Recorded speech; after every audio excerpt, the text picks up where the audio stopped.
The Green Mummy by Fergus Hume. This is an AI-generated, illustrated audiobook. A corpse preserved by green algae surfaces from the Thames. Its identity is unknown, its origin mysterious.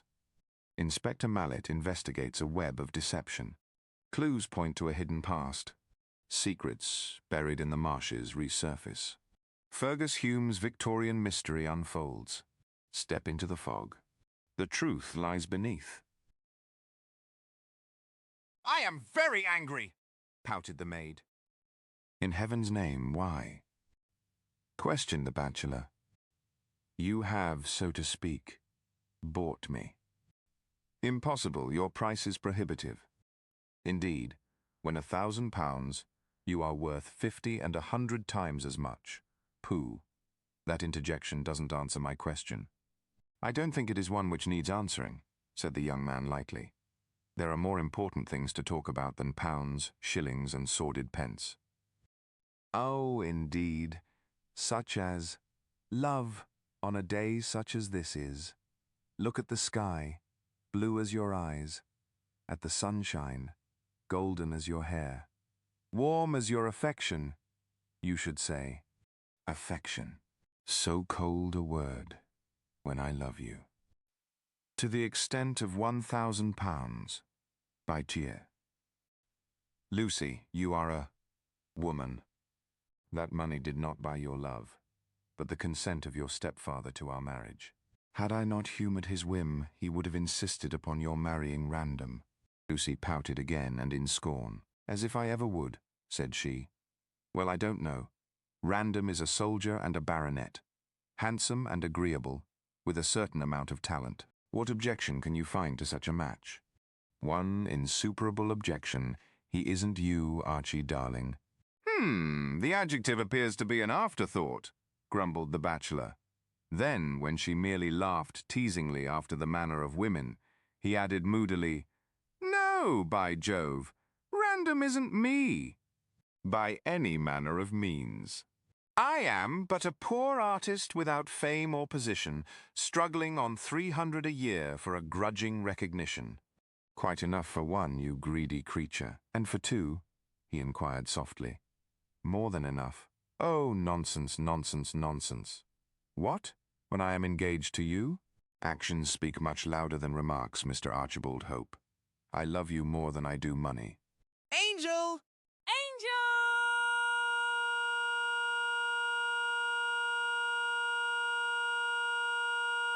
You said that I was a woman just now. What do you mean? This. And he kissed her willing lips in the lane, which was empty save for blackbirds and beetles.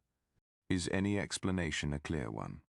Not to an angel, who requires adoration, but to a woman who... Let us walk on, Archie, or we shall be late for dinner. The young man smiled and frowned and sighed and laughed in the space of 30 seconds. Something of a feat in the way of emotional gymnastics. The freakish feminine nature perplexed him as it had perplexed Adam, and he could not understand this rapid change from poetry to prose. How could it be otherwise when he was but 25 and engaged for the first time? 70 years and 10 is all too short a time to learn what woman really is, and every student leaves this world with the conviction that of the 1,000 sides which the female of man presents to the male of woman, not one reveals the being he desires to know. There is always a deep below a deep, a veil behind a veil, a sphere within a sphere. It's most remarkable, said the puzzled man in this instance. What is? Asked the enigma promptly. To avoid an argument which he could not sustain, Archie switched his on to the weather. This day in September, one could well believe that it is still the month of roses. What? With those wilted hedges and falling leaves and reaped fields and golden haystacks and... She glanced around for further illustrations in the way of contradiction. I can see all those things, dear, and the misplaced day also. It comes into the landscape of this autumn month, as does love into the hearts of an elderly couple who feel too late the supreme passion. Lucy's eyes swept the prospect, and the spring-like sunshine, revealing all too clearly the wrinkles of aging nature, assisted her comprehension. I understand. Yet youth has its wisdom, and Old age, its experience. The law of compensation, my dearest. But I don't see, he added reflectively, what your remark and my answer have to do with the view, whereat Lucy declared that his wits wandered. Within the last 5 minutes they had emerged from a sunken lane where the hedges were white with dust and dry with heat to a vast open space, apparently at the world's end. Here the saltings spread raggedly towards the stately stream of the Thames, intersected by dikes and ditches, by earthen ramparts, crooked fences, sod walls, and irregular lines of stunted trees following the watercourses. The marshes were shaggy with reeds and rushes, and brown with coarse, fading herbage, although here and there gleamed emerald-hued patches of water-soaked soil, fit for fairy rings. Beyond a moderately high embankment of turf and timber, the lovers could see the broad river, sweeping eastward to the Nore, with homeward-bound and outward-faring ships afloat on its golden tide. Across the gleaming waters, from where they lipped their banks to the foot of low domestic Kentish hills, stretched alluvial lands, sparsely timbered, and in the clear sunshine clusters of houses, great and small, factories with tall, smoky chimneys, clumps of trees and rigid railway lines could be discerned. The landscape was not beautiful, in spite of the sun's profuse gildings, but to the lovers it appeared a paradise. Cupid, lord of gods and men, had bestowed on them the usual rose-coloured spectacles which form an important part of his stock-in-trade, and they looked abroad on a fairy world. Was not she there? Was not he there? Could Romeo or Juliet desire more? From their feet ran the slim, straight causeway, which was the king's highway of the district, a trim, prim line of white above the picturesque disorder of the marshes. It skirted the low-lying fields at the foot of the uplands and slipped through an iron gate to end in the far distance at the gigantic portal of the fort. This was a squat, ungainly pile of rugged grey stone, symmetrically built, but aggressively ugly in its very regularity, since it insulted the graceful curves of nature everywhere discernible. It stood nakedly amidst the bare, bleak meadows glittering with pools of still water, with not even the leaf of a creeper to soften its menacing walls, although above them appeared the full-foliaged tops of trees planted in the barrack yard. It looked as though the grim walls belted a secret orchard. What with the frowning battlements, the very few windows diminutive and closely barred, the sullen entrance and the absence of any gracious greenery, Gartley Fort resembled the castle of giant despair. On the hither side, but invisible to the lovers, great cannons scowled on the river they protected, and, when they spoke, received answer from smaller guns across the stream. Their less extensive forts were concealed amidst trees and masked by turf embankments, to watch and guard the golden argosies of London commerce. Lucy, always impressionable, shivered with her hand in that of Archie's, as she stared at the landscape, melancholy even in the brilliant sunshine. "I should hate to live in Gartley Fort," said she abruptly. "One might as well be in jail. If you marry Random, you will have to live there, or on a baggage wagon. He is RGA captain, remember, and has to go where glory calls him, like a good soldier." "Glory can call until glory is hoarse for me," retorted the girl candidly. "I prefer an artist's studio to a camp." "Why?" asked Hope, laughing at her vehemence. "The reason is obvious. I love the artist. And if you love the soldier, I should mount the baggage wagon and make him Bovril when he was wounded. But for you, dear, I shall cook and sew and bake and—" Stop. I want a wife, not a housekeeper. Every sensible man wants the two in one. But you should be a queen, darling. Not with my own consent, Archie. The work is much too hard. Existence on £6 a week with you will be more amusing. We can take a cottage, you know, and live the simple life in Gartley Village until you become the PRA, and I can be Lady Hope, to walk in silk attire. You shall be queen of the earth, darling, and walk alone. How dull! I would much rather walk with you, and that reminds me that dinner is waiting. Let us take the shortcut home through the village. On the way you can tell me exactly how you bought me from my stepfather for £1,000. Archie Hope frowned at the incurable obstinacy of the sex. I didn't buy you, dearest. How many times do you wish me to deny a sale which never took place? I merely obtained your stepfather's consent to our marriage in the near future, as if he had anything to do with my marriage, being only my stepfather, and having in my eyes no authority. In what way did you get his consent? His unnecessary consent, she repeated with emphasis. Of course it was waste of breath to argue with a woman who had made up her mind. The two began to walk towards the village along the causeway, and Hope cleared his throat to explain, patiently as to a child. You know that your stepfather, Professor Braddock, is crazy on the subject of mummies. Lucy nodded in her pretty wilful way. He is an Egyptologist. Quite so, but less famous and rich than he should be, considering his knowledge of dry-as-dust antiquities. Well then, to make a long story short, he told me that he greatly desired to examine into the difference between the Egyptians and the Peruvians with regard to the embalming of the dead. I always thought that he was too fond of Egypt to bother about any other country, said Lucy sapiently. My dear, it isn't the country he cares about, but the civilization of the past. The Incas embalmed their dead, as did the Egyptians, and in some way the professor heard of a royal mummy, swathed in green bandages, so he described it to me. It should be called an Irish mummy, said Lucy flippantly. Well? This mummy is in possession of a man at Malta, and Professor Braddock, hearing that it was for sale for £1,000... Oh, interrupted the girl vivaciously. So this was why Father sent Sidney Bolton away 6 weeks ago? Yes. As you know, Bolton is your stepfather's assistant, and is as crazy as the professor on the subject of Egypt. I asked the professor if he would allow me to marry you. Quite unnecessary, interpolated Lucy briskly. Archie passed over the remark to evade an argument. When I asked him, he said that he wished you to marry Random, who is rich. I pointed out that you loved me and not Random, and that Random was on a yachting cruise, while I was on the spot. He then said that he could not wait for the return of Random, and would give me a chance. What did he mean by that? Well, it seems that he was in a hurry to get this green mummy from Malta, as he feared lest some other person should snap it up. This was 2 months ago, remember? And Professor Braddock wanted the cash at once. Had Random been here, he could have supplied it. But as Random was away, he told me that if I handed over £1,000 to purchase the mummy, that he would permit our engagement now and our marriage in 6 months. I saw my chance and took it. For your stepfather has always been an obstacle in our path, Lucy dear. In a week, Professor Braddock had the money, as I sold out some of my investments to get it. He then sent Bolton to Malta in a tramp steamer for the sake of cheapness, and now expects him back with the green mummy. Has Sidney bought it?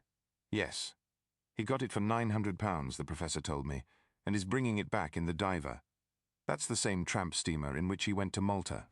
So that's the whole story, and you can see there is no question of you being bought. The £1,000 went to get your father's consent. He is not my father, snapped Lucy, finding nothing else to say. You call him so. That is only from habit. I can't call him Mr. Braddock or Professor Braddock when I live with him, so father is the sole mode of address left to me. And after all, she added, taking her lover's arm, I like the professor. He is very kind and good, although extremely absent-minded. And I am glad he has consented, for he worried me a lot to marry Sir Frank Random. I am glad you bought me. But I didn't, cried the exasperated lover. I think you did, and you shouldn't have diminished your income by buying what you could have had for nothing. Archie shrugged his shoulders. It was vain to combat her fixed idea. I have still 300 a year left. You have no right to talk of me as though I had been bought. The young man gasped. But you said, oh, what does it matter what I said? I am going to marry you on 300 a year, so there it is. I suppose when Bolton returns, my father will be glad to see the back of me, and then we'll go to Egypt with Sidney to explore this secret tomb he is always talking about. That expedition will require more than £1,000, said Archie dryly. The professor explained the obstacles to me. However, his doings have nothing to do with us, darling. Let Professor Braddock fumble amongst the dead if he likes. We live. Apart, sighed Lucy. Only for the next 6 months. Then we can get our cottage and live on love, my dearest. Plus 300 a year. said the girl sensibly. Then she added, "Oh, poor Frank Random." "Lucy," cried her lover indignantly. "Well, I was only pitying him. He's a nice man, and you can't expect him to be pleased at our marriage." "Perhaps," said Hope in an icy tone, "you would like him to be the bridegroom. If so, there is still time." "Silly boy." She took his arm. "As I have been bought, you know that I can't run away from my purchaser." "You denied being bought just now. It seems to me, Lucy, that I am to marry a weathercock. That is only an impolite name for a woman, dear. You have no sense of humor, Frank, or you would call me an April lady, because you change every 5 minutes. It's puzzling." "Is it? Perhaps you would like me to resemble Widow Anne, who is always funereal. Here she is, looking like Niobe." They were strolling through Gartley village by this time, and the cottagers came to their doors and front gates to look at the handsome young couple. Everyone knew of the engagement, and approved of the same, although some hinted that Lucy Kendall would have been wiser to marry the soldier baronet. Amongst these was Widow Anne, who really was Mrs. Bolton, the mother of Sidney, a dismal female invariably arrayed in rusty, stuffy, aggressive mourning, although her husband had been dead for over 20 years. Because of this same mourning, and because she was always talking of the dead, she was called Widow Anne, and looked on the appellation as a compliment to her fidelity. At the present moment, she stood at the gate of her tiny garden, mopping her red eyes with a dingy handkerchief. "Ah, young love, my lady," she groaned, when the couple passed, for she always gave Lucy a title as though she really and truly had become the wife of Sir Frank. "But who knows how long it may last?" "As long as we do," retorted Lucy, annoyed by this prophetic speech. Widow Anne groaned with relish. "So me and Aaron, as is dead and gone, thought, my lady, but in 6 months he was knocking the head off me." The man who would lay his hand on a woman save in the way of... Oh, Archie, what nonsense you talk, cried Miss Kendall pettishly. Ah! Sighed the woman of experience. "I called it nonsense too, my lady, afore Aaron, who now lies with the worms, laid me out with a flat iron." "Men's fit for jails only, as Iolays says." "A nice opinion you have of our sex," remarked Archie dryly. "I have, sir. I could tell you things as would make your head waggle with horror on their shoulders of yours." "What about your son Sidney? Is he also wicked?" "He would be if he had the strength, which he hasn't," exclaimed the widow with uncomplimentary fervour. "He's Aaron's son, and Aaron hadn't much to learn from them, as is where he's gone too," and she looked downward significantly. "Sidney is a decent young fellow," said Lucy sharply. "How dare you miscall your own flesh and blood, Widow Anne? My father thinks a great deal of Sidney, else he would not have sent him to Malta. Do try and be cheerful, there's a good soul. Sidney will tell you plenty to make you laugh, when he comes home." "If he ever does come home," sighed the old woman. "What do you mean by that?" "Oh, it's all very well asking questions as can't be answered nohow, my lady, but I be all of a mubble-fubble that I be." "What is a mubble-fubble?" asked Hope, staring. "It's a queer-like feeling of death and sorrow, and tears of blood, and not lifting your head for groans," said Widow Anne incoherently. "And there's meanings in mubble-fumbles, as we're told in Scripture. Not but what the Professor's been a kind gentleman to Sid in taking him from going round with the laundry cart and educating him to watch camphorated corpses. Not as what I'd like to keep an eye on them things myself. But there's no more watching for my boy Sid as I dreamed." "What did you dream?" asked Lucy curiously. Widow Anne threw up 2 gnarled hands, wrinkled with age and laundry work, screwing up her face meanwhile. "I dreamed of battle and murder and sudden death, my lady, with Sid in his cold grave playing on a harp, angel-like. Yes." She folded her rusty shawl tightly round her spare form and nodded. There was Sid, looking beautiful in his coffin, and cut into a hash, as you might say, with... Ah! shuddered Lucy, and Archie strove to draw her away. "With murder written all over his poor face," pursued the widow. And I woke up screeching with cramp in my legs and pains in my lungs and beatings in my heart and stiffness in my... "Oh, hang it, shut up!" shouted Archie, seeing that Lucy was growing pale at this ghoulish recital. Don't be fool. Woman! Professor Braddock says that Bolton will be back in 3 days with the mummy he has been sent to fetch from Malta. You have been having nightmare. Don't you see how you are frightening Miss Kendall? The Witch of Endor, sir.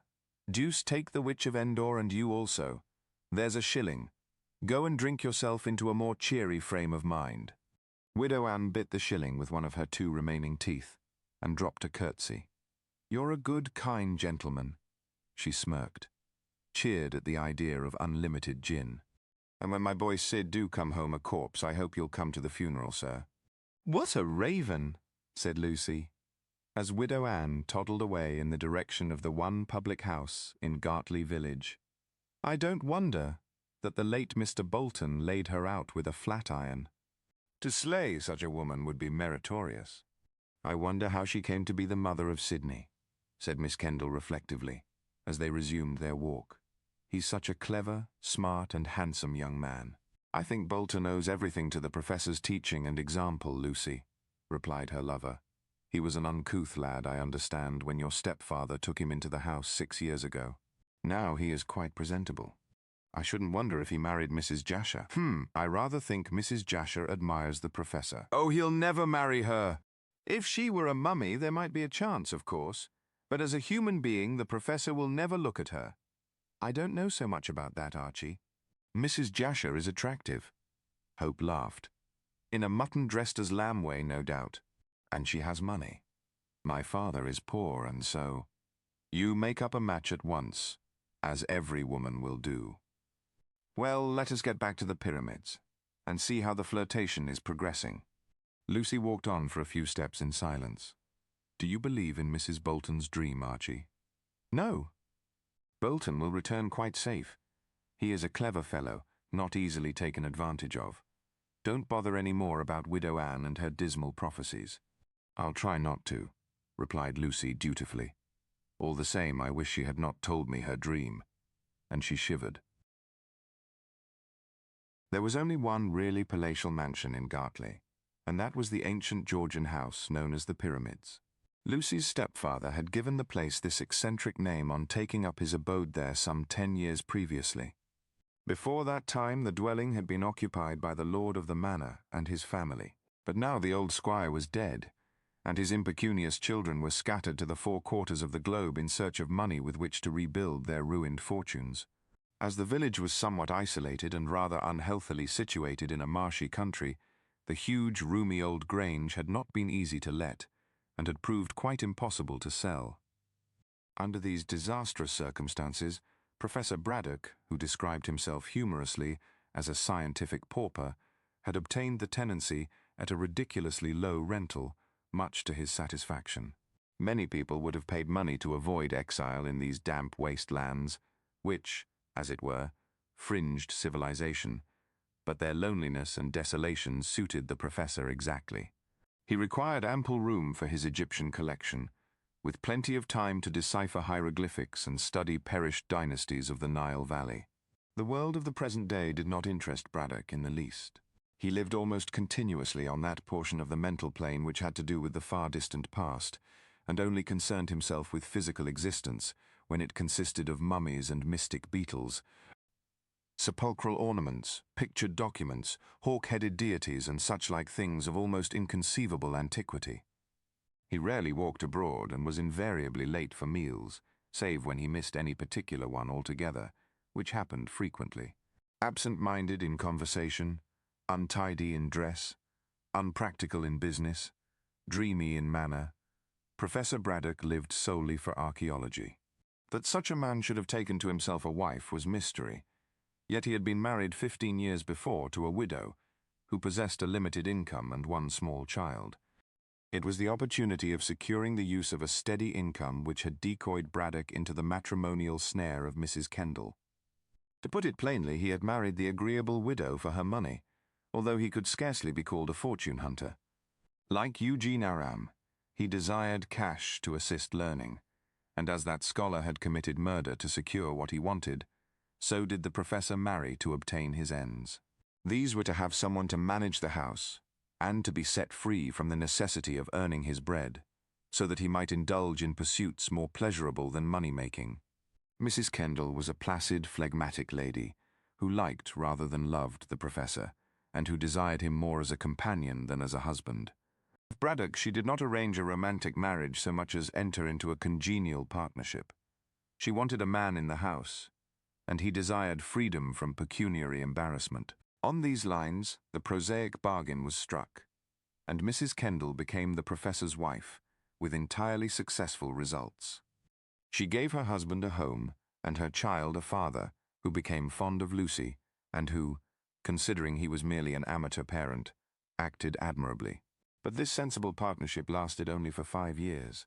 Mrs. Braddock died of a chill on the liver and left her $500 a year to the professor for life, with remainder to Lucy, then a small girl of 10. It was at this critical moment that Braddock became a practical man for the first and last time in his dreamy life. He buried his wife with unfeigned regret, for he had been sincerely attached to her in his absent-minded way, and sent Lucy to a Hampstead boarding school. After an interview with his late wife's lawyer to see that the income was safe, he sought for a house in the country, and quickly discovered Gartley Grange, which no one would take because of its isolation. Within 3 months from the burial of Mrs. Braddock, the widower had removed himself and his collection to Gartley, and had renamed his new abode the Pyramids. Here he dwelt quietly and enjoyably, from his dry-as-dust point of view, for 10 years, and here Lucy Kendall had come when her education was completed. The arrival of a marriageable young lady made no difference in the professor's habits, and he hailed her thankfully as the successor to her mother in managing the small establishment. It is to be feared that Braddock was somewhat selfish in his views, but the fixed idea of archaeological research made him egotistical. The mansion was 3-story, flat-roofed, extremely ugly and unexpectedly comfortable. Built of mellow red brick with dingy white stone facings, it stood a few yards back from the roadway which ran from Gartley Fort through the village, and, at the precise point where the Pyramids was situated, curved abruptly through woodlands to terminate a mile away, at JASHER'S, the local station of the Thames railway line. An iron railing, embedded in mouldering stonework, divided the narrow front garden from the road, and on either side of the door, which could be reached by 5 shallow steps, grew 2 small yew trees, smartly clipped and trimmed into cones of dull green. These yews possessed some magical significance, which Professor Braddock would occasionally explain to chance visitors interested in occult matters. For, amongst other things, Egyptian, the archaeologist searched into the magic of the sons of Chem, and insisted that there was more truth than superstition in their enchantments. Braddock used all the vast rooms of the ground floor to house his collection of antiquities, which he had acquired through many laborious years. He dwelt entirely in this museum, as his bedroom adjoined his study, and he frequently devoured his hurried meals amongst the brilliantly tinted mummy cases. The embalmed dead populated his world, and only now and then, when Lucy insisted, did he ascend to the 1st floor, which was her particular abode. Here was the drawing-room, the dining-room, and Lucy's boudoir. Here also were sundry bedrooms, furnished and unfurnished, in one of which Miss Kendall slept, while the others remained vacant for chance visitors, principally from the scientific world. The 3rd story was devoted to the cook, her husband, who acted as gardener, and to the house parlour-maid, a composite domestic, who worked from morning until night in keeping the great house clean. During the day, these servants attended to their business in a comfortable basement, where the cook ruled supreme. At the back of the mansion stretched a fairly large kitchen garden, to which the cook's husband devoted his attention. This was the entire domain belonging to the tenant, as, of course, the professor did not rent the arable acres and comfortable farms which had belonged to the dispossessed family. Everything in the house went smoothly, as Lucy was a methodical young person, who went by the clock and the almanac. Braddock little knew how much of his undeniable comfort he owed to her fostering care, for prior to her return from school, he had been robbed right and left by unscrupulous domestics. When his stepdaughter arrived, he simply handed over the keys and the housekeeping money, a fixed sum, and gave her strict instructions not to bother him. Miss Kendall faithfully observed this injunction, as she enjoyed being undisputed mistress, and knew that, So long as her stepfather had his meals, his bed, his bath and his clothes, he required nothing save the constant society of his beloved mummies, of which no one wished to deprive him. These he dusted and cleansed and rearranged himself. Not even Lucy dared to invade the museum, and the mere mention of spring cleaning drove the professor into displaying frantic rage, in which he used bad language. On returning from her walk with Archie, the girl had lured her stepfather into assuming a rusty dress suit, which had done service for many years, and had coaxed him into a promise to be present at dinner. Mrs. Jasher, the lively widow of the district, was coming, and Braddock approved of a woman who looked up to him as the one wise man in the world. Even science is susceptible to judicious flattery, and Mrs. Jasher was never backward in putting her admiration into words. Female gossip declared that the widow wished to become the second Mrs. Braddock, but if this was really the case, she had but small chance of gaining her end. The professor had once sacrificed his liberty to secure a competence, and, having acquired 500 a year, was not inclined for a second matrimonial venture. Had the widow been a dollar heiress with $1 million at her back, he would not have troubled to place a ring on her finger. And certainly Mrs. Jasher had little to gain from such a dreary marriage, beyond a collection of rubbish, as she said, and a dull country house, situated in a district inhabited solely by peasants belonging to Saxon times. Archie Hope left Lucy at the door of the pyramids and repaired to his village lodgings, for the purpose of assuming evening dress. Lucy, being her own housekeeper, assisted the overworked parlour-maid to lay and decorate the table before receiving the guests. Thus Mrs. Jasher found no one in the drawing-room to welcome her, and, taking the privilege of old friendship, descended to Beard Braddock in his den. The professor raised his eyes from a newly bought scarabaeus to behold a stout little lady smiling on him from the doorway. He did not appear to be grateful for the interruption, but Mrs. Jasher was not at all dismayed, being a man-hunter by profession. Besides, she saw that Braddock was in the clouds as usual, and would have received the king himself in the same absent-minded manner. Poof! What an abominable smell! Exclaimed the widow, holding a flimsy lace handkerchief to her nose. Kind of camphor sandalwood charnel house smell. I wonder you are not asphyxiated! Poof! Ugh. The professor stared at her with cold, fishy eyes. Did you speak? Oh, dear me, yes. And you don't even ask me to take a chair. If I were a nasty, stuffy mummy, now, you would be embracing me by this time. Don't you know that I have come to dinner, you silly man? And she tapped him playfully with her closed fan. I have had dinner, said Braddock, egotistic as usual. No, you have not. Mrs. Jasher spoke positively, and pointed to a small tray of untouched food on the side table. You have not even had luncheon. You must live on air, like a chameleon, or on love, perhaps. She ended in a significantly tender tone, but she might as well have spoken to the granite image of Horus in the corner.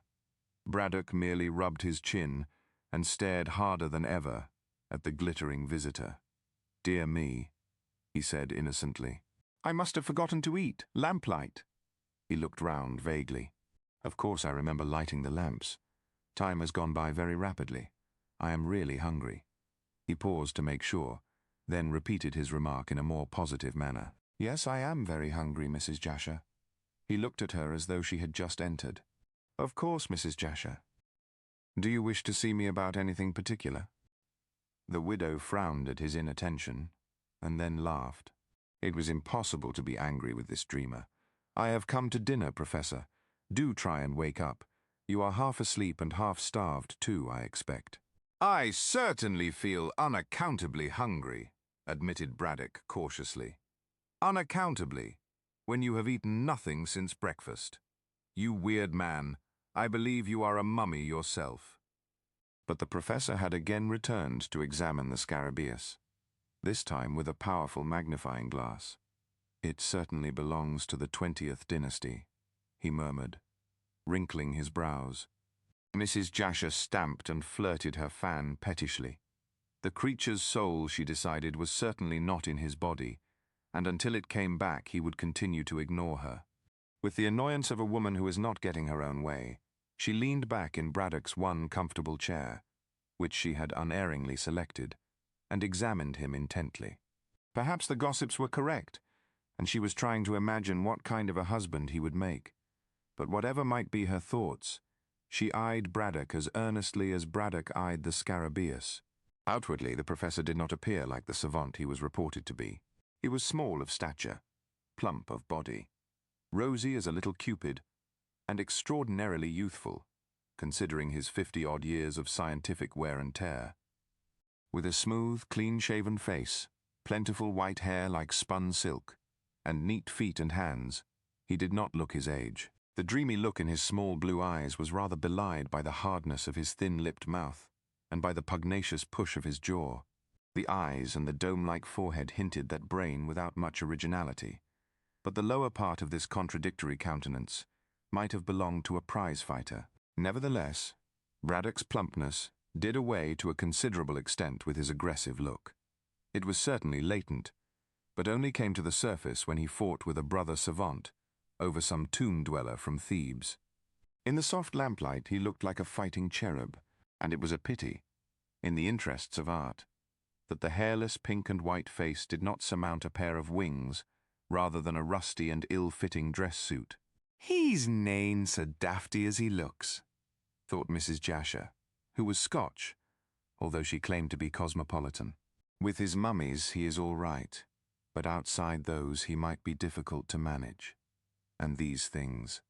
She glanced round the shadowy room, crowded with the dead and their earthly belongings. "I don't think I would care to marry the British Museum. Too much like hard work, and I am not so young as I was." The near mirror, a polished silver one, which had belonged, ages ago, to some coquette of Memphis, denied this uncomplimentary thought, for Mrs. Jasher did not look a day over 30, although her birth certificate set her down as 45. In the lamplight she might have passed for even younger, so carefully had she preserved what remained to her of youth.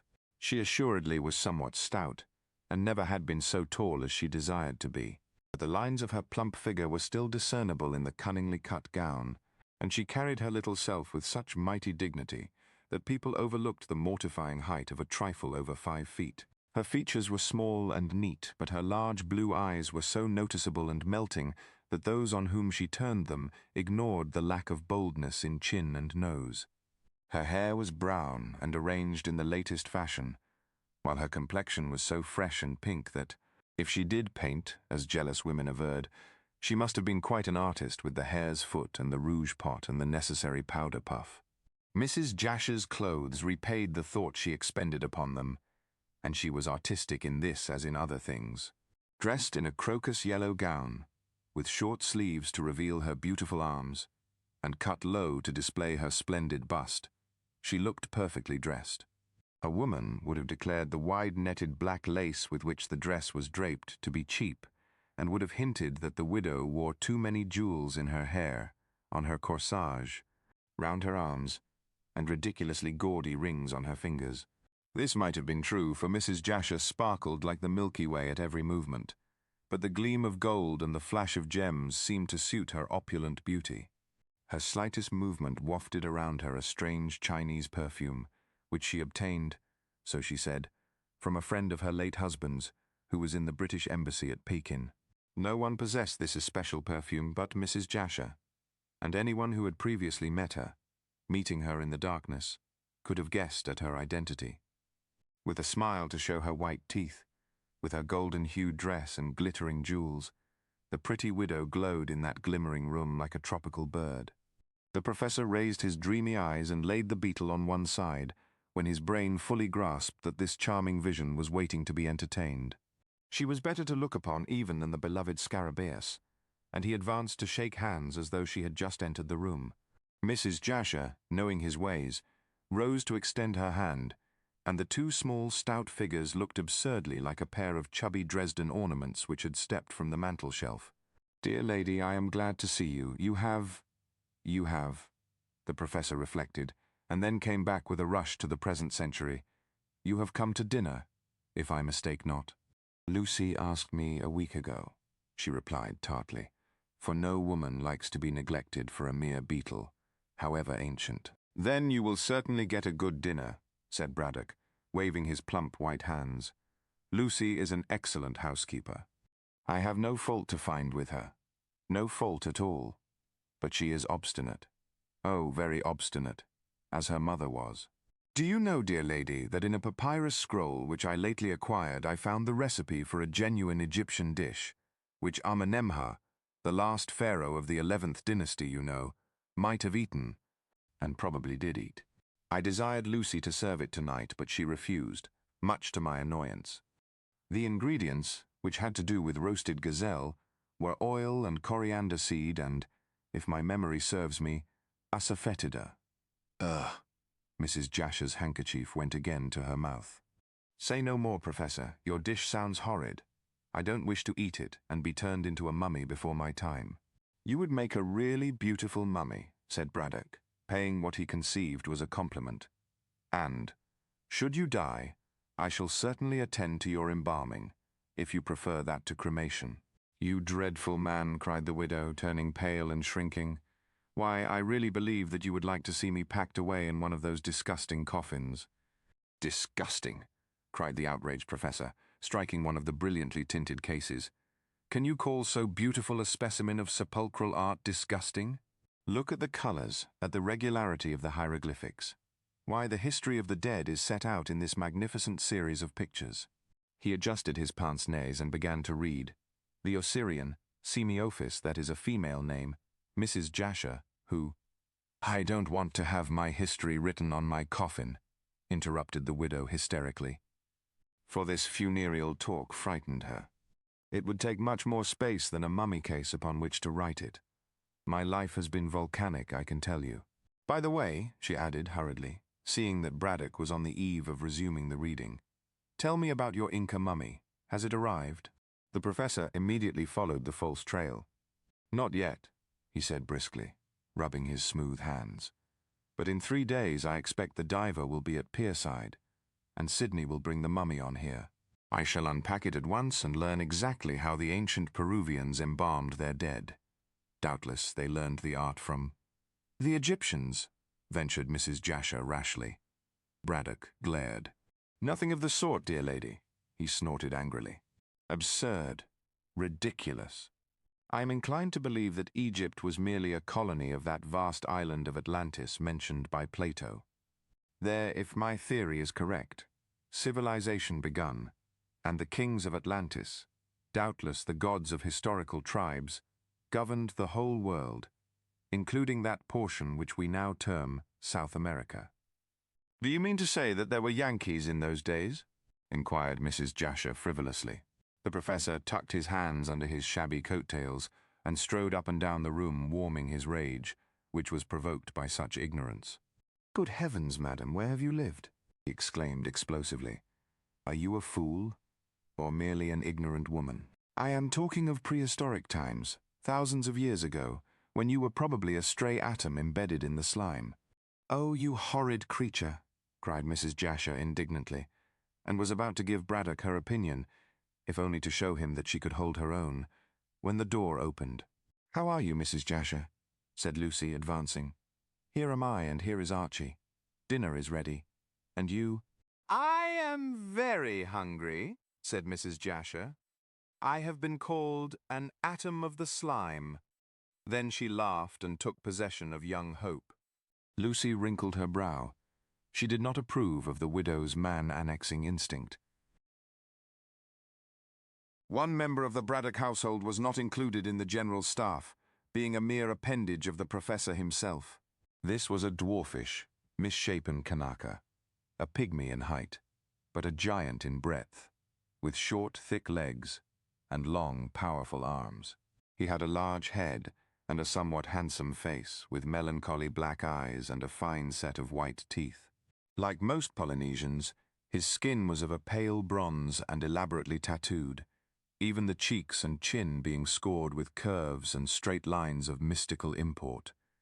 But the most noticeable thing about him was his huge mop of frizzled hair, which, by some process, known only to himself, he usually dyed a vivid yellow. The flaring locks streaming from his head made him resemble a Peruvian image of the sun, and it was this peculiar coiffure which had procured for him the odd name of cockatoo. The fact that this grotesque creature invariably wore a white drill suit emphasized still more the suggestion of his likeness to an Australian parrot. Cockatoo had come from the Solomon Islands in his teens to the colony of Queensland to work on the plantations, and there the professor had picked him up as his body servant. When Braddock returned to marry Mrs. Kendall, the boy had refused to leave him, although it was represented to the young savage that he was somewhat too barbaric for sober England. Finally, the professor had consented to bring him overseas, and had never regretted doing so, for Cockatoo, finding his scientific master a true friend, worshipped him as a visible god. Having been captured when young by Pacific blackbirders, he talked excellent English, and from contact with the necessary restraints of civilization, was, on the whole, extremely well behaved. Occasionally, when teased by the villagers and his fellow servants, he would break into childish rages, which bordered on the dangerous. But a word from Braddock always quieted him, and when penitent he would crawl like a whipped dog to the feet of his divinity. For the most part he lived entirely in the museum, looking after the collection and guarding it from harm. Lucy, who had a horror of the creature's uncanny looks, objected to Cockatoo waiting at the table, and it was only on rare occasions that he was permitted to assist the harassed parlour-maid. On this night the Kanaka acted excellently as a butler, and crept softly round the table, attending to the needs of the diners. He was an admirable servant, deft and handy, but his blue-lined face and squat figure, together with the obtrusively golden halo, rather worried Mrs. Jasher.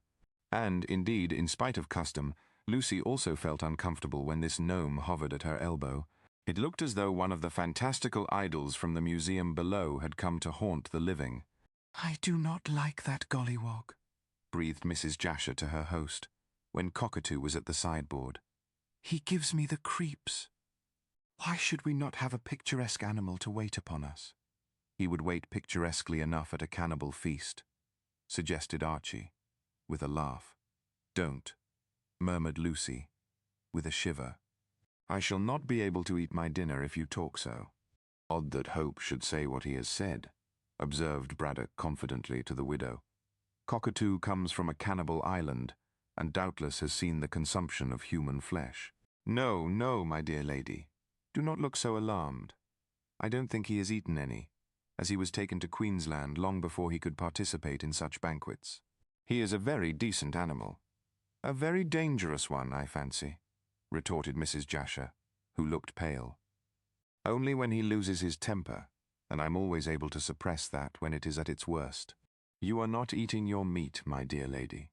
Can you wonder at it, and you talk of cannibals?" "Let us change the conversation to cereals," suggested Hope, whose appetite was of the best. Wheat, for instance. "In this queer little village I notice the houses are divided by a field of wheat. It seems wrong somehow for corn to be bunched up with houses." "That's old Farmer Jenkins," said Lucy vivaciously. "He owns 3 or 4 acres near the public house, and will not allow them to be built over, although he has been offered a lot of money. I noticed myself, Archie, the oddity of finding a cornfield surrounded by cottages. It's like Alice in Wonderland." "But fancy anyone offering money for land here," observed Hope, toying with his claret glass, which had just been refilled, by the attentive Cockatoo, at the back of beyond, as it were. "I shouldn't care to live here. The neighbourhood is so desolate." "All the same you do live here," interposed Mrs. Jasher smartly, and with a roguish glance at Lucy. Archie caught the glance and saw the blush on Miss Kendall's face. "You have answered your question yourself, Mrs. Jasher," he said, smiling. "I have the inducement you hint at to remain here, and certainly, as a landscape painter, I admire the marshes and sunsets. As an artist and an engaged man, I stop in Gartley.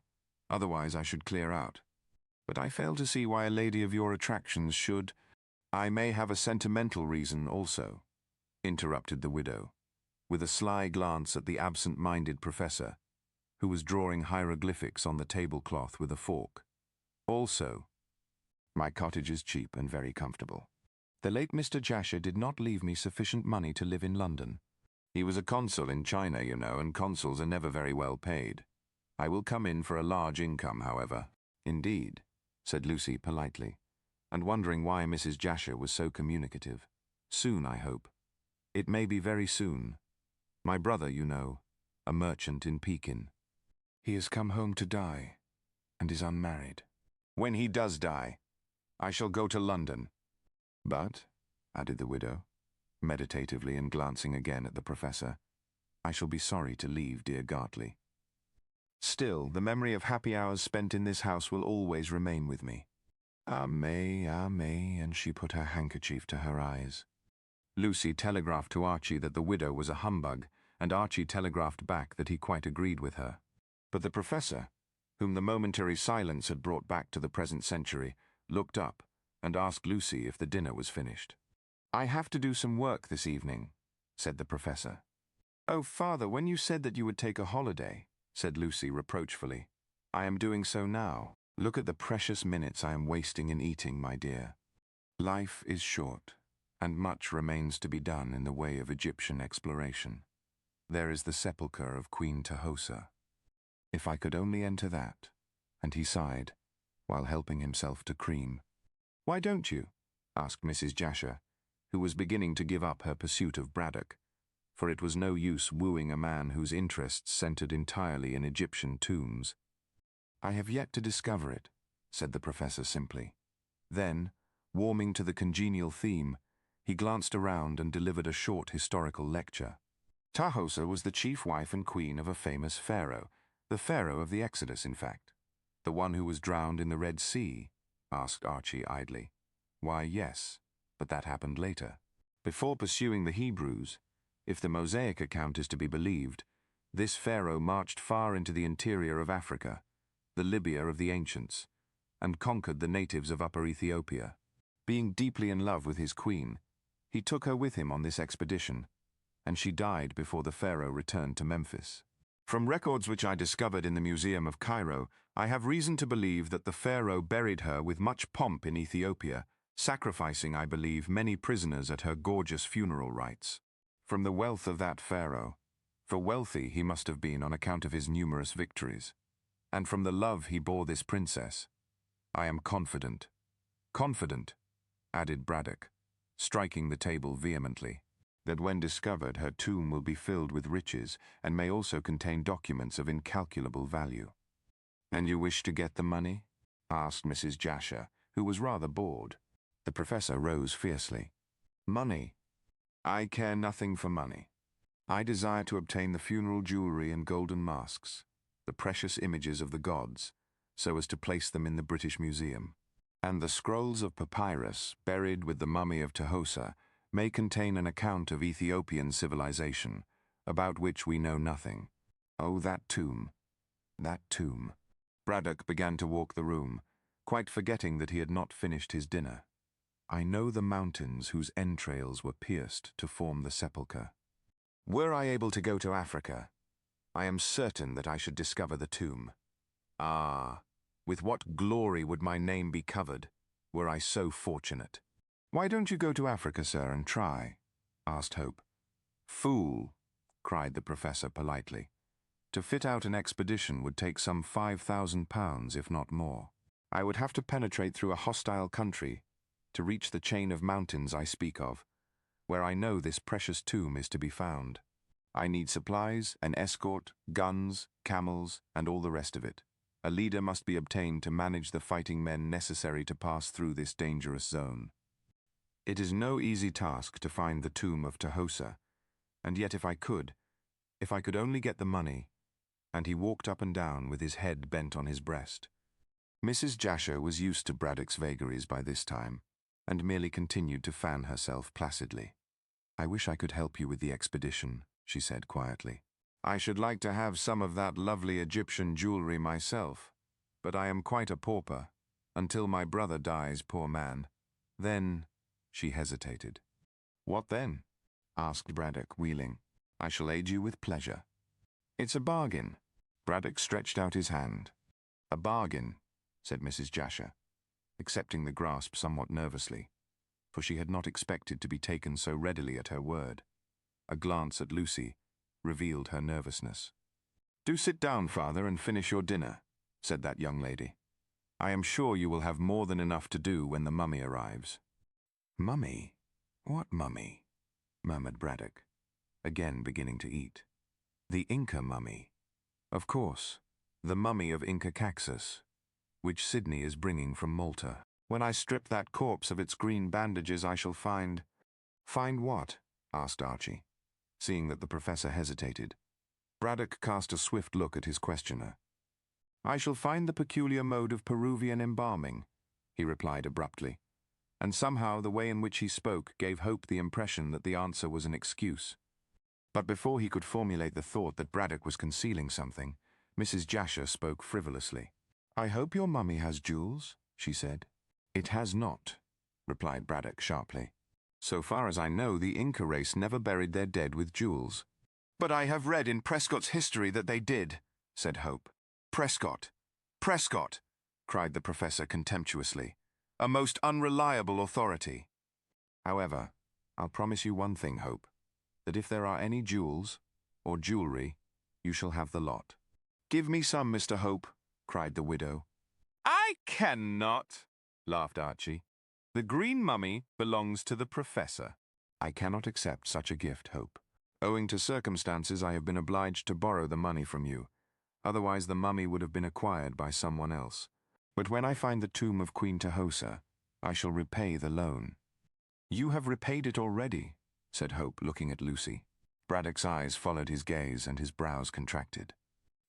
He muttered, I don't know if I am right in consenting to Lucy's marriage with a pauper. Oh, father, cried the girl. Archie is not a pauper. I have enough for Lucy and me to live on, said Hope, although his face had flushed. And, had I been a pauper, I could not have given you that £1,000. You will be repaid. You will be repaid, said Braddock, waving his hand to dismiss the subject. And now, he rose with a yawn, if this tedious feast is at an end, I shall again seek my work. Without a word of apology to the disgusted Mrs. Jasher, he trotted to the door, and there paused. By the way, Lucy, he said, turning, I had a letter today from Random. He returns in his yacht to Pierside in 2 or 3 days. In fact, his arrival will coincide with that of the diver. I don't see what his arrival has to do with me, said Lucy tartly.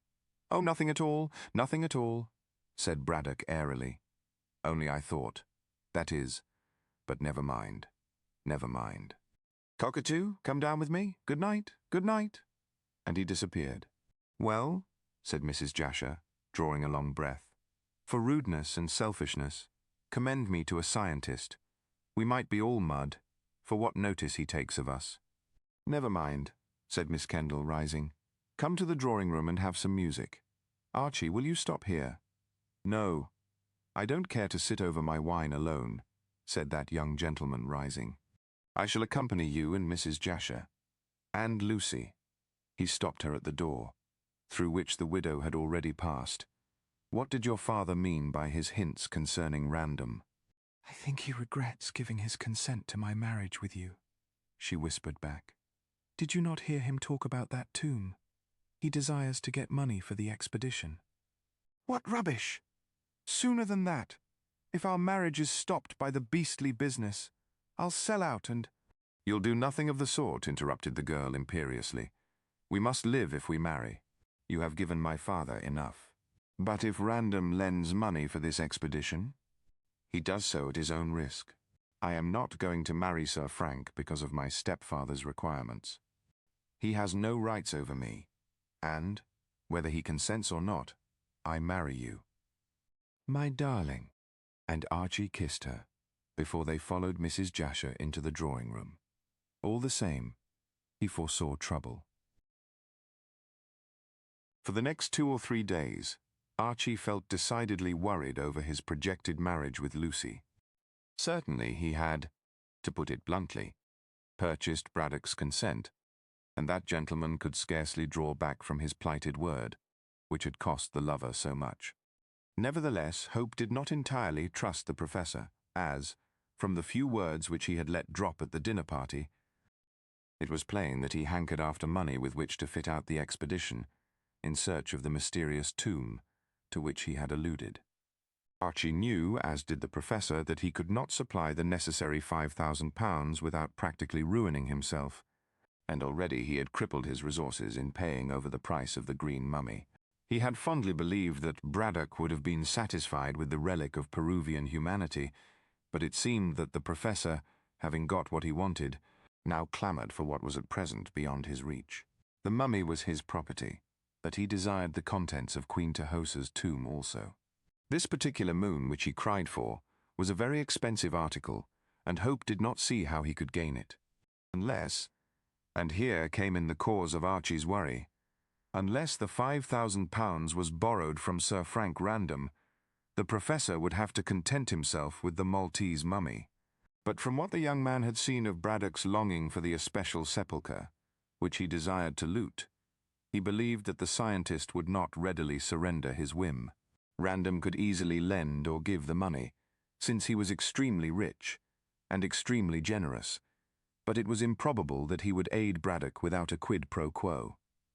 As the sole desire of the baronet's heart was to make Lucy his wife, it could easily be guessed that he would only assist the professor to realize his ambition on condition that the savant used his influence with his stepdaughter. That meant the breaking of the engagement with Hope and the marriage of the girl to the soldier. Of course, such a state of things would make Lucy unhappy, but Braddock cared very little for that. To gratify his craze for Egyptian research, he would be willing to sacrifice a dozen girls like Lucy. Undoubtedly, Lucy would refuse to be passed along from one man to another like a bale of goods, and Archie knew that, so far as in her lay, she would keep to her engagement, especially as she denied Braddock's right to dispose of her hand. All the same, the professor, in spite of his cherubical looks, could make himself extremely disagreeable, and undoubtedly would do so if thwarted. The sole course that remained, should Braddock begin operations to break the present engagement, would be to marry Lucy at once. Archie would willingly have done so, but pecuniary difficulties stood in the way. He had never told any one of these, not even the girl he loved, but they existed all the same. For many years he had been assisting needy relatives, and thus had hampered himself, in spite of his income. By sheer force of will, so as to force Braddock into giving him Lucy, he had contrived to secure the necessary £1,000, without confusing the arrangements he had made to pay off certain debts connected with his domestic philanthropy. But this brought him to the end of his resources. In 6 months he hoped to be free to have his income entirely to himself, and then, small as it was, he could support a wife. But until the half-year elapsed, he could see no chance of marrying Lucy with any degree of comfort, and meanwhile she would be exposed to the persecutions of the professor. Perhaps persecutions is too harsh a word, as Braddock was kind enough to the girl. Nevertheless, he was pertinacious in gaining his aims where his pet hobby was concerned, and undoubtedly, could he see any chance of obtaining the money from Random by selling his stepdaughter, he would do so. Assuredly, it was dishonourable to act in this way, but the professor was a scientific Jesuit, and deemed that the end justified the means, when any glory to himself and gain to the British Museum was in question. "But I may be doing him an injustice," said Archie, when he was explaining his fears to Miss Kendall on the 3rd day after the dinner party. "After all, the professor is a gentleman, and will probably hold to the bargain which he has made." "I don't care whether he does or not," cried Lucy, who had a fine colour and a certain amount of fire in her eyes. "I am not going to be bought and sold to forward these nasty scientific schemes. My father can say what he likes and do what he likes, but I marry you, tomorrow if you like." "That's just it," said Archie, flushing. "We can't marry." "Why?" she asked, much astonished. Hope looked at the ground and drew patterns with his cane point in the sand. They were seated in the hot sunshine, for the Indian summer still continued, under a mouldering brick wall, which ran around the most delightful of kitchen gardens. This was situated at the back of the pyramids, and contained a multiplicity of pot herbs and fruit trees and vegetables. It resembled the fairy garden in Madame d'Aulnoy's story of the White Cat, and in the autumn yielded a plentiful crop of fine-flavoured fruit. But now the trees were bare, and the garden looked somewhat forlorn for lack of greenery. But in spite of the lateness of the season, Lucy often brought a book to read under the glowing wall, and there ripened like a peach in the warm sunshine. On this occasion she brought Archie into the old-world garden, as he had hinted at confidences. And the time had come to speak plainly. as Hope began to think that he had not treated Lucy quite fairly in hiding from her his momentarily embarrassed position. "Why can't we marry at once?" asked Lucy, seeing that her lover held his peace and looked confused. Hope did not reply directly. "I had better release you from your engagement," he said haltingly. "Oh!" Lucy's nostrils dilated and she threw back her head scornfully. "And the other woman's name?" "There is no other woman. I love you and you only. But—" "What about money? You have your income." "Oh yes, that is sure, small as it is. But I have incurred debts on behalf of an uncle and his family. These have embarrassed me for the moment, and so I cannot see my way to marrying you for at least 6 months, Lucy." He caught her hand. "I feel ashamed of myself that I did not tell you of this before, but I feared to lose you. Yet, on reflection, I see that it is dishonorable to keep you in the dark, and if you think that I have behaved badly—" "Well, I do in a way," she interrupted quickly, "as your silence was quite unnecessary. Don't treat me as a doll, my dear. I wish to share your troubles as well as your joys. Come, tell me all about it. You are not angry?" "Yes, I am. At your thinking I loved you so little as to be biased against our marriage because of money troubles. Pooh." She flicked away a speck of dust from his coat. "I don't care that for such things." "You are an angel," he cried ardently. "I am a very practical girl just now," she retorted. "Go on, confess." Archie, thus encouraged, did so, and it was a very mild confession that she heard, involving a great deal of unnecessary sacrifice in helping a pauper uncle. Hope strove to belittle his good deeds as much as possible, but Lucy saw plainly the good heart that had dictated the giving up of his small income for some years. When in possession of all the facts, she threw her arms around his neck and kissed him. "You are a silly old boy," she whispered. "As if what you tell me could make any difference to me. But we can't be married for 6 months, dearest." "Of course not. Do you believe that I as a woman can gather together my trousseau under 6 months? No, my dear. We must not marry in haste to repent at leisure. In another half-year you will enjoy your own income, and then we can marry." "But meanwhile," said Archie after kissing her, "the professor will bother you to marry random." "Oh, no. He has sold me to you for £1,000. There, do not say a single word." "I am only teasing you. Let us say that my father has consented to my marriage with you and cannot withdraw his word. Not that I care if he does. I am my own mistress."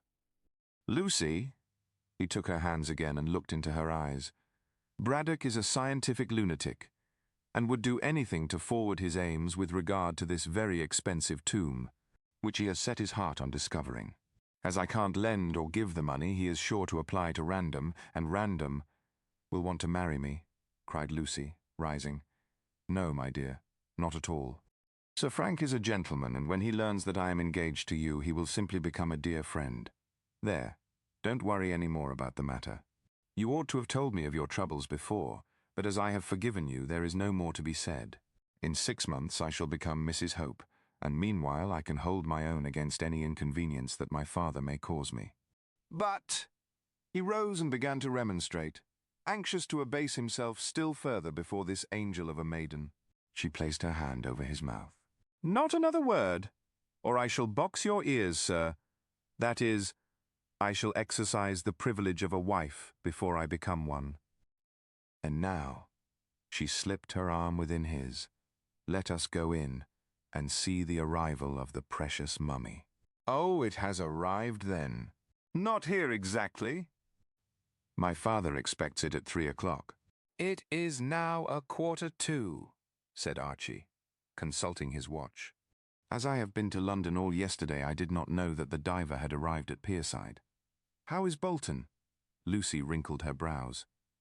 "I am rather worried over Sydney," she said in an anxious voice. "And so is my father. He had not appeared.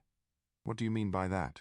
"Well," she looked at the ground in a pondering manner, "my father got a letter from Sydney yesterday afternoon, saying that the ship with the mummy and himself on board had arrived about 4 o'clock. The letter was sent on by special messenger and came at 6. Then it arrived in the evening and not in the afternoon. How particular you are, said Miss Kendall with a shrug. Well then, Sidney said that he could not bring the mummy to this place last night as it was so late. He intended, so he told my father in the letter, to remove the case containing the mummy ashore to an inn near the wharf at Pierside, and there would remain the night so as to take care of it. That's all right, said Hope, puzzled. Where's your difficulty? A note came from the landlord of the inn this morning, saying that by direction of Mr. Bolton, that is Sidney, you know, he was sending the mummy in its case to Gartley on a lorry, and that it would arrive at 3 o'clock this afternoon. Well? Asked Hope, still puzzled. Can't you see how strange it is that Sidney should let the mummy out of his sight, after guarding it so carefully not only from Malta to England, but all the night in Pierside at that hotel? Why doesn't he bring the mummy here himself and come on with the lorry? There is no explanation. No letter from Sidney Bolton. None. He wrote yesterday, as I stated, saying that he would keep the case in the hotel and send it on this morning. Did he use the word send or the word bring? He said send. Then that shows he did not intend to bring it himself. But why should he not do so? Semvrons. I dare say he will explain when he appears. I am very sorry for him when he does appear, said Lucy seriously, for my father is furious. Why, this precious mummy, for which so much has been paid, might have been lost. Pooh! Who would steal a thing like that? A thing like that is worth nearly £1,000, said Lucy in a dry tone. And if anyone got wind of it, stealing would be easy, since Sidney, as appears likely, has sent on the case unguarded. Well, let us go in and see if Sidney arrives with the case. They passed out of the garden and sauntered round to the front of the house. There, standing in the roadway, they beheld a ponderous lorry with a rough-looking driver standing at the horses' heads. The front door of the house was open, so the mummy case had apparently arrived before its time, and had been taken to Braddock's museum while they were chatting in the kitchen garden. "Did Mr. Bolton come with the case?" asked Lucy, leaning over the railings and addressing the driver. "No one came, miss, except myself and my 2 mates, who have taken the case indoor." The driver jerked a coarse thumb over his shoulder. "Was Mr. Bolton at the hotel, where the case remained for the night?" "No, miss, that is, I don't know who Mr. Bolton is. The landlord of the Sailor's Rest told me and my mates to take the case to this here house, and we done it. That's all I know, miss." "Strange," murmured Lucy, walking to the front door. "What do you think, Archie? Isn't it strange?" Hope nodded. "But I dare say Bolton will explain his absence," said he, following her. "He will arrive in time to open the mummy case along with the professor." "I hope so," said Miss Kendall, who looked much perplexed. "I can't understand Sidney abandoning the case, when it might so easily have been stolen. Come in and see my father, Archie." And she passed into the house, followed by the young man. As they entered the door, the 2 men who had taken in the case blundered out, and shortly drove away on the lorry towards Jessam railway station. In the museum they found Braddock purple with rage and swearing vigorously.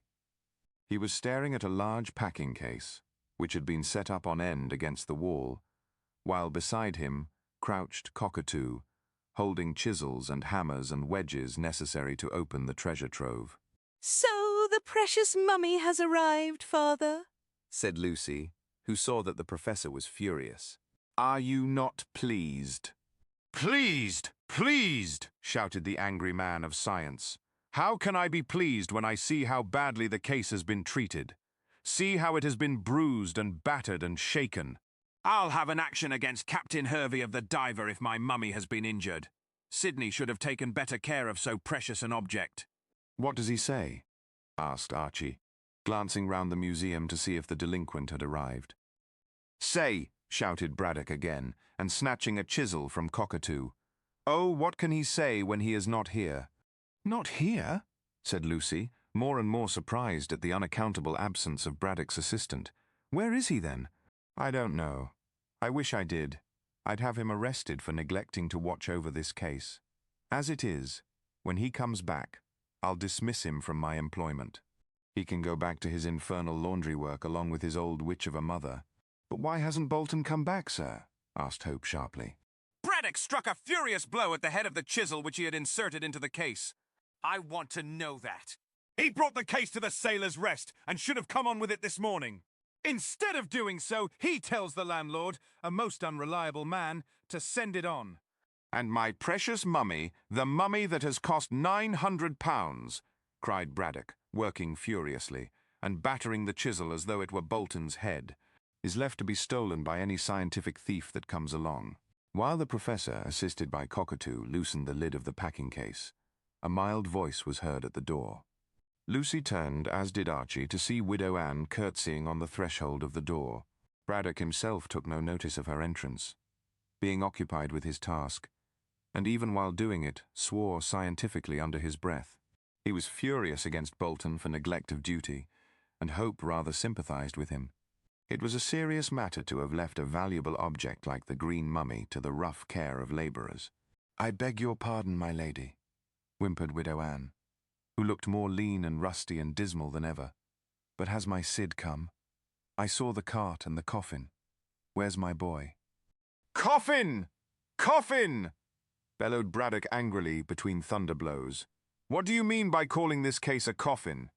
"Well, it do hold one of them camphorated core, sir," said Mrs. Bolton with another curtsy. "My boy Sid told me as much, afore he went to them furren parts." "Have you seen him since he returned?" questioned Lucy, while Braddock and Cockatoo strained at the lid, now nearly off. "Why, I ain't set eyes on him," moaned the widow dismally, "and summat tells me as I never will."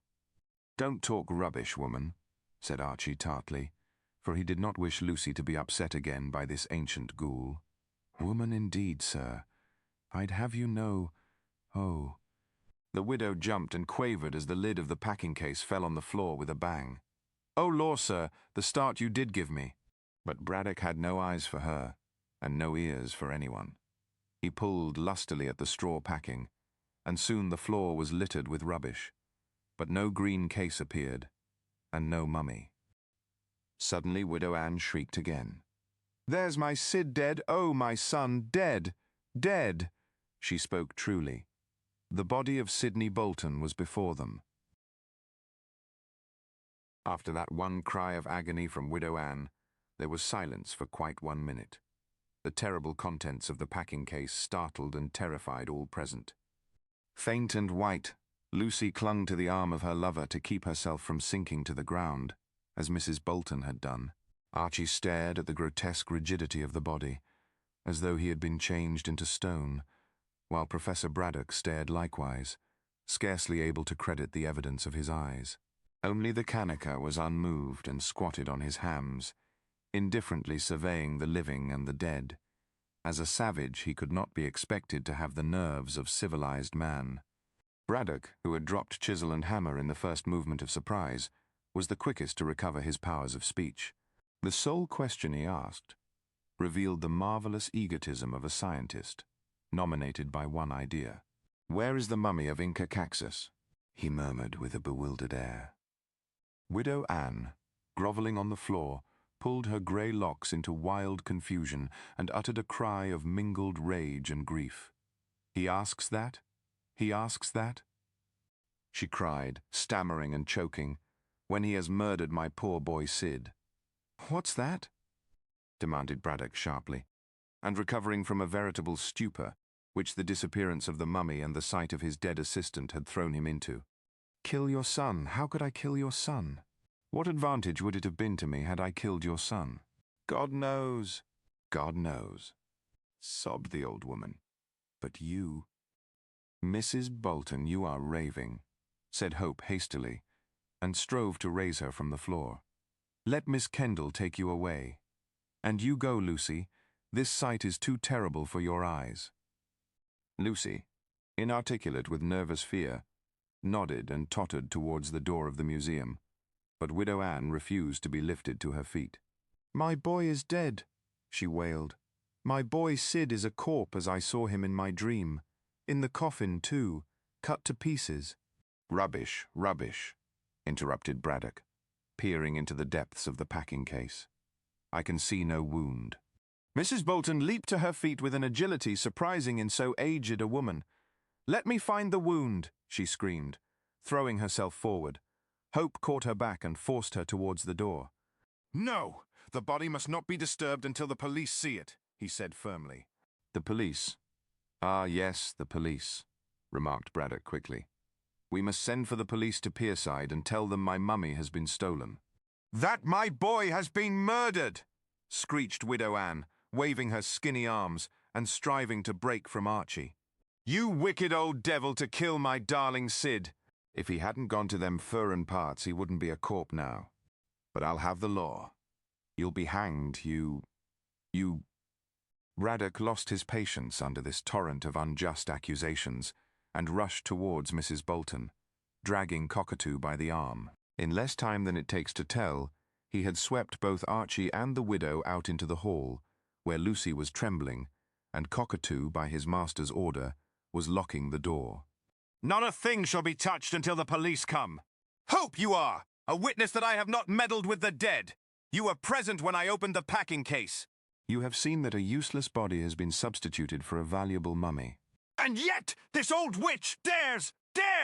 Braddock stamped and grew incoherent from sheer rage. Archie soothed him, leaving go of Widow Anne's arm to do so. "Hush, hush," said the young man quietly. "The poor woman does not know what she is saying. I'll go for the police and—" "No," interrupted the professor sharply.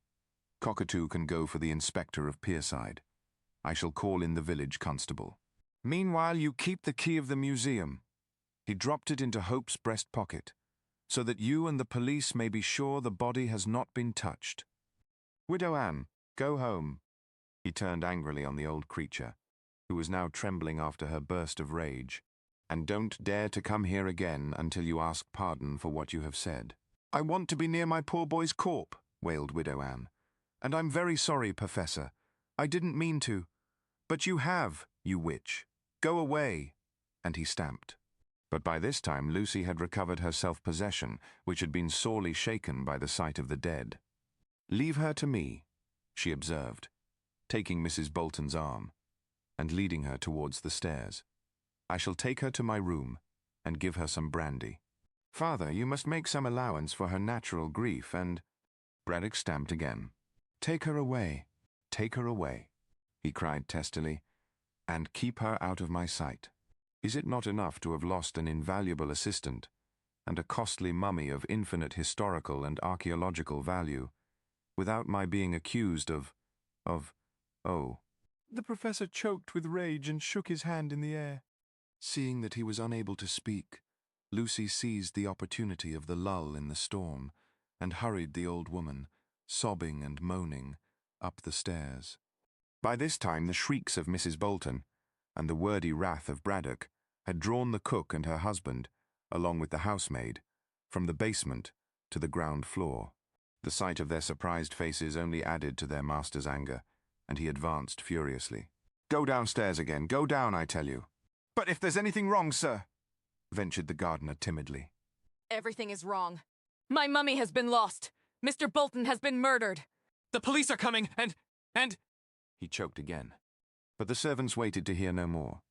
The mere mention of the words murder and police sent them, pale-faced and startled, down to the basement, where they huddled like a flock of sheep. Braddock looked around for Hope, but found that he had opened the front door and had vanished. But he was too distracted to think why Archie had gone, and there was much to do in putting things straight. Beckoning to Cockatoo, he stalked into a side room and scribbled a pencil note to the inspector of police at Pierside, telling him of what had happened and asking him to come at once to the pyramids with his underlings. This communication he dispatched by Cockatoo, who flew to get his bicycle. In a short time he was riding at top speed to Brayfort, which was on this side of the river, facing Pierside. There he could ferry across to the town and deliver his terrible message. Having done all that he could until the police came, Braddock walked out of the front door and into the roadway to see if Archie was in sight. He could not see the young man, but, as luck would have it, and by one of those coincidences which are much more common than is suspected, he saw the Gartley doctor walking briskly past. "Hi!" shouted the professor, who was purple in the face and perspiring profusely. "Hi there, Dr. Robinson," I want you. Come! Come! Hurry, man, hurry! He ended in a testy rage, and the doctor, knowing Braddock's eccentricities, advanced with a smile. He was a slim, dark, young medical practitioner with an amiable countenance, which argued of no mighty intelligence. "Well, Professor," he remarked quietly, "do you want me to attend you for apoplexy?" "Take your time, my dear sir. Take your time." He patted the scientist on the shoulder to soothe his clamorous rage. "You are already purple in the face. Don't let your blood rush to your head." "Robinson, you're a fool!" shouted Braddock, glaring at the suave looks of the doctor. "I am in perfect health, damn you, sir." "Then Miss Kendall. She is quite well also. But Bolton—" "Oh," Robinson looked interested. "Has he returned with your mummy?" "His mummy!" bellowed Braddock, stamping like an insane Cupid. "The mummy hasn't arrived." "Really, Professor, you surprise me," said the doctor mildly. "I'll surprise you more," growled Braddock, dragging Robinson into the garden and up the steps. "My dear sir," said the doctor, who really began to think that much learning had made the professor mad. "Didn't Bolton?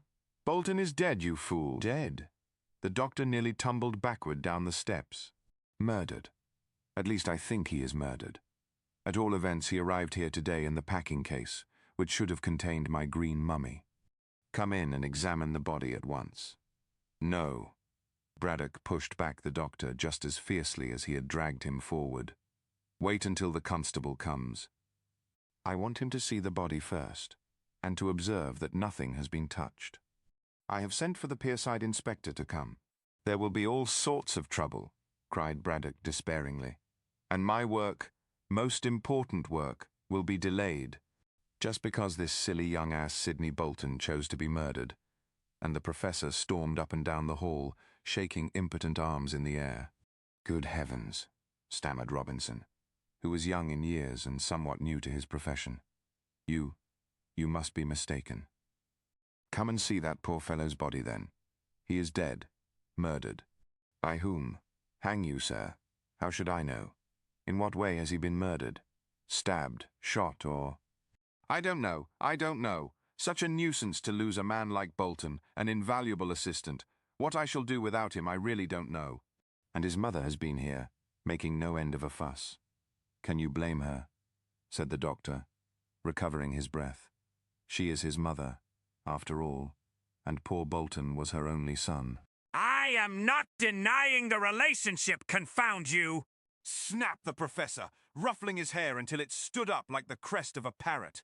"But she needn't. Ah!" He glanced through the open door, and then rushed to the threshold. "Here is Hope and Painter. Come in, come in. I have the doctor here. Hope, you have the key.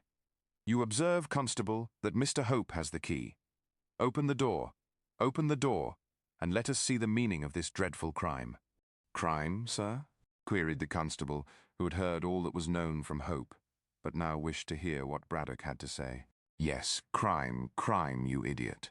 I have lost my mummy." "But I thought, sir, that a murder—" "Oh, of course," gabbled the professor, as if the death was quite a minor consideration. "Bolton's dead murdered, I suppose, as he could scarcely have nailed himself down in a packing case. But it's my precious mummy I am thinking of, Painter. A mummy, if you know what a mummy is. That cost me £900. Go in, man, go in and don't stand there gaping. Don't you see that Mr. Hope has opened the door? I have sent Cockatoo to Pierside to notify the police. They will soon be here.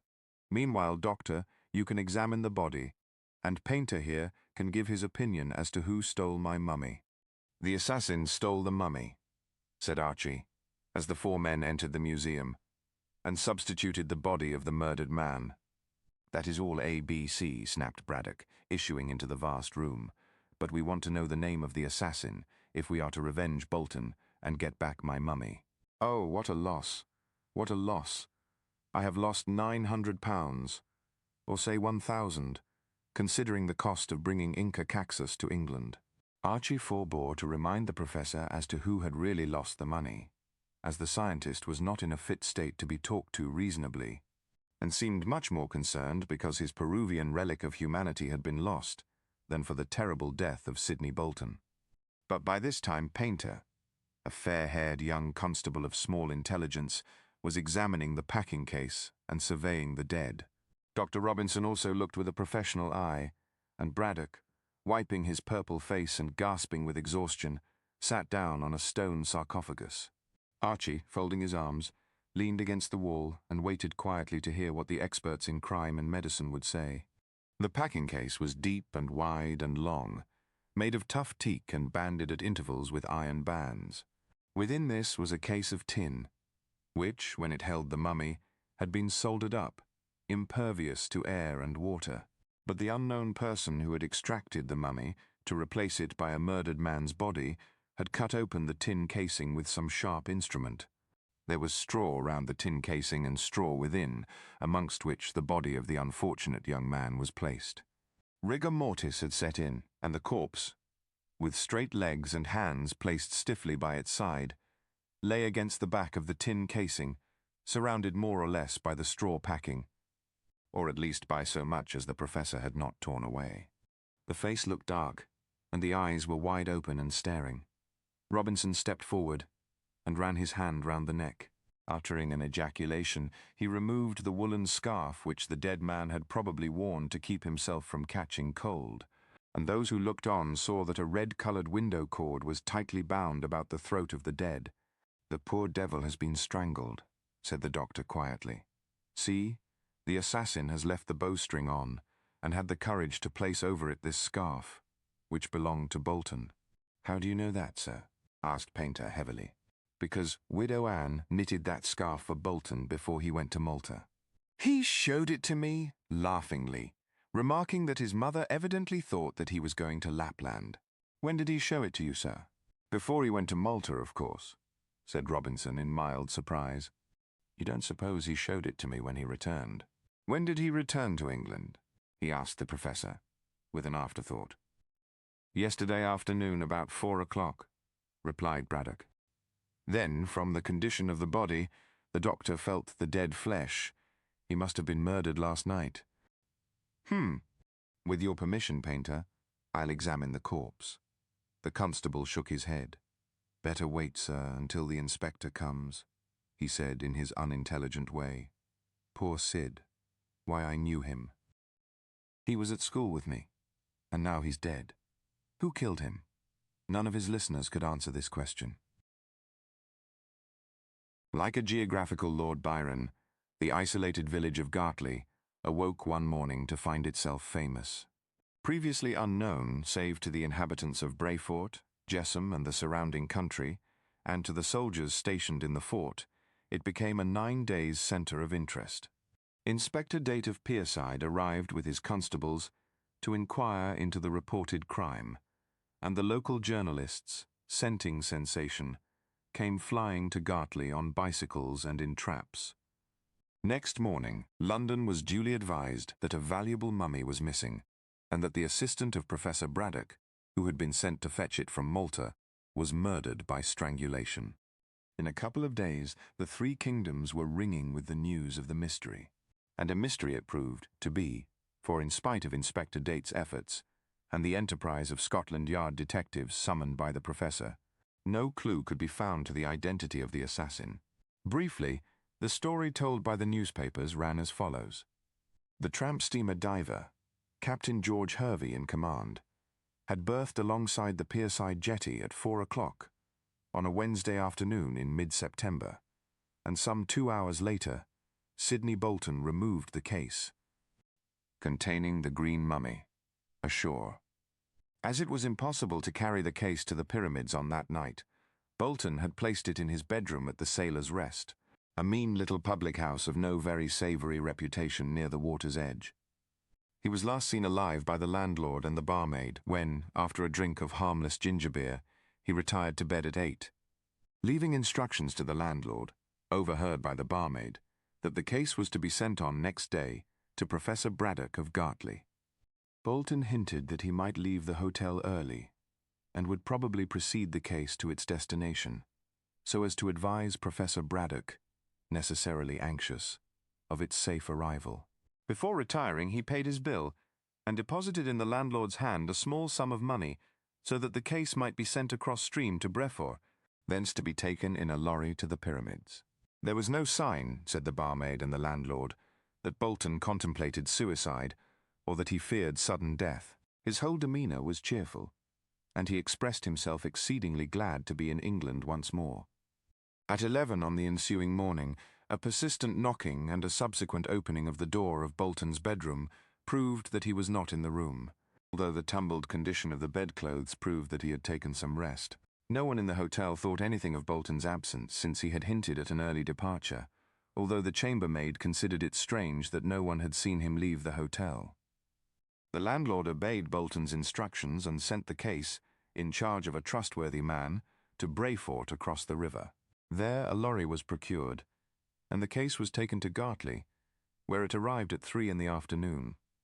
It was then that Professor Braddock, in opening the case, discovered the body of his ill-fated assistant, rigid in death, and with a red window cord tightly bound round the throat of the corpse. At once, said the newspapers, the professor sent for the police, and later insisted that the smartest Scotland Yard detectives should come down to elucidate the mystery. At present, both police and detectives were engaged in searching for a needle in a haystack, and so far had met with no success. Such was the tale set forth in the local and London and provincial journals. Widely as it was discussed, and many as were the theories offered, no one could fathom the mystery. But all agreed that the failure of the police to find a clue was inexplicable. It was difficult enough to understand how the assassin could have murdered Bolton and opened the packing case, and removed the mummy to replace it by the body of his victim in a house filled with at least half a dozen people. But it was yet more difficult to guess how the criminal had escaped with so noticeable an object as the mummy, bandaged with emerald-hued woolen stuff woven from the hair of Peruvian llamas. If the culprit was one who thieved and murdered for gain, he could scarcely sell the mummy without being arrested, since all England was ringing with the news of its disappearance. If a scientist, impelled to robbery by an archaeological mania, he could not possibly keep possession of the mummy without someone learning that he possessed it. Meanwhile, the thief and his plunder had vanished as completely as if the earth had swallowed both. Great was the wonder at the cleverness of the criminal, and many were the solutions offered to account for the disappearance. One enterprising weekly paper, improving on the limerick craze, offered a furnished house and £3 a week for life to the fortunate person who could solve the mystery. As yet no one had won the prize, but it was early days yet, and at least 5,000 amateur detectives tried to work out the problem. Naturally, Hope was sorry for the untimely death of Bolton, whom he had known as an amiable and clever young man. But he was also annoyed that his loan of the money to Braddock should have been, so to speak, nullified by the loss of the mummy. The professor was perfectly furious at his double loss of assistant and embalmed corpse, and was only prevented from offering a reward for the discovery of the thief and assassin by the painful fact that he had no money. He hinted to Archie that a reward should be offered, but that young man, backed by Lucy, declined to throw away good money after bad. Braddock took this refusal so ill that Hope felt perfectly convinced he would try and wriggle out of his promise to permit the marriage and persuade Lucy to engage herself to Sir Frank Random, should the baronet be willing to offer a reward. And Hope was also certain that Braddock, a singularly obstinate man, would never rest until he once more had the mummy in his possession. That the murderer of Sidney Bolton should be hanged was quite a minor consideration with the professor. Meanwhile, Widow Anne had insisted on the dead body being taken to her cottage, and Braddock, with the consent of Inspector Date, willingly agreed, as he did not wish a newly dead corpse to remain under his roof. Therefore, the remains of the unfortunate young man were taken to his humble home, and here the body was inspected by the jury when the inquest took place in the coffee room of the Warrior Inn, immediately opposite Mrs. Bolton's abode. There was a large crowd round the inn, as people had come from far and wide to hear the verdict of the jury, and Gartley, for the first and only time in its existence, presented the aspect of an August bank holiday. The coroner, an elderly doctor with a short temper, caused by the unrealized ambition of a country practitioner, opened the proceedings by a snappy speech, in which he set forth the details of the crime in the same bold fashion in which they had been published by the newspapers. A plan of the Sailor's Rest was then placed before the jury, and the coroner drew the attention of the 12 good and lawful men to the fact that the bedroom occupied by deceased was on the ground floor, with a window looking out onto the river, merely a stone throw away. "So you will see, gentlemen," said the coroner, "that the difficulty of the assassin in leaving the hotel with his plunder was not so great as has been imagined. He had merely to open the window in the quiet hours of the night, when no one was about, and pass the mummy through to his accomplice, who probably waited without." It is also probable that a boat was waiting by the bank of the river, and the mummy having been placed in this, the assassin and his friend could row away into the unknown without the slightest chance of discovery. Inspector Date, a tall, thin, upright man with an iron jaw and a severe expression, drew the coroner's attention to the fact that there was no evidence to show that the assassin had an accomplice. "What you have stated, sir, may have occurred," rasped Date in a military voice, "but we cannot prove the truth of your assumption, since the evidence at our disposal is merely circumstantial." "I never suggested that it was anything else," snapped the coroner. "Say what you have to say, Mr. Inspector, and produce your witnesses, if you have any." "There are no witnesses who can swear to the identity of the murderer," said Inspector Date coldly, and determined not to be ruffled by the apparent antagonism of the coroner. "The criminal has vanished, and no one can guess his name or occupation, or even the reason which led him to slay the deceased. Coroner, the reason is plain. He wanted the mummy." "Inspector, why should he want the mummy?" Coroner, "That is what we wish to find out." Inspector, "Exactly, sir. We wish to learn the reason why the murderer strangled the deceased." Coroner, "We know that reason. What we wish to know is why the murderer stole the mummy. And I would point out to you, Mr. Inspector, that as yet we do not even know the sex of the assassin.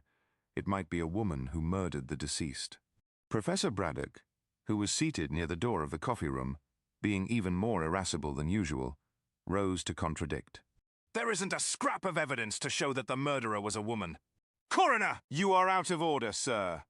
And I would point out that, as yet Inspector Date has produced no witnesses. Date glared. He and the coroner were old enemies, and always sparred when they met.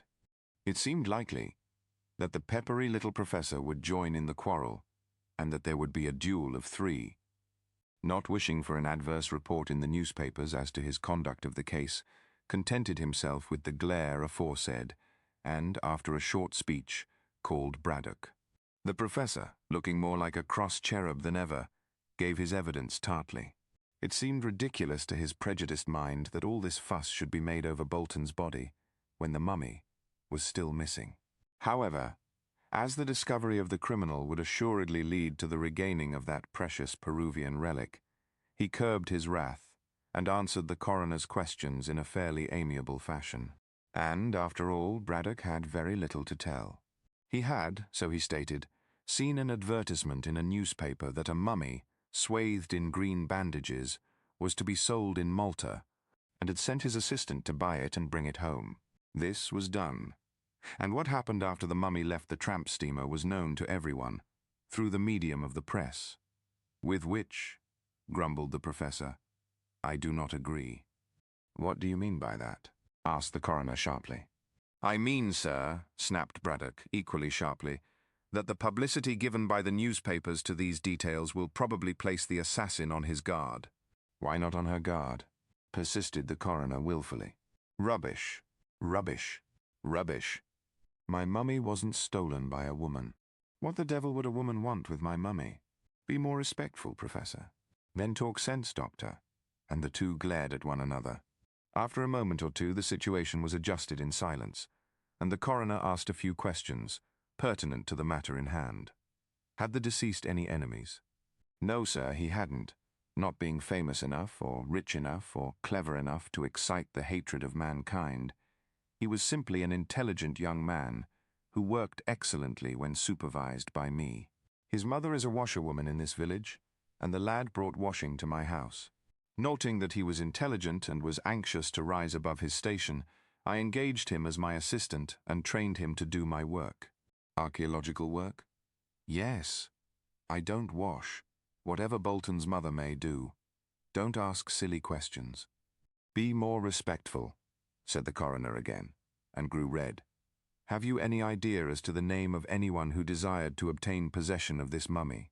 I dare say dozens of scientists in my line of business would have liked to get the corpse of Inca Caxus, such as, and he reeled out a list of celebrated men. Nonsense, growled the coroner. Famous men like those you mention would not murder even for the sake of obtaining this mummy. I never said that they would, retorted Braddock, but you wanted to hear who would like to have the mummy, and I have told you. The coroner waived the question. Was there any jewelry on the mummy likely to attract a thief? He asked. How the devil should I know? Fumed the professor. I never unpacked the mummy. I never even saw it. Any jewelry buried with Inca Caxus would be bound up in the bandages. So far as I know, those bandages were never unwound. You can throw no light on the subject? No, I can't. Bolton went to get the mummy and brought it home. I understood that he would personally bring his precious charge to my house, but he didn't. Why, I don't know. When the professor stepped down, still fuming at what he considered were the unnecessary questions of the coroner, the young doctor who had examined the corpse was called. Robinson deposed that deceased had been strangled by means of a red window cord, and that, from the condition of the body, he would judge death had taken place some 12 hours more or less before the opening of the packing case by Braddock. That was at 3 o'clock on Thursday afternoon, so in witness's opinion the crime was committed between 2 and 3 on the previous morning. But I can't be absolutely certain as to the precise hour, added witness. At any rate, poor Bolton was strangled after midnight and before 3 o'clock. That is a wide margin, grumbled the coroner, jealous of his brother practitioner. Were there any other wounds on the body? No. You can see for yourself, if you have inspected the corpse. The coroner, thus reproved, glared, and Widow Anne appeared after Robinson retired.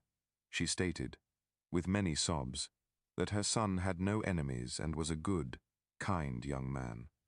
She also related her dream, but this was flouted by the coroner, who did not believe in the occult. However, the narration of her premonition was listened to with deep interest by those in the court. Widow Anne concluded her evidence by asking how she was to live now that her boy Sid was dead. The coroner professed himself unable to answer this question and dismissed her. Samuel Quass, the landlord of the Sailor's Rest, was next called. He proved to be a big, burly, red-haired, red-whiskered man who looked like a sailor.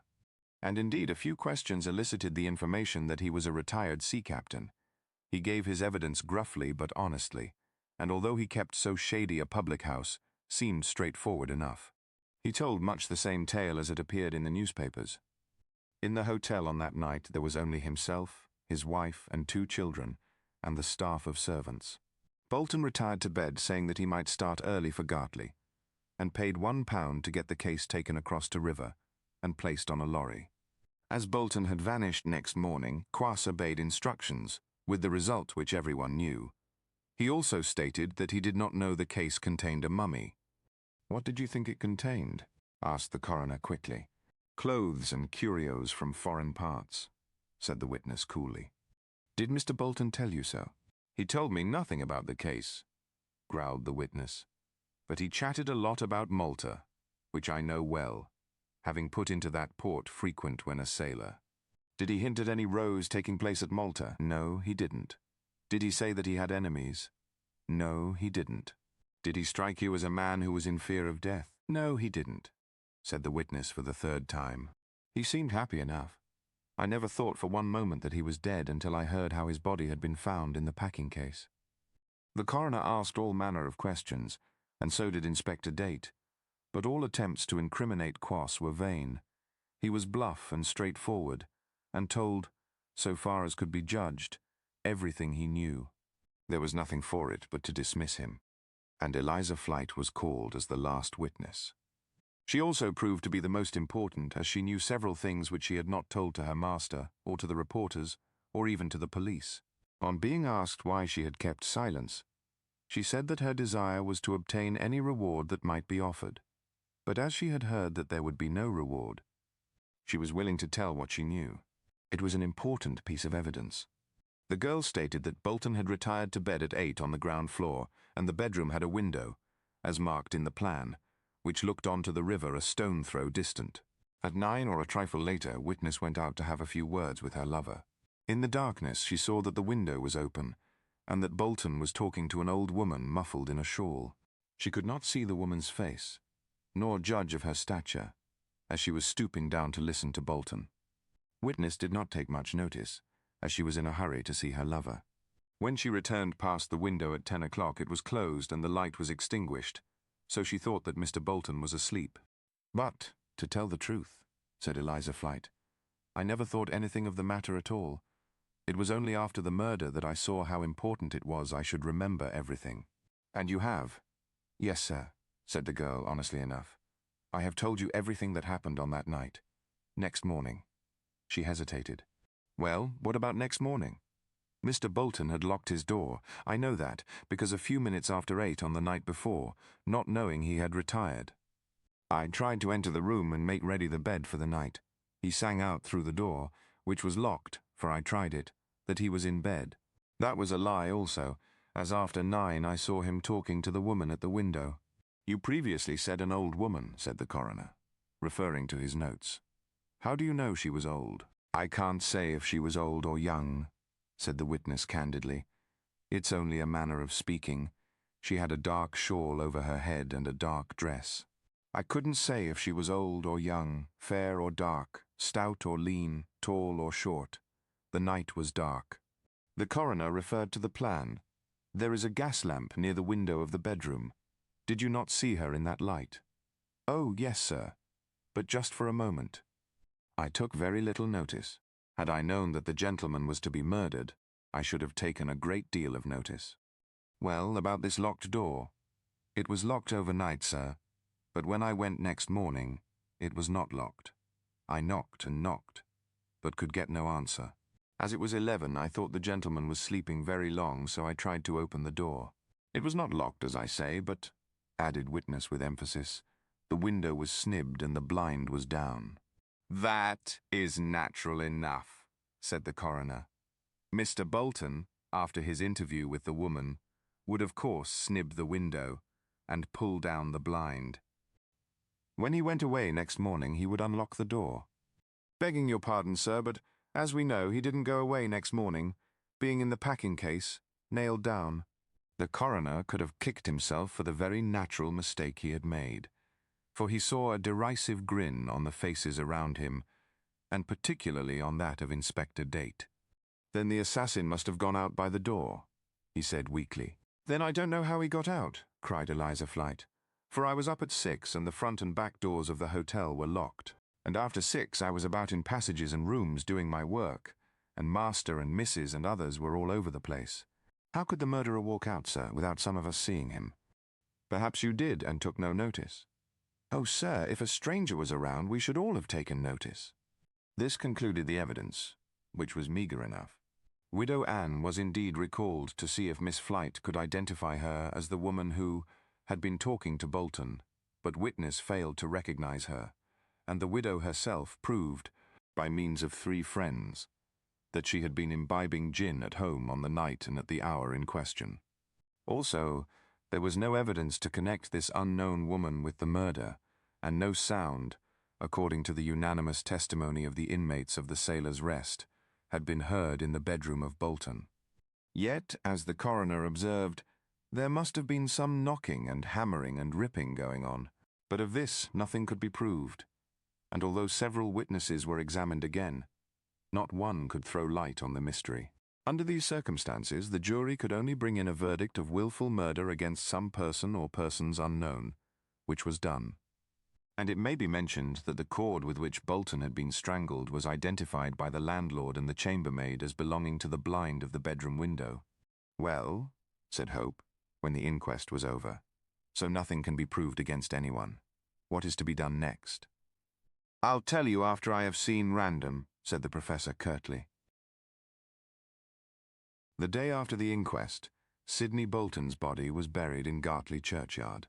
Owing to the nature of the death, and the publicity given to the murder by the press, a great concourse of people assembled to witness the interment, and there was an impressive silence when the corpse was committed to the grave.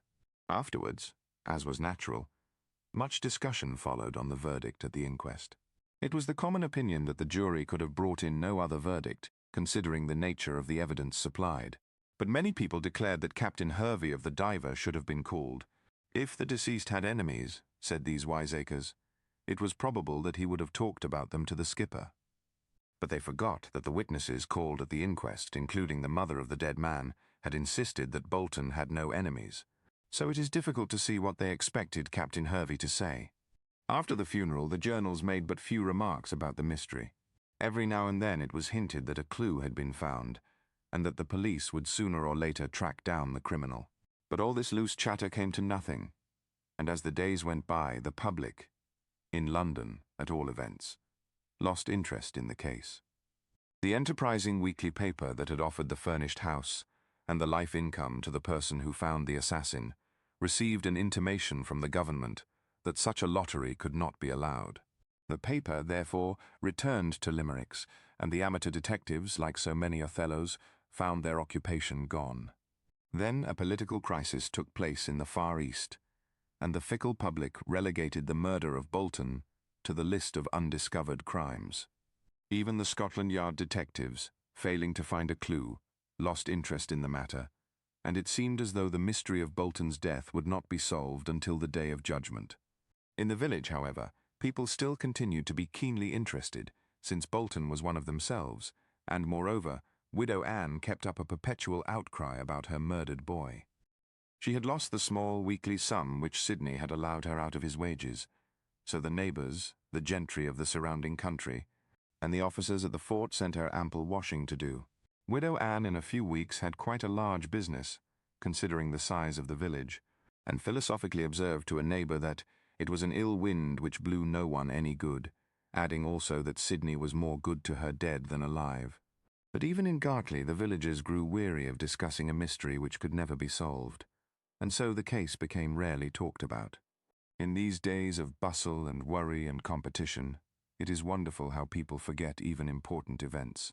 If a blue sun arose to lighten the world instead of a yellow one, after 9 days of wonder, man would settle down quite comfortably to a cerulean existence. Such is the wonderful adaptability of humanity. Professor Braddock was less forgetful, as he always bore in mind the loss of his mummy, and constantly thought of schemes whereby he could trap the assassin of his late secretary. Not that he cared for the dead in any way, save from a strictly business point of view, but the capture of the criminal meant the restitution of the mummy, and as Braddock told everyone with whom he came in contact, he was determined to regain possession of his treasure. He went himself to the Sailor's Rest and drove the landlord and his servants wild by asking tart questions and storming when a satisfactory answer could not be supplied. Quoss was glad when he saw the plump back of the cross little man, who so pertinaciously followed what everyone else had abandoned. Life was too short, grumbled Quoss, to be bothered in that way. The wooing of Archie and Lucy went on smoothly, and the professor showed no sign of wishing to break the engagement.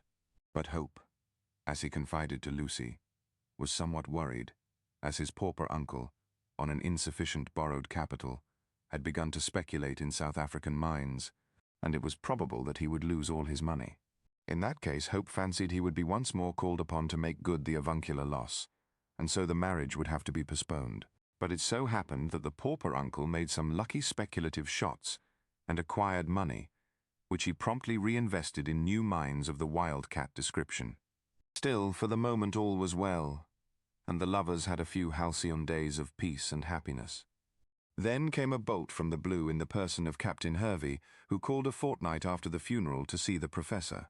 The skipper was a tall, slim man, lean as a fasting friar, and hard as nails, with closely clipped red hair, moustache of the same aggressive hue, and an American goatee. He spoke with a Yankee accent, and in a truculent manner, sufficiently annoying to the fiery professor. When he met Braddock in the museum, the two became enemies at the first glance, and because both were bad-tempered and obstinate, took an instant dislike to one another. Like did not draw to like in this instance.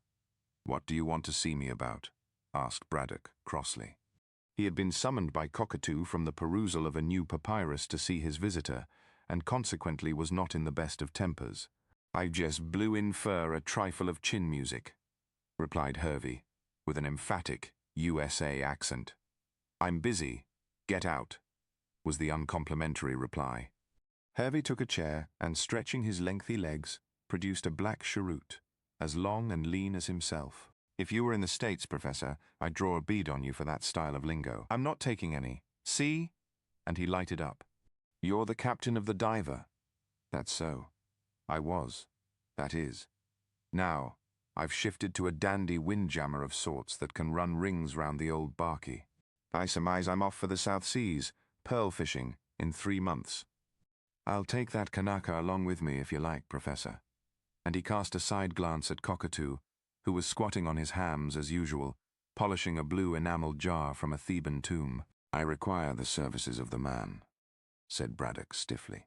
"As to you, sir, you've been paid for your business in connection with Bolton's passage and the shipment of my mummy, so there is no more to be said." "Heaps more! Heaps, you bet," remarked the man of the sea placidly, and controlling a temper which in less civilized parts would have led him to wipe the floor with the plump scientist. "My owners were paid for that racket, not me. No, sir. So I've paddled into this port to see if I can rake in a few dollars on my own. I've no dollars to give you in charity, that is." "Huh? And who asked charity, you bald-headed jellybag?" Braddock grew scarlet with fury. "If you speak to me like that, you ruffian, I'll throw you out." "What? You?" "Yes, me." And the professor stood on tiptoe, like the bantam he was. "You make me smile, and likewise tired," murmured Hervey, admiring the little man's pluck. "See here, Professor, touching that mummy. My mummy. My green mummy. What about it?" Braddock rose to the fly thrown by this skillful angler. "That's so. What will you shell out if I pass along that corpse?" "Ah." The professor again stood on tiptoe, gasping and purple in the face. He almost squeaked in the extremity of his anger. "I knew it." "Knew what?"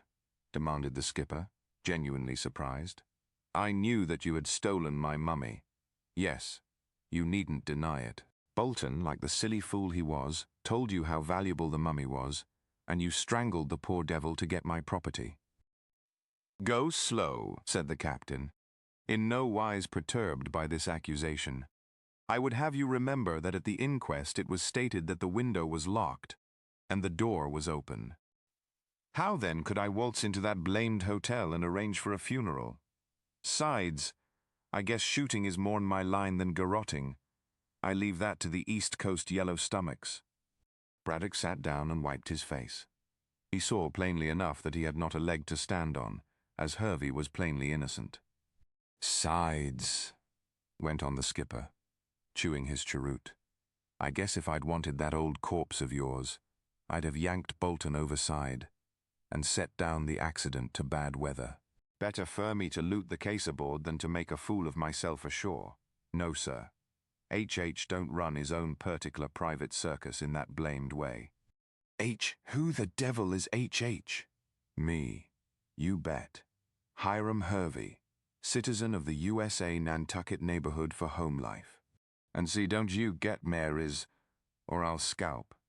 "You can't scalp me," chuckled Braddock, passing his hand over a very bald head. "See here. What do you want? Name a price and I'll float round to get back your verdant corpse. I thought you were going to the South Seas. In 3 months. Pearl fishing. Lots of time, I reckon, to run this old circus I want you to finance. Have you any suspicions?" "No. Set, I don't believe in that window business." "What do you mean?" Braddock sat upright. "Well," drawled the Yankee, "I see. I interviewed the gal as told that particular lie in court. Eliza Flight. Was it a lie she told?" "Well, not exactly. The window was snibbed, but that was done after the chap who sent your pal to Kingdom Come had got out." "Do you mean to say that the window was locked from the outside?" asked Braddock. And then, when Hervey nodded, he exclaimed, "Impossible." "Nary an impossibility, you bet. The chap who engineered the circus was all fired smart. The snib was an old one, and he yanked a piece of string round it and passed the string through the crack between the upper and lower sash of the window. When outside he pulled and the snib slid into place, but he left the string on the ground outside. I picked it up next day and guessed the racket he'd been on. I tried the same business and brought off the deal. It sounds wonderful and yet impossible, cried Braddock, rubbing his bald head and walking excitedly to and fro. See here, I'll come along with you and see how it's done. You bet you won't unless you shell out. See here. Hervey leaned forward. From that window business, it's plain that no one inside the shanty cord's your pal. The chap as did it entered and left by the window and made tracks with that old corp you want. Now you pass along £500. That's English currency, I reckon, and I'll smell round for the robber. And where do you think I can obtain £500? Asked the professor very dryly. Well, I guess if that blamed corpse is worth it, you'll be willing to trade. You don't live in this shanty for nothing. My good friend, I have enough to live on, and obtain this house at a small rent on account of its isolation. But I can no more find the sum of £500 than fly. Hervey rose and straightened his legs. Then I guess I'd best be getting back to Pierside. One moment, sir. Did anything happen on the voyage? Did Bolton say anything likely to lead you to suppose that he was in danger of being robbed and murdered? No, said the skipper musingly, and pulling his goatee. He told me that he had secured the old corpse and was bringing it home to you. I didn't talk much to Bolton, he wasn't my style. Have you any idea who killed him? No, I ain't. Then how do you propose to find the criminal who has the mummy? You give me £500 and see, said Hervey coolly. I haven't got the money. Then I reckon you don't get the corpse. So long, and the skipper strolled towards the door. Braddock followed him. You have a clue? No, I've got nothing. Not even that £500 you make such a fuss over. It's a wasted day with HH, I surmise. Wait! He scribbled on a card and flung it across the room. That's my Pierside address if you should change your blamed mind. The professor picked up the card. The Sailor's Rest. What, are you stopping there? Then, when Hervey nodded, he cried violently, Why, I believe you have a clue, and stop at the hotel to follow it up. Maybe I do and maybe I don't, retorted the captain, opening the door with a jerk. Anyhow, I don't hunt for that corpse without the dollars. When Hiram Hervey departed, the professor raged up and down the room so violently that Cockatoo was cowed by his anger. Apparently this American skipper knew of something which might lead to the discovery of the assassin, and incidentally to the restoration of the green mummy to its rightful owner. But he would not make a move unless he was paid £500, and Braddock did not know where to procure that amount. Having long since made himself acquainted with Hope's financial condition, he knew well that there was no chance of getting a second cheque in that quarter. Of course there was Random, whom he had heard casually had returned from his yachting cruise, and was now back again at the fort. But Random was in love with Lucy, and would probably only give or lend the money on condition that the professor helped him with his wooing. In that case, since Lucy was engaged to Hope, there would be some difficulty in altering present conditions. But having arrived at this point of his somewhat angry meditations, Braddock sent Cockatoo with a message to his stepdaughter, saying that he wished to see her. I'll see if she really loves Hope, thought the professor, rubbing his plump hands. If she doesn't, there may be a chance of her throwing him over to become Lady Random. Then I can get the money. And indeed, soliloquized the professor virtuously, I must point out to her that it is wrong of her to make a poor marriage when she can gain a wealthy husband. I will only be doing my duty by my dear dead wife, by preventing her wedding poverty. But girls are so obstinate, and Lucy is a thorough girl. His amiable anxiety on behalf of Miss Kendall was only cut short by the entrance of the young lady herself. Professor Braddock then showed his hand too plainly by evincing a strong wish to conciliate her in every way. He procured her a seat. He asked after her health. He told her that she was growing prettier every day, and in all ways behaved so unlike his usual self, that Lucy became alarmed, and thought that he had been drinking. "Why have you sent for me?" she asked, anxious to come to the point. "Aha!" Braddock put his venerable head on one side like a roguish bird, and smiled in an infantine manner. "I have good news for you." "About the mummy?" she demanded innocently. "No, about flesh and blood, which you prefer. Sir Frank Random has arrived back at the fort." "There." "I know that," was Miss Kendall's unexpected reply. His yacht came to Pierside on the same afternoon as the diver arrived. Oh, indeed, said the professor, struck by the coincidence, and with a stare. How do you know? Archie met Sir Frank the other day, and learned as much. What? Braddock struck a tragic attitude. Do you mean to say that those two young men speak to one another? Yes.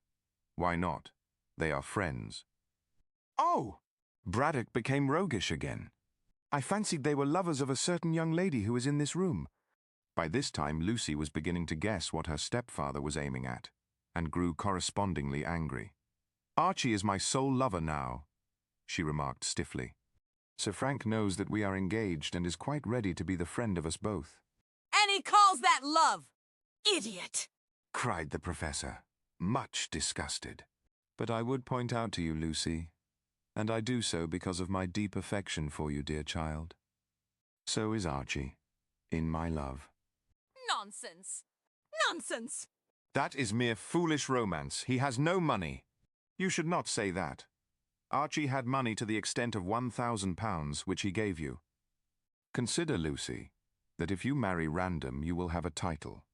Miss Kendall, whose patience was getting exhausted, stamped a very neat boot. I don't know why you talk in this way, Father. I wish to see you happy. Then your wish is granted. You do see me happy. But I won't be happy long if you keep bothering me to marry a man I don't care two straws about. I am going to be Mrs. Hope, so there. My dear child, said the professor, who always became paternal when most obstinate. I have reason to believe that the green mummy can be discovered, and poor Sidney's death avenged, if a reward of £500 is offered. If Hope can give me that money, he will not. I shall not allow him to. He has lost too much already. In that case, I must apply to Sir Frank Random. Well, apply, she snapped, being decidedly angry. It's none of my business. I don't want to hear anything about it.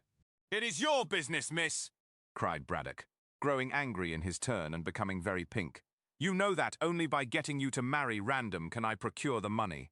Oh! Said Lucy coldly. So this is why you sent for me.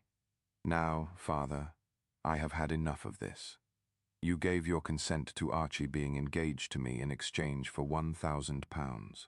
As I love him, I shall abide by the word you gave. If I had not loved him, I should have refused to marry him. You understand? I understand that I have a very obstinate girl to deal with. You shall marry as I choose. I shall do nothing of the sort. You have no right to dictate my choice of a husband. No right when I am your father? You are not my father, merely my stepfather, merely a relation by marriage. I am of age. I can do as I like and intend to. But, Lucy, implored Braddock, changing his tune, think. I have thought. I marry Archie, but he is poor, and Random is rich. I don't care. I love Archie and I don't love Frank. Would you have me lose the mummy forever? Yes, I would, if my misery is to be the price of its restoration. Why should I sell myself to a man I care nothing about, just because you want a musty, fusty old corpse? Now I am going. Lucy walked to the door. I shan't listen to another word, and if you bother me again, I shall marry Archie at once, and leave the house. I can make you leave it in any case, you ungrateful girl! Bellowed Braddock, who was purple with rage, never having a very good temper at the best of times. Look what I have done for you. Miss Kendall could have pointed out that her stepfather had done nothing save attend to himself. But she disdained such an argument, and without another word opened the door and walked out. Almost immediately afterwards, Cockatoo entered, much to the relief of the professor, who relieved his feelings by kicking the unfortunate Kanaka. Then he sat down again to consider ways and means of obtaining the necessary mummy, and still more necessary money. Sir Frank Random was an amiable young gentleman with, as the saying goes, all his goods in the shop window. Fair-haired and tall, with a well-knit, athletic figure, a polished manner, and a man-of-the-world air, he strictly resembled the romantic officer of Bow Bells, Family Herald, Young Ladies' Journal fiction. But the romance was all in his well-groomed looks, as he was as commonplace a Saxon as could be met with in a day's march. Fond of sport, attentive to his duties as artillery captain, and devoted to what is romantically known as the fair sex, he sauntered easily through life, very well contented with himself and with his agreeable surroundings. He read fiction when he did read, and those weekly papers devoted to sport troubled his head very little about politics, save when they had to do with a possible German invasion, and was always ready to do anyone a good turn. His brother officers declared that he was not half a bad sort, which was high praise from the usually reticent serviceman. His capacity may be accurately gauged by the fact that he did not possess a single enemy, and that everyone spoke well of him. A mortal who possesses no quality likely to be envied by those around him is certain to belong to the rank and file of humanity. But these unconsidered units of mankind can always console themselves with the undoubted fact that mediocrity is invariably happy. Such a man as Random would never set the Thames on fire, and certainly he had no ambition to perform that astounding feat. He was fond of his profession, and intended to remain in the army as long as he could. He desired to marry and beget a family, and retire, when set free from soldiering, to his country seat, and there perform blamelessly the congenial role of a village squire, until called upon to join the respectable corpses in the Random vault. Not that he was a saint or ever could be one. Neither black nor white, he was simply grey, being an ordinary mixture of good and bad. As theology has provided no hereafter for grey people, it is hard to imagine where the bulk of humanity will go. But doubts on this point never troubled Random. He went to church, kept his mouth shut and his pores open, and vaguely believed that it would be all right somehow. A very comfortable if superficial philosophy indeed. It can easily be guessed that Random's somewhat colourless personality would never attract Lucy Kendall, since the hues of her own character were deeper. For this reason she was drawn to Hope, who possessed that aggressive artistic temperament, where good and bad are in violent contrast. Random took opinions from books or from other people, and his mind, like a looking-glass, reflected whatever came along. But Hope possessed opinions of his own, both right and wrong, and held to these in the face of all verbal opposition. He could argue, and did argue, when Random simply agreed. Lucy had similar idiosyncrasies, inherited from a clever father, so it was just as well that she preferred Archie to Frank. Had the latter young gentleman married her, he would have dwindled to Lady Random's husband, and would have found too late that he had domesticated a kind of imitation George Eliot. When he congratulated Archie on his engagement somewhat ruefully, he little thought what an escape he had had. But Professor Braddock, who did not belong to the Grey tribe, knew nothing of this, as his Egyptological studies did not permit him time to argue on such commonplace matters. He therefore failed in advance when he set out to persuade Random into renewing his suit.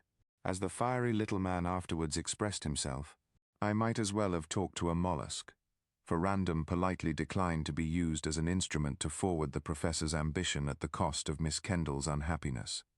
The interview took place in Sir Frank's quarters at the fort on the day after Hervey had called to propose a search for the corpse, and it was during this interview that Braddock learned something which both startled and annoyed him.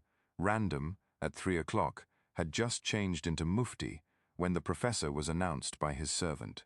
Braddock, determined to give his host no chance of denying himself, followed close on the man's heels, and was in the room almost before Sir Frank had read the card. It was a bare room, sparsely furnished, according to the War Office's idea of comfort, and although the baronet had added a few more civilized necessities, it still looked somewhat dismal. Braddock, who liked comfort, shook hands carelessly with his host, and cast a disapproving eye on his surroundings. "Dog kennel, grumbled the polite professor. "Bare desolation like a damned dungeon. You might as well live in the Sahara." "It would certainly be warmer," replied Random, who knew the scientist's snappy ways very well. "Take a chair, sir. Hard as bricks, confound it. Hand me over a cushion. There, that's better. No, I never drink between meals, thank you. Smoke? Hang it, Random, you should know by this time that I dislike making a chimney of my throat. There. Take a seat and listen to what I have to say. It's important. Poke the fire, please. It's cold."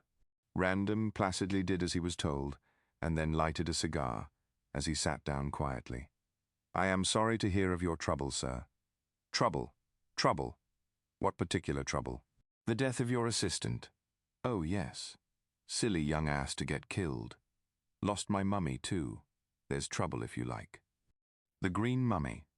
Random looked into the fire. Yes, I have heard of the green mummy. I should think you have, snapped Braddock, warming his plump hands. Every penny a liner has been talking about it. When did you return? On the same day that steamer with the mummy on board arrived, was Random's odd reply. The professor stared suspiciously. I don't see why you should date your movements by my mummy, he retorted. Well, I had a reason in doing so. What reason? The mummy? What about it? Do you know where it is? Braddock started to his feet and looked eagerly at the calm face of his host. No, I wish I did. How much did you pay for it, Professor? What's that to you? Snapped the other, resuming his seat. Nothing at all, but it is a great deal to Don Pedro de Gallegos. And who the deuce is he? Some Spanish Egyptologist? I don't think he is an Egyptologist, sir. He must be, if he wants my mummy. You forget, Professor, that the green mummy comes from Peru. Who denied that it did, sir? You are illogical, infernally so. The little man rose and straddled on the hearthrug, with his back to the fire and his hands under his coat-tails. Now, sir, he said, glaring at the young man like a schoolmaster, what the deuce are you talking about? Out with it. No evasion. Oh, hang it, Professor, don't jump down my throat, spurs and all, said Random, rather annoyed by this dictatorial tone. I never wear spurs. Go on, sir, and don't argue. Sir Frank could not help laughing, although he knew that it was useless to induce Braddock to be civil. Not that the professor meant to be rude, especially as he desired to conciliate Random, but long years of fighting with other scientists and of having his own scientific way had turned him into a kind of schoolmaster, and everyone knows that they are the most domineering of the human race. It's a long story, said the baronet with a shrug and a smile. Story? Story? What story? That which I am about to tell you.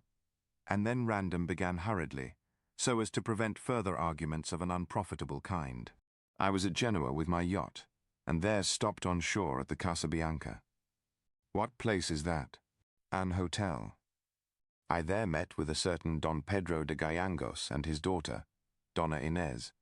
He was a gentleman from Lima, and had come to Europe in search of the green mummy. Braddock stared. And what did this confounded Spaniard want with my green mummy? He demanded indignantly. How did he know of its existence? What reason had he to try and obtain it? Answer, sir. I shall let Don Pedro answer himself, said Random dryly. He arrives in a couple of days, and intends to take rooms at the Warrior Inn along with his daughter. Then you can question him, Professor. I question you, snapped Braddock angrily, and I am answering to the best of my ability. Don Pedro told me nothing beyond the fact that he wanted the mummy, and had come to Europe to get it. In some way he learned that it was in Malta, and was for sale. Quite so, rasped the professor. He saw the advertisement in the newspapers, as I did, and wanted to buy it over my head. Oh, he wanted to buy it right enough and wired to Malta, said Random. But in reply he received a letter stating that it had been sold to you and was being taken to England on the Diver. I followed the Diver in my yacht and arrived at Pierside an hour after she did. Ah, Braddock glared. I begin to see light. This infernal Spaniard was on board, and wanted my mummy. He knew that Bolton had taken it to the Sailor's Rest and went there to kill the poor lad and get my— Nothing of the sort, interrupted Sir Frank impatiently. Don Pedro remained behind in Genoa, intending to write and ask if you would sell him the mummy. I wrote and told him of the murder of your assistant and related all that had happened. He wired to me that he was coming to England at once, as I told you. He will be in Gartley in a couple of days. That is the whole story. It is a sufficiently strange one, grumbled Braddock, frowning. What does he want with my mummy? I cannot tell you, but if you will sell— Sell! Sell! Sell! Vociferated Braddock furiously. Don Pedro will give you a good price, finished Random calmly. I haven't got the mummy, said the professor, sitting down and wiping his pink head. "And if I had, I certainly would not sell. However, I'll hear what this gentleman has to say when he arrives. Perhaps he can throw some light on the mystery of this crime. I am perfectly certain that he cannot, sir. Don Pedro, as I said, was left behind in Genoa." "Humph," said the professor, unconvinced. "He could easily employ a third party." Random rose, looking and feeling annoyed. "I assure you that Don Pedro is a gentleman and a man of honor. He would not stoop to—" There. Braddock waved his hands. Sit down. You shouldn't say such things, Professor." "I say what I desire to say," retorted the old gentleman tartly. "But we can dismiss the subject for the time being." "I am only too glad to do so," said Random, who was ruffled out of his usual calm by the veiled accusation which Braddock had brought against his foreign friend. "And to get to a more agreeable subject, tell me how Miss Kendall is keeping." "She is ill, very ill," said the professor solemnly. "Ill? Why, Hope, whom I met the other day, said that she was feeling very well and very happy. So, Hope thinks, because he has forced her into an engagement." Random started to his feet. "Forced her? Nonsense. It isn't nonsense, and don't dare to speak like that to me, sir. I repeat that Lucy, poor child, is breaking her heart for you." The young man stared and then broke into a hearty laugh. "It isn't, confound you," said Braddock, who did not like being laughed at. "You don't know your daughter." "Stepdaughter, you mean? Ah, perhaps the more distant relationship accounts for your ignorance of her character," said Random dryly. "You are quite wrong. I was in love with Miss Kendall, and asked her to be my wife before I went on leave. She refused me, saying that she loved Hope, and because of her refusal, I took my broken heart to Monte Carlo, where I lost much more money than I had any right to lose." "Your broken heart seems to have mended quickly," said Braddock, who was trying to suppress his wrath at this instance of Lucy's duplicity, for so he considered it. "Oh, pooh, it's only my way of speaking," laughed the young man. "If my heart had been really broken, I should not have mentioned the fact." "Then you did not love Lucy, and you dared to play fast and loose with her affections," raged Braddock, stamping. "You are quite wrong," said Sir Frank sharply. "I did love Miss Kendall, or I should certainly not have asked her to be my wife. But when she told me that she loved another man, I stood aside as any fellow would." "You should have insisted on—" "On nothing, sir. I am not the man to force a woman to give me a heart which belongs to another person.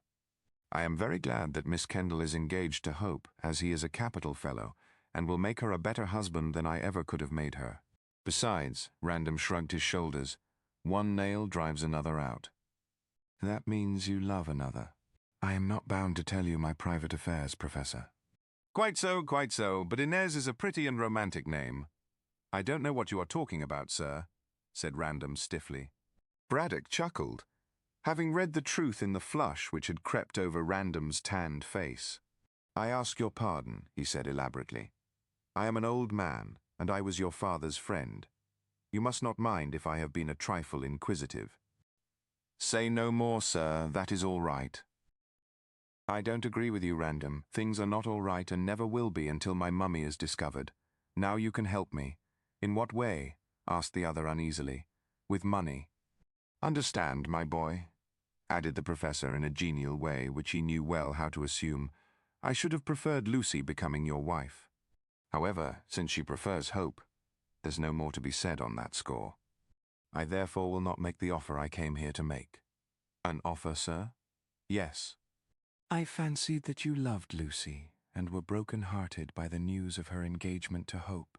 I therefore intended to ask you to give me, or rather lend me, £500 on condition that I helped you to—" "Stop, Professor," said Random, colouring.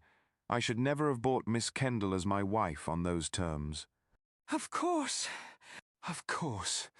And as I say, there is no more to be said. I shall therefore agree to Lucy's engagement to Hope." Braddock carefully omitted to say that he had already agreed, and had been paid £1,000 to agree, "and will congratulate you when you lead Donna Inez to the altar." "I never said anything about Donna Inez, Professor Braddock." Of course not. Modern reticence. However, I can see through a brick wall as well as most people. I understand. So let us drop the subject, my boy. And this £500, I cannot lend it to you, Professor. The fact is, I lost heaps of coin at Monte Carlo, and am not in a position to— Very good, let us shelve that also, said Braddock with apparent heartiness, although he was really very angry at his failure. I am sorry, though, as I wish to get back the mummy and to revenge poor Sidney Bolton's death. How can the 500 do that? Asked Random with interest. Well, drawled the professor with his eyes on the young man's attentive face, Captain Hervey of the Diver came to me yesterday and proposed to search for the assassin and his plunder on condition that I paid him £500. I am, as you know, very poor for a scientist, and so I wish to borrow the 500 from you on condition that Lucy— We won't talk of that again, said Random hurriedly. But do you mean to say that this Captain Hervey knows of anything likely to solve this mystery? He says that he does not, and merely proposes to search. From what I have seen of the man, I should think that he had all the capacities of a good bloodhound and would certainly succeed, but he will not move a step without money. £500, murmured Random thoughtfully, while the professor watched him closely. I can tell you how to obtain it. How? In what way? Don Pedro seems to be rich, and he wants the mummy, said the baronet. So when he comes here, ask him to— Certainly not! Certainly not! Raged Braddock, clapping on his hat in a fury. How dare you make such a proposition to me, Random? If this Don Pedro offers the reward and Hervey finds the mummy, he will simply hand it over to your friend. He can scarcely do that, since you have bought the mummy. But Don Pedro is willing to purchase it from you. Humph! Braddock moved to the door, thinking, I shall reserve my decision until this man arrives. Good day. And he departed. Random did not attempt to detain him, as he was somewhat weary of the professor's vagaries.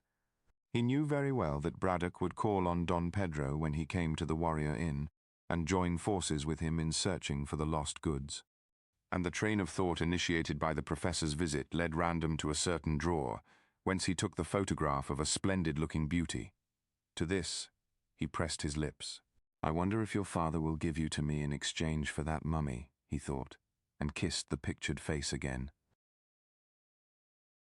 Some weeks had now elapsed since the death and burial of Sidney Bolton, and the excitement had simmered down to a gentle speculation as to who had killed him. This question was discussed in a half-hearted manner round the winter fires of Gartley, but gradually people were ceasing to interest themselves in a crime, the mystery of which would apparently never be solved. Life went on in the village and at the pyramids much in the same way, save that the professor attended along with Cockatoo to his museum and did not engage another assistant. Archie and Lucy were perfectly happy, as they looked forward to being married in the spring, and Braddock showed no desire to interfere with their engagement. They knew, of course, that he had called upon Sir Frank, but were ignorant of what had taken place. Random himself called at the pyramids to congratulate Miss Kendall on her engagement, and seemed so very pleased that she was going to marry the man of her choice that, womanlike, she grew rather annoyed. As the baronet had been her lover, she thought that he should wear the willow for her sake. But Random showed no disposition to do so. Therefore Lucy shrewdly guessed that his broken heart had been mended by another woman. The professor could have confirmed the truth of this from the hints which Random had given him, but he said nothing about his interview with the young man. Nor did he mention that a Spanish gentleman from Peru was seeking for the famous green mummy. Considerably vexed that Random should be so cheerful, Lucy cast round to learn the truth. She could scarcely ask the baronet himself, and Archie professed himself unable to explain. Miss Kendall did not dream of cross-examining Braddock, as it never entered her mind that the dry-as-dust scientist would know anything. It then occurred to this inquisitive young lady that Mrs. Jasher might be aware of Random's secret, which made him so cheerful. Sir Frank was a great friend of the plump widow, and frequently went to take afternoon tea at her small house, which was situated no great distance from the fort. In fact, Mrs. Jasher entertained the officers largely, as she was hospitable by nature, and liked to have presentable men about her for flirting purposes. With good-looking youth she assumed the maternal air, and in the role of a clever woman of the world professed to be the adviser of one and all. In this way she became quite a favourite, and her little parlour, she liked the old English word, was usually well filled at the hour of afternoon tea. Twice already Lucy had called on Mrs. Jasher after the commotion caused by the crime, as she wished to speak to her about the same, but on each occasion the widow proved to be absent in London. However, the third visit proved to be more lucky, for Mrs. Jasher was at home, and expressed herself happy to see the girl. "So good of you to come and see me in my little wooden hut," said the widow, kissing her guest. And Mrs. Jasher's cottage really was a little wooden hut, being what was left of an old-fashioned farmhouse, built before the Stone Age. It lay on the verge of the marshes in an isolated position, and was placed in the middle of a square garden, protected from the winter floods by a low stone wall solidly built, but of no great height. The road to the fort ran past the front part of the garden, but behind the marshes spread towards the embankment, which cut off the view of the Thames. The situation was not an ideal one, nor was the cottage, but money was scarce with Mrs. Jasher, and she had obtained the whole place at a surprisingly small rental. The house and grounds were dry enough in summer, but decidedly damp in winter. Therefore the widow went to a flat in London, as a rule, for the season of fogs. This winter she had made up her mind, so she told Lucy, to remain in her own little castle and brave the watery humours of the marshes. "I can always keep fires burning in every room," said Mrs. Jasher, when she had removed her guest's hat and had settled her for a confidential talk on the sofa. "And after all, my dear, there is no place like home." The room was small and Mrs. Jasher was small, so she suited her surroundings excellently. Also, the widow had the good taste to furnish it sparsely, instead of crowding it with furniture. But what furniture there was could not be improved upon. There were Chippendale chairs, a Louis Quinze table, a Sheridan cabinet, and a satin-wood desk, hand-painted, which was said to have been the property of the unhappy Marie Antoinette. Oil paintings adorned the rose-tinted walls, chiefly landscapes, although one or two were portraits.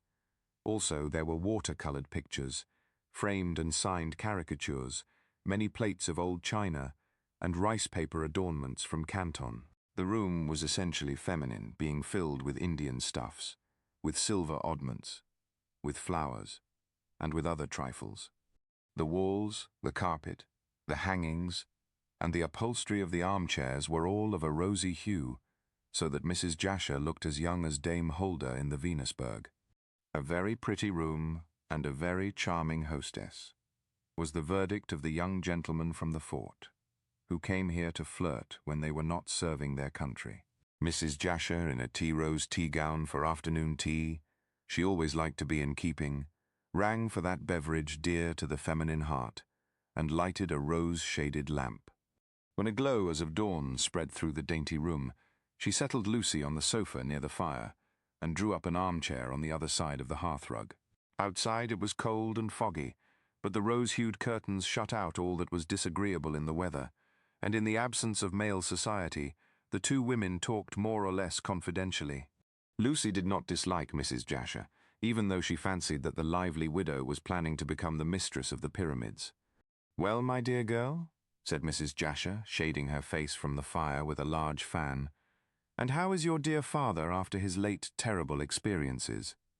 He is perfectly well and rather cross, replied Lucy, smiling. Cross? Of course. He has lost that wretched mummy. And poor Sidney Bolton. Oh, I don't think he cares for poor Sidney's death, beyond the fact that he misses his services. But the mummy cost £900, and father is much annoyed, especially as Peruvian mummies are somewhat hard to obtain. You see, Mrs. Jasher, father wishes to see the difference between the Peruvian and Egyptian modes of embalming. Ugh, how gruesome! Mrs. Jasher shuddered. But has anything been discovered likely to show who killed this poor lad? No. The whole thing is a mystery. Mrs. Jasher looked into the fire over the top of the fan. "I have read the papers," she said slowly, "and have gathered what I could from what the reporters explained.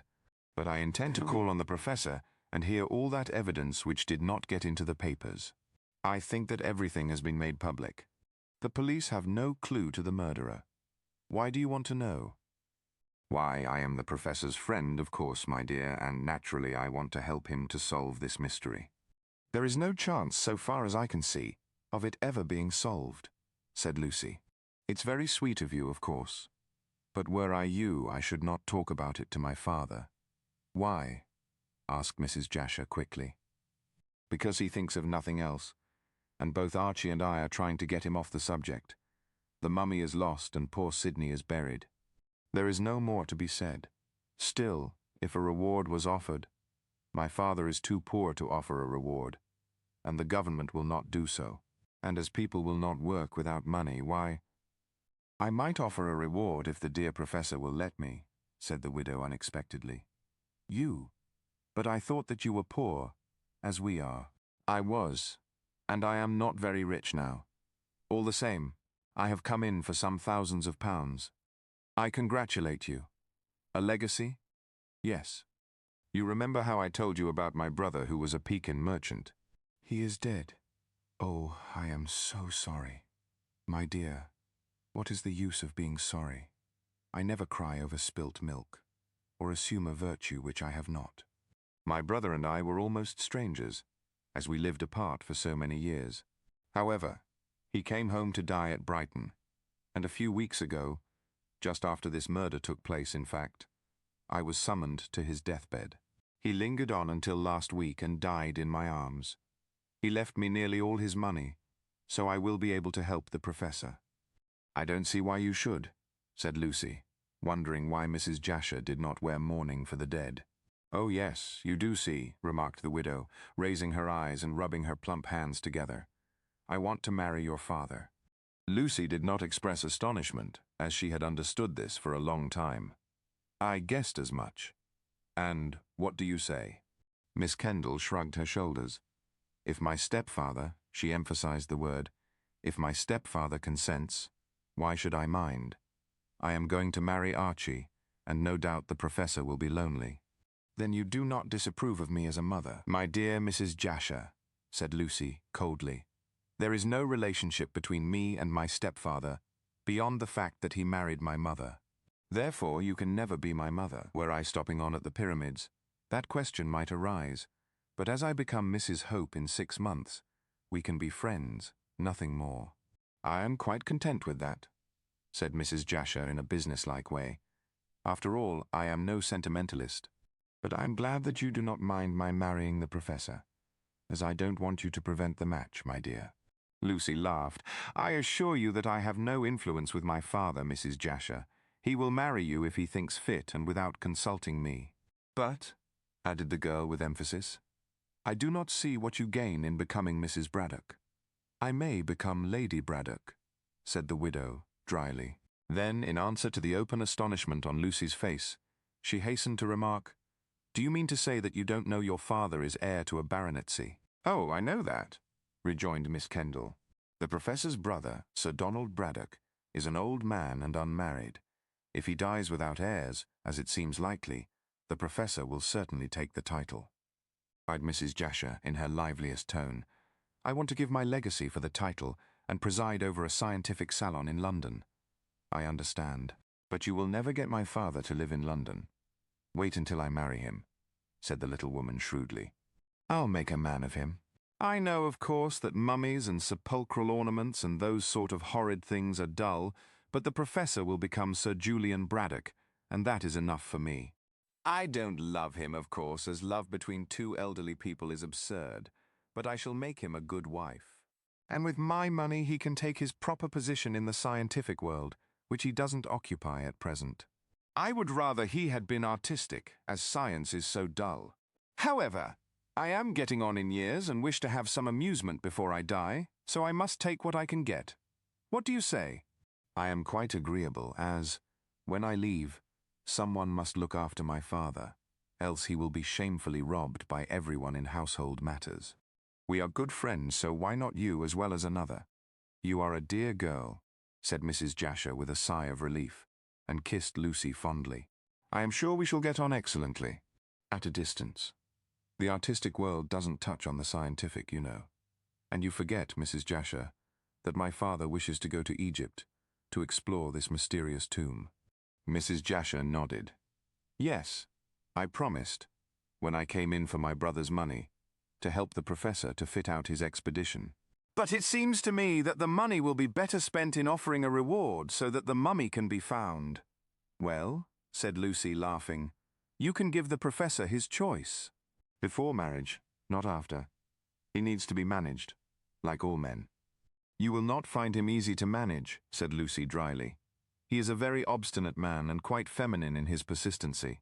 I recognize that he is a difficult character, and between you and me, dear, I should not marry him but for the title. It sounds rather like an adventuress talking in this way, but after all, if he makes me Lady Braddock, I can give him enough money to let him realize his desire of getting the mummy back. It's 6 of one and half a dozen of the other. And I'll be good to him, you need not fear.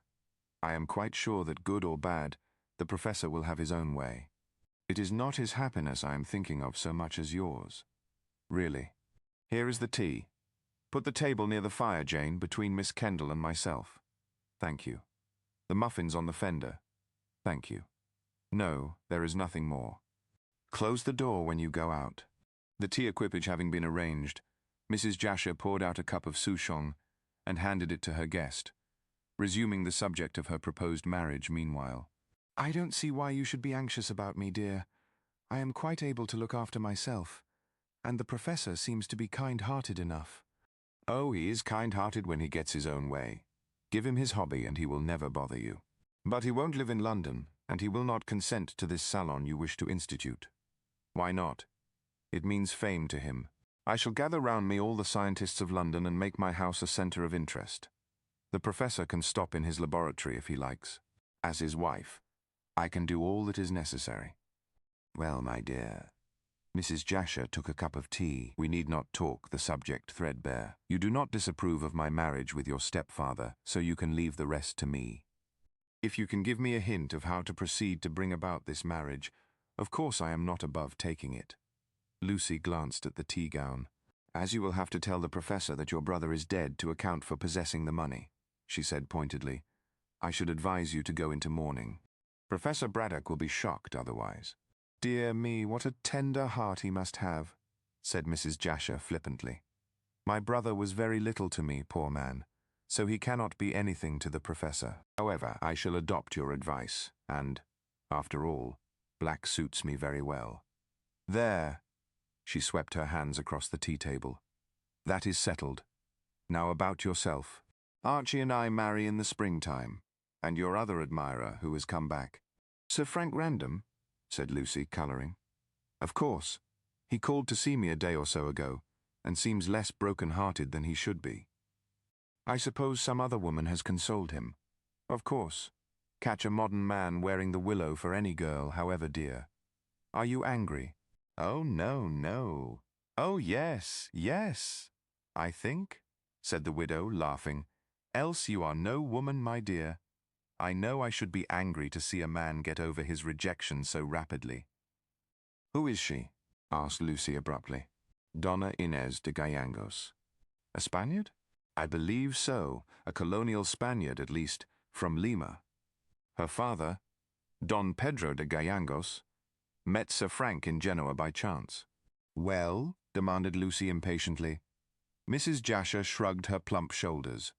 Well, my dear, can't you put 2 and 2 together? Of course Sir Frank fell in love with this dark-hued angel. Dark-hued? And I am light-haired. What a compliment! Perhaps Sir Frank wanted a change. He played on white and lost, and therefore stakes his money on black to win. That's the result of having been at Monte Carlo. Besides, this young lady is rich, I understand, and Sir Frank, so he told me, lost much more money at Monte Carlo than he could afford. Lucy roused herself from a fit of abstraction. Oh, yes, I am pleased, of course. I suppose, as any woman would, I felt rather hurt for the moment in being forgotten so soon. But, after all, I can't blame Sir Frank for consoling himself. If I am married first, he shall dance at my wedding. If he is married first, I shall dance at his. And you shall both dance at mine, said Mrs. Jasher. Why, there is quite an epidemic of matrimony. Well, Donna Inés arrives here with her father in a day or so. They stop at the Warrior Inn, I believe. That horrid place! Oh, it is clean and respectable. Besides, Sir Frank can hardly ask them to stop in the fort, and I have no room in this bandbox of mine.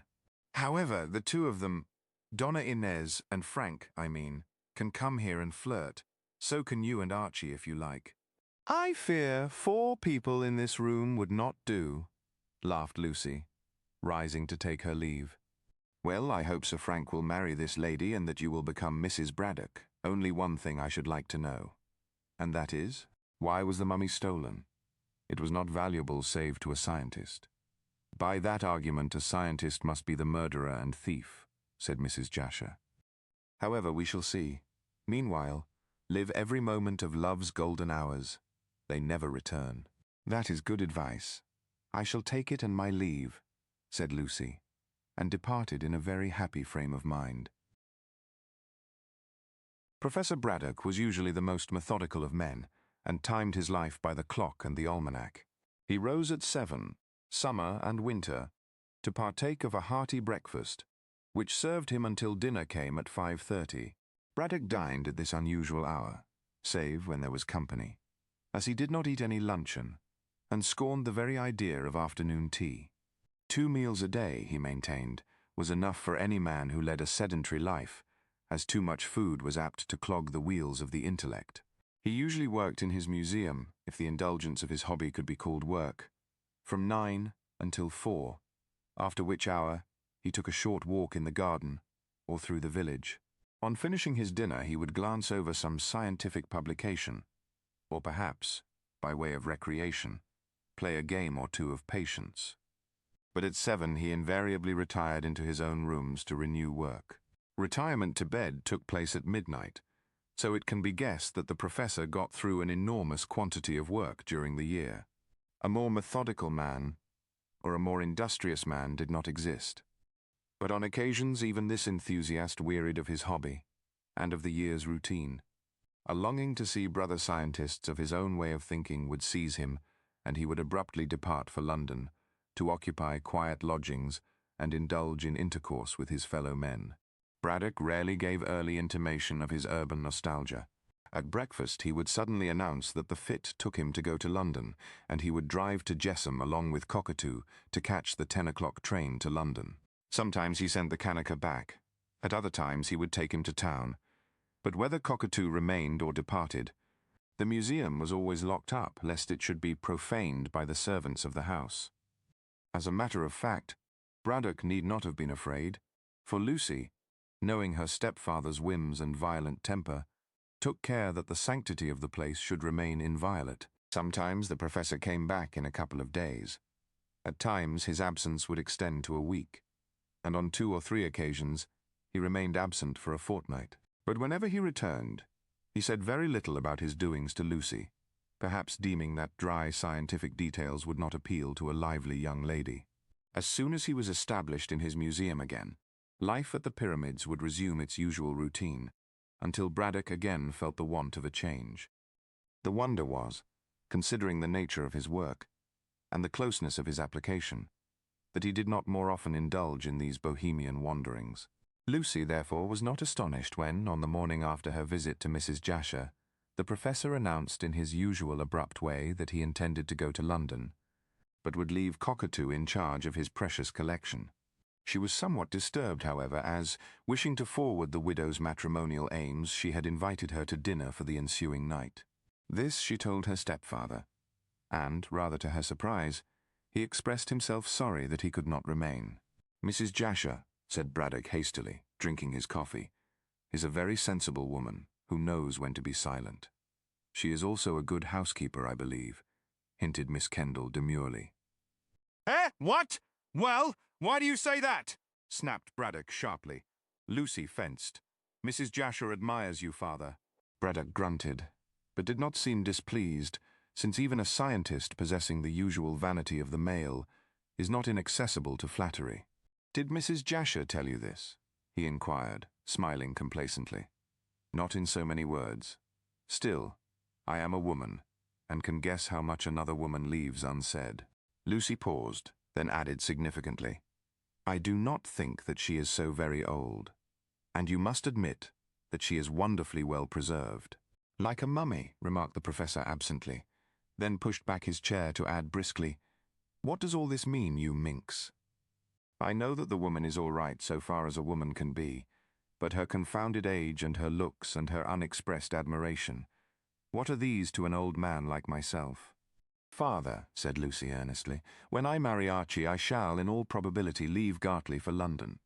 When I marry Archie, I shall. Do you think that I have not thought? If you were only wise, which you are not, you would marry Random and remain at the fort. Sir Frank has other fish to fry, father. And even if I did remain at the fort as his wife, I still could not look after you." Humph! I am beginning to see what you are driving at. But I can't forget your mother, my dear. She was a good wife to me. "Still," said Lucy coaxingly, and becoming more and more the champion of Mrs. Jasher, "you cannot manage this large house by yourself. I do not like to leave you in the hands of servants when I marry. Mrs. Jasher is very domesticated and would make a good housekeeper. No, no, I don't want to give you another mother, child. There is no danger of that, even if I did not marry," rejoined Lucy stiffly. "A girl can have only one mother." "And a man apparently can have two wives," said Braddock with dry humour. "Humph!" He pinched his plump chin. "It's not a bad idea, but of course I can't fall in love at my age." "I don't think that Mrs. Jasher asks for impossibilities." The professor rose briskly. "I'll think over it," said he. "Meanwhile, I am going to London. When will you be back, father?" "I can't say. Don't ask silly questions. I dislike being bound to time. I may be a week, and I may be only a few days. Things can go on here as usual, but if Hope comes to see you, ask Mrs. Jasher in to play chaperon." Lucy consented to this suggestion, and Braddock went away to prepare for his departure. To get him off the premises was like launching a ship, as the entire household was at his swift heels, packing boxes, strapping rugs, cutting sandwiches, helping him on with his overcoat and assisting him into the trap, which had been hastily sent for to the Warrior Inn. All the time Braddock talked and scolded, and gave directions and left instructions, until everyone was quite bewildered. Lucy and the servants all sighed with relief when they saw the trap disappear round the end of the road in the direction of Jessam.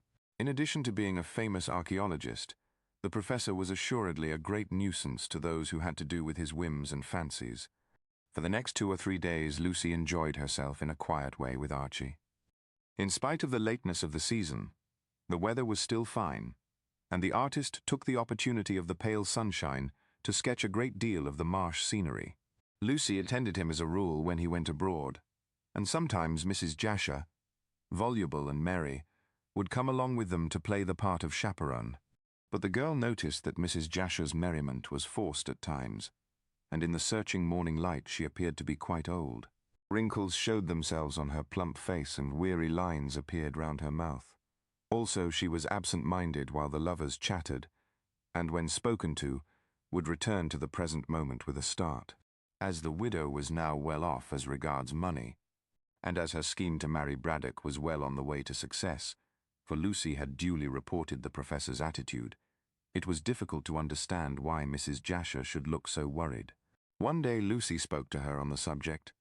Random had strolled across the marshes to look at Hope's sketch, and the two men chatted together, while Miss Kendall led the little widow to one side. "There is nothing the matter, I hope," said Lucy gently. "No. Why do you say that?" asked Mrs. Jasher, flushing. "You have been looking worried for the last few days." "I have a few troubles," sighed the widow. "Troubles connected with the estate of my late brother. The lawyers are very disagreeable and make all sorts of difficulties to swell their costs. Then, strangely enough, I am beginning to feel my brother's death more than I thought I should have done. You see that I am in mourning, dear.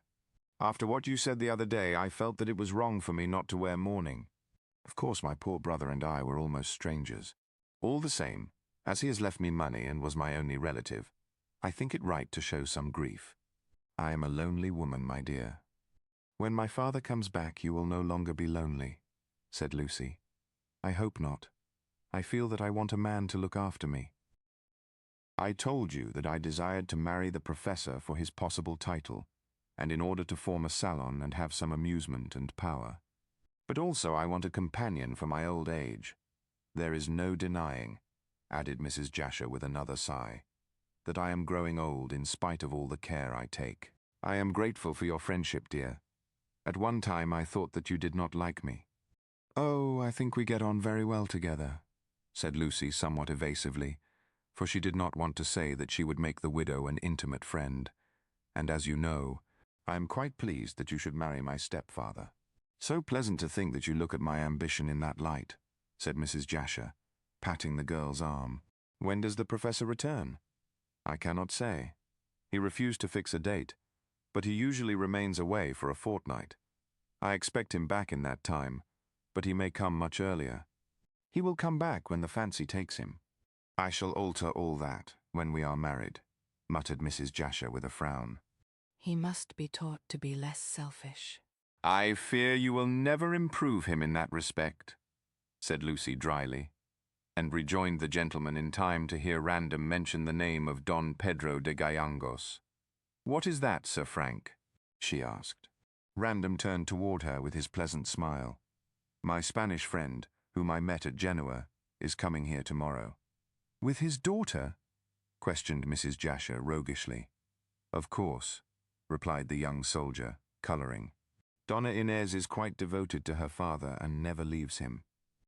"She will one day, I expect," said Hope innocently, for his eyes were on his sketch and not on Random's face, "when the husband of her choice comes along." "Perhaps he has come along already," tittered Mrs. Jasher significantly. Lucy took pity on Random's confusion. "Where will they stay?" "At the Warrior Inn. I have engaged the best rooms in the place. I fancy they will be comfortable there, as Mrs. Humber, the landlady, is a good housekeeper and an excellent cook, and I don't think Don Pedro is hard to please." "A Spaniard, you say?" remarked Archie idly. "Does he speak English?" "Admirably, so does the daughter." "But why does a Spaniard come to so out-of-the-way a place?" asked Mrs. Jasher, after a pause. "I thought I told you the other day, when we spoke of the matter," answered Sir Frank with surprise. "Don Pedro has come here to interview Professor Braddock about that missing mummy." Hope looked up sharply. "What does he know about the mummy?"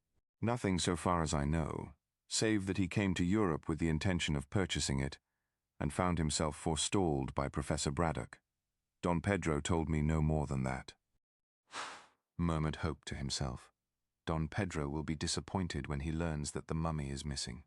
Random did not catch the words and was about to ask him what he had said, when two tall figures, conducted by a shorter one, were seen moving on the white road which led to the fort. "Strangers," said Mrs. Jasher, putting up her lorgnette, which she used for effect, although she had remarkably keen sight. "How do you know?" asked Lucy carelessly. My dear, look how oddly the man is dressed. "I can't tell at this distance," said Lucy. "And if you can, Mrs. Jasher, I really do not see why you require glasses." Mrs. Jasher laughed at the compliment to her sight, and coloured through her rouge at the reproof to her vanity. Meanwhile, the smaller figure, which was that of a village lad leading a tall gentleman and a slender lady, pointed toward the group round Hope's easel. Shortly the boy ran back up to the village road, and the gentleman came along the pathway with the lady. Random, who had been looking at them intently, suddenly started, having at length recognized them. "Don Pedro and his daughter," he said, in an astonished voice, and sprang forward to welcome the unexpected visitors. "Now, my dear," whispered the widow in Lucy's ear, "we shall see the kind of woman Sir Frank prefers to you." "Well, as Sir Frank has seen the kind of man I prefer to him," retorted Lucy, "that makes us quite equal." "I am glad these newcomers talk English," said Hope, who had risen to his feet. "I know nothing of Spanish." "They are not Spanish, but Peruvian," said Mrs. Jasher. "The language is the same, more or less. Confound it. Here is Random bringing them here. I wish he would take them to the fort. There's no more work for the next hour, I suppose." And Hope, rather annoyed, began to pack his artistic traps. On a nearer view, Don Pedro proved to be a tall, lean, dry man, not unlike Dore's conception of Don Quixote. He must have had Indian blood in his veins, judging from his very dark eyes, his stiff, lank hair, worn somewhat long, and his high cheekbones. Also, although he was arrayed in puritanic black, his barbaric love of colour betrayed itself in a red tie and in a scarlet handkerchief, which was twisted loosely round a soft slouch hat. It was the hat and the brilliant red of tie and handkerchief which had caught Mrs. Jasher's eye at so great a distance, and which had led her to pronounce the man a stranger, for Mrs. Jasher well knew that no Englishman would affect such vivid tints. All the same, in spite of this eccentricity, Don Pedro looked a thorough Castilian gentleman, and bowed gravely when presented to the ladies by random. "Mrs. Jasher, Miss Kendall, permit me to present Don Pedro de Gallegos." "I am charmed," said the Peruvian, bowing, hat in hand, "and in turn, allow me, ladies, to introduce my daughter, Donna Inez de Gallegos." Archie was also presented to the Don and to the young lady, after which Lucy and Mrs. Jasher, while not appearing to look, made a thorough examination of the lady with whom Random was in love. No doubt Donna Inez was making an examination on her own account, and with the cleverness of the sex, the three women, while chatting affably, learned all that there was to be learned from the outward appearance of each other in 3 minutes. Miss Kendall could not deny but what Donna Inez was very beautiful, and frankly admitted, inwardly, of course, her own inferiority. She was merely pretty, whereas the Peruvian lady was truly handsome and quite majestic in appearance. Yet about Donna Inez there was the same indefinite barbaric look as characterized her father. Her face was lovely, dark and proud in expression, but there was an aloofness about it which puzzled the English girl. Donna Inez might have belonged to a race populating another planet of the solar system.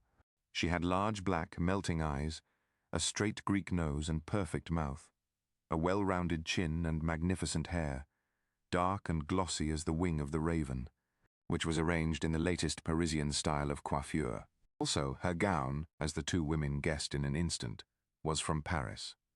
She was perfectly gloved and booted, and even if she betrayed somehow a barbaric taste for colour in the dull ruddy hue of her dress, which was subdued with black braid, yet she looked quite a well-bred woman. All the same, her whole appearance gave an observant onlooker the idea that she would be more at home in a scanty robe and glittering with rudely wrought ornaments of gold. Perhaps Peru, where she came from, suggested the comparison, but Lucy's thoughts flew back to an account of the virgins of the sun, which the professor had once described. It occurred to her, perhaps wrongly, that in Donna Inez she beheld one who in former days would have been the bride of some gorgeous Inca. "I fear you will find England dull after the sunshine of Lima," said Lucy, having ended a swift examination. Donna Inez shivered a trifle, and glanced around at the grey, misty air, through which the pale sunshine struggled with difficulty. "I certainly prefer the tropics to this," she said in musical English, "but my father has come down here on business, and until it is concluded we shall remain in this place." "Then we must make things as bright as possible for you," said Mrs. Jasher cheerfully, and desperately anxious to learn more of the newcomers. "You must come to see me, Donna Inez. Yonder is my cottage." "Thank you, madame. You are very good."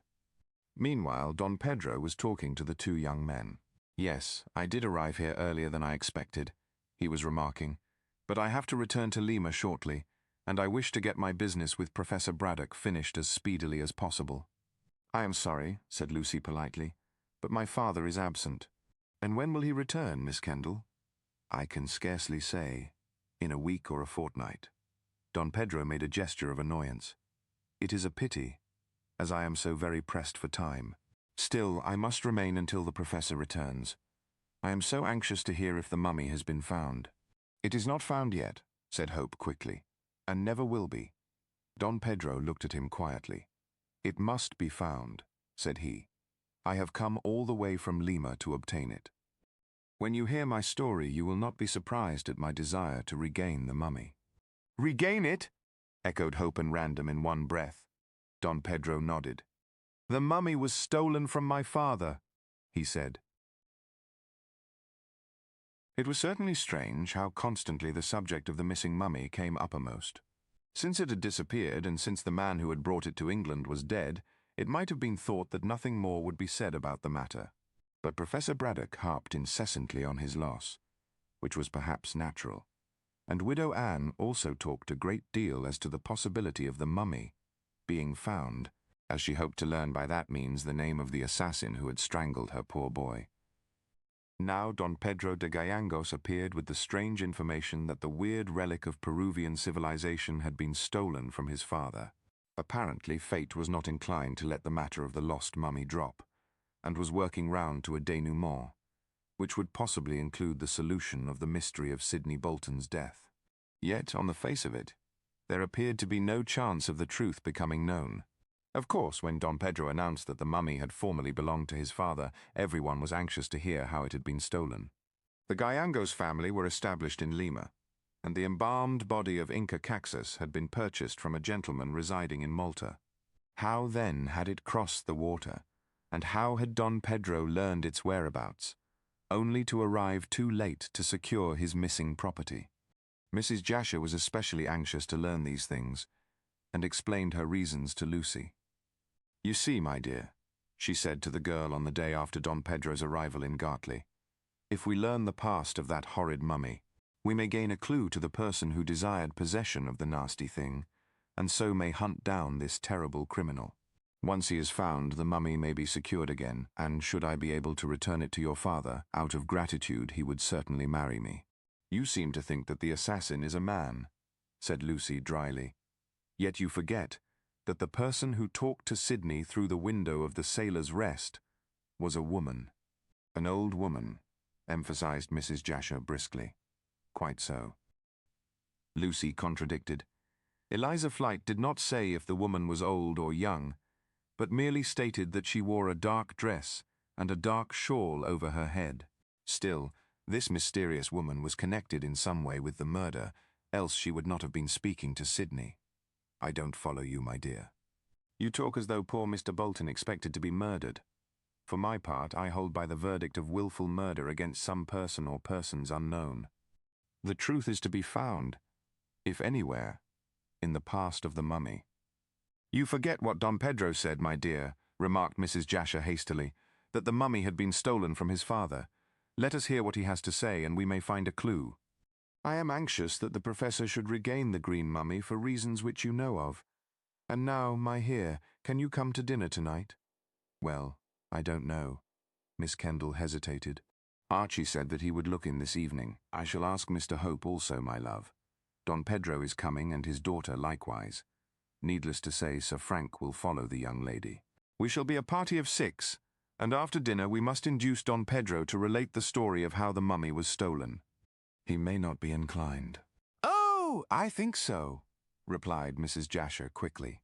"He wants to get the mummy back again, and if we discuss the subject, we may see some chance of securing it. But Don Pedro will not wish it to be restored to my father." Mrs. Jasher shrugged her plump shoulders. "Your father and Don Pedro can arrange that themselves." "All I desire is that the mummy should be found." "Undoubtedly it belongs by purchase to the Professor, but as it has been stolen, this Peruvian gentleman may claim it." "Well, I shall come, and Archie also," assented Lucy, who was beginning to be interested in the matter. "The affair is somewhat romantic." "Criminal, my dear, criminal," said Mrs. Jasher, rising to take her leave. "It is not a matter I care to mix myself up with." "Still," she laughed, "you know why I am doing so." "If I had to take all this trouble to gain a husband," observed Lucy somewhat acidly, "I should remain single all my life." "If you were as lonely as I am," retorted the plump widow, "you would do your best to secure a man-toy look after you." "I should prefer a young and handsomer husband, such as Sir Frank Random, for instance, but as beggars cannot be choosers, I must content myself with old age, a famous scientist, and the chance of a possible title. Now mind, dear, tonight at 7, not a minute later." And she bustled away to prepare for the reception of her guests. It seemed to Lucy that Mrs. Jasher was taking a great deal of trouble to become Mrs. Braddock, especially as the Professor's brother might live for many a long day yet, in which case the widow would not gain the title she coveted for years. However, the girl rather sympathized with Mrs. Jasher, who was a companionable soul and fond of society. Circumstances condemned her to a somewhat lonely life in an isolated cottage in a rather dull neighborhood, so it was little to be wondered at that she should strive to move heaven and earth as she was doing, in the hope of escaping from her solitude. Besides, although Miss Kendall did not wish to make a close companion of the widow, yet she did not dislike her, and moreover, thought that she would make Professor Braddock a very presentable wife.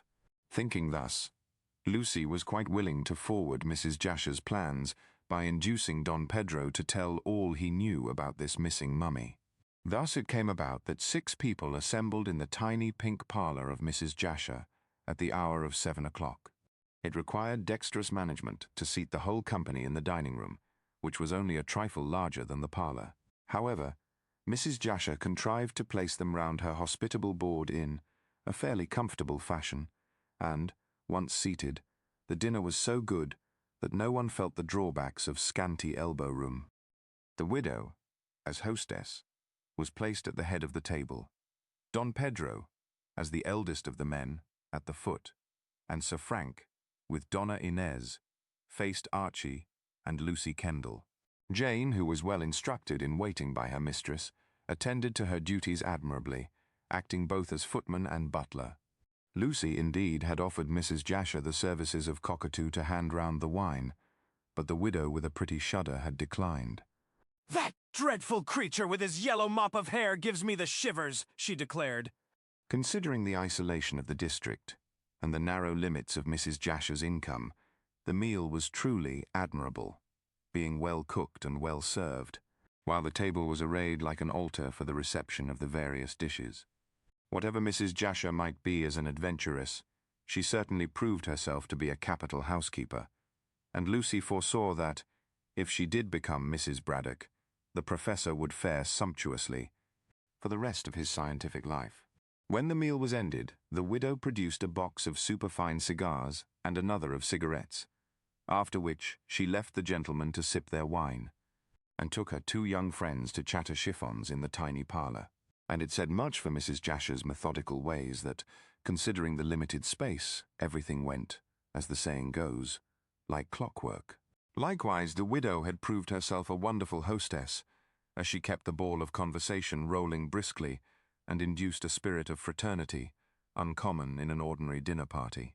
During the meal, Mrs. Jasher had kept off the subject of the mummy, which was the excuse for the entertainment, but when the gentlemen strolled into the parlour, feeling well fed and happy, she hinted at Don Pedro's quest. As the night was cold and the Peruvian gentleman came from the tropics, he was established in a well-padded armchair close to the sea-coal fire, and with her own fair hands Mrs. Jasher gave him a cup of fragrant coffee, which was rendered still more agreeable to the palate by the introduction of a vanilla bean. With this, and with a good cigar, for the ladies gave the gentleman permission to smoke, Don Pedro felt very happy and easy, and complimented Mrs. Jasher warmly on her capability of making her fellow creatures comfortable. "It is altogether comfortable, madame," said Don Pedro, rising to make a courtly bow. In fact, so agreeable was the foreigner that Mrs. Jasher dreamed for one swift moment of throwing over the dry-as-dust scientist to become a Spanish lady of Lima. "You flatter me, Don Pedro," she said, waving a wholly unnecessary fan out of compliment to her guest's Spanish extraction. "Indeed, I am very glad that you are pleased with my poor little house." "Pardon, madame, but no house can be poor when it is a casket to contain such a jewel." "There," said Lucy somewhat satirically to the young men, while Mrs. Jasher blushed and bridled. What Englishman could turn such a compliment? It reminds one of Georgian times. "We are more sober now than my fathers were then," said Hope, smiling, "and I am sure if Random thought for a few minutes he could produce something pretty. Go on, Random." "My brain is not equal to the strain after dinner," said Sir Frank. As for Donna Inez, she did not speak, but sat smiling quietly in her corner of the room, looking remarkably handsome. As a young girl, Lucy was pretty, and Mrs. Jasher was a comely widow, but neither one had the majestic looks of the Spanish lady. She smiled, a veritable queen amidst the gimcrack ornaments of Mrs. Jasher's parlour, and Sir Frank, who was fathoms deep in love, could not keep his eyes off her face.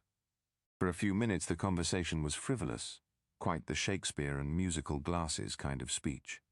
Then Mrs. Jasher, who had no idea that her good dinner should be wasted in charming nothings, introduced the subject of the mummy by a reference to Professor Braddock. It was characteristic of her cleverness that she did not address Don Pedro, but pointed her speech at Lucy Kendall. "I do hope your father will return with that mummy," she observed, after a dexterous allusion to the late tragedy. "I don't think he has gone to look for it," replied Miss Kendall indifferently. But surely he desired to get it back after paying nearly £1,000 for it, said Mrs. Jasher, with well-feigned astonishment.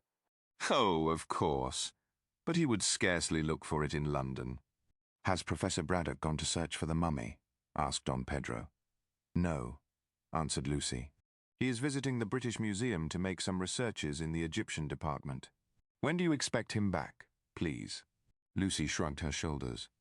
"I can't say, Don Pedro. My father comes and goes as the whim takes him." The Spanish gentleman looked thoughtfully into the fire.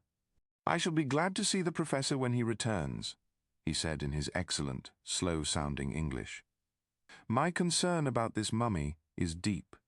"Dear me," remarked Mrs. Jasher, shielding her fair cheek with the unnecessary fan and venturing on a joke. "Is the mummy a relative?" "Yes, madame," replied Don Pedro, gravely and unexpectedly. At this everyone very naturally looked astonished, that is, all save Donna Inez, who still preserved her fixed smile. Mrs. Jasher took a mental note of the same, and decided that the young lady was not very intelligent. Meanwhile, Don Pedro continued his speech after a glance round the circle. "I have the blood of the royal Inca race in my veins," he said with pride. "Ha!" murmured the widow to herself. "Then that accounts for your love of colour, which is so un-English." Then she raised her voice. "Tell us all about it, Don Pedro," she entreated. "We are usually so dull here that a romantic story excites us dreadfully." "I do not know that it is very romantic," said Don Pedro with a polite smile. "And if you will not find it dull—" "Oh, no," said Archie, who was as anxious as Mrs. Jasher to hear what was to be said about the mummy. "Come, sir. We are all attention." Don Pedro bowed again, and again swept the circle with his deep-set eyes. "The Inca Caxus," he remarked, "was one of the decadent rulers of ancient Peru. At the conquest by the Spaniards, Inca Atahualpa was murdered by Pizarro, as you probably know. Inca Topaca succeeded him as a puppet king. He died also, and it was suspected that he was slain by a native chief called Chalcuchima. Then Manco succeeded, and is looked upon by historians as the last Inca of Peru. But he was not." "This is news indeed," said Random lazily. "And who was the last Inca?" "The man who is now the green mummy. Inca Caxus," ventured Lucy timidly. Don Pedro looked at her sharply. "How do you come to know the name?" You mentioned it just now, but before that, I heard my father mention it, said Lucy, who was surprised at the sharpness of his tone. "And where did the professor learn the name?" asked Don Pedro anxiously. Lucy shook her head. "I cannot say. But go on with the story," she continued, with the naive curiosity of a child. "Yes, do," pleaded Mrs. Jasher, who was listening with all her ears.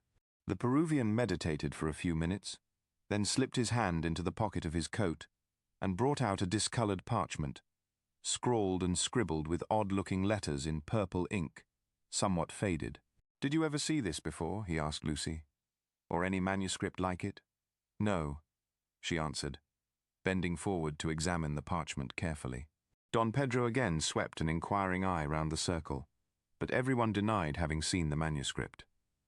"What is it?" asked Sir Frank curiously. Don Pedro restored the manuscript to his pocket. "It is an account of the embalming of Inca Caxus, written by his son, who was my ancestor." "Then you are descended from this Inca?" said Mrs. Jasher eagerly. "I am. Had I my rights, I should rule Peru. As it is, I am a poor gentleman with very little money. That," added Don Pedro with emphasis, "is why I wish to recover the mummy of my great ancestor." "Is it then so valuable?" asked Archie suddenly. He was thinking of some reason why the mummy should have been stolen. "Well, in itself it is of no great value save to an archaeologist," was Don Pedro's reply.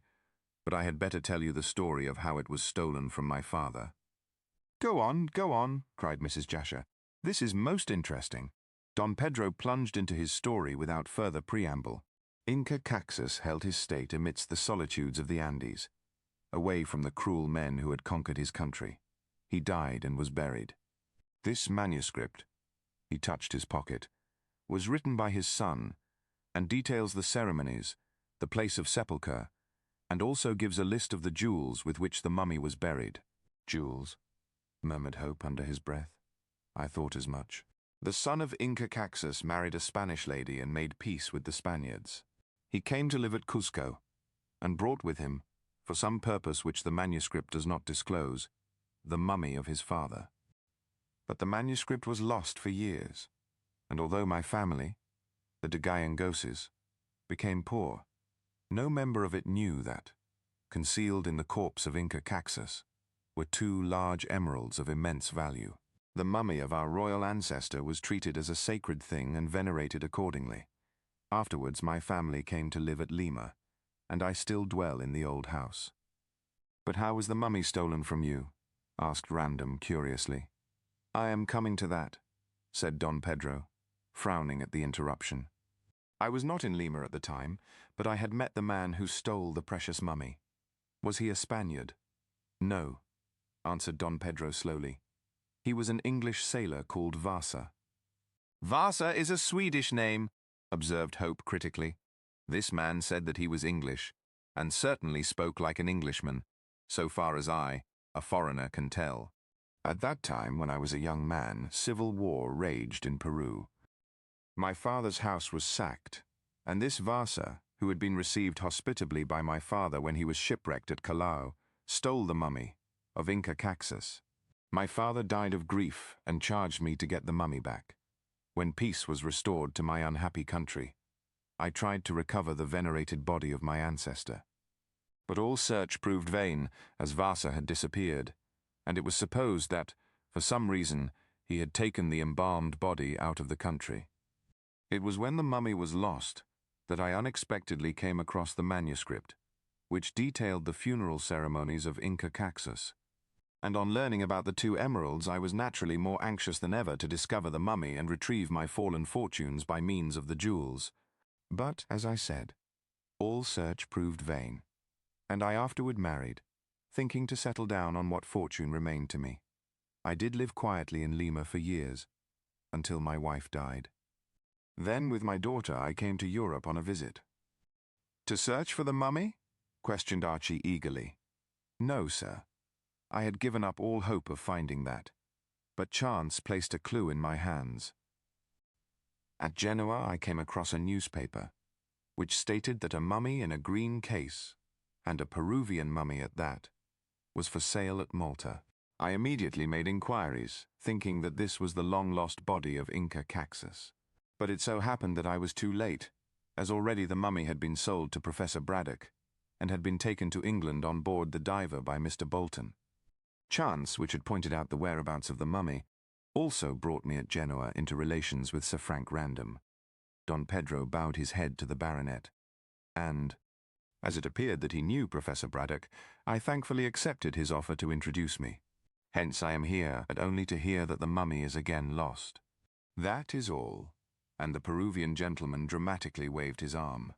A strange story, said Archie, who was the first to speak, and it certainly solves at least one part of the mystery. What is that? Demanded Mrs. Jasher quickly.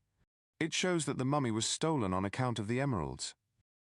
Pardon me, but that is impossible, sir, said Don Pedro, drawing up his lean figure. No one but myself knew that the mummy held 2 emeralds in its dead hands, and I learned that only a few years ago from the manuscript which I had the honor of showing you. There is that objection, assuredly, replied Hope with composure. Yet I can hardly believe that any man would risk his neck to steal so remarkable a mummy, which he would have a difficulty in disposing of. But did this assassin know of the emeralds, he would venture much to gain them, since jewels can be disposed of with comparative ease, and cannot easily be traced. All the same, said Random, looking up, I do not see how the assassin could have learned that the jewels were wrapped in the bandages. Said Hope, glancing at de Gallangos. Perhaps there is more than one copy of this manuscript you speak of. Not to my knowledge. The sailor Vasa might have copied it. No. Don Pedro shook his head. It is written in Latin since a Spanish priest taught the son of Inca Caxas, who wrote it, that language. I do not think that Vasa knew Latin. Also, if Vasa had copied the manuscript, he would have stripped the mummy to procure the jewels. Now, in the newspaper advertisement, it stated that the bandages of the mummy were intact, as also was the verdant case. No, said Don Pedro decisively. I am quite of opinion that Vasa, and indeed everyone else, was ignorant of this manuscript. It seems to me, suggested Mrs. Jasher, that it would be best to find this sailor. That, remarked de Gallegos, is impossible. It is 20 years since he disappeared with the mummy. Let us drop the subject until Professor Braddock returns to discuss it with me. 3 days went by, and Professor Braddock still remained absent in London, although an occasional letter to Lucy requested such and such an article from the museum to be forwarded, sometimes by post, and on other occasions by Cockatoo, who travelled up to town especially. The Kanaka always returned with the news that his master was looking well, but brought no word of the professor's return. Lucy was not surprised, as she was accustomed to Braddock's vagaries. Meanwhile, Don Pedro, comfortably established at the Warrior Inn, wandered about Gartley in his dignified way, taking very little interest in the village, but a great deal in the pyramids. As the professor was absent, Lucy could not ask him to dinner, but she did invite him and Donna Inez to afternoon tea. Don Pedro was anxious to peep into the museum, but Cockatoo absolutely refused to let him enter, saying that his master had forbidden anyone to view the collection during his absence. And in this refusal, Cockatoo was supported by Miss Kendall, who had a wholesome dread of her stepfather's rage should he return and find that a stranger had been making free of his sacred apartments. The Peruvian gentleman expressed himself extremely disappointed, so much so indeed, that Lucy fancied he believed Braddock had the green mummy hidden in the museum, in spite of the reported loss from the Sailor's Rest. Failing to get permission to range through the rooms of the pyramids, Don Pedro paid occasional visits to Pierside and questioned the police regarding the Bolton murder. From Inspector Date he learned nothing of any importance, and indeed that officer expressed his belief that not until the Day of Judgment would the truth become known. It then occurred to de Gallegos to explore the neighbourhood of the Sailor's Rest, and to examine that public house himself. He saw the famous window through which the mysterious woman had talked to the deceased, and noted that it looked across a stony, narrow path to the water's edge, wherefrom a rugged jetty ran out into the stream for some little distance. Nothing would have been easier, reflected Don Pedro, than for the assassin to enter by the window, and, having accomplished his deed, to leave in the same way, bearing the case containing the mummy. A few steps would carry the man and his burden to a waiting boat, and once the craft slipped into the mists on the river, all trace would be lost, as had truly happened. In this way the Peruvian gentleman believed the murder and the theft had been accomplished, but even supposing things had happened as he surmised, still, he was as far as ever from unravelling the mystery. While Don Pedro searched for his royal ancestor's corpse, and incidentally for the thief and murderer, his daughter was being wooed by Sir Frank Random. Heaven only knows what he saw in her, as Lucy observed to young Hope, for the girl had not a word to say for herself. She was undeniably handsome, and dressed with great taste, save for stray hints of barbaric delight in colour, doubtless inherited from her Inca ancestors. All the same, she appeared to be devoid of small talk or great talk, or any talk whatsoever. She sat and smiled and looked like a handsome picture, but after her appearance had satisfied the eye, she left much to be desired. Yet Sir Frank approved of her stately quietness, and seemed anxious to make her his wife. Lucy, in spite of the fact that he had so speedily got over her refusal to marry him, was anxious that he should be happy with Donna Inez, whom he appeared to love, and afforded him every opportunity of meeting the lady, so that he might prosecute his wooing. All the same, she wondered that he should desire to marry an iceberg, and Donna Inez, with her silent tongue and cold smiles, was little else. However, as Frank Random was the chief party concerned in the love-making, for Donna Inez was merely passive, there was no more to be said. Sometimes Hope came to dine at the pyramids, and on these occasions Mrs. Jasher was present in her character of chaperone. As Miss Kendall was helping the widow to marry Professor Braddock, she in her turn did her best to speed Archie's wooing. Certainly the young couple were engaged, and there was no understanding to be brought about. Nevertheless, Mrs. Jasher was a useful article of furniture to be in the room when they were together, for Gartley, like all English villages, was filled with scandalmongers, who would have talked had Hope and Lucy not employed Mrs. Jasher as gooseberry. Sometimes Donna Inez came with the widow, while her father was hunting for the mummy in Pierside, and then Sir Frank Random would be sure to put in an appearance to woo his Dulcinea in admiring silence. Mrs. Jasher declared that the two must have made love by telepathy, for they rarely exchanged a word. But this was all the better, as Archie and Lucy chattered a great deal, and 2 pair of magpies, Mrs. Jasher declared, would have been too much for her nerves. She made a very good chaperone, as she allowed the young people to act as they pleased, only sanctioning the meetings by her elderly presence. One evening Mrs. Jasher was due to dinner, and Hope had already arrived. No one else was expected, as Don Pedro had taken his daughter to the theatre at Pierside, and Sir Frank had gone to London in connection with his military duties. It was a bitterly cold night, and already a fall of snow had hinted that there was to be a real English Christmas of the genuine kind. Lucy had prepared an excellent dinner for 3, and Archie had brought a set of new patience cards for Mrs. Jasher, who was fond of the game. While the widow played, the lovers hoped to make love undisturbed, and looked forward to a happy evening. But there was one drawback, for although the dinner hour was supposed to be 8 o'clock, and it was now 30 minutes past, Mrs. Jasher had not arrived. Lucy was dismayed. What can be keeping her? She asked Archie, to which that young gentleman replied that he did not know, and, what was more, he did not care. Miss Kendall very properly rebuked this sentiment. You ought to care, Archie, for you know that if Mrs. Jasher does not come to dinner, you will have to go away. Why should I? He inquired sulkily. People will talk. Let them. I don't care. Neither do I, you stupid boy. But my father will care, and if people talk he will be very angry.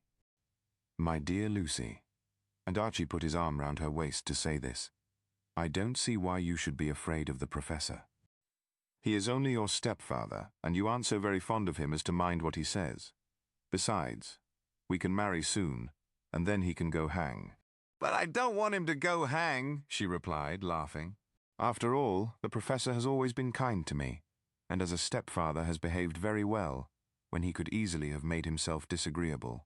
Another thing is that he can be very bad-tempered when he likes, and if I let people talk about us, which they will do if they get a chance, he will behave so coldly to me that I shall have a disagreeable time. As we can't marry for ever so long, I don't want to be uncomfortable. We can marry whenever you like, said Hope unexpectedly. What, with your income so unsettled? It is not unsettled. Yes, it is. You will help that horrid spendthrift uncle of yours, and until he and his family are solvent, I don't see how we can be sure of our money. We are sure of it now, dearest. Uncle Simon has turned up trumps after all, and so have his investments. What do you mean exactly? I mean that yesterday I received a letter from him saying that he was now rich, and would pay back all I had lent him. I went up to London today, and had an interview. The result of that is that I am some thousands to the good, that Uncle Simon is well off for the rest of his life, and will require no more assistance. And that my 300 a year is quite clear for ever and ever and ever. Then we can marry, cried Miss Kendall with a gasp of delight. Whenever you choose, next week if you like. In January then, just after Christmas. We'll go on a trip to Italy and return to take a flat in London. Oh, Archie, I am sorry I thought so badly of your uncle. He has behaved very well. And what a mercy it is that he will require no more assistance. You are sure he will not? If he does, he won't get it, said Hope candidly. While I was a bachelor, I could assist him. But when I am married, I must look after myself and my wife. It's all right now, dear, and Uncle Simon has behaved excellently. Far better than I expected. We shall go to Italy for the honeymoon, and need not hurry back until we, well, say until we quarrel. In that case, we shall live in Italy for the rest of our lives, said Lucy, with twinkling eyes. But we must come back in a year and take a studio in Chelsea. Why not in Gartley? Remember, the professor will be lonely. No, he won't. Mrs. Jasher, as I told you, intends to marry him. He might not wish to marry her. That doesn't matter, rejoined Lucy, with the cleverness of a woman.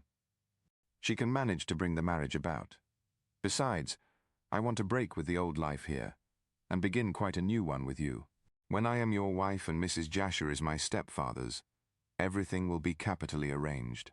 Well, I hope so, said Archie heartily, for I want you all to myself, and have no desire to share you with anyone else. But I say, he glanced at his watch, it is getting towards 9 o'clock, and I am desperately hungry. Can't we go to dinner? Not until Mrs. Jasher arrives, said Lucy primly. Bother. Hope, being quite exasperated with hunger, would have launched out into a speech condemning the widow's unpunctuality, when in the hall below the drawing-room was heard the sound of the door opening and closing. Without doubt this was Mrs. Jasher arriving at last, and Lucy ran out of the room and down the stairs to welcome her in her eagerness to get Archie seated at the dinner table. The young man lingered by the open door of the drawing-room, ready to welcome the widow, when he heard Lucy utter an exclamation of surprise and became aware that she was ascending the stairs along with Professor Braddock. At once he reflected there would be trouble, since he was in the house with Lucy, and lacked the necessary chaperone which Braddock's primitive Anglo-Saxon instincts insisted upon. I did not know you were returning tonight, Lucy was saying when she re-entered the drawing-room with her stepfather.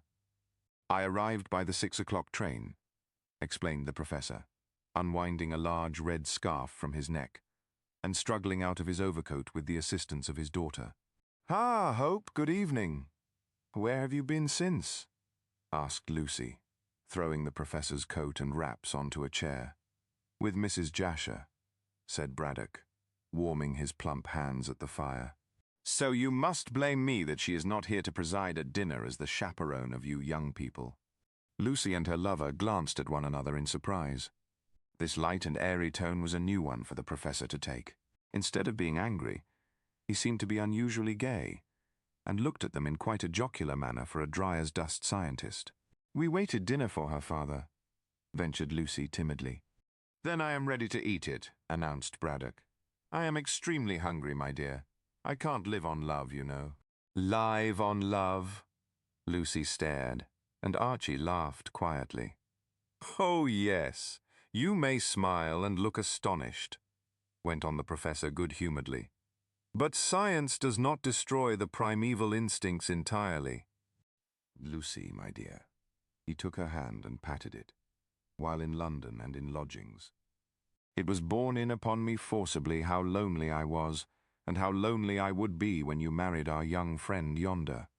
I had intended to come down tomorrow, but tonight, such was my feeling of loneliness that I considered favourably your idea that I should find a second helpmate in Mrs. Jasher.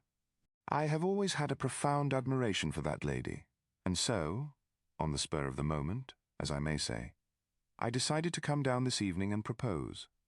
Oh? Lucy clapped her hands, very well satisfied with the unexpected news. And have you? Mrs. Jasher, said the professor gravely, did me the honour to promise to become my wife this evening. She will become your wife this evening?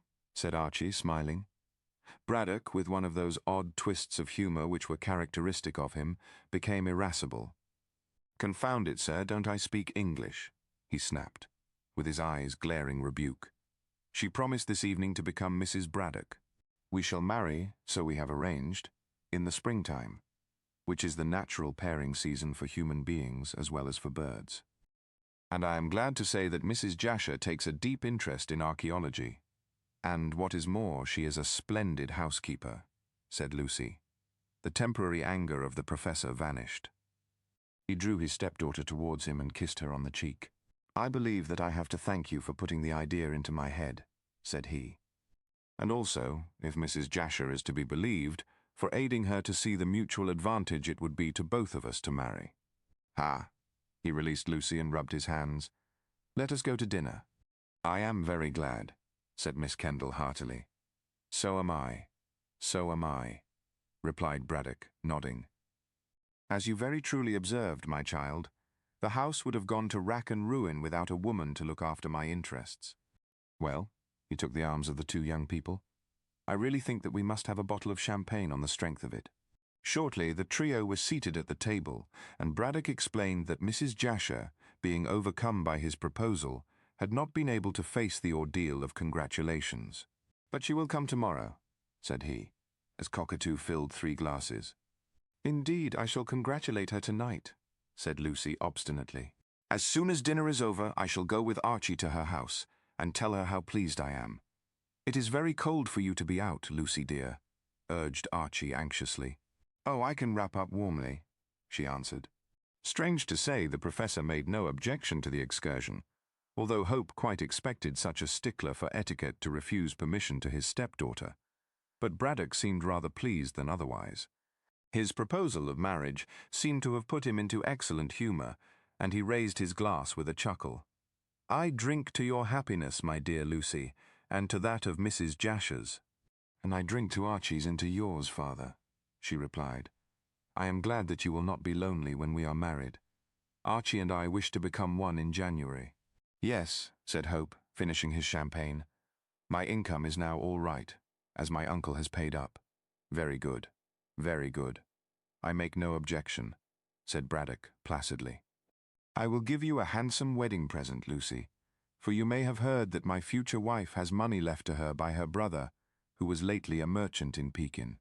She is heart and hand with me in our proposed expedition to Egypt. Will you go there for the honeymoon, sir?" asked Hope. "Not exactly for the honeymoon, since we are to be married in spring, and my expedition to the tomb of Queen Tahoser cannot start until the late autumn. But Mrs. Braddock will come with me. That is only just, since it will be her money which will furnish the sinews of war." "Well, everything is arranged very well," said Lucy. "I marry Archie. You, father, make Mrs. Jasher your wife, and I suspect Sir Frank will marry Donna Inez." "Ha!" said Braddock with a start. "The daughter of de Gayangos, who has come here for the missing mummy. Mrs. Jasher told me somewhat of that, my dear, but I shall see Don Pedro myself tomorrow. Meanwhile, let us eat and drink. I must go down to the museum, and you—" "We shall go to congratulate Mrs. Jasher," said Lucy. So it was arranged, and shortly Professor Braddock retired into his sanctum along with the devoted Cockatoo, who displayed lively joy on beholding his master once more. Lucy, after being carefully wrapped up by Archie, set out with that young man to congratulate the bride-elect. It was just 9:30 when they started out. The night was frosty and the stars twinkled like jewels in a cloudless sky of dark blue. The moon shone with hard brilliance on the ground, which was powdered with a light fall of snow. As the young people walked briskly through the village, their footsteps rang on the frosty earth and they scrunched the snow in their quick tread. The Warrior Inn was still open, as it was not late, and lights shone from the windows of the various cottages. When the two, following the road through the marshes, emerged from the village, they saw the great mass of the fort bulking blackly against the clear sky, the glittering stream of the Thames, and the marshes outlined in delicate white. The fairy world of snow and moonlight appealed to Archie's artistic sense, and Lucy approving of the same, they did not hurry to arrive at their destination. But shortly they saw the squarely fenced acre of ground near the embankment, wherein Mrs. Jasher's humble abode was placed. Light shone through the pink curtains of the drawing-room, showing that the widow had not yet retired. In a few minutes the lovers were at the gate and promptly entered. It was then that one of those odd things happened which would argue that some people are possessed of a sixth sense. Archie closed the gate after him, and glancing right and left, walked up the snowy path with Lucy. To the right was a leafless arbour, also powdered with snow, and against the white bulked a dark form, something like a coffin. Hope, out of curiosity, went up to it. "What the deuce is this?" he asked himself, then raised his voice in loud surprise. "Lucy! Lucy! Come here!" "What is it?" she asked, running up. "Look!" He pointed to the oddly shaped case. "The green mummy." Neither Lucy nor Archie Hope had ever seen the mummy, but they knew the appearance which it would present, as Professor Braddock, with the enthusiasm of an archaeologist, had often described the same to them. It appeared, according to Braddock, that on purchasing the precious corpse in Malta, his dead assistant had written home a full description of the treasure trove. Consequently, being advised beforehand, Hope had no difficulty in recognizing the oddly shaped case, which was made somewhat in the Egyptian form. On the impulse of the moment he had proclaimed this to be the long-lost mummy, and when a closer examination by the light of a lucifer match revealed the green hue of the coffin wood, he knew that he was right. But what was the mummy in its ancient case doing in Mrs. Jasher's arbour? That was the mute question which the two young people asked themselves and each other, as they stood in the chilly moonlight, staring at the grotesque thing. The mummy had disappeared from the Sailor's Rest at Pierside some weeks ago, and now unexpectedly appeared in a lonely garden, surrounded by marshes. How it had been brought there, or why it should have been brought there, or who had brought it to such an unlikely place, were questions hard to answer. However, the most obvious thing to do was to question Mrs. Jasher, since the uncanny object was lying within a stone throw of her home. Lucy, after a rapid word or two, went to ring the bell and summon the lady, while Archie stood by the arbour, wondering how the mummy came to be there. In the same way, George III had wondered how the apples got into the dumplings. Far and wide spread the marshes, flatly towards the shore of the river on one side, but on the other sloping up to Gartley village, which twinkled with many lights on the rising ground. Some distance away the fort rose black and menacing in the moonlight, and the mighty stream of the Thames glittered like polished steel as it flowed seaward. As there were only a few leafless trees dotted about the marshy ground, and as that same ground, lightly sprinkled with powdery snow, revealed every moving object for quite a mile or so, Hope could not conceive how the mummy case, which seemed heavy, could have been brought into the silent garden without its bearers being seen. It was not late, and soldiers were still returning through Gartley to the fort. Then, again, some noise must have been caused by so bulky an object being thrust through the narrow wicket, and Mrs. Jasher, inhabiting a wooden house, which was a very seashell for sound, might have heard footsteps and voices. If those who had brought the mummy here, and there was more than one from the size of the case, could be discovered, then the mystery of Sidney Bolton's death would be solved very speedily. It was at this moment of his reflections that Lucy returned to the arbour, leading Mrs. Jasher, who was attired in a tea-gown and who looked bewildered. "What are you talking about, my dear?" she said, as Lucy led her towards the arbour. "I declare I was ever so much astonished when Jane told me that you wished to speak to me. I was just writing a letter to the lawyer who has my poor brother's property in hand, announcing my engagement to the professor. Mr. Hope? You here also? Well, I'm sure." Lucy grew impatient at all this babble. "Did you not hear what I said, Mrs. Jasher?" she cried irritably. "Can't you use your eyes? Look, the green mummy is in your arbour."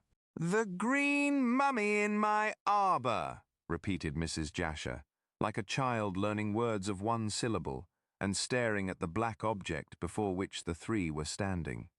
"As you see," said Archie abruptly. "How did it come here?" He spoke harshly. Of course, it was absurd to accuse Mrs. Jasher of knowing anything about the matter, since she had been writing letters. Still, the fact remained that a mummy, which had been thieved from a murdered man, was in her arbour, and naturally she was called upon to explain. Some suspicion in his tone struck the little woman, and she turned on him with indignation. "How did it come here?" she repeated. "Now, how can I tell, you silly boy? I have been writing to my lawyer about my engagement to Mr. Braddock. I dare say he has told you." "Yes," chimed in Miss Kendall, "and we came here to congratulate you, only to find the mummy. Is that the horrid thing?" Mrs. Jasher stared with all her eyes and timidly touched the hard, green-stained wood. "It's the case. The mummy is inside." "But I thought that the professor opened the case to find the body of poor Sidney Bolton," argued Mrs. Jasher. "That was a packing case in which this Archie struck the old-world coffin was stored. But this is the corpse of Inca Caxus, about which Don Pedro told us the other night. How does it come to be hidden in your garden?" "Hidden?" Mrs. Jasher repeated the word with a laugh. "There is not much hiding about it. Why, everyone can see it from the path." "And from the door of your house," remarked Hope significantly. Did you not see it when you took leave of Braddock? No, snapped the widow. If I had, I should certainly have come to look. Also, Professor Braddock, who is so anxious to recover it, would not have allowed it to remain here. Then the case was not here when the professor left you tonight? No, he left me at 8 o'clock to go home to dinner. When did he arrive here? Questioned Hope quickly. At 7. I am sure of the time, for I was just sitting down to my supper. He was here an hour. But he said nothing, when he entered, of any mummy being in the arbour. Nor when he left me at the door and I came to say goodbye to him, did either of us see this object. To be sure, added Mrs. Jasher meditatively, we did not look particularly in the direction of this arbour. I scarcely see how anyone entering or leaving the garden could fail to see it, especially as the snow reflects the moonlight so brightly. Mrs. Jasher shivered, and taking the skirt of her tea-gown, flung it over her carefully attired head. It is very cold, she remarked irritably. Don't you think we had better return to the house and talk there? What? Said Archie grimly, and leave the mummy to be carried away as mysteriously as it has been brought. No, Mrs. Jasher, that mummy represents £1,000 of my money. I understood that the professor bought it himself. So he did, but I supplied the purchase money. Therefore, I do not intend that this should be lost sight of again. Lucy, my dear, you run home again and tell your father what we have found. He had better bring men to take it to his museum. When it is there, Mrs. Jasher can then explain how it came to be in her garden. Without a word, Lucy set off, walking quickly, anxious to fulfill her mission, and gladden the heart of her stepfather with the amazing news. Archie and Mrs. Jasher were left alone, and the former lighted a cigarette while he tapped the mummy case and examined it as closely as the pale gleam of the moonlight permitted. Mrs. Jasher made no move to enter the house, much as she had complained of the cold, but perhaps she found the flimsy skirt of the tea-gown sufficient protection.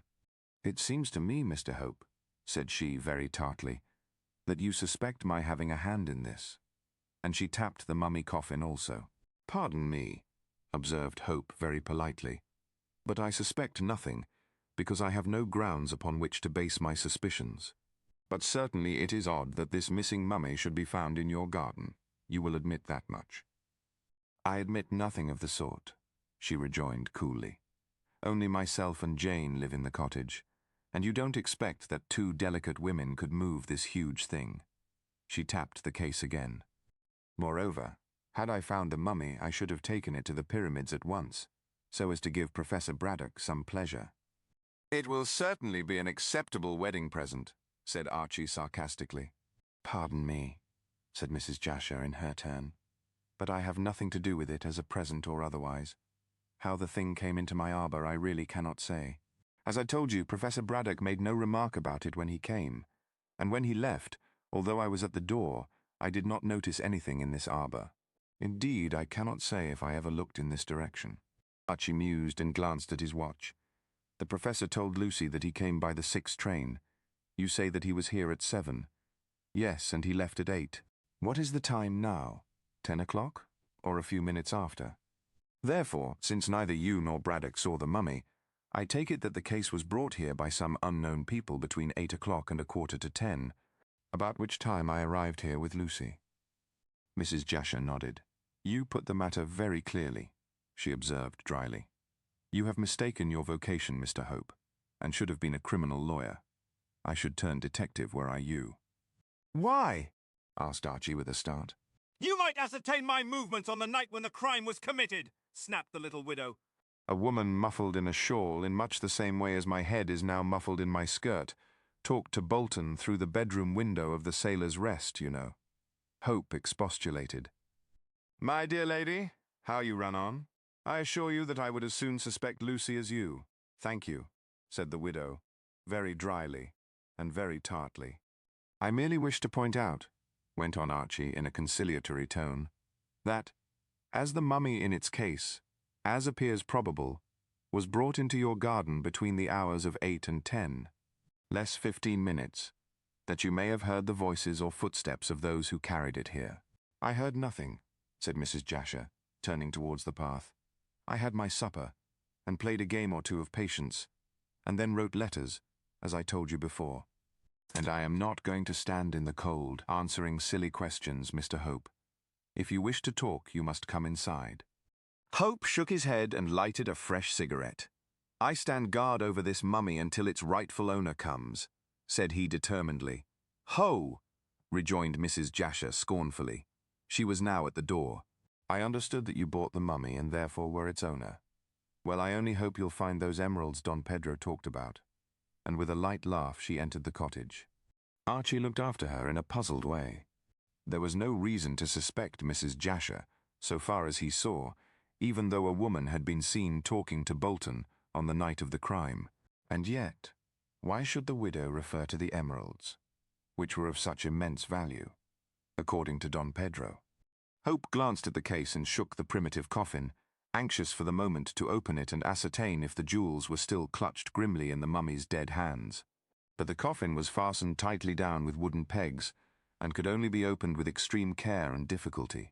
Also, as Hope reflected, even did he manage to open this receptacle of the dead, he still could not ascertain if the emeralds were safe, since they would be hidden under innumerable swathings of green-dyed llama wool. He therefore let the matter rest there, and, staring at the river, wondered how the mummy had been brought to the garden in the marshes. Hope recollected that experts had decided the mode in which the mummy had been removed from the pierside public house. It had been passed through the window, according to Inspector Date and others, and, when taken across the narrow path which bordered the river, had been placed in a waiting boat. After that it had vanished until it had reappeared in this arbour. But if taken by water once, it could have been taken by water again. There was a rude jetty behind the embankment, which Hope could easily see from where he stood. In all probability the mummy had been landed there and carried to the garden, while Mrs. Jasher was busy with her supper and her game of cards and her letters. Also, the path from the shore to the house was very lonely, and if any care had been exercised, which was probable, no one from the fort road or from the village street could have seen the stealthy conspirators bringing their weird burden. So far, Hope felt that he could argue excellently. But who had brought the mummy to the garden, and why had it been brought there? These questions he could not answer so easily, and indeed not at all. While thus meditating, he heard, far away in the frosty air, a puffing and blowing and panting like an impatient motor car.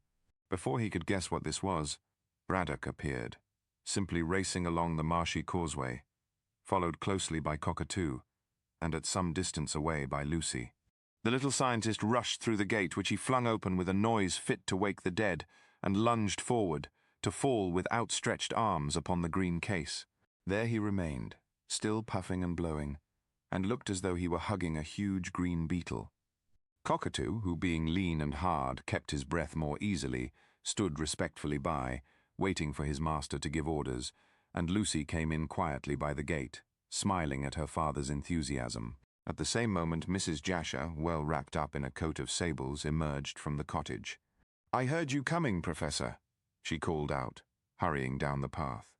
"I should think the whole fort heard the Professor coming," said Hope, glancing at the dark mass. "The soldiers must think it is an invasion." But Braddock paid no heed to this jocularity, or even to Mrs. Jasher, to whom he had been so lately engaged. All his soul was in the mummy case, and as soon as he recovered his breath, he loudly proclaimed his joy at this miraculous recovery of the precious article.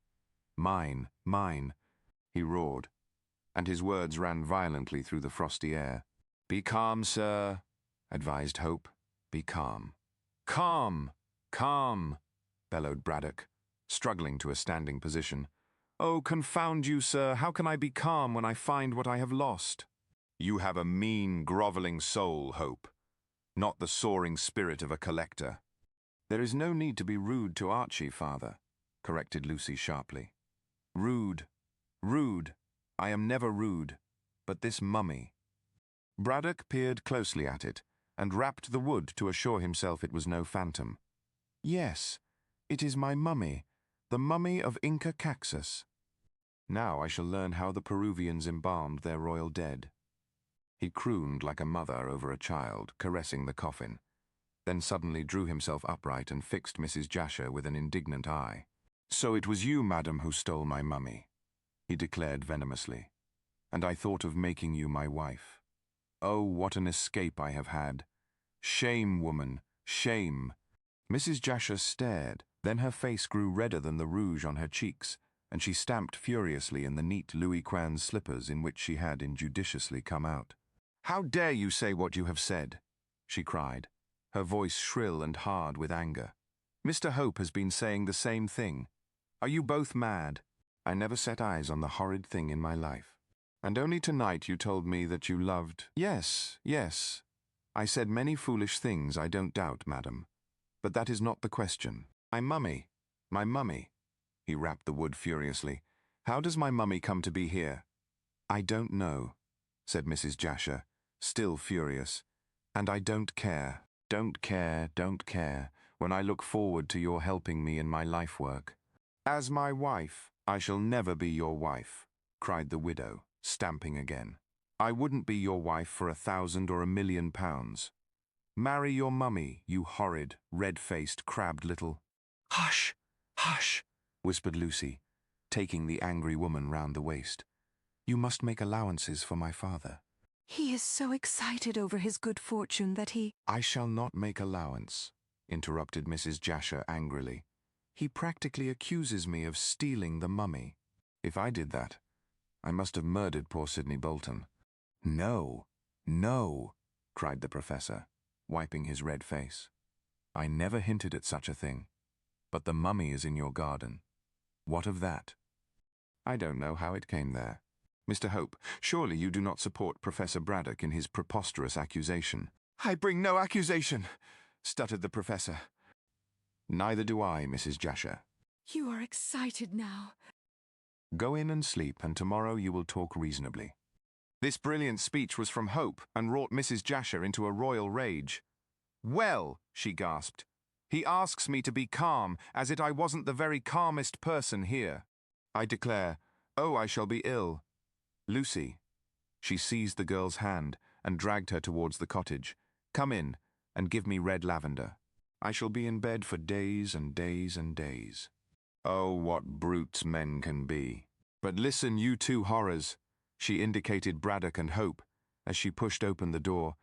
"If you dare to say a word against me, I'll have an action for libel against you."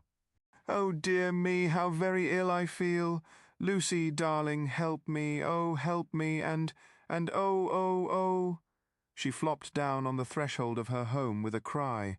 "Archie, Archie, she's fainted." Hope rushed forward and raised the stout little woman in his arms. Jane, attracted by the clamour, appeared on the scene, and between the three of them they managed to get Mrs. Jasher placed on the sofa of the pink drawing-room. She certainly was in a dead faint, so Hope left her to the administrations of Lucy and the servant, and walked out again into the garden, closing the cottage door after him. He found the heartless professor quite oblivious to Mrs. Jasher's sufferings, so taken up was he with the newly found mummy. Cockatoo had been sent for a handcart, and while he was absent, Braddock expatiated on the perfections of this relic of Peruvian civilization. "Will you sell it to Don Pedro?" asked Hope. "After I have done with it, not before," snapped Braddock, hovering round his treasure. "I shall want a percentage on my bargain also." Archie thought privately that if Braddock unswathed the mummy, he would find the emeralds and would probably stick to them, so that his expedition to Egypt might be financed. In that case, Don Pedro would no longer wish to buy the corpse of his ancestor. But while he debated as to the advisability of telling the professor of the existence of the emeralds, Cockatoo returned with the handcart. "You have lost Mrs. Jasher," said Hope, while he assisted the professor to hoist the mummy onto the cart. Never mind, Braddock patted the coffin. "I have found something much more to my mind. Something ever so much better. Ha ha." In spite of newspapers and letters and tape machines and telegrams and such like, aids to the speedy diffusion of news, the same travels quicker in villages than in cities. Word of mouth can spread gossip with marvelous rapidity in sparsely inhabited communities, since it is obvious that in such places every person knows the other, as the saying goes, inside out. In every English village, walls have ears and windows have eyes, so that every cottage is a hotbed of scandal, and what is known to one is, within the hour, known to the others. Even the Sphinx could not have preserved her secret long in such a locality. Gartley could keep up its reputation in this respect along with the best, therefore it was little to be wondered at. That early next morning everyone knew that Professor Braddock had found his long-lost mummy in Mrs. JASHER'S garden, and had removed the same to the pyramids without unnecessary delay. It was not particularly late when the handcart, with its uncanny burden, had passed along the sole street of the place, and several men had emerged from the Warrior Inn, ostensibly to offer help, but really to know what the eccentric master of the great house was doing. Braddock brusquely rejected these offers, but the oddly shaped mummy case, stained green having been seen, it needed little wit for those who had caught a sight of it to put two and two together, especially as the weird object had been described at the inquest and had been talked over ever since in every cottage. And as the cart had been seen coming out of the widow's garden, it naturally occurred to the villagers that Mrs. Jasher had been concealing the mummy. Shortly the rumour spread that she had also murdered Bolton, for unless she had done so, she certainly, according to village logic, could not have been possessed of the spoil. Finally, as Mrs. Jasher's doors and windows were small and the mummy was rather bulky, it was natural to presume that she had hidden it in the garden. Report said she had buried it and had dug it up just in time to be pounced upon by its rightful owner, from which it can be seen that gossip is not invariably accurate. However this may be, the news of Professor Braddock's good fortune shortly came to Don Pedro's ears through the medium of the landlady. As she revealed what she had heard in the morning, the Peruvian gentleman was spared a sleepless night. As soon as he learned the truth, which was surprising enough in its unexpectedness, he hastily finished his breakfast and hurried to the pyramids. As yet he had not intended to see Braddock so promptly, or at least not until he had made further inquiries at Pierside, but the news that Braddock possessed the royal ancestor of the de Gayangoses brought him immediately into the museum. He greeted the professor in his usual grave and dignified manner, and no one would have guessed from his inherent calmness that the unexpected news of Braddock's arrival, and the still more unexpected information about the green mummy, had surprised him beyond measure. Being somewhat superstitious, it also occurred to Don Pedro that the coincidence meant good fortune to him in the recovery of his long-lost ancestor. Braddock, already knowing a great deal about Don Pedro from Lucy and Archie Hope, was only too pleased to see the Peruvian, hoping to find in him a kindred spirit. As yet the professor was not aware of the contents of the ancient Latin manuscript, which revealed the fact of the hidden emeralds, since Hope had decided to leave it to the Peruvian to impart the information. Archie knew very well that Don Pedro, as he had plainly stated, wished to purchase the mummy, and it was only right that Braddock should know what he was selling. But Hope forgot one important fact, perhaps, from the careless way in which Don Pedro had told his story, namely, that the professor in a second degree was a receiver of stolen goods. Therefore it was more than probable that the Peruvian would claim the mummy as his own property. Still, in that event he would have to prove his claim, and that would not be easy. The plump little professor had not yet unsealed the case, and when Don Pedro entered, he was standing before it rubbing his fat hands, with a gloating expression in his face. However, as Cockatoo had brought in the Peruvian's card, Braddock expected his visitor and wheeled to face him. "How are you, sir?" said he, extending his hand. "I am glad to see you, as I hear that you know all about this mummy of Inca Caxus." "Well, I do," answered de Gayangos, sitting down in the chair which his host pushed forward. "But may I ask who told you that this mummy was that of the last Inca?" Braddock pinched his plump chin and replied readily, "Enough. I wished to learn the difference in embalming between the Egyptians and the ancient Peruvians, and looked about for a South American corpse. Unexpectedly, I saw in several European newspapers and in 2 English journals that a green Peruvian mummy was for sale at Malta for £1,000. I sent my assistant Sidney Bolton to buy it, and he managed to get it, coffin and all, for £900. While in Malta, and before he started back in the diver with the mummy, he wrote me an account of the transaction. The seller, who was the son of a Maltese collector, told Bolton that his father had picked up the mummy in Paris, some 20 and more years ago. It came from Lima some 30 years back, I believe, and according to the collector in Paris, was the corpse of Inca Caxus. That is the whole story. Don Pedro nodded gravely. Was there a Latin manuscript delivered along with the mummy? He asked. Braddock's eyes opened widely. No, sir. The mummy came 30 years ago from Lima to Paris. It passed 20 years back into the possession of the Maltese collector, and his son sold it to me a few months ago. I never heard of any manuscript. Then Mr. Hope did not repeat to you what I told him the other night.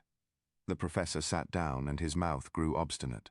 Mr. Hope related some story you told him and others about this mummy having been stolen from you.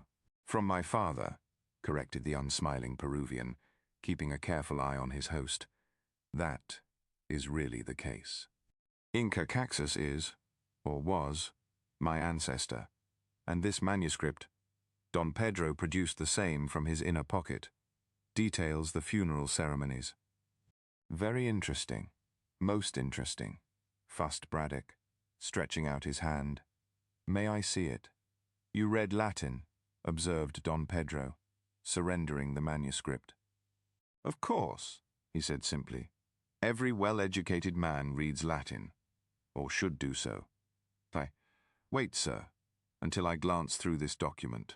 One moment, said Don Pedro, as the professor began to literally devour the discolored page. You know from Hope, I have no doubt, how I chance upon my own property in Europe.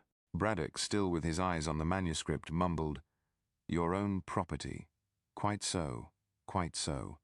You admit that. Then you will no doubt restore the mummy to me. By this time, the drift of Don Pedro's observations entirely reached the understanding of the scientist, and he dropped the document he was reading to leap to his feet. Restore the mummy to you, he gasped. Why, it is mine. Pardon me, said the Peruvian, still gravely but very decisively. You admitted that it belonged to me. Braddock's face deepened to a fine purple. I didn't know what I was saying, he protested. How could I say it was your property when I have bought it for £900? It was stolen from me! That has got to be proved, said Braddock caustically. Don Pedro rose, looking more like Don Quixote than ever. I have the honor to give you my word and... Yes, that is all right. I cast no imputation on your honor. I should think not, said the other, coldly, but strongly. All the same, you can scarcely expect me to part with so valuable an object. Braddock waved his hand towards the case, without strict inquiry into the circumstances. And again, sir, even if you succeed in proving your ownership, I am not inclined to restore the mummy to you for nothing. But it is stolen property you are keeping from me. I know nothing about that. I have only your bare word that it is so, Don Pedro. All I know is that I paid £900 for the mummy and that it cost the best part of another 100 to bring it to England. What I have, I keep. Like your country, said the Peruvian sarcastically. Precisely, replied the professor suavely. Every Englishman has a bulldog tenacity of purpose. Bragg is a good dog, Don Pedro, but Holdfast is a better one. Then I understand, said the Peruvian, stretching out his hand to pick up the fallen manuscript, that you will keep the mummy. Certainly, said Braddock coolly, since I have paid for it. Also, I shall keep the jewels, which the manuscript tells me, from the glance I obtained of it, were buried with it. The sole jewels buried are 2 large emeralds which the mummy holds in its hands, explained Don Pedro, restoring the manuscript to his pocket. And I wish for them so that I may get money to restore the fortunes of my family. No, said Braddock forcibly. I have bought the mummy and the jewels with it. They will sell to supply me with money to fit out my expedition to the tomb of Queen Tahosa. I shall dispute your claim, cried de Gallegos, losing his calmness. Braddock waved his hand with supreme content. I can give you the address of my lawyers, he retorted. Any steps you choose to take will only result in loss. And from what you hint, I should not think that you had much money to spend on litigation. Don Pedro bit his lip and saw that it was indeed a more difficult task than he had anticipated to make Braddock yield up his prize. If you were in Lima, he muttered, speaking Spanish in his excitement, you would then learn that I speak truly. I do not doubt your truth, answered the professor in the same language. De Gallegos wheeled and faced his host, much surprised. You speak my tongue, senor, he demanded.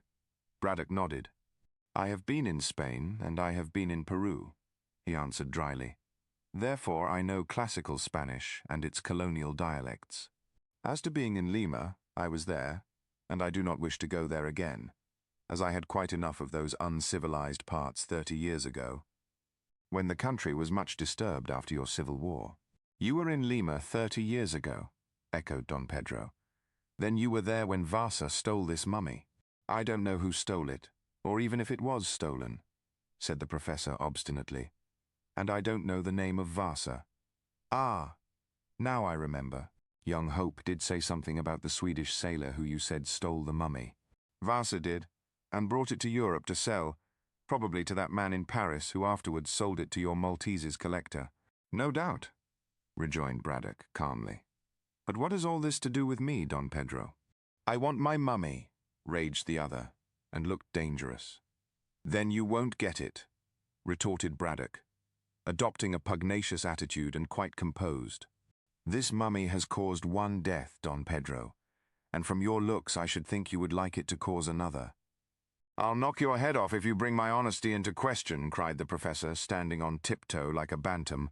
The best thing to do will be to take the matter into court. Then the law can decide, and I have little doubt but what it will decide in my favor. The Englishman and the Peruvian glared at one another, and Cockatoo, who was crouching on the floor, glanced from one angry face to another. He guessed that the white men were quarreling and perhaps would come to blows. It was at this moment that a knock came to the door, and a minute later, Archie entered. Braddock glanced at him, and took a sudden resolution as he stepped forward. Hope, you are just in time, he declared. Don Pedro states that the mummy belongs to him, and I assert that I have bought it. We shall make you umpire. He wants it, I want it. What is to be done? The mummy is my own flesh and blood, Mr. Hope, said Don Pedro. Precious little of either about it, said Braddock contemptuously. Archie twisted a chair round and straddled his long legs across it, with his arms resting on its back. His quick brain had rapidly comprehended the situation, and being acquainted with both sides of the question, it was not difficult to come to a decision. If it was hard that Don Pedro should lose his ancestor's mummy, it was equally hard that Braddock, or rather himself, should lose the purchase money. Seeing that it had been paid in good faith to the seller in Malta for a presumably righteously acquired object. On these premises the young Solon proceeded to deliver judgment. I understand, said he judiciously, that Don Pedro had the mummy stolen from him 30 years ago, and that you, Professor, bought it under the impression that the Maltese owner had a right to possess it. Yes, snapped Braddock, and I dare say the Maltese owner thought so too, since he bought it from that collector in Paris. And if Vasa sold it to the man in Paris, said he calmly, he certainly would not tell the purchaser that he had looted the mummy in Lima, and the poor man would not know that he was receiving stolen goods. Is that right, Don Pedro? Yes, sir, said the Peruvian, who had recovered his temper and his gravity, but I declare solemnly that the mummy was stolen from my father, and should belong to me. No one disputes that, said Archie cheerfully, but it ought to belong to the professor also, since he has bought it. Now, as it can't possibly belong to two people, we must split the difference. You, Professor, must sell back the mummy to Don Pedro for the price you paid for it. And then, Don Pedro, you must recompense Professor Braddock for his loss. I have not much money, said Don Pedro gravely. Still, I am willing to do as you say. I don't know that I am, protested Braddock noisily. There are the 2 emeralds which are of immense value, as Don Pedro says, and they belong to me, since the mummy is my property. Professor, said Archie solemnly, you must do right, even if you lose by it. I believe the story of Senor de Gallangos, and the mummy with its jewels belongs to him. Besides, you only wish to see the way in which the Inca race embalmed their dead. Well then, unpack the mummy here in the presence of Don Pedro. When you have satisfied your curiosity, and when Senor de Gallangos signs a check for £1,000, he can take away the corpse. You have had so much trouble over it, that I wonder you are not anxious to see the last of it. But the emeralds would sell for much money, and would defray the expenses of my expedition into Egypt, to search for that queen's tomb. I understood from Lucy that Mrs. Jasher intended to finance that expedition when she became your wife. Humph, muttered Braddock, stroking his fat chin. I said a few foolish things to her last night when I was heated up. She may not forgive me, Hope. A woman will forgive anything to the man she loves, said Archie. Braddock was no fool, and could not help casting a glance at his tubby figure, which was reflected in a near mirror. It seemed incredible that Mrs. Jasher could love him for his looks, and the fact that he might someday be a baronet did not strike him at the moment as a consideration. However, he foresaw trouble and expense should Don Pedro go to law, as he seemed determined to do. Taking all things into consideration, Braddock thought that Archie's judgment was a good one, and yielded. Well, he said after reflection, let us agree. I shall open the case and examine the mummy, which after all is the reason why I bought it. When I have satisfied myself as to the difference between the modes of embalming, Don Pedro can give me a check and take away the mummy. I only hope that he will have less trouble with it than I have had. And, so speaking, Braddock, signing to Cockatoo to bring all the necessary tools, laid hands on the case. I am content, said Don Pedro briefly, and seated himself in a chair beside the young Daniel who had delivered judgment. Hope offered to assist the professor to open the case, but was dismissed with an abrupt refusal. Though I am glad you are present to see the mummy unpacked, said Braddock, labouring at the lid of the case. For if the emeralds are missing, Don Pedro might accuse me of stealing them. Why should the emeralds be missing? Asked Hope quickly. Braddock shrugged his shoulders. Sidney Bolton was killed, said he in a low voice, and it was not likely that anyone would commit a murder for the sake of this mummy, and then leave it stranded in Mrs. Jasher's garden. I have my doubts about the safety of the emeralds, else I would not have consented to sell the thing back again. With this honest speech, the professor vigorously attacked the lid of the case, and inserted a steel instrument into the cracks to prise up the covering. The lid was closed with wooden pegs in an antique but perfectly safe manner, and apparently had not been opened since the dead Inca had been laid to rest therein hundreds of years ago among the Andean mountains. Don Pedro winced at this desecration of the dead, but, as he had given his consent, there was nothing left to do but to grin and bear it. In a wonderfully short space of time, considering the neatness of the workmanship and the holding power of the wooden pegs, the lid was removed. Then the four onlookers saw that the mummy had been tampered with. Swathed in green-stained llama wool, it lay rigid in its case. But the swathings had been cut, the hands protruded, and the emeralds were gone, torn rudely from the hard grip of the dead. Both Don Pedro and Professor Braddock were amazed and angry at the disappearance of the jewels, but Hope did not express much surprise. Considering the facts of the murder, it was just what he expected, although it must be confessed that he was wise after the event. I refer you to your own words immediately before the case was opened, Professor, he remarked, after the first surprise had subsided. Words! Words! Snapped Braddock, who was anything but pleased. What words of mine do you mean, Hope? You said that it was not likely that anyone would commit a murder for the sake of the mummy only, and then leave it stranded in Mrs. Jasher's garden. Also, you declared that you had your doubts about the safety of the emeralds, else you would not have consented to sell the mummy again to its rightful owner. The professor nodded. Quite so, quite so. And what I say I hold to, he retorted, especially as I have proved myself a true prophet. You can both see for yourselves. He waved his hand towards the rifled case. That poor Sidney must have been killed for the sake of the emeralds.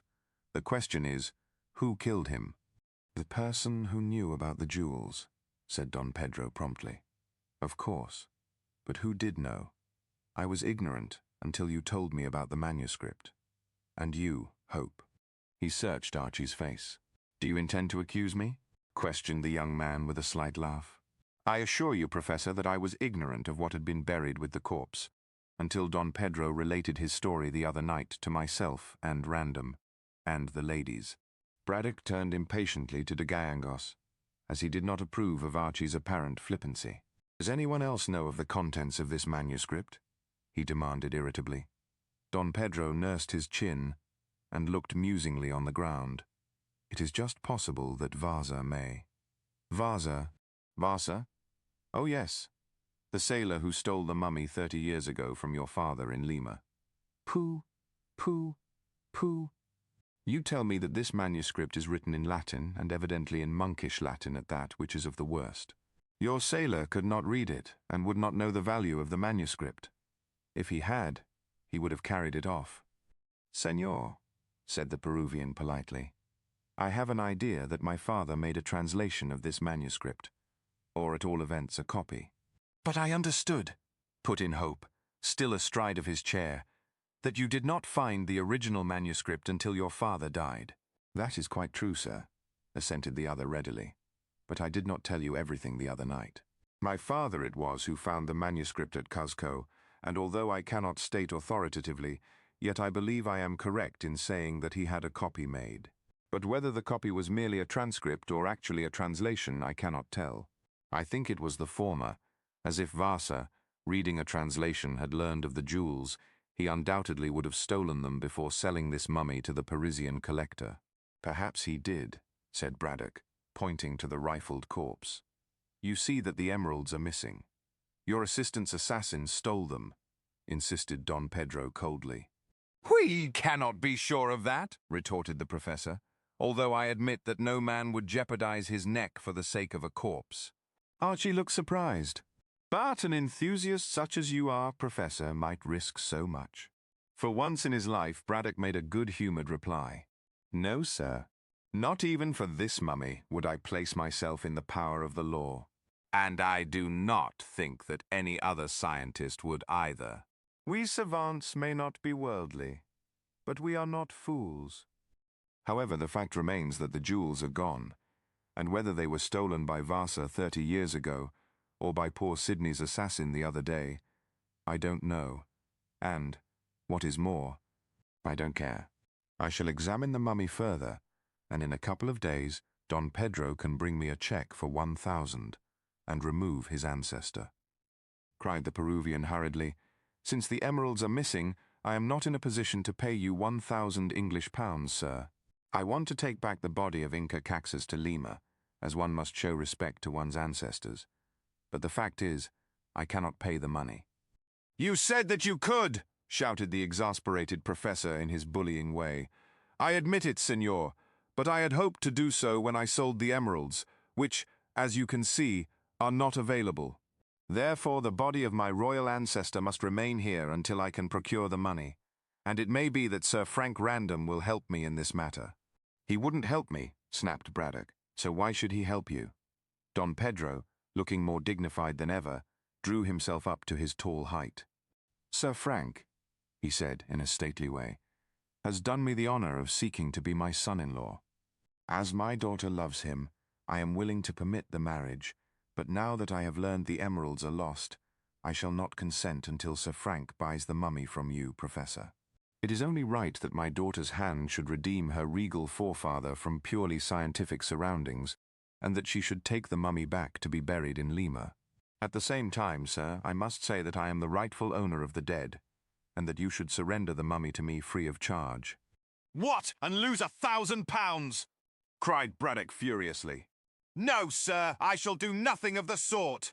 You only wanted the mummy for the sake of the jewels, and now that they are lost, you do not care what becomes of your confounded ancestor, and you— The professor would have gone on still more furiously, but that Hope, seeing Don Pedro was growing angry at the insult, chimed in. Let me throw oil on the troubled waters, he said, smoothly. Don Pedro is not able to redeem the mummy until the emeralds are found. As such is the case, we must find the emeralds and enable him to do what is necessary. And how are we to find the jewels? Asked Braddock crossly. By finding the assassin. How is that to be done? Asked de Gallegos gloomily. I have been doing my best at Pierside, but I cannot find a single clue. Vasa is not to be found. Vasa! Exclaimed Archie and the professor, both profoundly astonished. Don Pedro raised his eyebrows. Certainly. Vasa, if anyone, must have killed your assistant, since he alone could have known that the jewels were buried with Inca Caxus. But, my dear sir, argued Hope good-naturedly, if Vasa stole the manuscript, whether translated or not, he certainly must have learned the truth long, long ago, since 30 years have elapsed. In that event, he must have stolen the jewels, as Professor Braddock remarked lately, before he sold the mummy to the Parisian collector. That may be so, said Don Pedro obstinately, while the professor muttered his approval, but we cannot be certain on that point. No one, I agree with the professor in this, would have risked his neck to steal a mere mummy. Therefore, the motive for the committal of the crime must have been the emeralds. Only Vasa knew of their existence outside myself and my dead father. He, therefore, must be the assassin. I shall hunt for him, and, when I find him, I shall have him arrested. But you can't possibly recognize the man after 30 years, argued Braddock, disbelievingly. I have a royal memory for faces, said Don Pedro imperturbably. And in the past I saw much of Vasa. He was then a young sailor of 20. Humph, muttered Braddock. He's now 50, and must have changed in 30 years. You'll never recognize him. Oh, I think so, said the Peruvian smoothly. His eyes were peculiarly blue and full of light. Also, he had a scar on the right temple from a blow which he received in a street riot in which I also was concerned. Finally, gentlemen, Vasa loved a peon girl on my father's estate, and she induced him to have the sun encircled by a serpent, a Peruvian symbol, tattooed on his left wrist. With all these marks, and with my memory for faces, which never yet has failed me, I have no doubt but what I shall recognize the man. And then I shall have him arrested. Hope shrugged his square shoulders. He had not much belief in Don Pedro's boasted royal memory, and did not think that he would recognize a young sailor of 20 in what would certainly be a grizzled old salt of 50 years. However, it was possible that the man might be right in his surmise, since Vasa alone could have known about the emeralds. The only doubt was whether he would have waited for 30 years before looting the mummy. Archie said nothing of these thoughts, as they would only serve to prolong an unprofitable discussion. But he made one suggestion.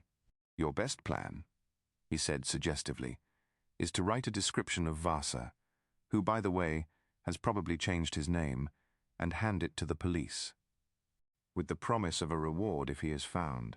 I am very poor, senor. Surely the professor here. I can offer nothing, said Braddock quickly, as I am quite as poor as you are, if not more so. Sir Frank might help, he added sarcastically. I shall not ask, said Don Pedro loftily. If Sir Frank chooses to become my son-in-law by purchasing back my royal ancestor, to which you have no right, I am willing that it should be so.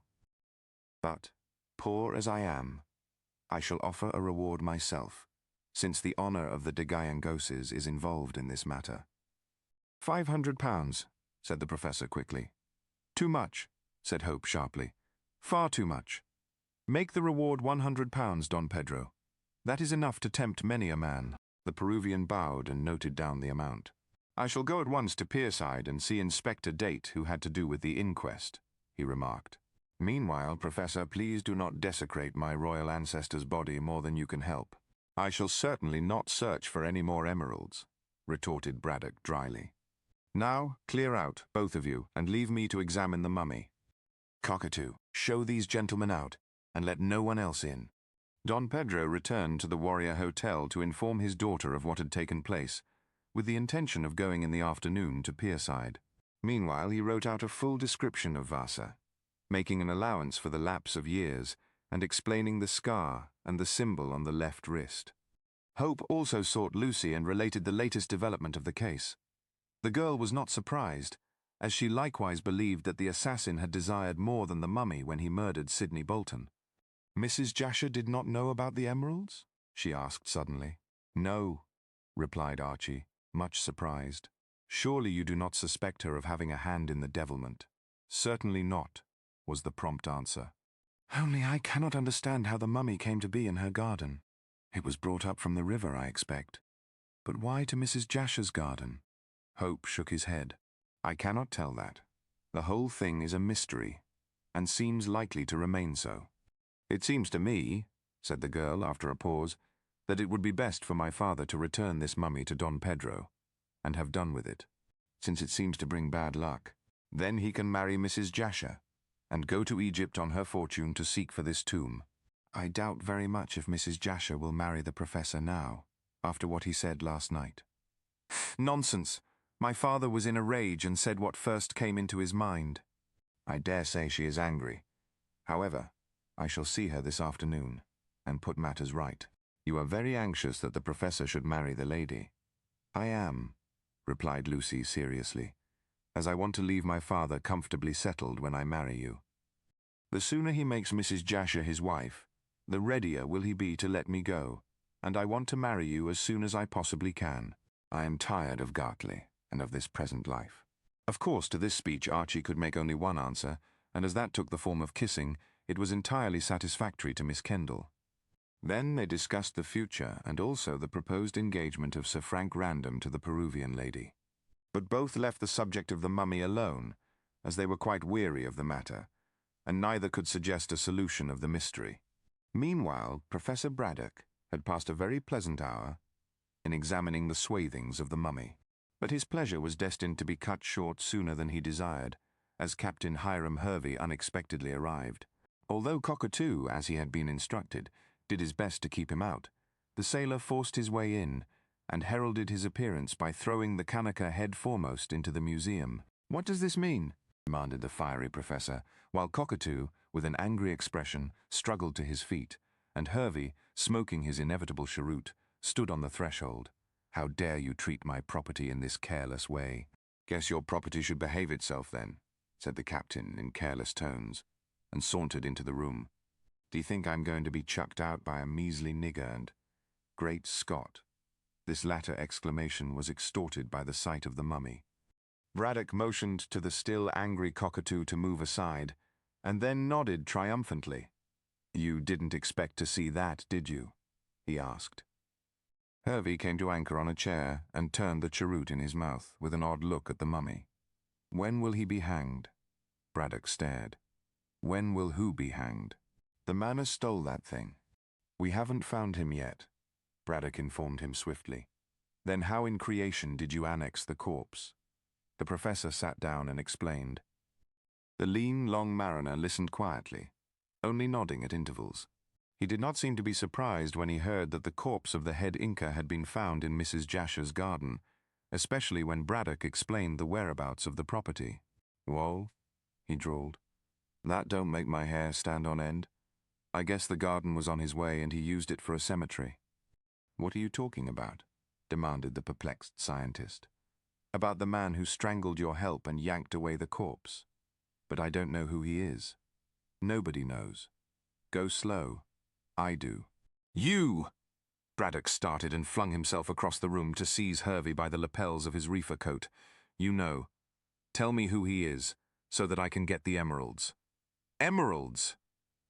Hervey removed Braddock's plump hands and stared greedily. "Don't you know?" "No, of course you don't. But 2 emeralds were buried with the mummy, and they have been stolen." "Who by?" "No doubt by the assassin who murdered poor Sidney." Hervey spat on the floor, and his weather-beaten face took on an expression of profound regret. "I guess I'm a fool of the best." "Why?" asked Braddock, again puzzled. "To think," said Hervey, addressing the mummy, "that you were on board my boat, and I never looted you."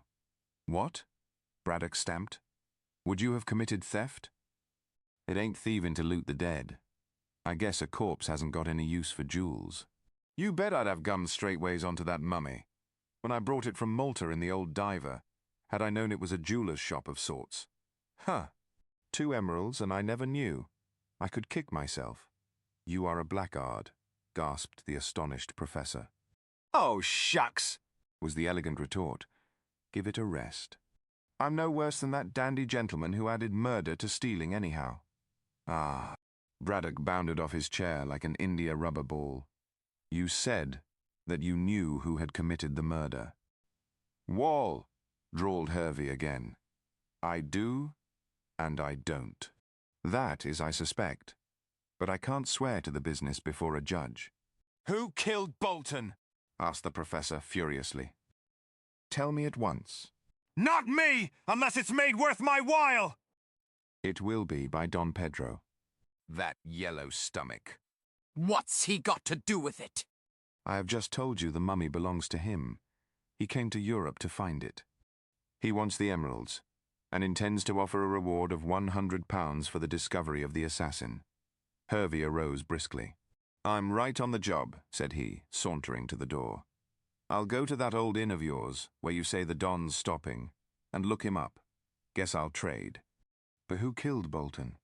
Asked Braddock, running to the door and gripping Hervey by his coat. The mariner looked down on the anxious face of the plump little man with a grim smile. I can tell you, said he, as you can't figure out the business unless I'm on the racket. No, sir. I'm the white boy in thin circus.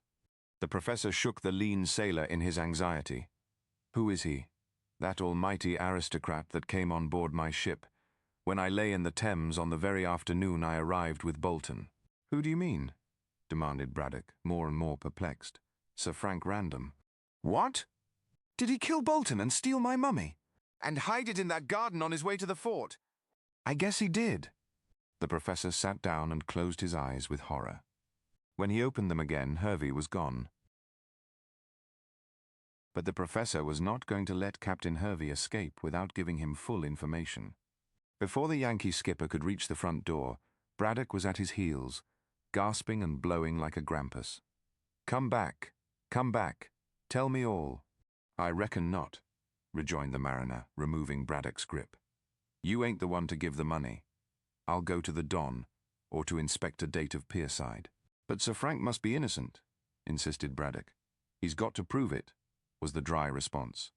Let me go. No, you must tell me on what grounds. Oh, the devil take you, said Hervey hastily, and sat down on one of the hall chairs. It's this way, since you won't let me skip until I tell you. This almighty aristocrat came to Pierside on the same afternoon as I cast anchor. While Bolton was on board, he looked in to have a yarn of sorts. What about? Now, how in creation should I know? Snapped the skipper. I wasn't on hand, as I'd enough to do with unloading cargo, but his lordship went with Bolton to the stateroom, and they talked for half an hour. When they came out, I saw that his lordship had his hair riz, and heard him saying things to Bolton. What sort of things? Well, for one, he said, you'll repent of this, and then again, your life isn't safe while you keep it. Meaning the mummy? I reckon that's so, unless I am mistaken, said Hervey serenely. Why didn't you go to the police with this information? Not much. Why, I saw no way of making dollars. And then, again, I did not think of putting things together, until I found that his lordship, meaning Sir Frank, interpolated the professor, frowning. I'm talking queens, or kings, or Republican lingo, I guess, and I do mean his lordship, said the skipper dryly, until I found that his lordship had been in the public house where the crime was committed. The Sailor's Rest? When did he go there? In the evening. After his talk with Bolton and after a row, as they both seemed to have their hair off, he skipped over the side and went back to his yacht, which wasn't far away. Bolton took his blamed mummy ashore and got fixed at the Sailor's Rest. I gathered afterwards, from the second mate of the Diver, which ain't my ship now, that his lordship came into the hotel and had a drink. Afterwards, my second mate saw him talking to Bolton through the window. In the same place as the woman talked? Questioned the professor. That's so, only it was later in the evening that the woman came along to give chin music through the window. I am bound to say, added the captain generously, that no one I can place my hand on saw his lordship loafing about the hotel after dark. But what of that? He may have laid his plans and arranged for the corpse to be found later, in that blamed packing case. Is this all your evidence? It's enough, I guess. Not to procure a warrant. Why, a man in the States would be electrocuted on half the evidence. I dare say, retorted the little man with contempt. But we are in a land where justice of the purest prevails. All your evidence is circumstantial. It proves nothing. The captain was considerably nettled. I calculate that it proves Sir Frank wanted the mummy. Else why did he come on board my ship to see your infernal assistant? The words he used showed that he was warning Bolton how he'd do for him. And then he talked through the window, and was in the public house, which ain't a place for an almighty aristocrat to shelter in. I guess he's the man wanted by the police. Why, added Hervey, warming to his tale. He'd a slap-up yacht laying near the blamed hotel. and could easily ship the corpse, after slipping it through the window. When he got tired of it and looted the emeralds, he took it by boat below the fort to Mrs. JASHER'S garden and left it there, so as to pull the wool over the eyes of the police. It's as clear as mud to me. You search his lordship's shanty and you'll find the emeralds. It is strange, muttered Braddock unwillingly. Strange, but not true, said a voice from the head of the stairs, and young Hope came down leisurely, with a pale face, but a very determined air. Random is absolutely innocent. How do you know? Demanded the skipper contemptuously. Because he is an English gentleman and my very good friend. Huh, I guess that defense won't save him from being lynched. Meanwhile, Braddock was looking irritably at Archie. You've been listening to a private conversation, sir. How dare you listen? If you hold private conversations at the top of your voices in the hall, you must be expected to be listened to, said Archie coolly. I plead guilty, and I am not sorry. When did you come? In time to hear all that Captain Hervey has explained. I was chatting with Lucy, and had just left her, when I heard your loud voices. Has Lucy heard anything? No, she is busy in her room. But I'll tell her. Hope turned to mount the stairs. She likes Random, and will no more believe him guilty than I do at this present moment. Stop! Cried Braddock, flying forward to pull Hope back as he placed his foot on the first stair. Tell Lucy nothing just now. We must go to the fort, you and I, to see Random. Hervey, you come also, and then you can accuse Sir Frank to his face. If he dares to do it, said Archie, who looked and felt indignant. Oh, I'll accuse him right enough when the time comes, said Hervey in his coolest manner. But the time isn't now. Savvy. I am going to see the Don first, and make sure of this reward. 4! cried Hope with disgust. Blood money. What of that? If a man is a murderer, he should be lynched.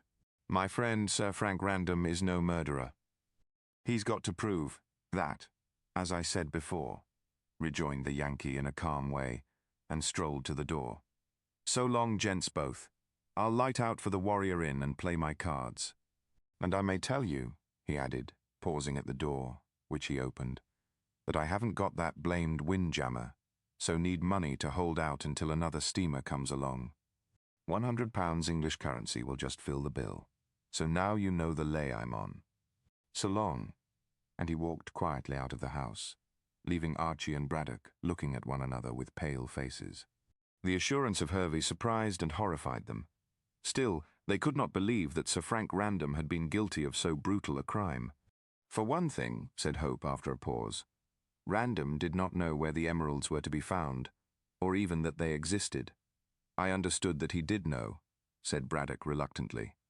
In my hearing, and in your own, you heard Don Pedro state that he had related the story of the manuscript to Random. You forget that I learned about the emeralds at the same time, said Hope quietly. Yet this Yankee skipper does not accuse me. The knowledge of the emeralds came to Random's ears and to mine long after the crime was committed. To have a motive for killing Bolton and stealing the emeralds, Random would have had to know when he arrived in England. And why should he have not known? Asked the professor, biting his lip vexedly. I don't want to accuse Random, or even to doubt him, as he is a very good fellow, even though he refused to assist me with money when I desired a reward to be offered. All the same, he met Don Pedro in Genoa, and it is just possible that the man told him of the jewels buried with the mummy. Archie shook his head. I doubt that, said he thoughtfully. Random was as astonished as the rest of us when Don Pedro told his Arabian Nights story. However, the point can be easily settled by sending for Random. I dare say he is at the fort. I shall send Cockatoo for him at once, said the professor quickly, and walked into the museum to instruct the Kanaka. Archie remained where he was, and seated himself on a chair, with folded arms and knitted brows. It was incredible that an English gentleman with a stainless name and such a well-known soldier should commit so terrible a crime. And the matter of Hervey's accusation was complicated by the fact, of which Hervey was ignorant, that Don Pedro was willing that Random should become his son-in-law. Hope wondered what the fiery, proud Peruvian would say when he heard his friend denounced. His reflections on this point were cut short by the return of the professor, who appeared at the door of the museum dismissing Cockatoo. When the Kanaka took his departure, Braddock beckoned to the young man. "There is no reason why we should talk in the hall and let the whole house know of this new difficulty," he said in a testy manner. Hope entered and looked with ill-concealed repugnance at the uncanny shape of the green mummy, which was lying on a long table. He examined the portions where the swathings had been cut with some sharp instrument, to reveal the dry, bony hands which formerly had held the costly jewels. The face was invisible, and covered with a mask of dull beaten gold. Formerly the eyes had been jeweled, but these last were now absent. He pointed out the mask to the professor, who was hovering over the weird dead with a large magnifying glass. "It is strange," said Hope earnestly, "that the mask of gold was not stolen also, since it is so valuable. Unless melted down, the mask could be traced," said Braddock after a pause. "The jewels, according to Don Pedro, are of immense value, and so could have been got rid of easily." "Don't talk of him in that way as though his guilt was certain," said Hope, wincing. "Well, you must admit that the evidence against him is strong." "Circumstantial evidence has hanged many an innocent man before now." "Humph," said Braddock uneasily. "I hope it won't hang our friend. However, we shall hear what he has to say. I have sent Cockatoo to the fort to bring him here at once." "If Random is absent, Cockatoo is to leave a note in his room on the writing table. Would it not have been better to have told Cockatoo to give the note to Random's servant?" "I think not," responded Braddock dryly. "Random's servant is certainly one of the most stupid men in the entire army. He would probably forget to give him the note, and as it is important that we should see Random at once, it is better that he should find it placed personally on his writing table by Cockatoo, upon whom I can depend." Archie abandoned the argument, as it really mattered very little. He took up another line of conversation. "I expect if the criminal tries to dispose of the emeralds he will be caught," said he. "Such large jewels are too noticeable to escape comment." "Humph. It depends upon the cleverness of the thief," said the professor, who was more taken up with the mummy than with the conversation. "He might have the jewels cut into smaller stones, or he might go to India and dispose of them to some Raja, who would certainly say nothing. I don't know how criminals act myself, as I have never studied their methods. But I hope that the clue you mention will be hit upon, if only for Random's sake." "I don't believe for one moment that Random is in danger," said Archie. "And if he is, I shall turn detective myself." "I wish you joy," replied Braddock, bending over the mummy. "Look, Hope, at the wonderful colour of this wool. There are some arts we have lost completely. Dyeing of this surprising beauty is one." "Humph," mused the archaeologist.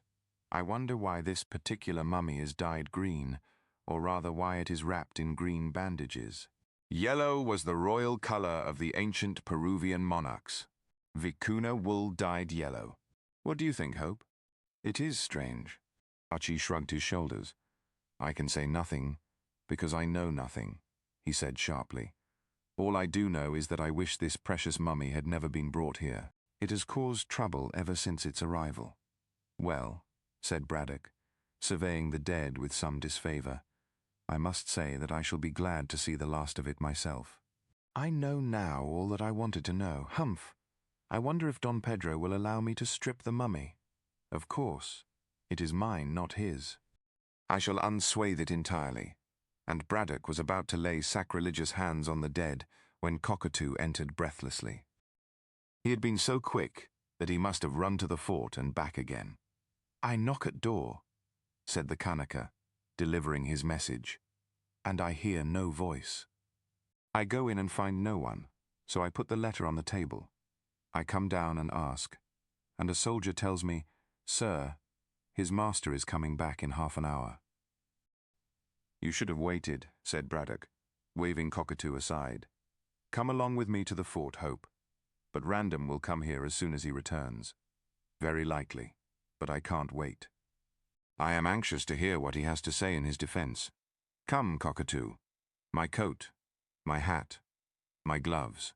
Stir yourself, you scoundrel."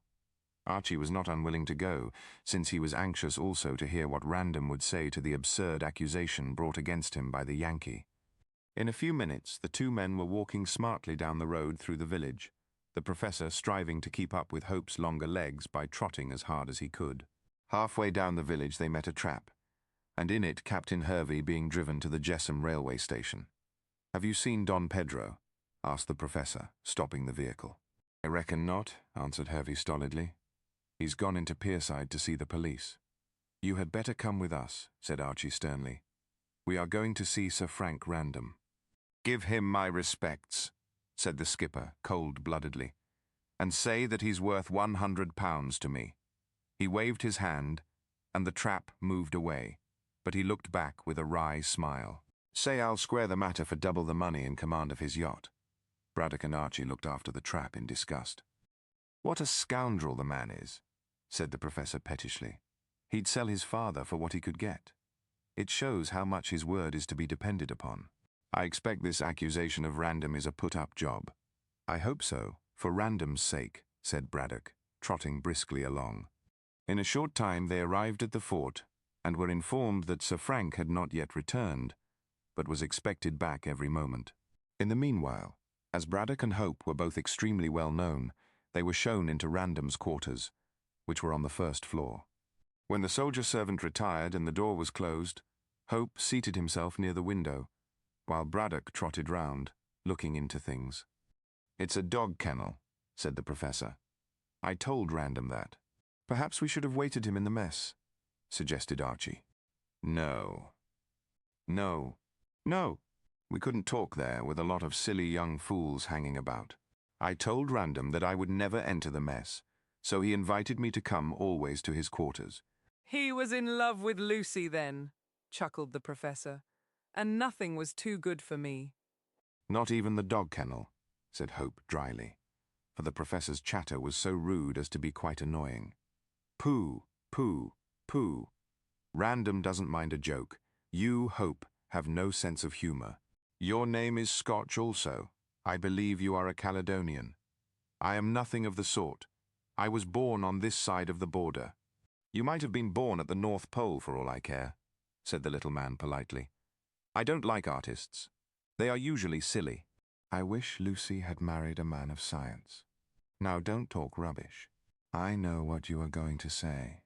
"Well," said Archie, humouring him, "what am I going to say?"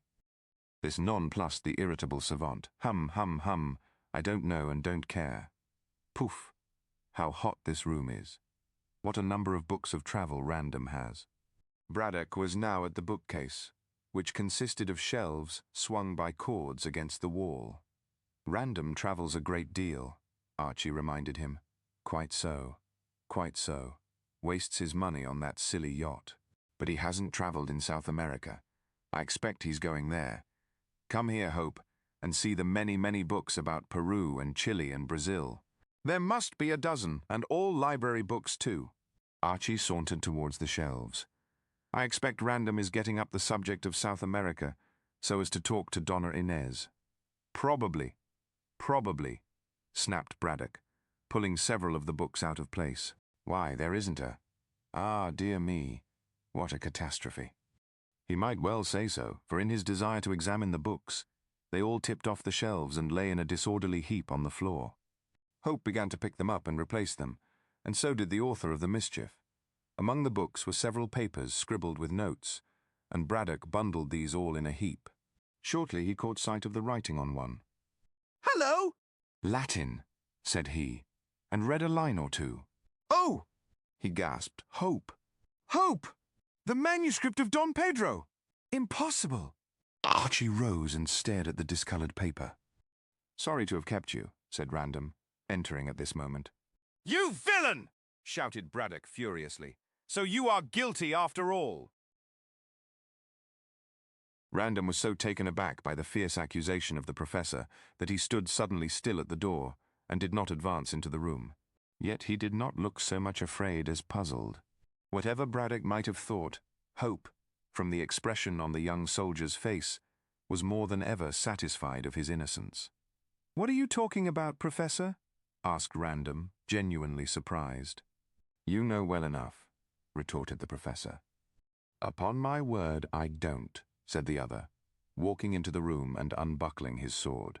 "I find you here, with the contents of my bookcase on the floor, and you promptly accuse me of being guilty. Of what, I should like to know?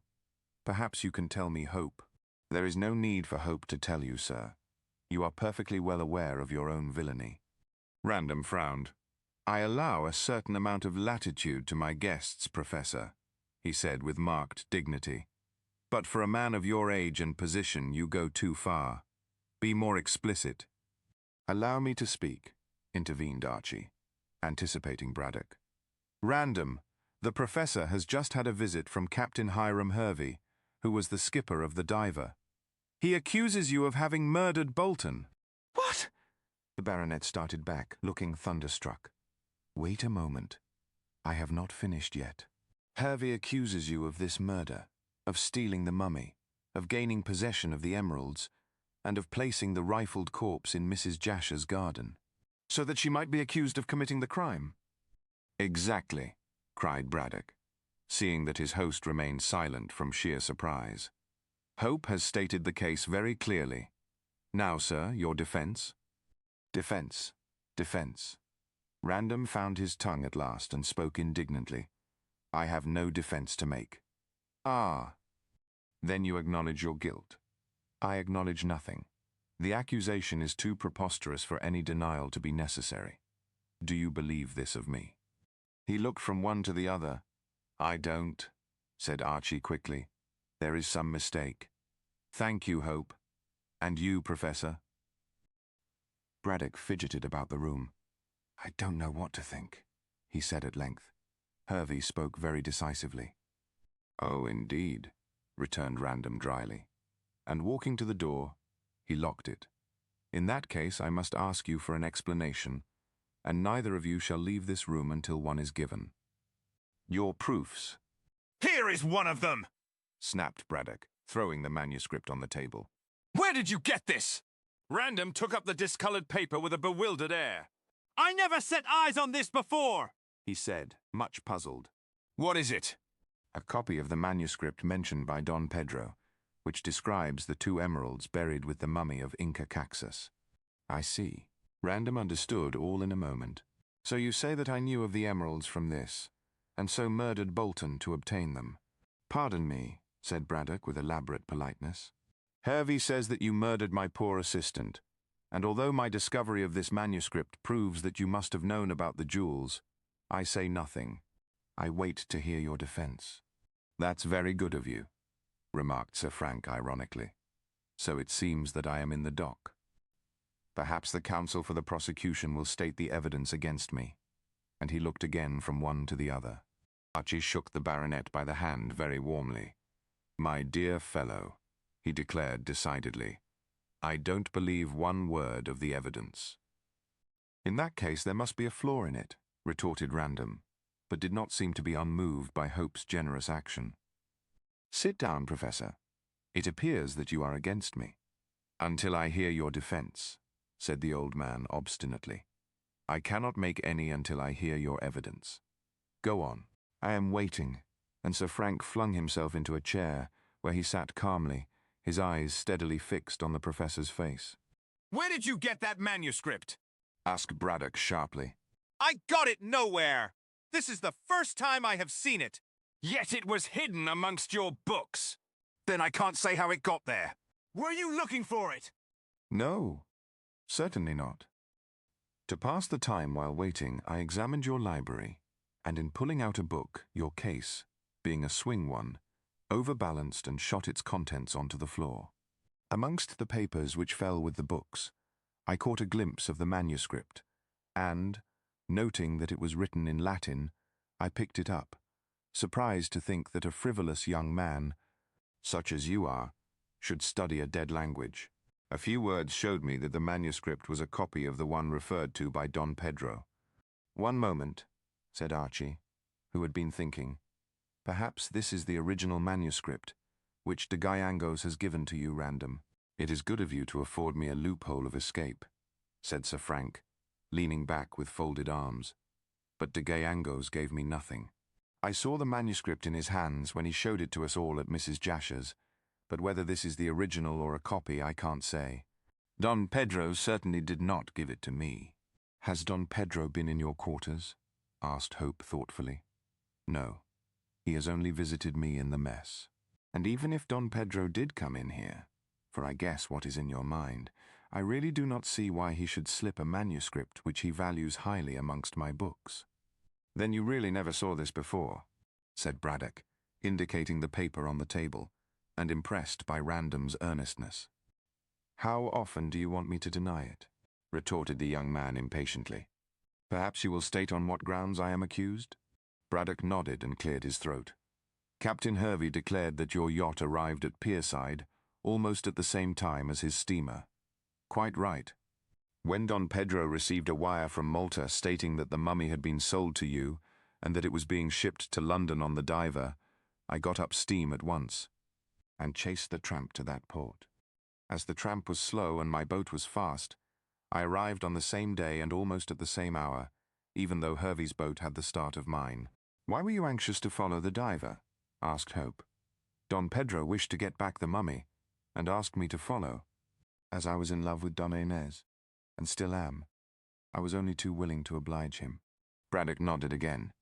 Hervey says that you went on board the Diver and had an interview with Bolton. That is perfectly true, and my visit was paid for the same reason as I followed the steamer to London. That is, I acted on behalf of Don Pedro. I wished to ascertain for certain that the mummy was on board, and having done so from Bolton, I urged him to induce you to give back the same, free of charge, to de Gallangos, from whom it had been stolen. He refused, as he declared that he intended to deliver it to you. I knew I could always trust Bolton, said the professor enthusiastically. It would have been better for you to have come to me, Random. I dare say, but I wished, as I told you, to make certain that the mummy was on board. That was the real reason for my visit. But, being in Bolton's company, I naturally told him that Don Pedro claimed the mummy as his property, and warned him that if you or he kept the same, that there would be trouble. Did you use threats? Asked Hope, remembering what he had overheard. No, certainly not.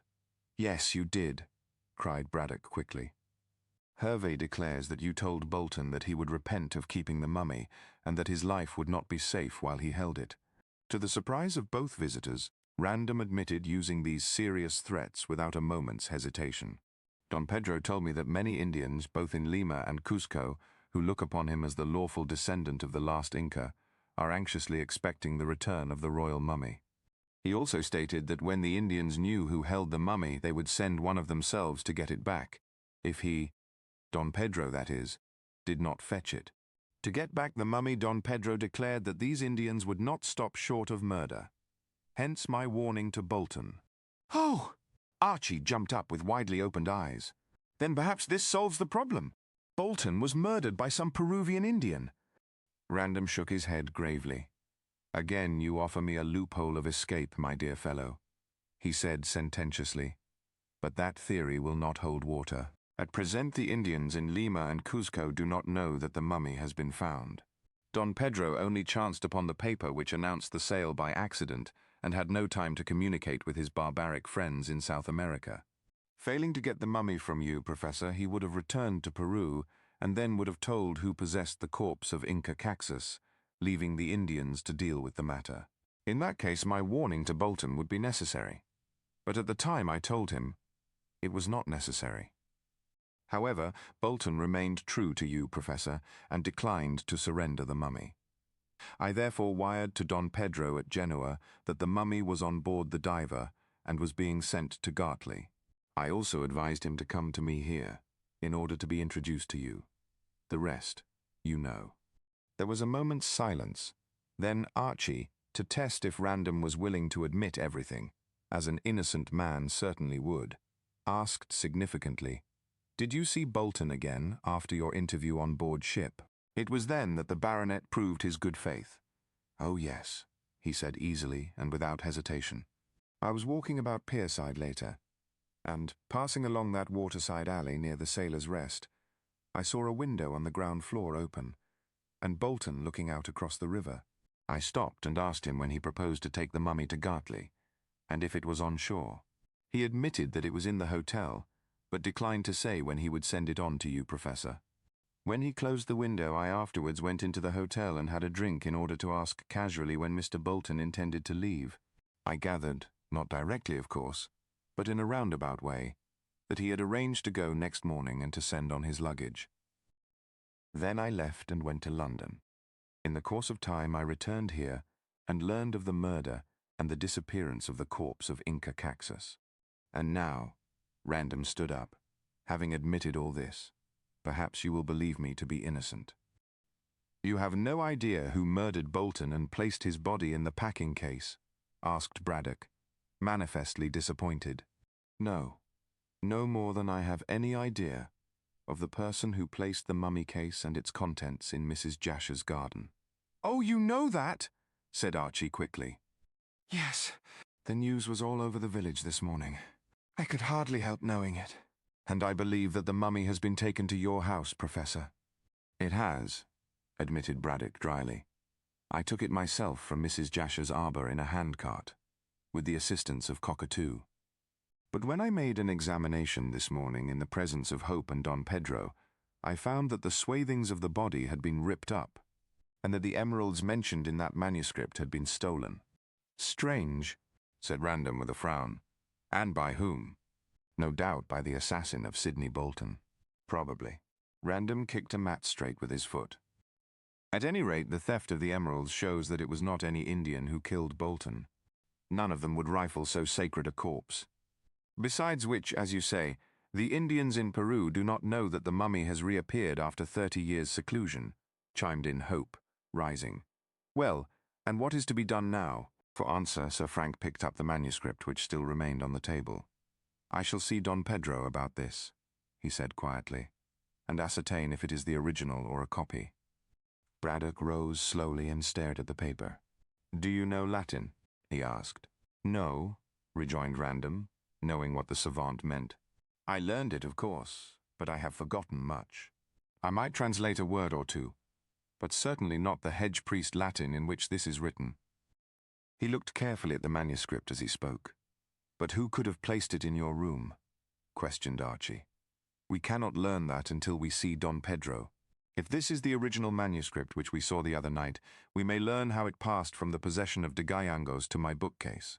If it is a copy, then we must learn, if possible, who owned it. Don Pedro said that a transcript or a translation had been made, mentioned Hope. Evidently a transcript, said Braddock, glaring at the paper in Random's hand. But how could that find its way from Lima to this place? It might have been packed up with the mummy, suggested Archie. No, contradicted Random decisively. In that event, the man in Malta from whom the mummy was bought would have discovered the emeralds and would have taken them. We have nothing to show that Bolton's assassin committed the crime for the sake of the jewels. He must have done so, cried the Professor, irritably. Else there is no motive for the commission of the crime. But I think myself that we must start at the other end to find a clue. When we discover who placed the mummy in Mrs. Jasher's garden. That will not be easy, murmured Hope thoughtfully. Though, of course, the same must have been brought by river. Let us go down to the embankment and see if there are any signs of a boat having been brought there last night. And he moved to the door. Random? I cannot leave the fort as I am on duty, replied the officer, putting the manuscript away in a drawer and locking the same. But this evening I shall see Don Pedro. And in the meanwhile I shall endeavour to learn from my servant who visited me lately while I was absent. The manuscript must have been brought here by someone. But I trust, he added, as he escorted his two visitors to the door, that you now acquit me of... Yes! Yes. Yes, cried Braddock, hastily cutting him short and shaking his hand. I apologize for my suspicions. Now I maintain that you are innocent. And I never believed you to be guilty, cried Hope heartily. Thank you both, said Random simply. And, having closed the door, he returned to a chair near the fire to smoke a pipe and meditate over his future movements. An enemy hath done this, said Random, referring to the concealment of the manuscript, but he could think of no one who desired to harm him in any way. Lucy and Mrs. Jasher were having a confidential conversation in the small pink drawing room. True to her promise, Miss Kendall had come to readjust matters between the fiery little professor and the widow. But it was not an easy task, as Mrs. Jasher was righteously indignant at the rash words used to her. "As if I knew anything about the matter," she repeated again and again in angry tones. "Why, my dear, he as good as told me I had murdered." Lucy did not let her finish. There, she said, speaking as she would have done to a fretful child. "You know what my father is." "It seems to me that I am just beginning to learn," said the widow bitterly, "and knowing how ready he is to believe ill of me. I think it is better we should part forever." "But you'll never be Lady Braddock." "Even if I married him, I am not sure that I should be, since I learn that his brother is singularly healthy and comes of a long-lived family. And it will not be pleasant to live with your father when he has such a temper." "That was only because he was excited. Think of your salon, and of the position you wish to hold in London." "Ah, well," said Mrs. Jasher, visibly softening, "there is something to be said there. After all, one can never find a man who is perfection. And a very amiable man is usually a fool. One can't expect a rose to be without thorns." "But really, my dear," she surveyed Lucy with mild surprise, "you appear to be very anxious that I should marry your father." I want to see my father made comfortable before I marry Archie, said the girl with a blush. "Of course my father is quite a child in household affairs and needs everything done for him. Archie, I am glad to say, is now in a position to marry me in the spring." "I want you to be married about the same time, and then you can live in Gartley and—" "No, my dear," said Mrs. Jasher firmly. "If I marry your father, he wishes us to go at once to Egypt in search of this tomb. I know that he wants you to help with the money left to you by your late brother, but surely you will not go up the Nile yourself." "No, certainly not," said the widow promptly. "I shall remain in Cairo while the professor goes on his excursion into Ethiopia. I know that Cairo is a very charming place, and that I shall be able to enjoy myself there." "Then you have decided to forgive my father for his rash words." "I must," sighed Mrs. Jasher. "I am so tired of being an unprotected widow without a recognized position in the world. Even with my brother's money, not that it is so very much, I shall still be looked upon askance if I go into society. But as Mrs. Braddock or Lady Braddock, no one will dare to say a word against me. Yes, my dear, if your father comes and asks my pardon, he shall have it." "We women are so weak," ended the widow virtuously, as if she was not making a virtue of necessity. Things being thus settled, the two talked on amiably for some time, and discussed the chances of random marrying Donna Inez. Both acknowledged that the Peruvian lady was handsome enough, but had not a word to say for herself. While thus chattering, Professor Braddock trotted into the room, looking brisk and bright from his stroll in the cold, frosty air. Gifted as he was with scientific assurance, the little man was not at all taken aback by the cold reception of Mrs. Jasher, but rubbed his hands cheerfully. "Ah, there you are, Selina," said he, looking like a bright-eyed robin. "I hope you are feeling well." "How can you expect me to feel well after what you said?" remarked Mrs. Jasher reproachfully, and anxious to make a virtue of forgiveness. "Oh, I beg pardon, I beg pardon." "Surely, Selina, you are not going to make a fuss over a trifle like that. I did not give you permission to call me Selina. But as we are to be married, I may as well get used to your Christian name, my dear." "I am not so sure that we will be married," said Mrs. Jasher stiffly. "Oh, but we must," cried Braddock in dismay. "I am depending upon your money to finance my expedition to Queen Tahosa's tomb." "I see," observed the widow coldly, while Lucy sat quietly by and allowed the elder woman to conduct the campaign. "You want me for my money. There is no love in the question." "My dear, as soon as I have the time, say during our voyage to Cairo, whence we start inland up the Nile for Ethiopia, I shall make love whenever you like. And, confound it, Selina, I admire you no end. To use a slang phrase, you are a fine woman and a sensible woman. and I am afraid that you are throwing yourself away on a snuffy old man like myself. Oh no. No, pray do not say that, cried Mrs. Jasher, visibly moved by this flattery. You will make a very good husband if you will only strive to govern your temper. Temper! Temper! Bless the woman. I mean you, Selina. I have the very best temper in the world. However, you shall govern it, and myself also, if you like. Come. He took her hand. Let us be friends and fix the wedding day. Mrs. Jasher did not withdraw her hand.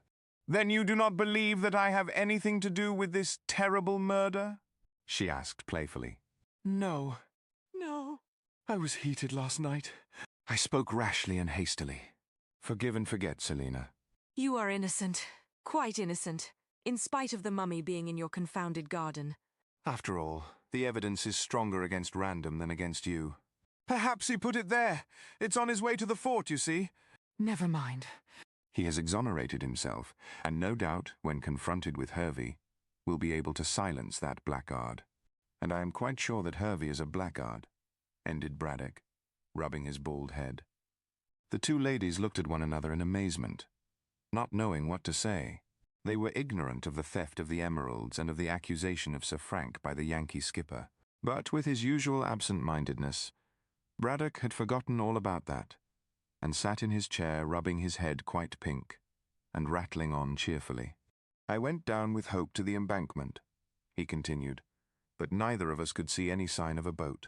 There's the rude short jetty, of course, and if a boat came, a boat could go away without leaving any trace. Perhaps that is so. However, we must wait until we see Don Pedro and Hervey again, and then— Lucy broke in desperately. What are you talking about, father? Why do you bring in Sir Frank's name in that way? What do you expect me to say? Retorted the little man. After all, the manuscript was found in his room, and the emeralds are gone. I saw that for myself, as did Hope and Don Pedro, in whose presence I opened the mummy case. Mrs. Jasher rose in her astonishment. Are the emeralds gone? She gasped. Yes! Yes! Yes! Cried Braddock irritably. Am I not telling you so? I almost believe in Hervey's accusation of Random, and yet the boy exonerated himself very forcibly indeed. Will you explain all that has happened, father? Said Lucy, who was becoming more and more perplexed by this rambling chatter. We are quite in the dark. So am I. So is Hope. So is everyone, chuckled Braddock. Ah, yes, of course. You were not present when these events took place. What events? What events? Demanded Mrs. Jasher, now quite exasperated. I am about to tell you, snapped her future husband, and related all that had taken place since the arrival of Captain Hervey in the museum at the pyramids. The women listened with interest and with growing astonishment, only interrupting the narrator with a simultaneous exclamation of indignation when they heard that Sir Frank was accused. It is utterly and wholly absurd, cried Lucy angrily. Sir Frank is the soul of honour. So I think, my dear, chimed in Mrs. Jasher. And what does he say to— Braddock interrupted. I am about to tell you if you will stop talking, he cried crossly. That is so like a woman. She asks for an explanation and then prevents the man from giving it. Random offers a very good defence, I am bound to say, and he detailed what Sir Frank had said. When the history was finished, Lucy rose to go. I shall see Archie at once, she said, moving hastily towards the door. What for? Demanded her father benignly. Lucy turned. This thing can't go on, she declared resolutely. Mrs. Jasher was accused by you, father. Only in a heated moment, cried the professor, excusing himself. Never mind, she was accused, retorted Lucy stubbornly, and now this sailor accuses Sir Frank. Who knows who will be charged next with committing the crime? I shall ask Archie to take the matter up and hunt down the real criminal. Until the guilty person is found, I foresee that we shall never have a moment's peace. I quite agree with you, said Mrs. Jasher earnestly. For my own sake, I wish the matter of this mystery to be cleared up. Why don't you help me? She added, turning to Braddock, who listened placidly. I am helping, said Braddock quietly. I intend to set Cockatoo on the trail at once. He shall take up his abode in the Sailor's Rest on some pretext, and no doubt will be able to find a clue. What? cried the widow incredulously. "A savage like that?" "Cockatoo is much cleverer than the average white man," said Braddock dryly, "especially in following a trail. He, if anyone, will learn the truth. I would much rather trust the Kanaka than young Hope." "Nonsense!" cried Lucy, standing up for her lover. "Archie is the one to discover the assassin. I'll see him at once." "And you, father?" "I, my dear," said the professor calmly, "shall remain here and make my peace with the future Mrs. Braddock." "You have made it already," said the widow graciously, and extended her hand, which the professor kissed unexpectedly, and then sat back in his chair, looking quite abashed at his outburst of gallantry. Seeing that everything was going well, Lucy left the elderly couple to continue their courting and hurried to Archie's lodgings in the village. However, he happened to be out, and his landlady did not know when he would return. Rather annoyed by this, since she greatly desired to unbosom herself, Miss Kendall walked disconsolately towards the pyramids. On the way, she was stopped by Widow Anne, looking more dismal and funereal than ever, and garrulous with copious draughts of gin. Not that she was intoxicated, but her tongue was loose, and she wept freely for no apparent reason. According to herself, she had stopped Lucy to demand back from Mr. Hope through the girl certain articles of attire which had been borrowed for artistic purposes. These, consisting of a shawl and a skirt and a bodice, were of extraordinary value, and Mrs. Bolton wanted them back or their equivalent in value. She mentioned that she would prefer the sum of £5. "Why do you not ask Mr. Hope yourself?" said Lucy, who was too impatient to bear with the old creature's maunderings. "If you gave him the things, he will no doubt return them, if they aren't spiled with paint," wailed Widow Anne. "He told my Sid as he wanted them for a model to wear while being painted. Sid asked me, and I gave 'em to Sid, and Sid, he passed 'em along to your good gentleman. There was a skirt as good as new, and a body of the dress trimmest beautiful, and a tartan shawl as I got from my mother. But no," the old woman corrected herself, "it was a dark shawl with red spots and—" "Ask Mr. Hope, ask Mr. Hope," cried Miss Kendall impatiently. "I know nothing about the things," and she tore her dress from Widow Anne's detaining hand to hurry home. Mrs. Bolton wailed aloud at this desertion, and took her way to Hope's lodgings, where she declared her determination to remain until the artist restored her apparel. Lucy for the moment thought little of this interview, but on reflection she thought it strange that Archie should borrow clothes from Mrs. Bolton through Sydney. Not that there was anything strange in Archie's procuring such garments, since he may have wanted them to clothe a model with, but he could easily have got such things from his landlady, or, if from Widow Anne, could have borrowed them direct without appealing to Sydney. Why then had the dead man acted as an intermediate party? This question was hard to answer, yet Lucy greatly wished for a reply, since she suddenly remembered how a woman in a dark dress and with a dark shawl over her head had been seen by Eliza Flight, the housemaid of the Sailor's Rest, talking to Bolton through the window. Were the garments borrowed as a disguise? And did the person who had borrowed them desire that it should be supposed that Widow Anne was talking to her son? There was a chill hand clutching Lucy's heart as she went home, for the words of Mrs. Bolton seemed indirectly to implicate Hope in the mystery. She determined to ask him about the matter straight out, when he came in that night to pay his usual visit.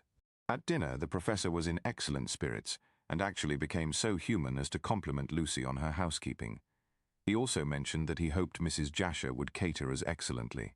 Over coffee he informed his stepdaughter that he had entirely won the widow's heart by abasing himself at her feet and withdrawing the accusation. They had arranged to be married in May, 1 or 2 weeks after Lucy became Mrs. Hope. In the autumn they would start for Egypt, and would remain abroad for a year or more.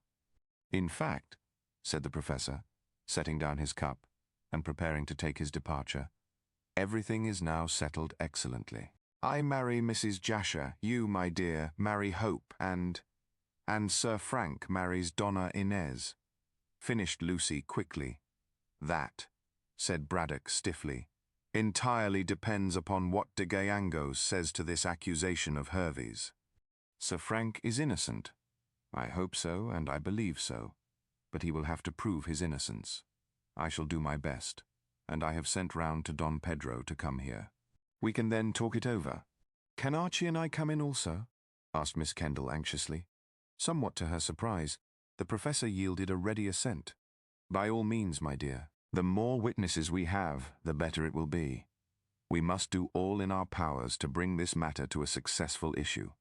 So things were arranged, and when Archie came up to the drawing room, Lucy informed him that Braddock was in the museum with Don Pedro, telling all that had happened. Hope was glad to hear that Lucy had secured the professor's consent that they should be present, for the mystery of Bolton's terrible death was piquing him, and he dearly desired to learn the truth. As a matter of fact, although he was unaware of it, he was suffering from an attack of detective fever and wished to solve the mystery.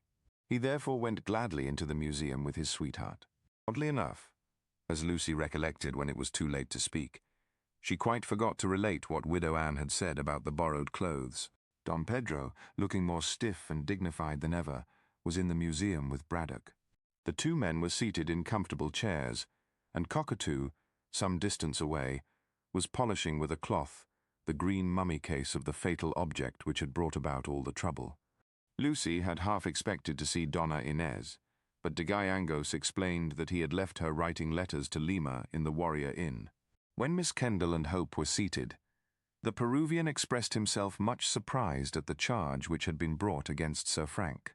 "If I can speak of such things in the presence of a lady," he remarked, bowing his head to Lucy. "Oh, yes," she answered eagerly. "I have heard all about the charge." "And I am glad that you are here, Don Pedro, for I wish to say that I do not believe there is a word of truth in the accusation." "Nor do I," asserted the Peruvian decisively. I agree," cried Braddock, beaming. "And you, Hope?" "I never believed it, even before I heard Random's defense," said Archie with a dry smile.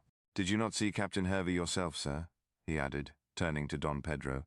"He started for Pierside to look you up." "I have not seen him," said de Gallegos in his stately way, "and I am very sorry, as I desire to examine him about the accusation he had dared to bring against my very good friend, Sir Frank Random. I wish he were here at this very minute, so that I could tell him what I think of the charge." Just as Don Pedro spoke, the unexpected happened, as though some genie had obeyed his commands. As though transported into the room by magic, the American skipper appeared, not through the floor, but by the door. A female domestic admitted him and announced his name, then fled to avoid the anger of her master, seeing she had violated the sacred precincts of the museum. Captain Hervey, amused by the surprise visible on every face, sauntered forward, hat on head and cheroot in mouth as usual. But when he saw Lucy, he removed both with a politeness scarcely to be expected from so rude and ready and rough a mariner. "I beg pardon for coming here uninvited," said Hervey awkwardly, "but I've been chasing the Don all over Pierside and through this village. They told me at the police office that you," he spoke to de Gallegos, "had doubled on your trail, so here I am for a little private conversation." The Peruvian looked gravely at Hervey's face, which was clearly revealed in the powerful light of the many lamps with which the museum was filled, and rose to bow. "I am glad to see you, sir," he said politely, and with a still more searching glance. "With the permission of our host, I shall ask you to take a chair," and he turned to Braddock. "Certainly, certainly," said the professor fussily. "Cockatoo?"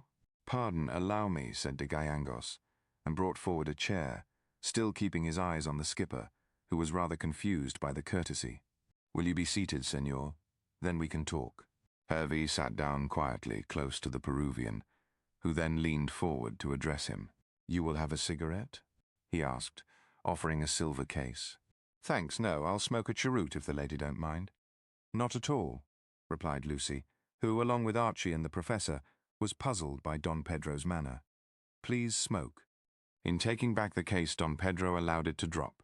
As he made no motion of picking it up, Hervey, although annoyed with himself for his politeness towards a yellow stomach, as he called de Gallegos, was compelled to stretch for it. As he handed it back to Don Pedro, the Peruvian's eyes lighted up, and he nodded gravely.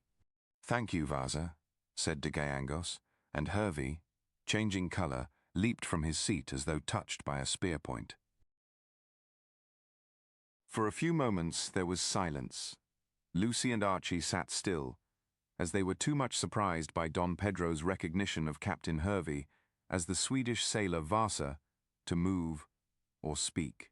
But the professor did not seem to be greatly astonished, and the sole sound which broke the stillness was his sardonic chuckle. Perhaps the little man had progressed beyond the point of being surprised at anything, or, like Molière's hero, was only surprised at finding virtue in unexpected places. As for the Peruvian and the skipper, they were both on their feet, eyeing one another like two fighting dogs. Hervey was the first to find his very useful tongue. "I guess you've got the bulge on me," said he, trying to outstare the Peruvian. For which nationality, from long voyaging on the South American coast, he entertained the most profound contempt. But in de Gallegos he found a foeman worthy of his steel. "I think not," said Don Pedro quietly, and facing the pseudo-American bravely. "I never forget faces, and yours is a noticeable one. When you first spoke, I fancied that I remembered your voice. All that business with the chair was to get close to you, so that I could see the scar on your right temple. It is still there, I notice. Also, I dropped my cigarette case and forced you to pick it up, so that, when you stretched your arm, I might see what mark was on your left wrist. It is a serpent encircling the sun, which Lola Fallados induced you to have tattooed when you were in Lima 30 years ago. Your eyes are blue and full of light, and as you were 20 when I knew you, the lapse of years has made you 50, your present age." "Shucks," said Hervey coolly, and sat down to smoke. Don Pedro turned to Archie and Braddock. "Mr. Hope, Professor," he remarked, "if you remember the description I gave of Gustav Vasa, I appeal to you to see if it does not exactly fit this man." "It does," said Archie unhesitatingly, "although I cannot see the tattooed left wrist to which you refer." Hervey, still smoking, made no offer to show the symbol, but Braddock unexpectedly came to the assistance of Don Pedro. "The man is Vasa right enough," he remarked abruptly. "Whether he is Swedish or American I cannot say. But he is the same man I met when I was in Lima 30 years ago, after the war." Hervey slowly turned his blue eyes on the scientist with a twinkle in their depths. "So you recognized me?" he observed, with his Yankee drawl. "I recognized you at the moment I hired you to take the diver to Malta to bring back that mummy," retorted Braddock. "But it didn't suit my book to let on. Didn't you recognize me?" "Well, no," said Hervey, his drawl more pronounced than ever. "I haven't got the memory for faces that you and the Don here seem to possess." "Huh." He wheeled his chair and faced Braddock squarely. "I'd have thought you wiser not to back up the Don, sir." Braddock's little eyes sparkled. "I am not afraid of you," said he with great contempt. "I never did anything for which you could get money out of me for, Captain Hervey or Gustav Vasa, or whatever your name might be." "You were always a mighty spry man," assented the skipper coolly. "But spry men, I take it, make mistakes from being too almighty smart." Braddock shrugged his shoulders, and Don Pedro intervened. "This is all beside the point," he remarked angrily. "Captain Hervey, do you deny that you are Gustav Vasa in the face of this evidence?" Hervey drew up the left sleeve of his reefer jacket and showed on his bared wrist the symbol of the sun and the encircling serpent. He drawled, "Or do you want to look at this?" And he turned his head to reveal his scarred right temple. "Then you admit that you are Vasa." "Wall," drawled the captain again. "That's one of my names, I guess, though I haven't used it since I traded that blamed mummy in Paris, 30 years ago. There's nothing like owning up." "Are you not Swedish?" asked Lucy timidly. "I am a citizen of the world, I guess," replied Hervey with great politeness for him. "And America suits me for headquarters as well as any other nation. I might be Swedish or Danish or a Dago for choice. Vasa may be my name, or Hervey, or anything you like. But I guess I'm a man all through." "And a thief," cried Don Pedro, who had resumed his seat, but was keeping quiet with difficulty. "Not of those emeralds," rejoined the skipper coolly. "Lord, to think of the chance I missed. 30 years ago I could have looted them, and again the other day. But I never knew, cried Hervey regretfully, with his vividly blue eyes on the mummy. "I could just kick myself, gentlemen, when I think of the miss." "Then you didn't steal the manuscript along with the emeralds?" "Wall, I did," cried Hervey, turning to Archie, who had spoken, but it was in a foreign lingo, to which I didn't catch on. If I'd known, I'd have learned about those blamed emeralds. What did you do with the copy of the manuscript you stole? Ask Don Pedro sharply. I know there was a copy, as my father told me so.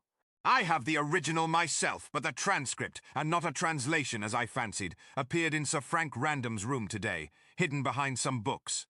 Hervey made no move, but smoked steadily, with his eyes on the carpet. However, Archie, who was observing keenly, saw that he was more startled than he would admit. The explanation had taken him by surprise.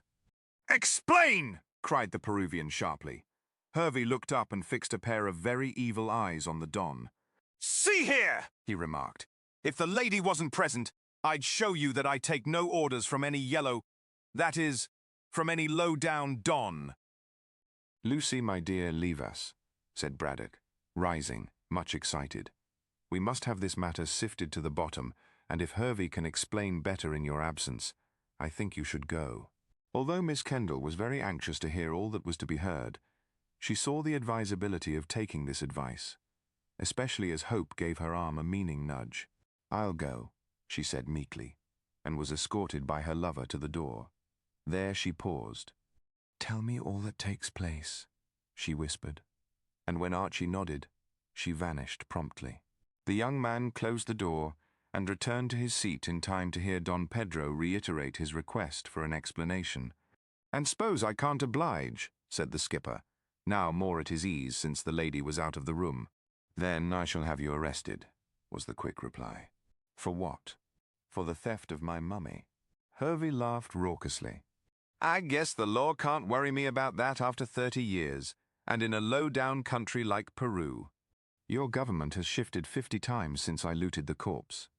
This was quite true, and there was absolutely no chance of the skipper being brought to book. Don Pedro looked rather disconsolate, and his gaze dropped under the glare of Hervey's eyes, which seemed unfair, seeing that the Don was as good as the captain was evil. You can't expect me to condone the theft, he muttered. I reckon I don't expect anything, retorted Hervey coolly. I looted the corpse, I don't deny, and after my father had treated you like a son, said Don Pedro bitterly. You were homeless and friendless, and my father took you in, only to find that you robbed him of his most precious possession. The skipper had the grace to blush, and shifted uneasily in his chair. You can't say truer than that, he grumbled, averting his eyes.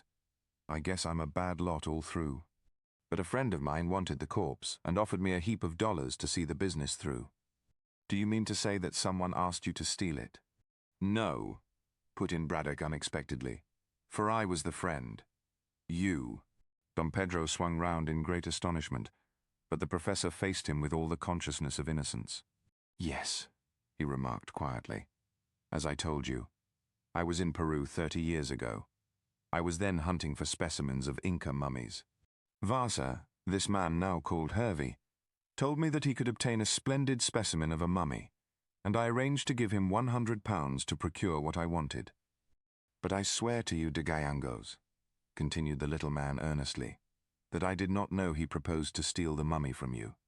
You knew it was the green mummy? Asked Don Pedro sharply. No, I only knew that it was a mummy.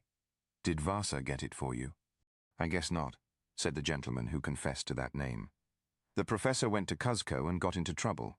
I was carried off to the mountains by some Indians, interpolated the professor, and only escaped after a year's captivity.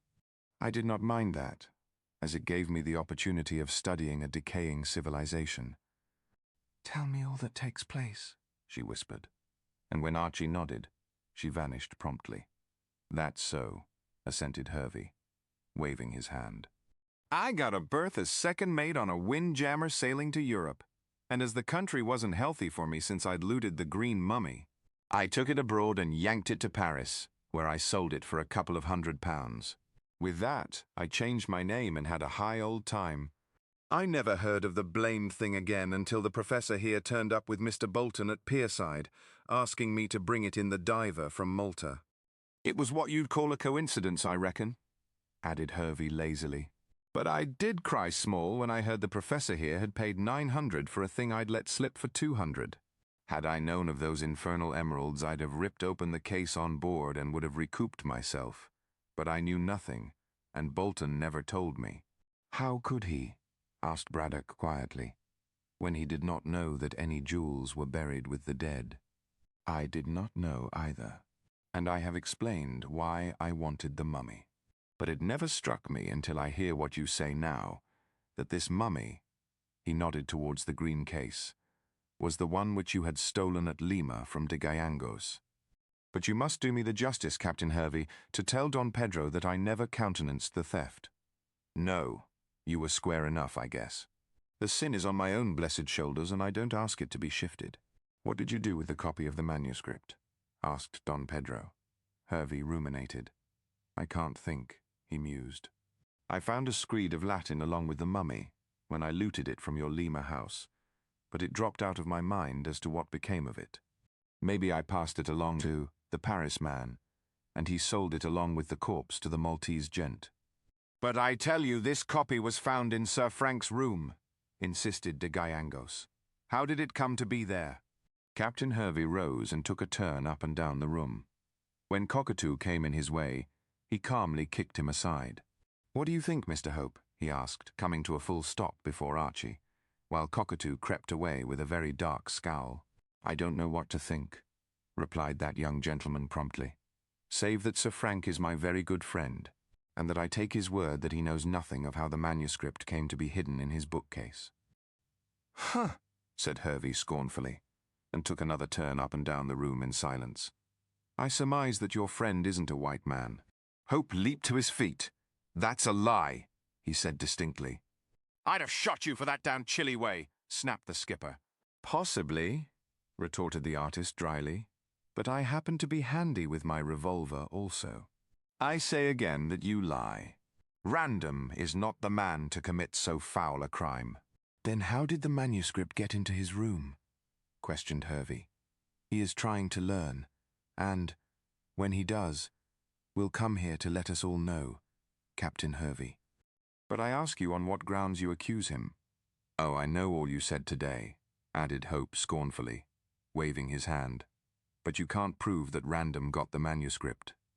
If it's in his room, as you acknowledge, I can, said Hervey, speaking in a much more cultivated tone. See here. As I said before, that copy must have been passed along with the corpse to the Maltese man. Well then, the professor here bought the corpse, and with it, the manuscript. No, contradicted the little man, prodigiously excited. Bolton wrote to me full particulars of the mummy, but said nothing about any manuscript. Well, he wouldn't, replied Hervey calmly, seeing that he'd know Latin. He did know Latin, admitted Braddock uneasily. I taught him myself. But do you mean to say that he got that manuscript and read it and intended to keep the fact of the emerald secret? Hervey nodded 3 times and twisted his cheroot in his mouth. How else can you figure the business out? He demanded quietly, and with his eyes fixed on the excited professor. Bolton must have got that manuscript, as I can't remember what I did with it, save pass it along with the corpse. He, as you admit, doesn't tell you about it when he writes. Well then, I reckon he calculated getting this corpse to England and intended to steal the emeralds when safely ashore. But he could have done that on the boat, said Archie quickly. I guess not, with me about, said Hervey coolly. I'd have spotted his game and would have howled for shares.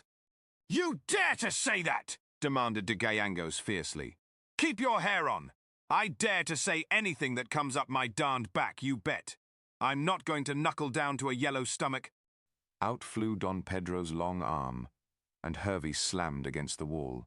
He slipped his hand around to his hip pocket with an ugly smile, but before he could use the revolver he produced, Hope dashed up his arm, and the ball went through the ceiling. Lucy! Cried the young man, knowing that the drawing-room was overhead, and in a moment was out of the door, racing up the stairs at top speed.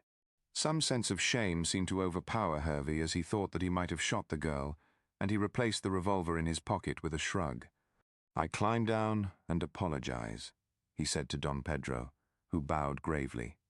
Hang you, sir! You might have shot my daughter, cried Braddock. The drawing room, where she is sitting, is right overhead, and—" As he spoke, the door opened, and Lucy came in on Archie's arm. She was pale with fright, but had sustained no damage. It seemed that the revolver bullet had passed through the floor some distance away from where she was sitting. "I offer my humble apologies, miss," said the cowed Hervey. "I'll break your neck, you ruffian," growled Hope, who looked, and was, dangerous. "It's all right," interposed Lucy, not wishing for further trouble. "I am all safe. But I shall remain here for the rest of your interview, Captain Hervey, as I am sure you will not shoot again in the presence of a lady." "No, miss," muttered the captain, and when again invited by the angry professor to speak, resumed his discourse in low tones. "Well, as I was saying," he remarked, sitting down with a dogged look, "Bolton intended to clear with the emeralds. But I guess Sir Frank got ahead of him and packed him in that blamed case while he annexed the emeralds. He then took the manuscript, which he looted from Bolton's corpse, and hid it among his books, as you say, while he left the blamed mummy in the garden of the old lady you talked about. I guess that's what I say." "It's all theory," said Don Pedro in vexed tones. "And there isn't a word of truth in it," said Lucy indignantly, standing up for Frank Random. "It ain't for me to contradict you, miss," said Hervey, who was still humble, "but I ask you, if what I say ain't true, how did that copy of the manuscript come to be in that aristocrat's room?"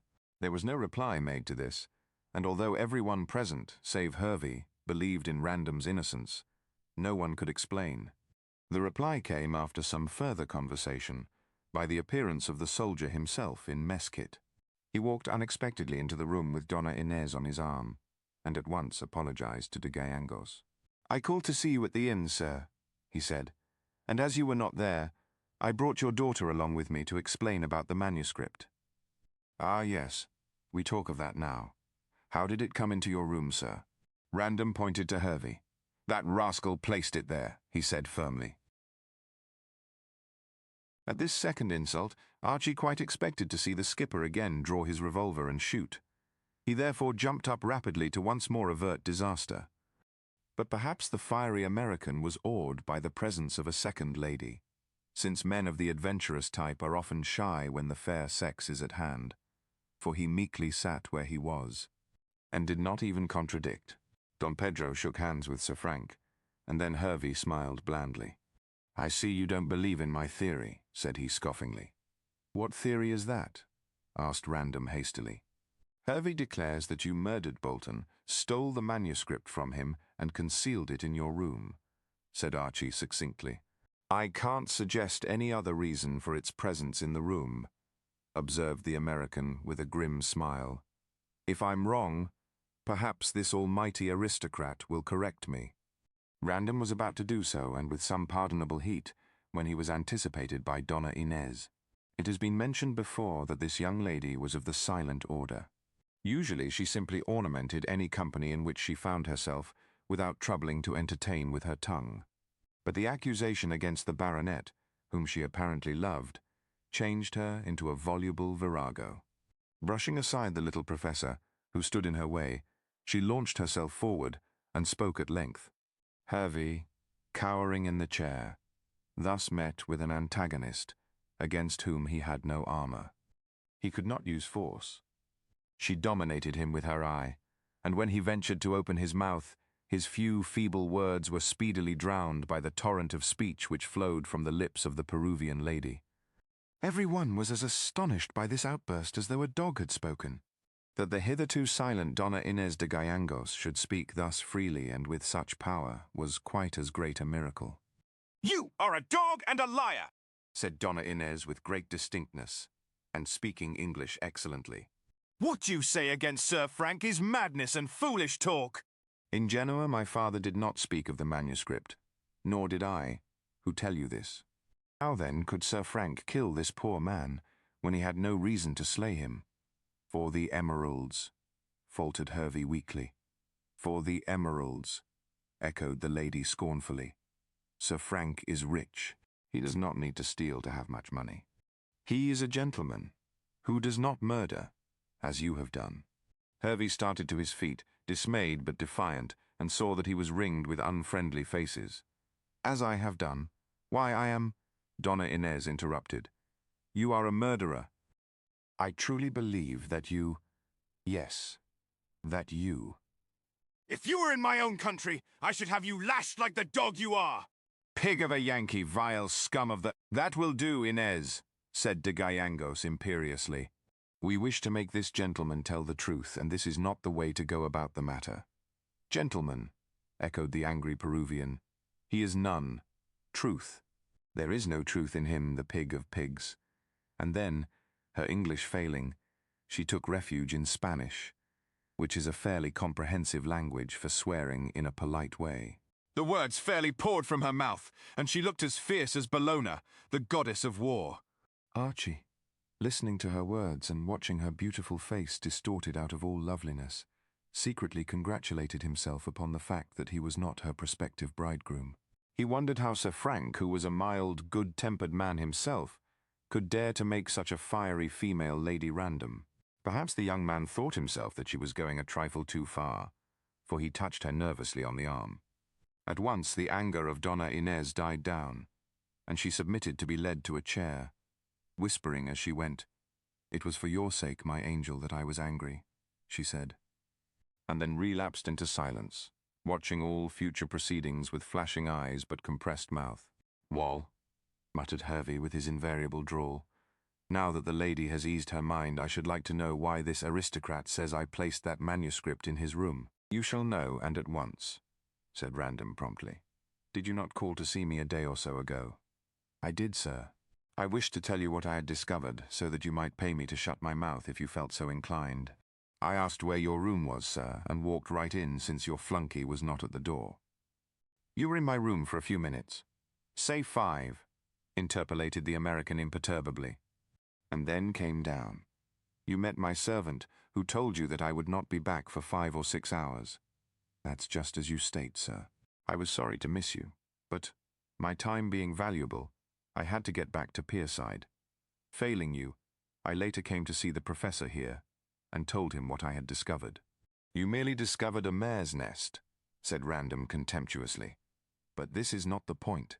I believe that you, and you only, could have hidden that manuscript among my books, intending that it should be discovered, so that I might be implicated in this crime." "Did your flunky tell you that much?" inquired Hervey coolly. "My servant told me nothing, save that you had been in my room, where you had no right to be." "Then," said the American quietly and decisively, "I can't see, sir, how you can place the ticket on me." "You accuse me, so why should I not accuse you?" retorted Random. "Because you are guilty, and I ain't," snapped the American.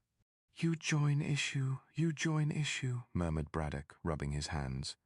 Random took no notice of the interruption.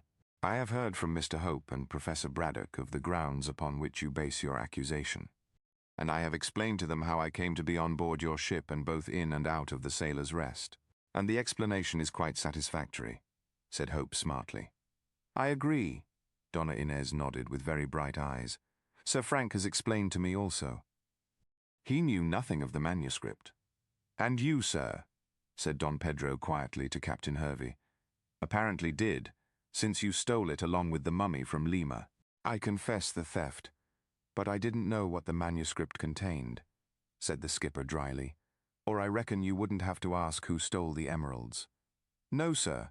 I should have looted them." "I believe you did, and murdered Bolton," cried Random hotly. "Shucks," retorted Hervey, rising with a shrug. "If I had wished to get rid of Bolton, I'd have yanked him overboard and then would have written accident in my blamed logbook." Braddock looked at Don Pedro, and Archie at Sir Frank. What the skipper said was plausible enough.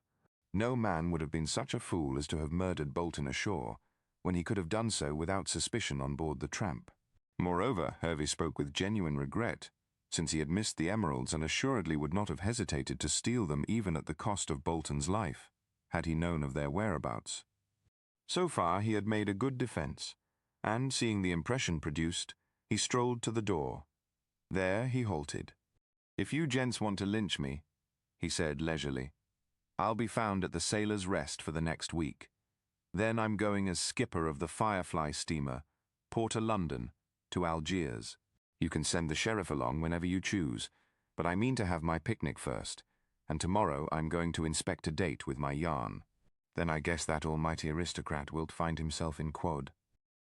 Wait a moment, cried Braddock, running to the door. Let me talk to you and arrange what is best to be done. If you will, he proceeded no further, for without vouchsafing him a reply, Hervey, now quite master of the situation, passed through the door, and the professor hastily followed him. Those who remained looked at one another, scarcely knowing what to say, or how to act. They will arrest thee, my angel, cried Donna Inez, clasping Random's arm. They can prove nothing. With all my heart and soul I believe Hervey to be the guilty person. Hope, what do you say? And you, Miss Kendall? Hervey has certainly made an excellent defense, said Archie cautiously. He wouldn't have been such a fool as to murder Bolton ashore when he could have done it so easily when on the narrow seas. I agree with you there, said Random quickly. But if he is innocent, if he did not bring the manuscript into my room, who did? I wonder if Widow Anne herself is guilty, said Lucy in a musing tone. All present turned and looked at the girl. Who is Widow Anne?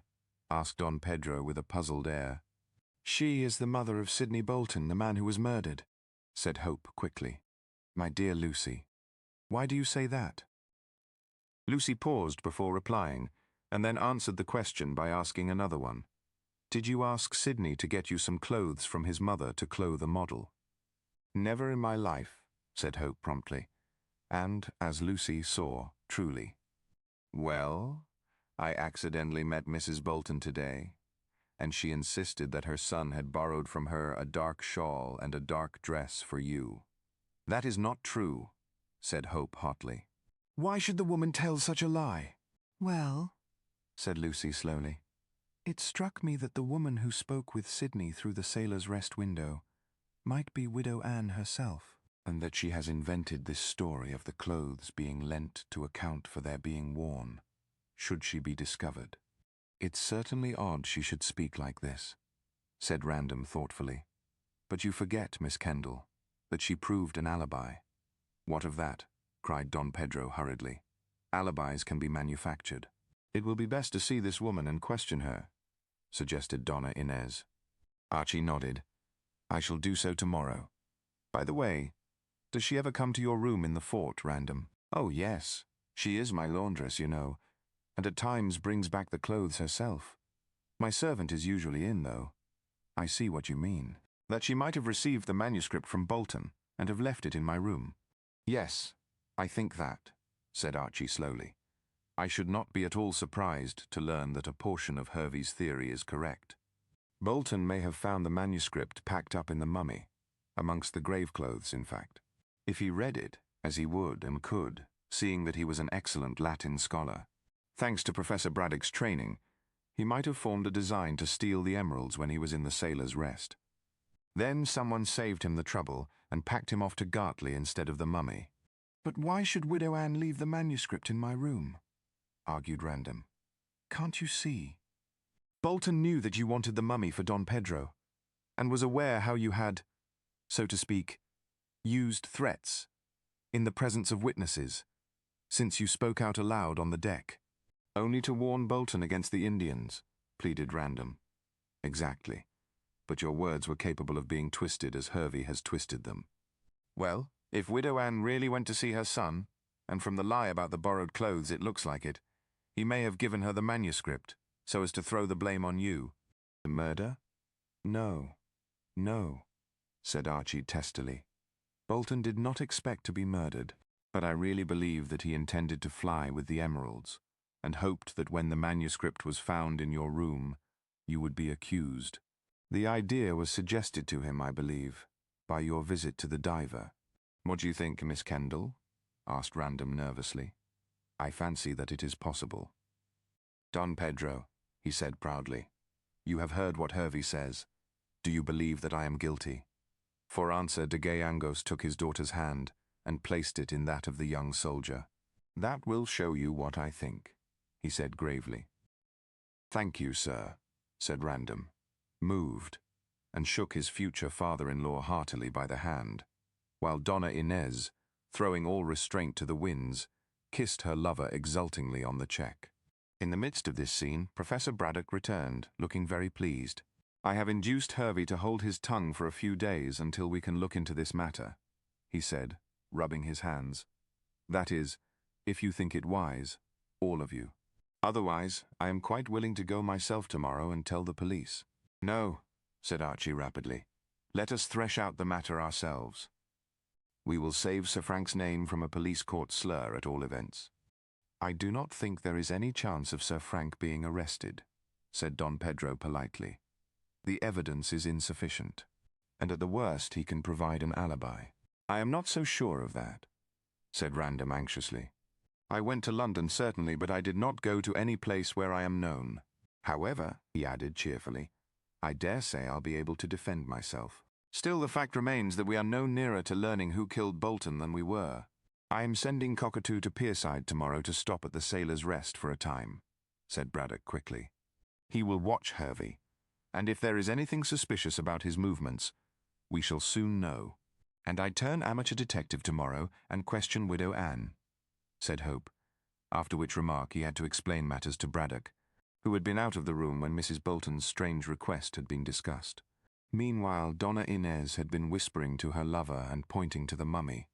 Don Pedro followed her thoughts and guessed what she was saying. Random proved the truth of his guess by turning to him. "Do you really want to take back the mummy to Peru, sir?" he asked quietly. "Certainly. Inca Caxus was my forefather. I do not wish to leave him in this place.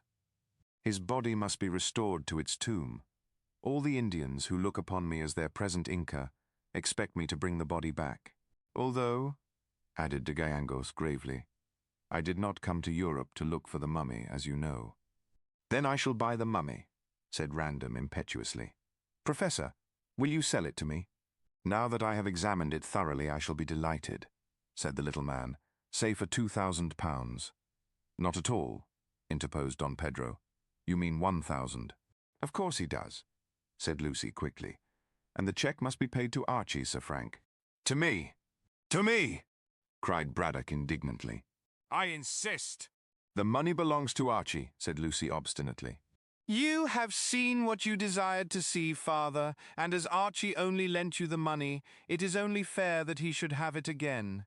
"Oh, let the Professor have it," said Hope good-naturedly. "No, no, no," Random laughed. "I shall make the cheque payable to you, Miss Kendall, and you can give it to whomsoever you choose," he said. "And now, as everything has been settled so far, I suggest that we should retire." "Come to my rooms at the inn," said Don Pedro, opening the door. "I have much to say to you." "Good night, Professor. Tomorrow let us go to Pierside and see if we cannot get at the truth." "And tomorrow," cried Random. When the company departed, Lucy had another wrangle with her father about the cheque. As Archie had gone away, she could speak freely, and pointed out that he was enjoying her mother's income and was about to marry Mrs. Jasher, who was rich. "Therefore," argued Lucy, "you certainly do not want to keep poor Archie's money. He paid me that sum on condition that I consented to the wedding." "He did nothing of the sort," she cried indignantly. "I am not going to be bought and sold in this manner. Archie lent you the money, and it must be returned. Don't force me to think you selfish, father." The upshot of the argument was that Lucy got her own way, and the Professor rather unwillingly agreed to part with the mummy and restore the £1,000. But he regretted doing so, as he wished to get all the money he could to go towards his proposed Egyptian expedition, and Mrs. Jasher's fortune, as he assured his stepdaughter, was not so large as might be thought. However, Lucy overruled him and retired to bed, congratulating herself that she would soon be able to marry Hope. She was beginning to grow a trifle weary of the Professor's selfish nature, and wondered how her mother had put up with it for so long. Next day, Braddock did not go with Don Pedro to Pierside, as he was very busy in his museum. The Peruvian went alone, and Archie, after a morning's work at his easel, sought out Widow Anne to ask questions. Lucy and Donna Inez paid an afternoon visit to Mrs. Jasher, and found her in bed, as she had caught a mild sort of influenza. They expected to find Sir Frank here, but it seemed that he had not called. Thinking that he was detained by military business, the girls thought nothing more of his absence, although Donna Inez was somewhat downcast. But Random was detained in his quarters by a letter which had arrived by the midday host, and which surprised him not a little. The postmark was London, and the writing, evidently a disguised hand, was almost illegible in its crudeness. The contents ran as follows, and it will be noticed that there is neither date nor address, and that it is written in the third person. If Sir Frank Random wants his character to be cleared and all suspicion of murder to be removed from him, he can be completely exonerated by the writer, if he will pay the same £5,000. If Sir Frank Random is willing to do this, let him appoint a meeting place in London, and the writer will send a messenger to receive the money and to hand over the proofs which will clear Sir Frank Random. If Sir Frank Random plays the writer false, or communicates with the police, proofs will be forthcoming which will prove him to be guilty of Sidney Bolton's death, and which will bring him to the scaffold without any chance of escape. A couple of lines in the agony column of the Daily Telegraph signed artillery and appointing a meeting place will suffice, but beware of treachery. Mrs. Jasher's influenza proved to be very mild indeed.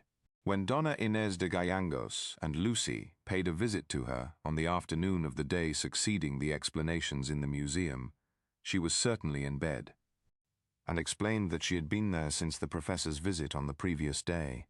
Lucy was surprised at this, as she had left Mrs. Jasher perfectly well, and Braddock had not mentioned any ailment of the widow. But influenza, as Mrs. Jasher observed, was very rapid in its action, and she was always susceptible to disease from the fact that in Jamaica she had suffered from malaria. Still, she was feeling better and intended to rise from her bed on that evening, if only to lie on the couch in the pink drawing-room. Having thus detailed her reasons for being ill, the widow asked for news. As no prohibition had been placed upon Lucy with regard to Hervey's visit, and as Mrs. Jasher would be one of the family when she married the professor, Miss Kendall had no hesitation in reporting all that had taken place. The narrative excited Mrs. Jasher, and she frequently interrupted with expressions of wonder. Even Donna Inez grew eloquent, and told the widow how she had defended Sir Frank against the American skipper. "What a dreadfully wicked man," said Mrs. Jasher, when in possession of all the facts. "I really believe that he did kill poor Sidney." "No," said Lucy decisively. "I don't think that. He would have murdered him on board had he intended the crime, as he could have done so with more safety. He is as innocent as Sir Frank." "And no one dare say a word against him," cried Donna Inez with flashing eyes. "He has a good defender, my dear," said the widow, patting the girl's hand. "I love him," said Donna Inez, as if that explained everything, and perhaps it did, so far as she was concerned. Mrs. Jasher smiled indulgently, then turned for further information to Lucy. "Can it be possible," she said, "that Widow Anne is guilty?" "Oh, I don't think so. She would not murder her own son, especially when she was so very fond of him. Archie told me, just before we came here, that he had called to see her. She still insists that Sidney borrowed the clothes, saying that Archie wanted them. What do you make of that, my dear?" "Well," said Miss Kendall, pondering, "either Widow Anne herself was the woman who talked to Sidney through the Sailor's Rest window, and has invented this story to save herself, or Sidney did get the clothes and intended to use them as a disguise when he fled with the emeralds." "In that case," said Mrs. Jasher, "the woman who talked through the window still remains a problem. Again, if Sidney Bolton intended to steal the emeralds, he could have done so in Malta or on board the boat." "No!" said Lucy decisively. "The mummy was taken directly from the seller's house to the boat, and perhaps Sidney did not find the manuscript until he looked at the mummy. Then Captain Hervey kept an eye on Sidney so that he could not open the mummy to steal the emeralds. Still, according to your own showing, Sidney looked at the actual mummy. He opened the mummy case, that is, else he could not have got the manuscript." Lucy nodded. "I think so, but of course we cannot be sure. But the packing case in which the mummy was stowed was placed in the hold of the steamer, and if Sidney had wished to steal the emeralds, he could not have done so without exciting Captain Hervey's suspicions. Then let us say that Sidney robbed the mummy when in the Sailor's Rest, and took the clothes he borrowed from his mother in order to fly in disguise. But what of the woman? Lucy shook her head. I cannot tell. We may learn more later. Don Pedro has gone to Pierside to search, and my father says that he will send Cockatoo there also to search. Well, sighed Mrs. Jasher wearily, I hope that all this trouble will come to an end. That green mummy has proved most unlucky. Leave me now, dear girls, as I feel somewhat tired. Goodbye, said Lucy, kissing her. I hope that you will be better this evening. Don't get up unless you feel quite able. Oh, I shall take my ease in the drawing-room. I thought you always called it the parlour, laughed the girl. Ah, Mrs. Jasher smiled. You see, I am practicing against the time when I shall be mistress of the pyramids. You can't call that large room there a parlour. And she laughed weakly.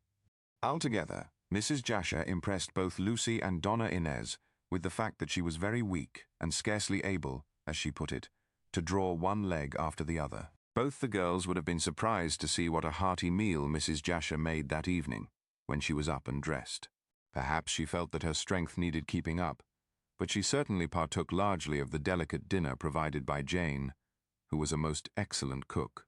After dinner, Mrs. Jasher lay on a pink couch in the pink parlour by a splendid fire, for the night was cold and raw with a promise of rain. The widow had a small table at her elbow, on which stood a cup of coffee and a glass of liquor. The rose-coloured curtains were drawn, the rose-shaded lamps were lighted, and the whole interior of the cottage looked very comfortable indeed. Mrs. Jasher, in a crocus-yellow tea-gown trimmed with rich black lace, reclined on her couch like Cleopatra in her barge. In the pink light, she looked very well preserved, although her face wore an anxious expression. This was due to the fact that the mail had come in and the 3 letters brought by the postman had to do with creditors. Mrs. Jasher was always trying to make both ends meet, and had a hard struggle to keep her head above water. Certainly, since she had inherited the money of her brother, the Pekin merchant, she need not have looked so worried. But she did, and made no disguise of it, seeing that she was quite alone. After a time, she went to her desk and took out a bundle of bills and some other letters, also an account book and a bank book. Over these she pored for quite an hour. The clock struck 9 before she looked up from this unpleasant task, and she found her financial position anything but satisfactory. With a weary sigh she rose and stared at herself in the mirror over the fireplace, frowning as she did so. Unless I can marry the professor at once, I don't know what will happen to me, she mused gloomily. I have managed very well so far, but things are coming to a crisis. These devils, she alluded to her creditors, will not keep off much longer, and then the crash will come. I shall have to leave Gartley as poor as when I came, and there will be nothing left but the old nightmare life of despair and horror. I am getting older every day, and this is my last chance of getting married. I must force the professor to have a speedy marriage. I must. I must! And she began to pace the tiny room in a frenzy of terror and well-founded alarm. As she was trying to calm herself and succeeding very badly, Jane entered the room with a card. It proved to be that of Sir Frank Random. It is rather a late hour for a visit, said Mrs. Jasher to the servant. However, I feel so bored that perhaps he will cheer me up. Ask him to come in. When Jane left, she stood still for a moment or so, trying to think why the young man had called at so untoward an hour. But when his footsteps were heard approaching the door, she swept the books and the bills and the letters into the desk and locked it quickly. When Random appeared at the door, she was just leaving the desk to greet him, and no one would have taken the smiling, plump, well-preserved woman for the creature who lately had looked so haggard and careworn. I am glad to see you, Sir Frank, said Mrs. Jasher, nodding in a familiar manner. Sit down in this very comfortable chair, and Jane shall bring you some coffee and kummel. No, thank you, said Random in his usual stiff way, but very politely. I have just left the mess, where I had a good dinner. Mrs. Jasher nodded, and sank again on the couch, which was opposite the chair which she had selected for her visitor. I see you are in mess kit, she said gaily. Quite a glorified creature to appear in my poor little parlour. Why are you not with Donna Inez? I have heard all about your engagement from Lucy. She was here today with Señorita de Gallangos. So I believe, said Random, still stiffly. But you see, I was anxious to come and see you. Ah, said Mrs. Jasher equably. You heard that I was ill. Yes, I have been in bed ever since yesterday afternoon, until a couple of hours ago. But I am now better. My dinner has done me good. Pass me that fan, please. The fire is so hot. Sir Frank did as he was told, and she held the feather fan between her face and the fire, while he stared at her, wondering what to say. Don't you find this atmosphere very stuffy? He remarked at length. It would be a good thing to have the windows open. Mrs. Jasher shrieked. My dear boy, are you mad? I have a touch of the influenza, and an open window would bring about my death. Why, this room is delightfully comfortable. There is such a strong perfume about it, sniffed Random pointedly. I should think you knew that scent by this time, Sir Frank. I use no other, and never have done. Smell. And she passed a flimsy handkerchief of lace. Random took the handkerchief and placed it to his nostrils. As he did so, a strange expression of triumph crept into his eyes. I think you told me once that it was a Chinese perfume, he said, returning the handkerchief. Mrs. Jasher nodded, well pleased. I get it from a friend of my late husband who is in the British Embassy at Pekin. No one uses it but me. But surely some other person uses it. Not in England, and I do not know why you should say so. It is a specialty of mine. Why, she added playfully, if you met me in the dark, you should know me. By this scent. Can you swear that no one else has ever used this perfume? Asked Random. Mrs. Jasher lifted her penciled eyebrows. I do not know why you should ask me to swear, she said quietly, but I assure you that I keep this perfume which comes from China to myself. Not even Lucy Kendall has it, although she greatly desired some. We women are selfish in some things, my dear man. It's a most delicious perfume. Yes, said Sir Frank, staring at her, and very strong. What do you mean by that? Nothing. Only I should think that such a perfume would be good for the cold you contracted by going to London last night. Mrs. Jasher turned suddenly pale under her rouge, and her hand clenched the fan so tightly as to break the handle. I have not been to London for quite a month, she faltered. What a strange remark. A true one, said the baronet, fumbling in the pocket of his jacket. You went to London last night by the 7 o'clock train to post this, and he held out the anonymous letter. The widow, now quite pale, and looking years older, sat up on the couch with a painful effort, which suggested old age. I don't understand, she said, trying to speak calmly. I was not in London, and I did not post any letter. If you came here to insult me, there can be no insult in asking a few questions, said Random, throwing aside his stiffness and speaking decisively. I received this letter, which bears a London postmark, by the midday post. The handwriting is disguised, and there is neither address nor signature nor date. You manufactured your communication very cleverly, Mrs. Jasher, but you forgot that the Chinese perfume might betray you. Mrs. Jasher gasped, and saw in a moment how the late conversation had led her to fall into a trap. The letter retains traces of the perfume you use, went on the baronet relentlessly. I have a remarkably keen sense of smell, and, as scent is a most powerful aid to memory, I speedily recollected that you used this especial perfume. You told me a few moments ago that no one else used it, and so you have proved the truth of my statement that this letter, he tapped it, is written by you. It's a lie! A mistake! Stuttered Mrs. Jasher, now at bay and looking dangerous. Her society veneer was stripped off, and the adventuress, pure and simple, came to the surface. Indignant at the way in which she had deceived everyone, and having much at stake, Random did not spare her. It is not a mistake, he insisted. Neither is it a lie. When I became aware that you must have written the letter, I drove at once to JASHER'S to see if you had gone to London, as you had posted it there. I learned from the station master and from a porter that you went to town by the 7 o'clock train and returned by the midnight. Mrs. Jasher leaped to her feet. They could not recognize me. I wore... Then she stopped, confused at having so plainly betrayed herself. You wore a veil. All the same, Mrs. Jasher, you are too well known hereabouts for anyone to fail to recognize you. Besides, your remark just now proves that I am right. You wrote this blackmailing letter, and I demand an explanation. I have none to give! muttered the woman fiercely and fighting every inch. If you refuse to explain to me, you shall to the police, said Sir Frank, rising and making for the door. Mrs. Jasher flung herself forward and clung to him. For God's sake, don't. Then you will explain. You will tell me. Tell you what? Who murdered Sidney Bolton? I do not know. I swear I do not know, she cried feverishly. That is ridiculous, said Random coldly. You say in this letter that you can hang me or save me. As you know that I am innocent, you must be aware who is guilty. It's all bluff. I know nothing, said Mrs. Jasher, releasing his arm and throwing herself on the couch.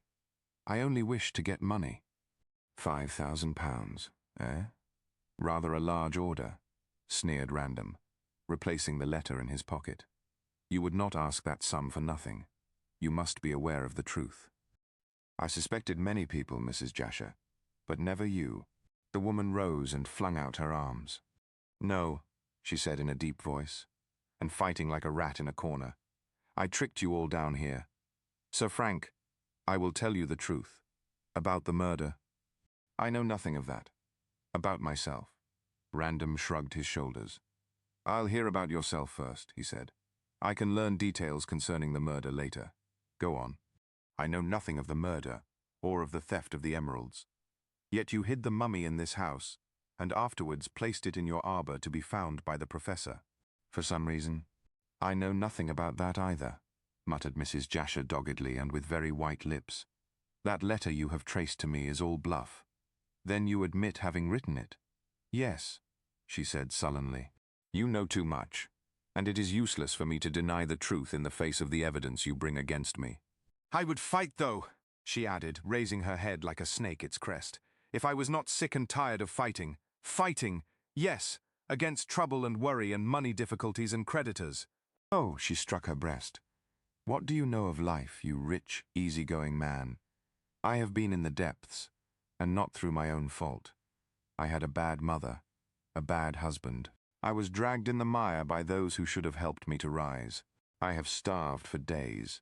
I have wept for years. In all God's earth, there is no more miserable a creature than I am. Kindly talk without so much melodrama, said Random cruelly. Ah, Mrs. Jasher sat down and locked her hands together. You don't believe me. I dare say you don't understand. For life, real life, is a sealed book to you. It is useless for me to appeal to your sympathy, for you are so very ignorant. Let us stick to facts. What do you wish to know? Who killed Sidney Bolton? Who has the emeralds? I can't tell you. Listen, with my past life you have nothing to do. I will commence from the time I came down here. I had just lost my husband, and I managed to scrape together a few £100. Oh, quite in a respectable way, I assure you, she added scoffingly, on seeing her listener wince.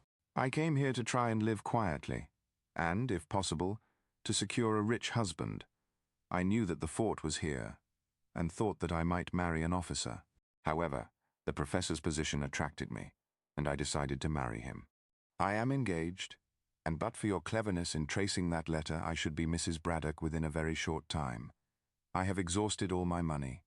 I am deeply in debt. I cannot hold out longer. But the money you inherited, that is all bluff also. I never had a brother. I inherit no money.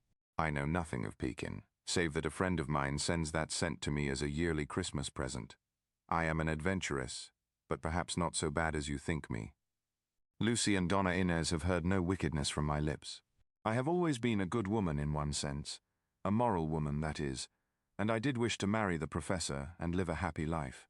Seeing that I was at the end of my resources, and that Professor Braddock expected a legacy with me before marriage, I looked round to see how I could get the money. I heard that you were accused by Captain Hervey, and so last night I wrote that letter and posted it in London, thinking that you would yield to save yourself from arrest. Random laughed cynically. You must have thought me weak, he muttered. I did, said Mrs. Jasher frankly. To tell you the truth, I thought that you were a fool, but by tracing that letter and withstanding my demand, you have proved yourself to be more clever than I took you to be. Well, that is all. I know nothing of the murder. My letter is sheer bluff to extort from you £5,000. Had you paid, I should have passed it off to the professor as the money left to me by my brother. But now, said Random, rising to go, I shall tell what you have told me to the professor, and hand me over to the police, said Mrs. Jasher. I expected that, yet I fancied for old time's sake that you might have been more lenient. We were never anything but acquaintances, Mrs. Jasher, said Random coldly. So I fail to see why you should expect mercy after the way in which you have behaved. You expect to blackmail me and yet go free. I must punish you somehow, so I shall tell Professor Braddock, as you certainly cannot marry him. But I shall not hand you over to the police. You won't. Mrs. Jasher stared, scarcely able to believe her ears. No. Give me a day to think over matters, and I shall arrange what to do with you. I think there is some good in you, Mrs. Jasher, and so I shall see if I can't assist you. In the meantime, I shall have your cottage watched, so that you may not run away. In that case, you may as well hand me over to the police, she said bitterly. Not at all, rejoined Random coolly. I can trust my servant, who is stupid but honest and is devoted to me. I'll see that everything is kept quiet. But if you attempt to run away, I shall have you arrested for blackmail. You understand? Yes, you are treating me very well, she gasped. When shall I see you? Tomorrow evening. I must talk the matter over with Braddock. Tomorrow I shall arrange what to do, and probably I shall give you a chance of leading a new life in some other part of the world. What do you say? I accept. Indeed, there is nothing else left for me to do. That is an ungrateful speech, said Random severely. I dare say. However, we can talk of gratitude tomorrow. Meanwhile, please leave me. Sir Frank went to the door and there paused. Remember, he said distinctly, that your cottage is being watched. Try to escape and I shall have you arrested. Mrs. Jasher groaned and buried her face in the sofa cushion. Mrs. Jasher had thought Random exceedingly clever in acting as he had done to trap her. She would have thought him still more clever had she known that he trusted to the power of suggestion to prevent her from trying to escape. Sir Frank had not the slightest intention of setting his soldier servant to watch, as such was not the duty for which such servants are hired. But having impressed firmly on the adventuress's mind that he would act in this way, he departed, quite certain that the woman would not attempt to run away. Although no one was watching the cottage, Mrs. Jasher, believing what had been told her, would think that sharp eyes were on her doors and windows day and night, and would firmly believe that if she tried to get away, she would be captured forthwith by the pierside police, or perhaps by the village constable. Like an Eastern enchanter, the baronet had placed a spell on the cottage, and it acted admirably. Mrs. Jasher, although longing to escape and hide herself, remained where she was, cowed by a spy who did not exist. The next day Random went to the pyramids as soon as his duties permitted and saw the professor. To the prospective bridegroom he explained all that had happened, and displayed the anonymous letter, with an account of how he had proved Mrs. Jasher to be the writer. Braddock's hair could not stand on end, as he had none, but he lost his temper completely and raged up and down the museum in a way which frightened Cockatoo out of his barbaric wits. When more quiet, he sat down to discuss the matter, and promptly demanded that Mrs. Jasher should be handed over to the police. But he might have guessed that Sir Frank would refuse to follow this extreme advice. "She has acted badly, I admit," said the young man. "All the same, I think she is a better woman than you may think, Professor." "Think! Think! Think!" shouted the fiery little man, getting up once more to trot up and down like an infuriated poodle. "I think she is a bad woman, a wicked woman." "To deceive me into thinking her rich and— But surely, Professor, you wish to marry her also for love. Nothing of the sort, sir. Nothing of the sort. I leave love and such like trash to those like yourself and Hope who have nothing else to think about. But a marriage without love? Pooh, pooh, pooh. Don't argue with me, Random. Love is all moonshine. I did not love my first wife, Lucy's mother, and yet we were very happy. Had I made Mrs. Jasher my second, we should have got on excellently, provided the money was forthcoming for my Egyptian expedition. What am I to do now, I ask you, Random? Even the £1,000 you pay for the mummy goes back to that infernal Hope because of Lucy's silly ideas. I have nothing. Absolutely nothing. And that tomb is amongst those Ethiopian hills, I swear, waiting to be opened. Oh, what a chance I have missed. What a chance. But I shall see Mrs. Jasher myself. She knows about this murder. She declares that she does not. Don't tell me, vociferated the professor. She would not have written that letter had she known nothing. That was bluff. I explained all that. Bluff! Bluff! Be hanged, cried Braddock, only he used a more vigorous word. I do not believe that she would have dared to act on such a slight foundation. I shall see her myself this very afternoon and force her to confess. In one way or another I shall find the assassin and make him disgorge those emeralds under the penalty of being hanged.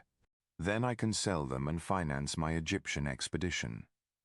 But you forget, Professor, that the emeralds, when found, belong to Don Pedro. They don't, rasped the little man, turning purple with rage. I refuse to let him have them. I bought the mummy, and the contents of the mummy, including those emeralds. They are mine. No, said Random sharply. I buy the mummy from you, so they pass into my possession and belong to de Gayangos. I shall give them to him. You'll have to find them first, said Braddock savagely. And as to the mummy, you shan't have it. I decline to sell it. So there. If you don't, said Random very distinctly, Don Pedro will bring an action against you, and Captain Hervey will be called as a witness to prove that the mummy was stolen. Don Pedro hasn't the money, said Braddock triumphantly. He can't pay lawyers' fees, but I can. As I am going to marry Donna Inez, it is only just that I should help my future father-in-law in every way. He has a romantic feeling about this relic of poor humanity, and wishes to take it back to Peru. He shall do so. And what about me? What about me?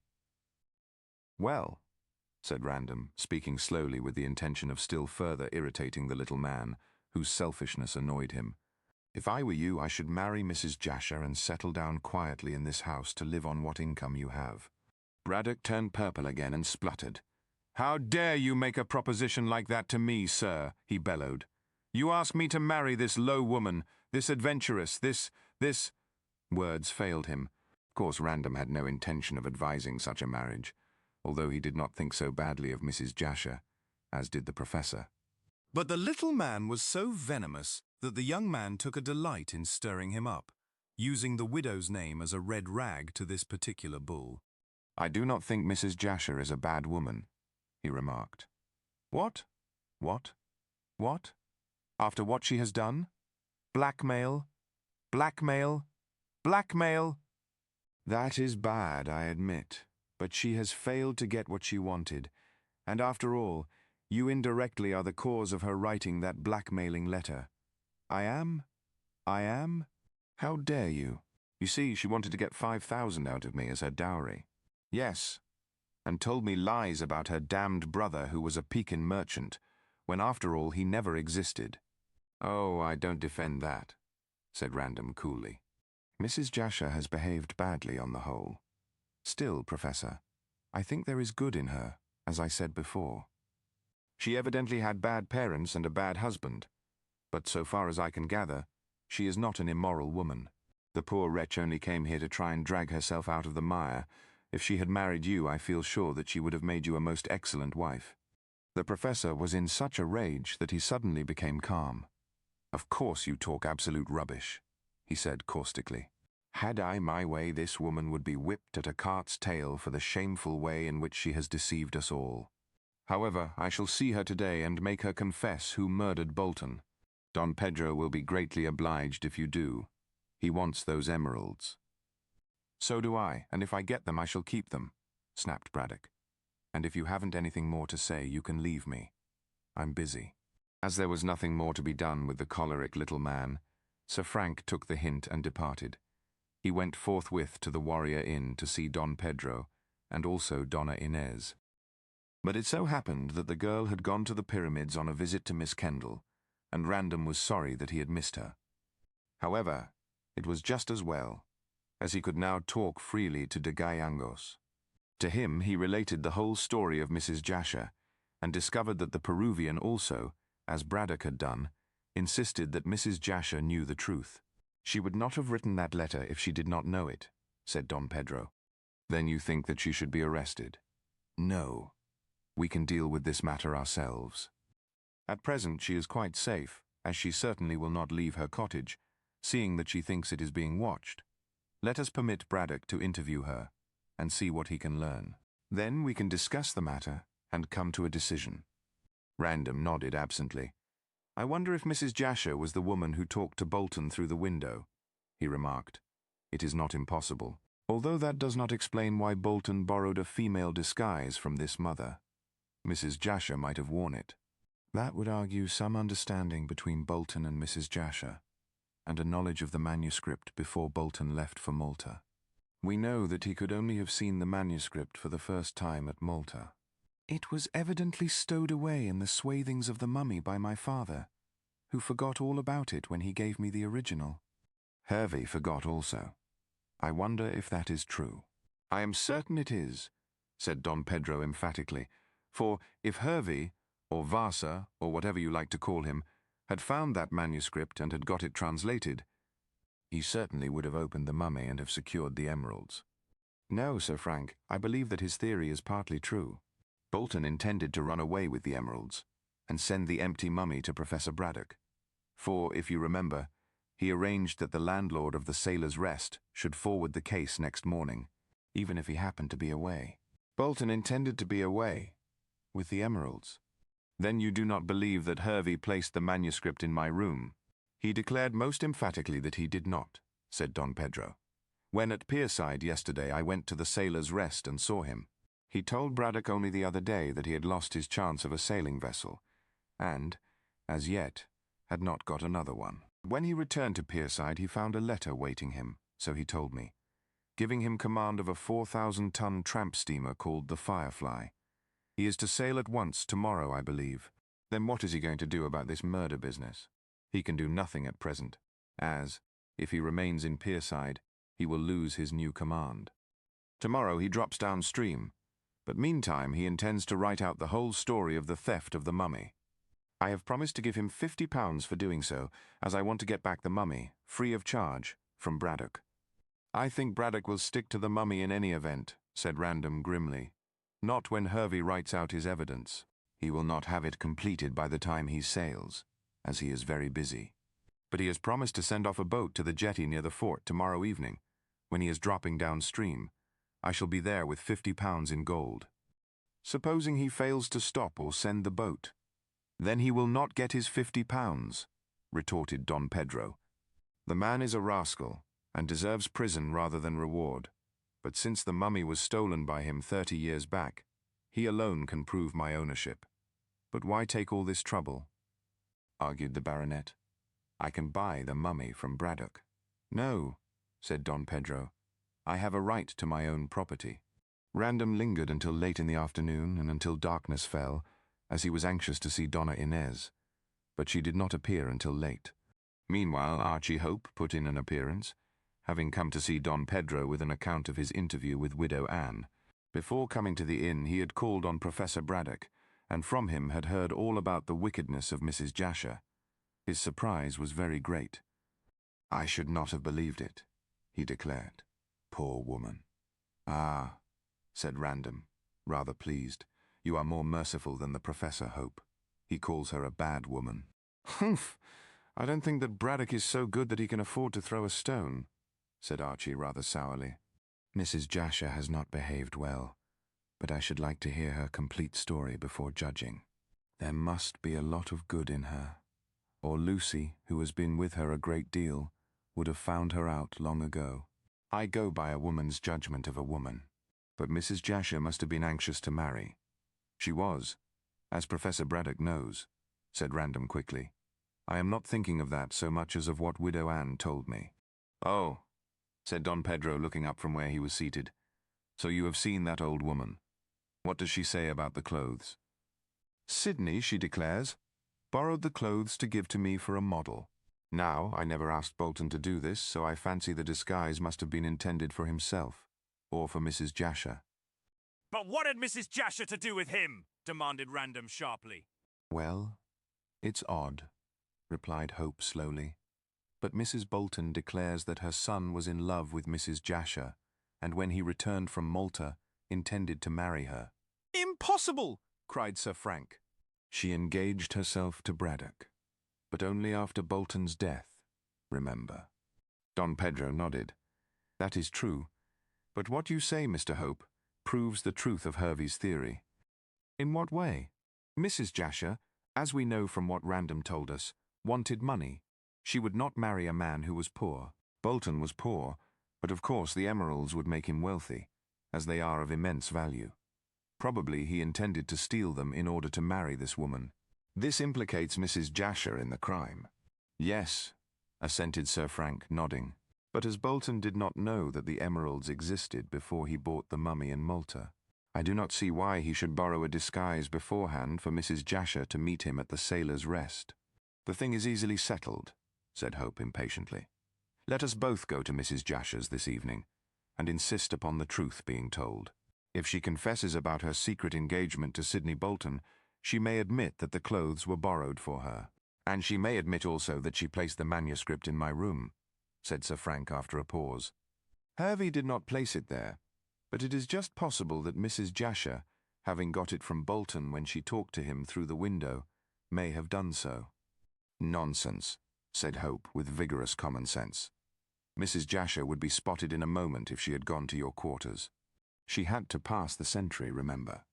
Then, again, we have not yet proved that she was the woman in Mrs. Bolton's clothes who spoke through the window. That can all be settled if we speak to her this evening." "Very good." Random glanced at his watch. "I must get back. Don Pedro, will you tell Inez that I shall come in this evening? We can then talk further about these matters. Hope, I shall stop here as I wish to consult Don Pedro." Random nodded and took a reluctant departure. He dearly wished, as an engaged lover should, to remain on the chance that Donna Inez might return, but duty called him, and he was forced to obey. The night was very dark, although it was not particularly late. But there was no rain, and Random walked rapidly through the village and down the road to the fort. He caught a glimpse of the lights of Mrs. Jasher's cottage twinkling in the distance, and smiled grimly as he thought of the invisible spell he had placed thereon. No doubt Mrs. Jasher was shivering in her Louis Quinze shoes at the idea of being watched. But then she deserved that much punishment at least, as Random truly thought. When entering the fort, the sentry saluted as usual, and Random was about to pass, when the man stepped forward, holding out a brown paper package. "Please, sir, I found this in my sentry box," he said, saluting. Sir Frank took the packet. Who placed it there? "And why do you give it to me?" he demanded in surprise. "Please, sir, it's directed to you, sir, and I don't know who put it in my box, sir. I was on duty, sir, and I suppose someone must have dropped it on the floor of the box, sir, when I was at the other end of my beat, sir. It was as dark as this, sir, and I saw nothing and heard nothing. When I come back, sir, I stepped into the box out of the rain and felt it with my feet. I struck a light, sir, and found it was for you." Sir Frank slipped the package into his pocket and went away after a grim word or so to the sentry, advising him to be more on the alert. He was puzzled to think who had left the packet in the sentry box, and curious to know what it contained. As soon as he got to his own room, he cut the string which bound loosely the brown paper. Then, in the lamplight, there rolled out from the carelessly tied parcel a glorious sea-green emerald of great size, radiating light like a sun. A scrap of white paper lay in the brown wrapping. On it was written, "A wedding gift for Sir Frank Random." Of all the surprises in connection with the tragedy of the Green Mummy, this was surely the greatest. Sidney Bolton had undoubtedly been murdered for the sake of the emeralds, and the assassin had escaped with the spoil, for which he had sold his soul. Yet here was one of the jewels returned anonymously to Random, who could pass on the same to its rightful owner. In the midst of his amazement, Sir Frank could not help chuckling when he thought how enraged Professor Braddock would be at Don Pedro's good fortune. At the 11th hour, as it were, the Peruvian had got back his own, or at least a portion of his own. Placing the emerald in his drawer, Random gave orders to his servant that the sentry, when off duty, should be brought before him. Just as Random finished dressing for mess, and he dressed very early, so as to devote his entire attention to solving this new problem, The soldier who had been on guard appeared, but he could tell nothing more than he had already related. When doing sentry go immediately outside the gate of the fort, the packet had been slipped into the box, while the man was at the far end of his beat. It was quite dark when this was done, and the soldier confessed that he had not heard a sound, much less had he seen anyone. The person who had brought the glorious gem had watched his opportunity, and, soft-footed as a cat, had stolen forward in the darkness to drop the precious parcel on the floor of the sentry box. There the man had found it by the feel of his feet, when he stepped in some time later to escape a shower. But what time had elapsed from the placing of the parcel to its discovery by the sentry, it was impossible to say. It must, however, as random calculated, have been within the hour, since, before then, it would not have been dark enough to hide the approach of the person who carried a king's ransom in the brown paper parcel. At first, Random was inclined to place the sentry under arrest for having failed so much in his duty as to allow anyone to approach so near the fort. But, as he had already reprimanded the man and, moreover, wished to keep the fact of the recovered jewel quiet, he simply dismissed him. When alone, he sat down before the fire, wondering who could have dared so very greatly, and for what reason the emerald had been handed to him. If it had been sent to Don Pedro, or even to Professor Braddock, it would have been much more reasonable. It first occurred to him that Mrs. Jasher, out of gratitude for the way in which he had treated her, had sent him the jewel. Remembering his former experience, he smelt the parcel, but could detect no sign of the famous Chinese scent which had proved a clue to the letter. Of course, the direction on the packet and the inscribed slip of paper were in feigned handwriting, so he could gather nothing from that. Still, he did not think that Mrs. Jasher had sent the emerald. She was desperately hard up, and if she had become possessed of the gem by murder, presuming her to have been the woman who talked to Bolton through the window, she assuredly would have sold it to supply her own needs. Certainly, if guilty, she would still possess the other emerald, of equal value, but undoubtedly, had she risked her neck to gain a fortune, she would have kept the entire plunder which was likely to cost her so dear. No, whomsoever it was who had repented at the 11th hour, Mrs. Jasher was not the person. Perhaps Widow Anne was the woman who had talked through the window, and who had restored the emerald. But that was impossible, since Mrs. Bolton habitually took more liquor than was good for her, and would not have the nerve to deliver the jewel, much less commit the crime, the more especially as the victim was her own son. Of course, she might have found out Sidney's scheme to run away with the jewels, and so would have claimed her share. But if she had been in Pierside on that evening, and her presence in Gartley had been sworn to by 3 or 4 cronies, she would have guessed who had strangled her boy. If so, not all the jewels in the world would have prevented her denouncing the criminal. With all her faults, and they were many, Mrs. Bolton was a good mother, and looked upon Sidney as the pride and joy of her somewhat dissipated life. Mrs. Bolton was certainly as innocent as Mrs. Jasher. There remained Hervey. Random laughed aloud when the name came into his puzzled head. That buccaneer was the last person to surrender his plunder, or to feel compunction in committing a crime. Once the skipper got his grip on 2 jewels, worth endless money, he would never let them go, not even one of them. Arguing thus, it seemed that Hervey was out of the running, and Random could think of no one else. In this dilemma, he remembered that 2 heads were better than 1, and, before going into dinner, he sent a note to Archie Hope, asking him to come to the fort as speedily as possible. Sir Frank was somewhat dull at dinner on that evening, and scarcely responded to the joking remarks of his brother officers. These jocularly put his preoccupation down to love, for it was an open secret that the baronet admired the fair Peruvian, although no one as yet knew that Random was legally engaged with Don Pedro's consent.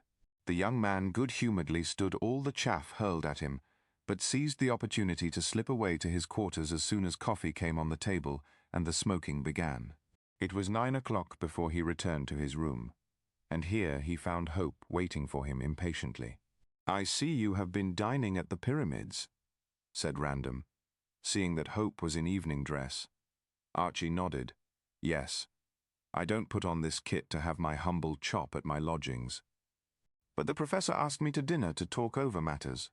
"What does he say?" asked Random, looking for the cigarette box. Oh, he is very angry with Mrs. Jasher and considers that she has swindled him. He called to see her this afternoon and, so he says, had a stormy interview with her. I don't wonder at that, if he speaks as he generally does, said the other grimly, and pushing along the cigarettes. There you are. The whiskey and soda are on yonder table. Make yourself comfortable, and tell me what the professor intends to do. Well, said Archie, turning half round from the side table where he was pouring out the whiskey. He had already started action, by sending Cockatoo to live at the Sailor's Rest and spy on Hervey. What rubbish! Hervey is going away tomorrow in the Firefly, bound for Algiers. Nothing is to be learned from him. So I told the professor, said Hope, returning to the armchair near the fire. And I mentioned that Don Pedro had induced the skipper to write out a full account of the theft of the mummy from Lima 30 years ago.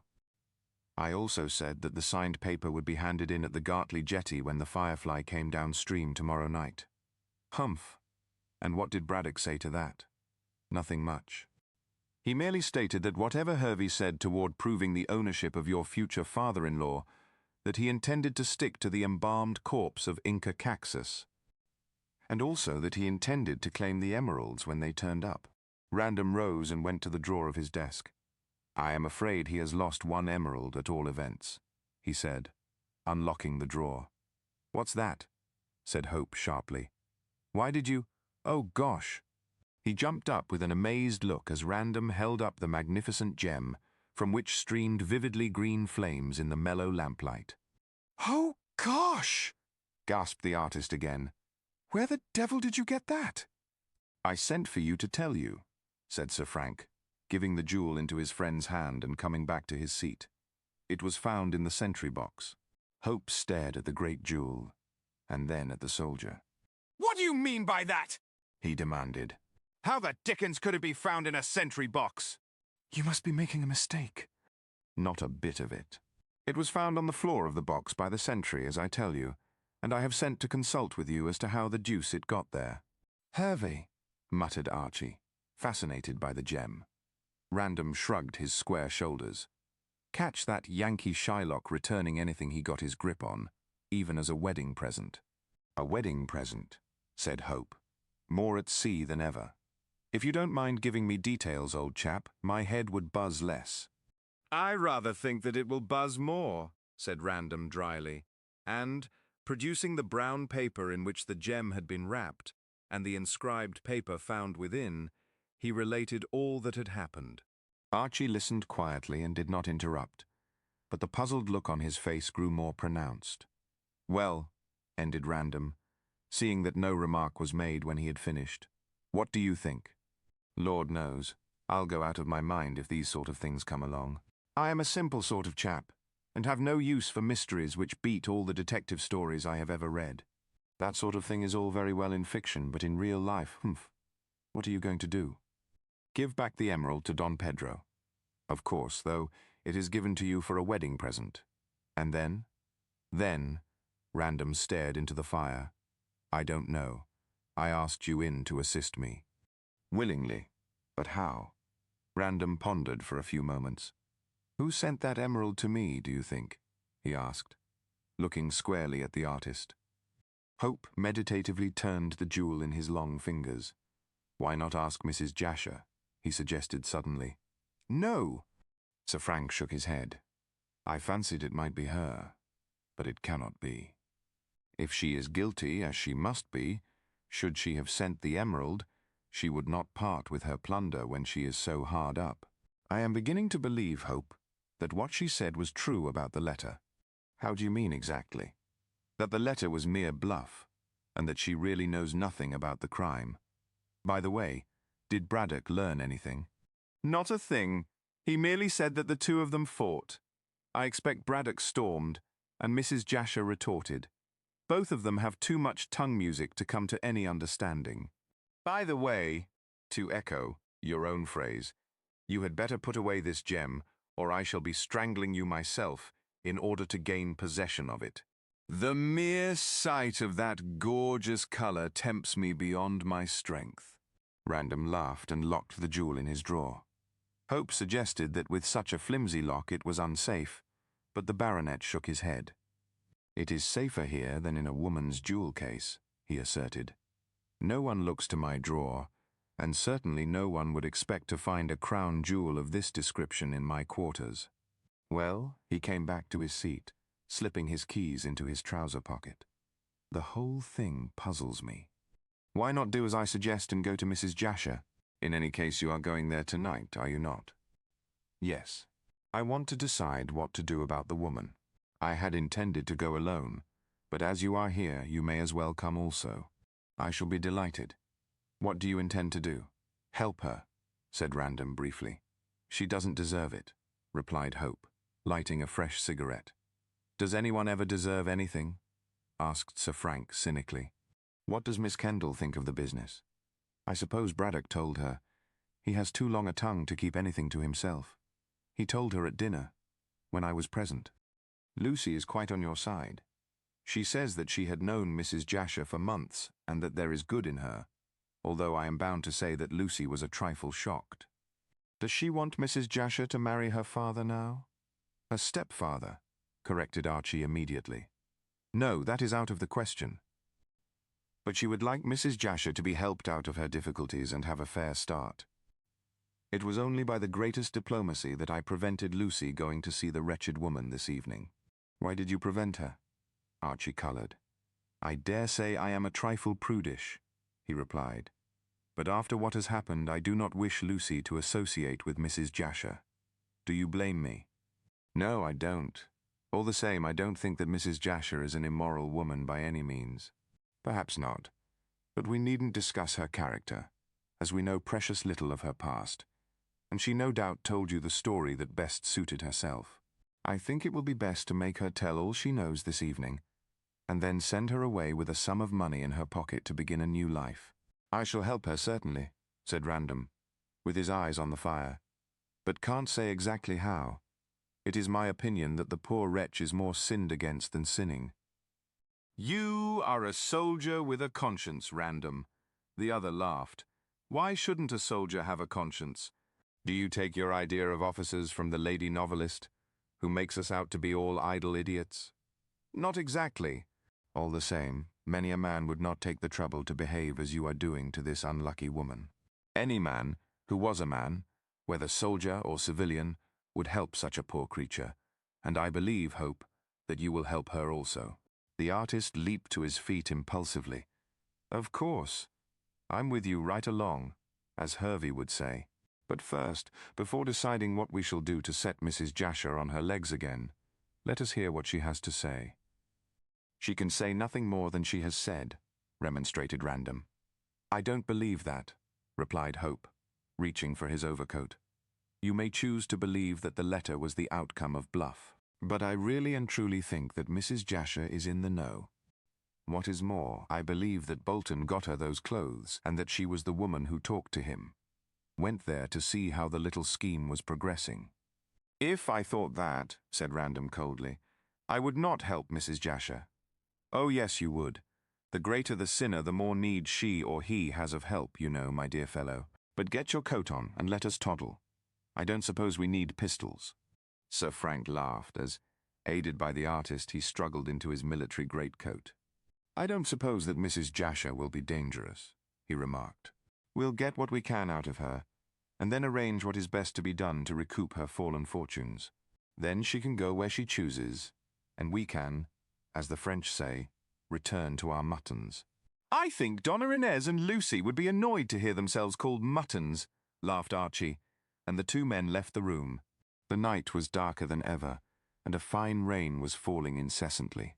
When they left the dimly lighted archway of the fort through the smaller, gate set in the larger one, they stepped into midnight blackness, such as must have been spread over the land of Egypt.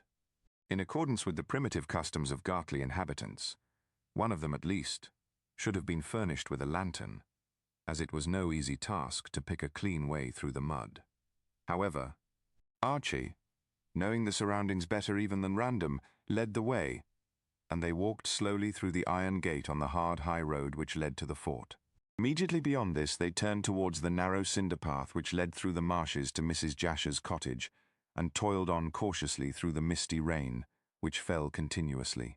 The fog was drifting up from the mouth of the river, and was growing so thick that they could not see the somewhat feeble lights of the cottage. However, Archie's instincts led him aright, and they blundered finally upon the wooden gate. Here they paused in shocked surprise, for a woman's scream rang out wildly and suddenly. "What in heaven's name is that?" asked Hope, aghast. "We must find out," breathed Random, and raced through the white cotton wool of the fog up the path. As he reached the veranda, the door opened and a woman came running out screaming. But other screams inside the cottage still continued. "What is the matter?" cried Random, seizing the woman. "She proved to be Jane. Oh, sir, my mistress is being murdered." Hope plunged past her into the corridor, not waiting to hear more. The cries had died down to a low moaning, and he dashed into the pink parlor to find it in smoky darkness.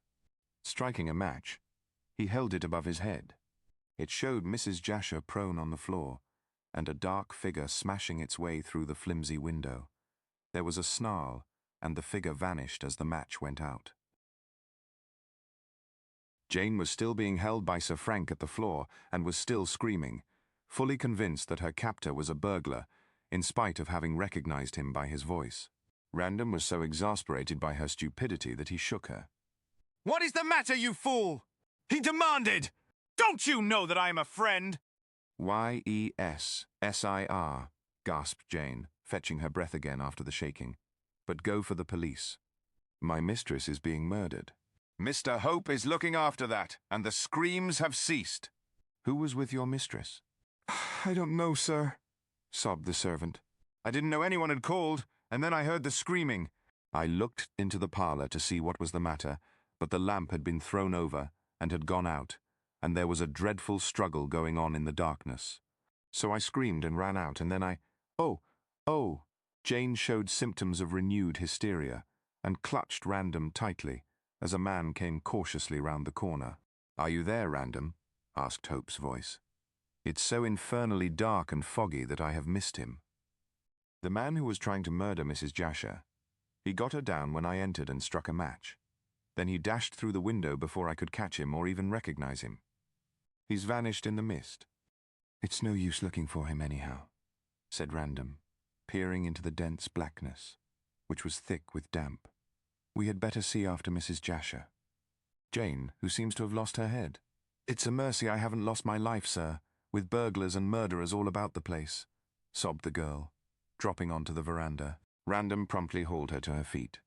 "Go and get a candle, and keep calm if you can," he said in an abrupt military voice. "This is no time to play the fool."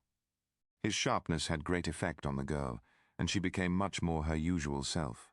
Hope lighted another match, and the trio proceeded through the passage towards the kitchen, where Jane had left a lamp burning. Seizing this from its bracket, Sir Frank retraced his way along the passage to the pink parlor, followed closely by Hope, and timorously by Jane. A dreadful scene presented itself. The dainty little room was literally smashed to pieces, as though a gigantic bull had been wallowing therein. The lamp lay on the floor, surrounded by several extinguished candles. It was a mercy that all the lights had been put out when overturned, else the gimcrack cottage would have been long since in a blaze. Chairs and tables and screens were also overturned, and the one window had its rose-hued curtains torn down and its glass broken, showing only too clearly the way in which the murderer had escaped. And that the man who had attacked Mrs. Jasher was a murderer could be seen from the stream of blood that ran slowly from Mrs. Jasher's breast. Apparently she had been stabbed in the lungs, for the wound was on the right side. There she lay, poor woman, in her tawdry finery, crumpled up, battered and bruised, dead amongst the ruins of her home. Jane immediately began to scream again. "Stop her, Hope!" cried Random, who was kneeling by the body and feeling the heart. "Mrs. Jasher is not dead. Hold your noise, woman, and go for a doctor." This was to Jane, who, prevented from screaming, took to whimpering. "I had better go," said Hope quickly, "and I'll go to the fort and alarm the men. Perhaps they may catch the man. Can you describe him?" "Of course not," said Archie indignantly. "I only caught a glimpse of him by the feeble light of a lucifer match. Then he leaped through the window, and I after him." I made a grab at him, but lost him in the mist. I don't know in the least what he is like. Then how can anyone arrest him? Snapped random, raising Mrs. Jasher's head. Give what alarm you like, but race for Robinson up the village. We must save this poor woman's life, if only to learn who killed her. But she isn't dead yet! She isn't dead yet! Wailed Jane, clapping her hands, while Hope, knowing the value of time, promptly ran out of the house to get further assistance. She soon will be, said Sir Frank, whose temper was not of the best at so critical a moment in dealing with a fool. Go and bring me brandy at once, and afterwards linen and hot water. We must do our best to staunch this wound and revive her. For the next quarter of an hour, the man and the woman labored hard to save Mrs. Jasher's life. Random bound up the wound in a rough and ready fashion, and Jane fed the pale lips of her mistress with sips of brandy.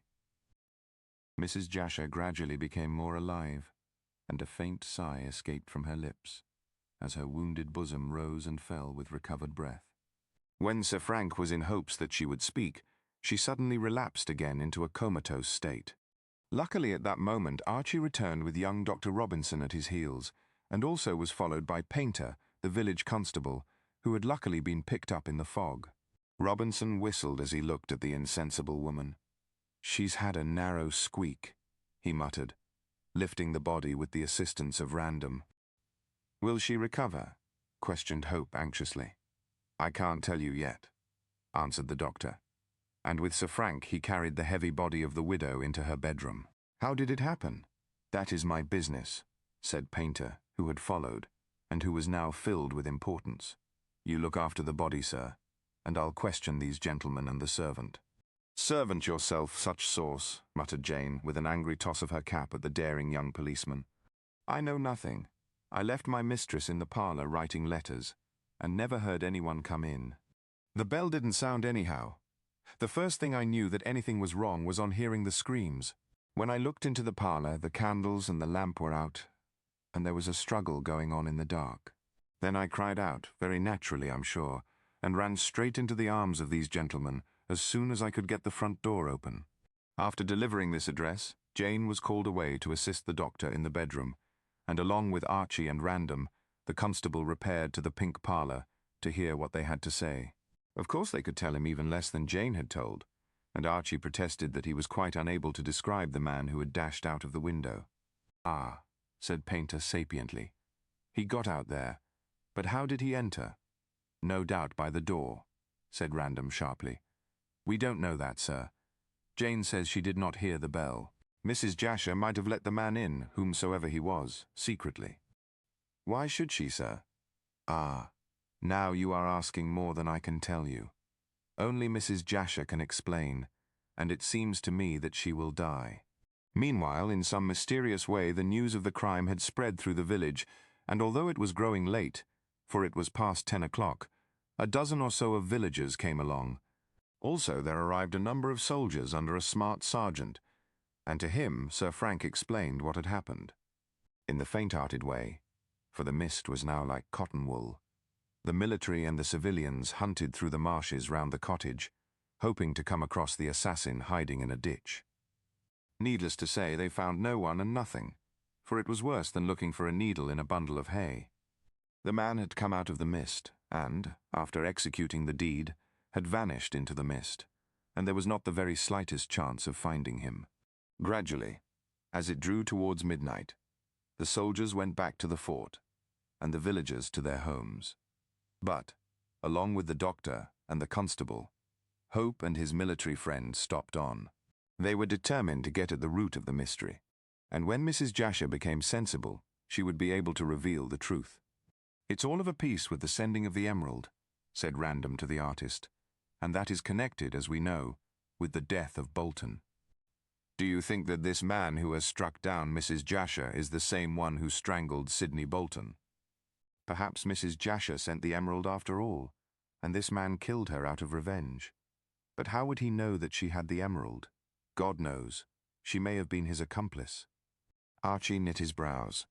Who the devil can this mysterious person be? I can only reply as you have done, my friend. God knows. Well, I am certain that God will not let him escape this time. This will bring Gartley once more into notoriety, went on Hope. By the way, I saw one of the servants from the pyramids here. I hope the fool won't go home and frighten Lucy's life out of her. Go to the pyramids and see her, suggested Sir Frank. Mrs. Jasher is still unconscious, and will be for hours, the doctor tells me. It is too late to go to the pyramids, Random. If they know of this new tragedy there, I'll bet they are not in bed. All the same, I'll remain here until Mrs. Jasher can speak, he said, and sat smoking with Random in the dining room, as the most comfortable room in the house. Constable Painter camped, so to speak, in the drawing room, keeping guard over the scene of the crime, and had placed the Chinese screen against the broken window to keep out the cold. In the bedroom, Jane and Dr. Robinson looked after the dying woman. And dying she was, according to the young physician, for he did not think she would live much longer. Round the lonely cottage the sea mist drifted white and thick, and the darkness deepened, until, as the saying goes, it could have been cut with a knife. Never was there so eerie and weary and sinister a vigil. Towards 4 o'clock, Hope fell into a doze while resting in an armchair, but he was suddenly aroused from this by an exclamation from Sir Frank, who had remained wide awake, smoking cigar after cigar. In a moment the artist was on his feet, alert and quick-brained. "What is it?" Random made for the dining-room door rapidly. "I thought I heard Painter call out," he declared, and hastily sought the parlour, followed by Hope. The room was empty, but the screen before the broken window had been thrown down, and they could see Painter's bulky form immediately outside. "What the deuce is the matter?" demanded Random, entering. "Did you call out, Painter?" "I fancied I heard something." The constable came in again. "I did call out, sir," he confessed. "I was half asleep in that chair when I suddenly became wide awake, and believed I saw a face looking at me round the corner of the screen. I jumped up, calling for you, sir, and upset the screen." "Well, well," demanded Sir Frank impatiently, and seeing that the man hesitated. "I saw no one, sir. All the same, I had an idea, and I have still, that a man came through the window and peered at me from behind the screen." "I can't say, sir, but there was someone. At any rate, he's gone again, if he really did come, and there is no chance of finding him. It's like pea soup outside." Hope and Random simultaneously stepped through the window, but could not see an inch before them. So thick was the sea fog, and so dense was the darkness. Returning, they replaced the screen and, telling Painter to be more on the alert, went back shivering to the fire in the dining room. When they were seated again, Archie put a question. "Do you think that policeman was dreaming?" he asked meditatively. "No," replied Random sharply. "I believe that the man who assaulted Mrs. Jasher is hanging about, and ventured back into the room, relying on the fog as a means of escape should he be spotted. But the man wouldn't be such a fool as to return into danger. Not unless he wanted something very badly," said Random significantly. Hope let the cigarette he was lighting fall. "What do you mean? I may be wrong, of course. But it is my impression that there is something in the parlour which this man wants, and for which he tried to murder Mrs. Jasher." We interrupted him, and he was forced to flee. Hidden in the fog, he is lurking about to see if he can't obtain what he has risked his neck to secure. "What can it be?" murmured Archie, struck by the feasibility of this theory. "Perhaps the second emerald," remarked Sir Frank grimly. "What? You don't think that?" "I don't think anything. I am too tired to think at all. However, Painter will keep his eyes open, and in the morning we can search the room. The man has been in the house twice to get what he wanted. He won't risk another attempt now that he is aware we are on the alert. I'm going to try and get 40 winks. You keep watch, as you have had your sleep." Hope was quite agreeable, but just as Random composed himself to uneasy slumber, Jane, haggard and red-eyed, came hastily into the dining room. "If you please, gentlemen, the doctor wants you to come and see Mistress. She is sensible and—" The two waited to hear no more, but went hastily but softly into the room wherein lay the dying woman. Robinson sat by the bedside, holding his patient's hand and feeling her pulse. He placed his finger on his lips as the men entered gently, and at the same moment Mrs. Jasher's voice, weak from exhaustion, sounded through the room, which was dimly illuminated by one candle. The newcomers halted in obedience to Robinson's signal. Who is there? Asked Mrs. Jasher weakly, for in spite of the care exercised, she had evidently heard the footsteps.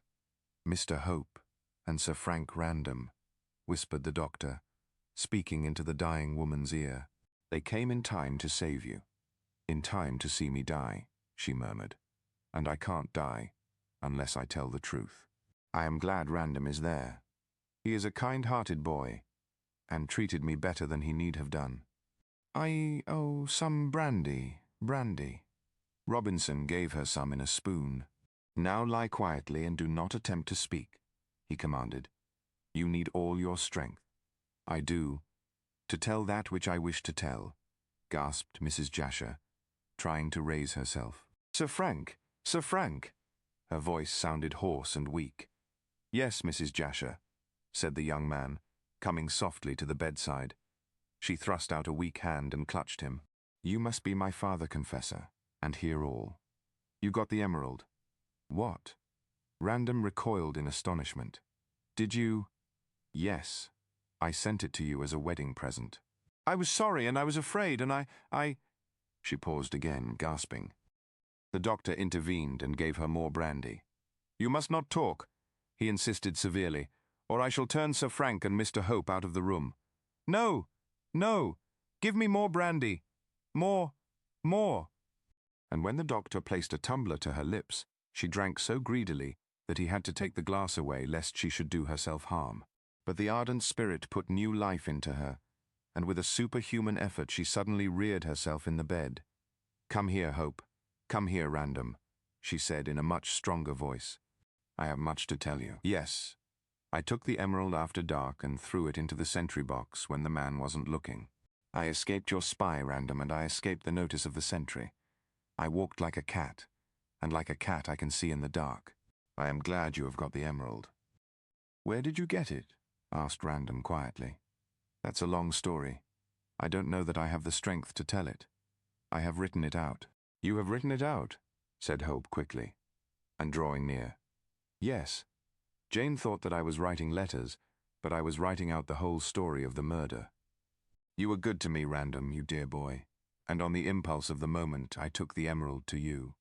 I was sorry when I got back, but it was too late then to repent, as I did not dare to go near the fort again. Your spy who watched might have discovered me the second time. I then thought that I would write out the story of the murder, so as to exonerate myself. Then you are not guilty of Bolton's death? Asked Sir Frank, puzzled, for her confession was somewhat incoherent. No, I did not strangle him, but I know who did. I have written it all down. I was just finishing when I heard the tapping at the window. I let him in and he tried to get the confession, for I told him what I had done. Who did you tell? Asked Hope, much excited. Mrs. Jasher took no notice. The confession is lying on my desk. All the sheets of paper are loose. I had no time to bind them together, for he came in. He wanted the emerald and the confession. I told him that I had given the emerald to you, Random, and that I had confessed all in writing. Then he went mad and flew at me with a dreadful knife. He knocked over the candles and the lamp. Everything went out, and all was darkness, and I lay crying for help, with that devil stabbing. Ah, who in heaven's name is the man? Demanded Random, standing up in his eagerness. But Mrs. Jasher had fallen back in a faint, and Robinson was again supplying her with brandy. You had better leave the room, you two, he said, or I can't be answerable for her life. I must stay and learn the truth, said Random determinedly. And you, Hope, go into the parlour and find that confession. It is on the desk, as she said, all loose sheets. No doubt it was the confession which the man she refers to tried to secure when he came back the second time. He may make another attempt, or Painter may go to sleep. Hurry. Archie needed no second telling. As he realized what hung on the securing of the confession, he stole swiftly out of the room, closing the door after him. Faint as was the sound, Mrs. Jasher heard it and opened her eyes. Do not go, Random, she said faintly. I have yet much to say, although the confession will tell you all. I am half sorry I wrote it out. At least I was, and perhaps should have burnt it had I not met with this accident. Accident? echoed Sir Frank scornfully. Murder, you mean? The sinister word galvanized the dying woman in sudden, strong life, and she reared herself again on the bed. Murder! Yes, it is murder, she cried loudly. He killed Sidney Bolton to get the emeralds, and he killed me to make me close my mouth. Who stabbed you? Speak! Speak! Cried Random anxiously. Cockatoo! He is guilty of my death and Bolton's. And she fell back, dead. In the cold, grey hours of the morning, Hope and his friend left the cottage wherein such a tragedy had taken place. The dead woman was lying stiff and white on her bed under a winding sheet, which had already been strewn with many-hued chrysanthemums taken from the pink parlour by the weeping Jane. The wretched woman who had led so stormy and unhappy a life had at least one sincere mourner, for she had always been kind to the servant, who formed her entire domestic staff, and Jane would not hear a word said against the dead. Not that anyone did say anything, for Random and Hope kept the contents of the confession to themselves. There would be time enough for Mrs. Jasher's reputation to be smirched when those same contents were made public. When the poor woman died, Random left the doctor and the servant to look after the corpse, and went into the parlour. Here he met Hope with the confession in his hand. Luckily, Painter was not in the room at the moment, else he would have prevented the artist from taking away the same. Hope, as directed by Mrs. Jasher, had found the confession, written on many sheets, lying on the desk. It broke off abruptly towards the end, and was not signed. Apparently, at this point, Mrs. Jasher had been interrupted, as she had said, by the tapping of Cockatoo at the window. Probably she had admitted him at once, and on her refusal to give him the emerald, and on her confessing what she had written, he had overturned the lights for the purpose of murdering her. Only too well had the Kanaka succeeded in his wickedness. Archie slipped the confession into his pocket before the policeman returned, and then left the cottage with Random and the doctor, since nothing else could now be done. It was between 7 and 8, and the chilly dawn was breaking, but the sea mist still lay heavily over the marshes, as though it were the winding sheet of the dead. Robinson went to his own house to get his trap and drive into Jessam, there to catch the train and ferry to Pierside. It was necessary that Inspector Date should be informed of this new tragedy without delay, and as Constable Painter was engaged in watching the cottage, there was no messenger available but Dr. Robinson. Random indeed offered to send a soldier, or to afford Robinson the use of the fort telephone, but the doctor preferred to see Date personally, so as to detail exactly what had happened. Perhaps the young medical man had an eye to becoming better known for the improvement of his practice, but he certainly seemed anxious to take a prominent part in the proceedings connected with the murder of Mrs. Jasher. When Robinson parted from them, Random and Hope went to the lodgings of the latter, so as to read over the confession and learn exactly to what extent Mrs. Jasher had been mixed up in the tragedy of the Green Mummy. She had declared herself innocent even on her deathbed, and so far as the two could judge at this point, she certainly had not actually strangled Sidney Bolton, but it might be, and it appeared to be more than probable, that she was an accessory after the fact. But this they could learn from the confession, and they sat in Hope's quiet little sitting room, in which the fire had been just lighted by the artist's landlady, with the scattered sheets neatly ranged before them. "Perhaps you would like a cup of coffee, or a whiskey and soda," suggested Archie, before starting to read. "I should," assented Random, who looked weary and pale. "The events of the night have somewhat knocked me up. Coffee for choice, nice, black, strong, hot coffee." Hope nodded and went to order the same. When he returned, he sat down, after closing the door carefully, and proceeded to read. But before he could speak, Random raised his hand. "Let us chat until the coffee comes in," he said. "Then we shall not be interrupted when reading." "All right," said Hope. "Have a cigar?" "No, thanks. I have been smoking all the night. I shall sit here by the fire and wait for the coffee." "You look chippy yourself." "And small wonder," said Archie wearily. "We little thought when we left the fort last night what a time we were going to have. Fancy Mrs. Jasher having sent you the emerald after all." "Yes, she repented, as she said, and yet I dare say, as she also said, she was sorry that she acted on her impulse. If she had not been stabbed by that damned Cockatoo, she would no doubt have destroyed that confession. I expect she wrote that also on the impulse of the moment." "She confessed as much," said Hope, leaning his head on his hand and staring into the fire. She must have been cognizant of the truth all along. I wonder if she was an accessory before or after the fact. What I wonder, said Random after a moment's thought, is what Braddock has to do with the matter. Hope raised his head in surprise. Why, nothing. Mrs. Jasher did not say a word against Braddock. I know that. All the same, Cockatoo was completely under the thumb of the professor, and probably was instructed by him to strangle Bolton. That is impossible, cried the artist, much agitated. Think of what you are saying, Random. What a terrible thing it would be for Lucy if the professor were guilty in such a way as you suggest. Really, I fail to see that. Miss Kendall is no relation to Braddock save by marriage. His iniquities have nothing to do with her, or with you. But it's impossible, I tell you, Random.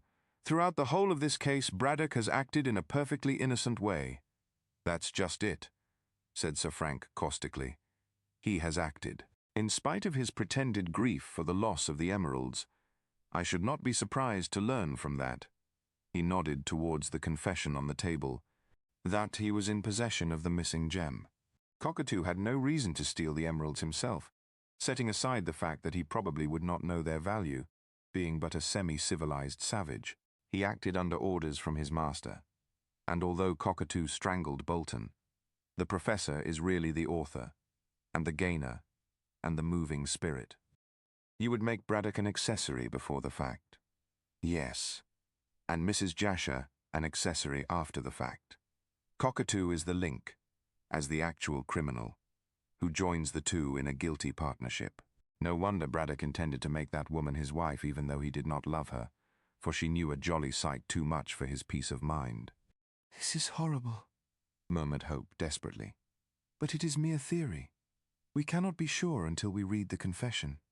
We'll be sure soon then, for here comes the coffee. This last remark Random made when a timid knock came to the door, and a moment later the landlady entered with a tray bearing cups, saucers, and a jug of steaming coffee. She was a meek, reticent woman who entered and departed in dismal silence, and in a few moments the two young men were quite alone with the door closed. They drank a cup of coffee each, and then Hope proceeded to read the confession. The story told by Mrs. Jasher commenced with a short account of her early life. It appeared that her father was a ruined gentleman and a gambler, and that her mother had been an actress. She was dragged up in a bohemian sort of way until she attained a marriageable age, when her mother, who seemed to have been both wicked and hard-hearted, forced her to marry a comparatively wealthy man called Jasher. The elderly husband, for Jasher was not young, treated his wife very badly, and infected with the spirit of gambling by her father, lost all his money. Mrs. Jasher then went with him to America and performed on the stage in order to keep the home together.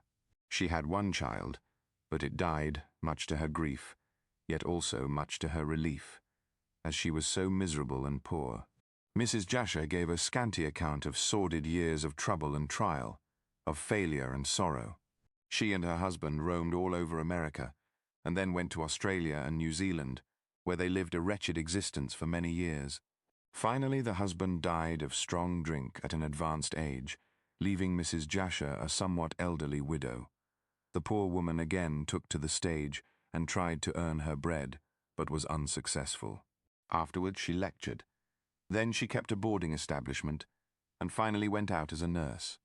In every way, it would seem, she tried to keep her head above water, and roamed the world like a bird of passage, finding rest nowhere for the sole of her foot. Yet throughout her story both the young men could see that she had always aspired to a quiet and decent, respectable existence, and that only force of circumstances had flung her into the whirlpool of life. As I said, remarked Random at this stage, the miserable creature was more sinned against than sinning. Her moral sense seemed to have become blunted, however, said Archie doubtfully. And small wonder amidst such surroundings. But it seems to me that she was much better under the circumstances than many another woman would have been. Go on. In Melbourne, Mrs. Jasher made a lucky speculation in mines, which brought her £1,000. With this she came to England, and resolved to make a bid for respectability. Chance led her into the neighbourhood of Gartley, and thinking that if she set up her tent in this locality, she might manage to marry an officer from the fort, since amidst such dismal surroundings a young man might be the more easily fascinated by a woman of the world, she took the cottage amidst the marshes at a small rent. Here she hoped to eke out what money she had left, a few hundreds, until the coveted marriage should take place. Afterwards she met Professor Braddock and determined to marry him, as a man more easy to manage. She was successful in enlisting Lucy on her side, and until the green mummy brought its bad luck to the pyramids, everything went capitally. It was in connection with the name of Bolton that the first mention was made of the green mummy. Sidney was a clever young man, although very lowly born, and having been taken up by Professor Braddock as an assistant, could hope some day to make a position. Braddock was educating him, although he paid him very little in the way of wages. Sidney fell in love with Mrs. Jasher, and in some way, she did not mention how, gained her confidence. Perhaps the lonely woman was glad to have a sympathetic friend. At all events, she told her past history to Sidney and mentioned that she desired to marry Braddock. But Sidney insisted that she should marry him, and promised to make enough money to satisfy her that he was a good match, setting aside his humble birth, for which Mrs. Jasher cared nothing. It was then that Sidney related what he had discovered. Braddock, when in Peru many years before, had tried to get mummies for some scientific reason. When Hervey, then known as Vasa, promised to procure him the mummy of the last Inca, Braddock was extremely pleased. Hervey stole the mummy, and also the copy of the manuscript which was written in Latin. He sent this latter to Braddock, who was then at Cuzco, as an earnest of his success in procuring the mummy, and when the professor returned to Lima, the mummy was to be handed to him. Unfortunately, Braddock was carried into captivity for 1 year, and when he escaped, Vasa had disappeared with the mummy. As the professor had deciphered the Latin manuscript, he knew of the emeralds, and for years had been hunting for the mummy, sure to be recognized from its peculiar green color, in order to get the jewels, and thus secure money for his Egyptian expedition. All through, it seems, the professor was actuated by purely scientific enthusiasm, as in the abstract he cared very little for hard cash. Bolton told Mrs. Jasher that Braddock explained how much he desired to get the mummy, but he did not mention about the jewels. For a long time, Sidney was under the impression that his master merely wanted the mummy to see the difference between the Egyptian and Peruvian modes of embalming. Then one day Sidney chanced on the Latin manuscript, and learned that Braddock's real reason for getting the mummy was to procure the emeralds which were held in the grip of the dead. Sidney kept this knowledge to himself, and Braddock never guessed that his assistant knew the truth. Then unexpectedly Braddock stumbled across the advertisement describing the green mummy for sale in Malta. From the color he made sure that it was that of Inca Caxus, and so moved heaven and earth to get money to buy it. At length he did, from Archie Hope, on condition that he consented to the marriage of his stepdaughter with the young man. Thinking that Sidney was ignorant of the jewels, he sent him to bring the mummy home. Sidney told Mrs. Jasher that he would try and steal the jewels in Malta, or on board the tramp steamer. Failing that, he would delay the delivery of the mummy to Braddock on some excuse, and rob it at pierside. To make sure of escaping, he borrowed a disguise from his mother, alleging that Hope wanted the same to clothe a model. Sidney intended to take these clothes with him, and, after stealing the jewels, to escape disguised as an old woman. As he was slender and clean-shaven, and a capital actor, he could easily manage this. Then he arranged that Mrs. Jasher should join him in Paris, and they would sell the emeralds, and go to America, there to marry and live happily ever afterwards, like a fairy tale. Unfortunately for the success of this plan, Mrs. Jasher thought that the professor would make a more distinguished husband, so she betrayed all that Sidney had arranged. What a beastly thing to do! Interrupted Random, disgusted. It is not as if she wanted to help Braddock. I think less of Mrs. Jasher than ever I did. She might have remembered that there is honor amongst thieves. Well, she is dead, poor soul, said Hope with a sigh. God knows that if she sinned, she has paid cruelly for her sin. After which remark, as Sir Frank was silent, he resumed his reading. Braddock was furious when he learned of his assistant's projected trickery, and he determined to circumvent him. He agreed to marry Mrs. Jasher, as, if he had not done so, she could have warned Sidney, and he could have escaped with both the mummy and the jewels by conniving with Hervey. The professor could not risk that, as, remembering Hervey as Gustav Vasa, he was aware how clever and reckless he was. Whether Braddock ever intended to marry the widow in the end, it is hard to say, but he certainly pretended to consent to the engagement, which was mainly brought about by Lucy. Then came the details of the murder so far as Mrs. Jasher knew. One evening, in fact on the evening when the crime was committed, the woman was walking in her garden late. In the moonlight she saw Braddock and Cockatoo go down along the cinder path to the jetty near the fort. Wondering what they were doing, she waited up, and heard and saw them, for it was still moonlight, come back long after midnight. The next day she heard of the murder, and guessed that the professor and his slave, for Cockatoo was little else, had rowed up to Pierside in a boat, and there had strangled Sidney and stolen the mummy. She saw Braddock and accused him. The professor had then opened the case, and had pretended astonishment when discovering the corpse of the man whom Cockatoo had strangled, as he knew perfectly well. Braddock at first denied having been to Pierside, but Mrs. Jasher insisted that she would tell the police, so he was forced to make a clean breast of it to the woman. "Now for it," said Random, settling himself to hear details of the crime, for he had often wondered how it had been executed.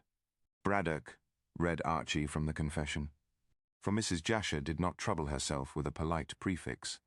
Braddock explained that when he received a letter from Sidney stating that he would have to remain with the mummy for a night in Pierside, he guessed that his treacherous assistant intended to effect the robbery.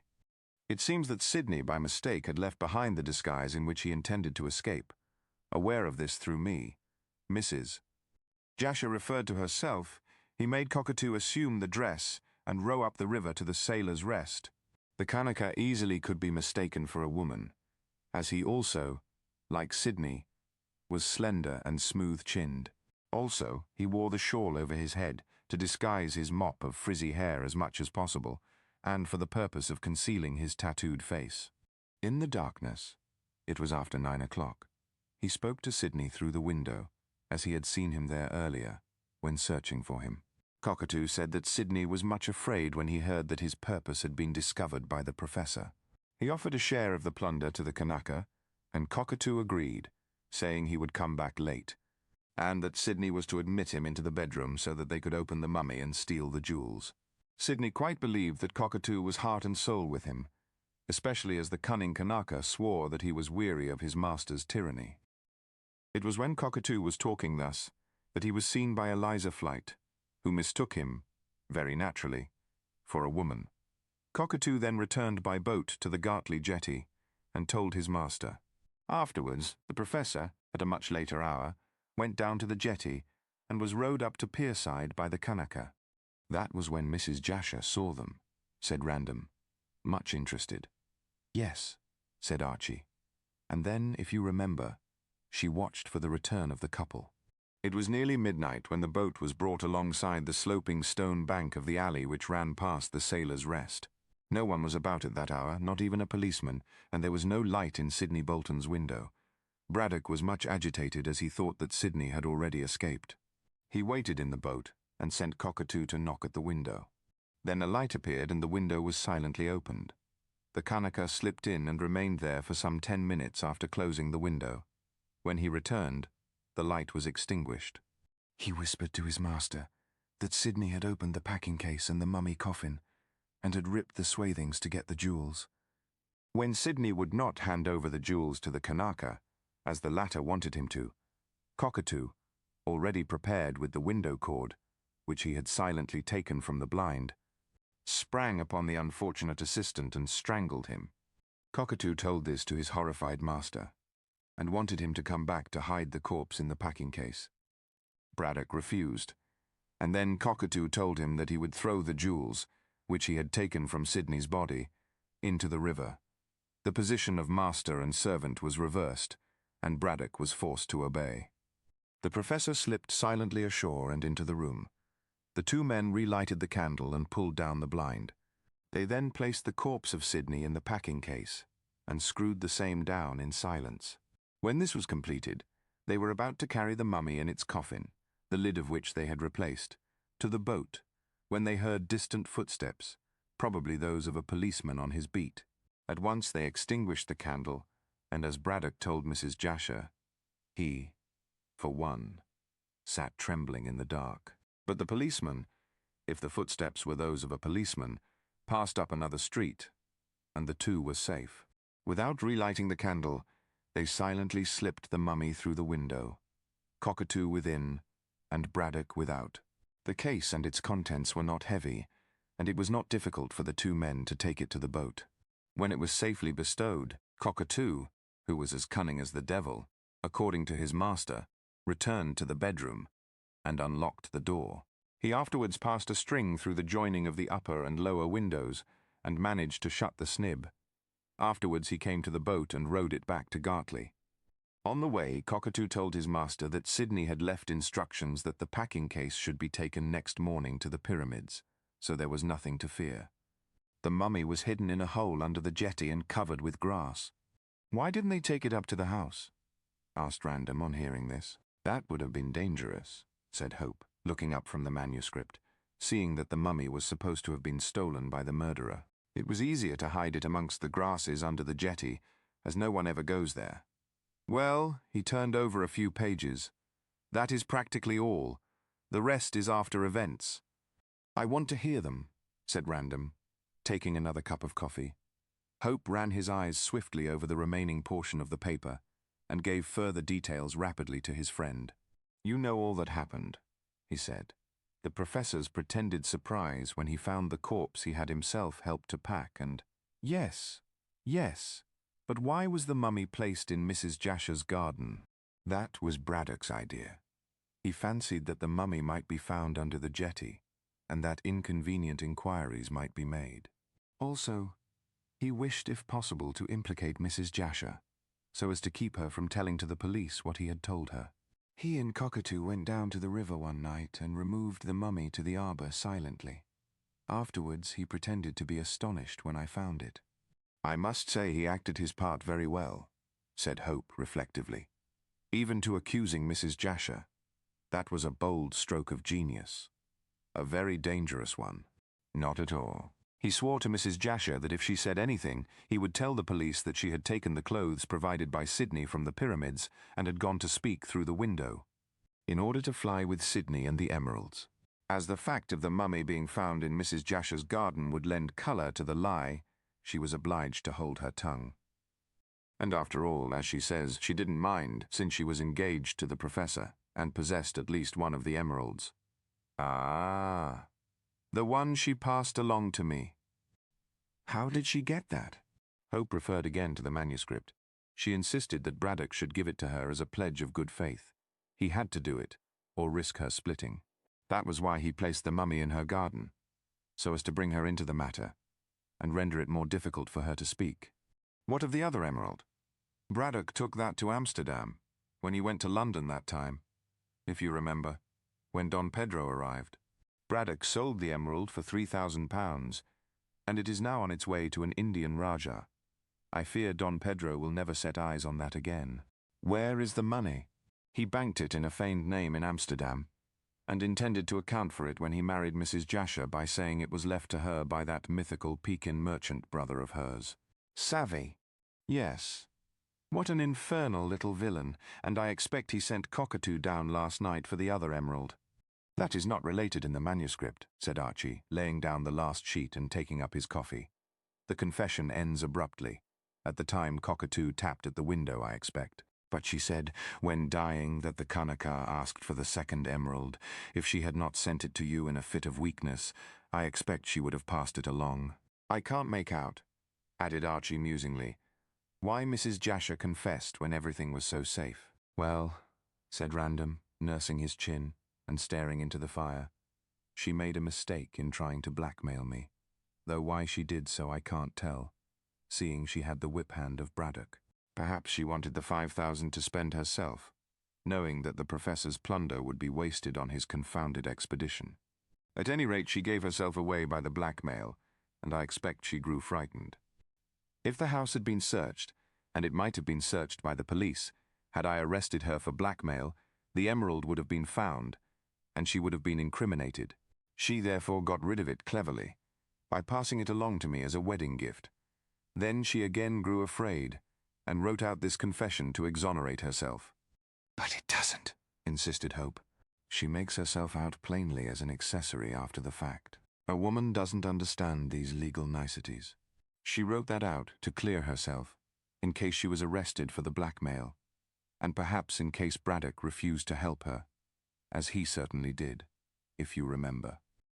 He was hard on her, confessed Archie slowly. Being such a villain himself, said Random grimly.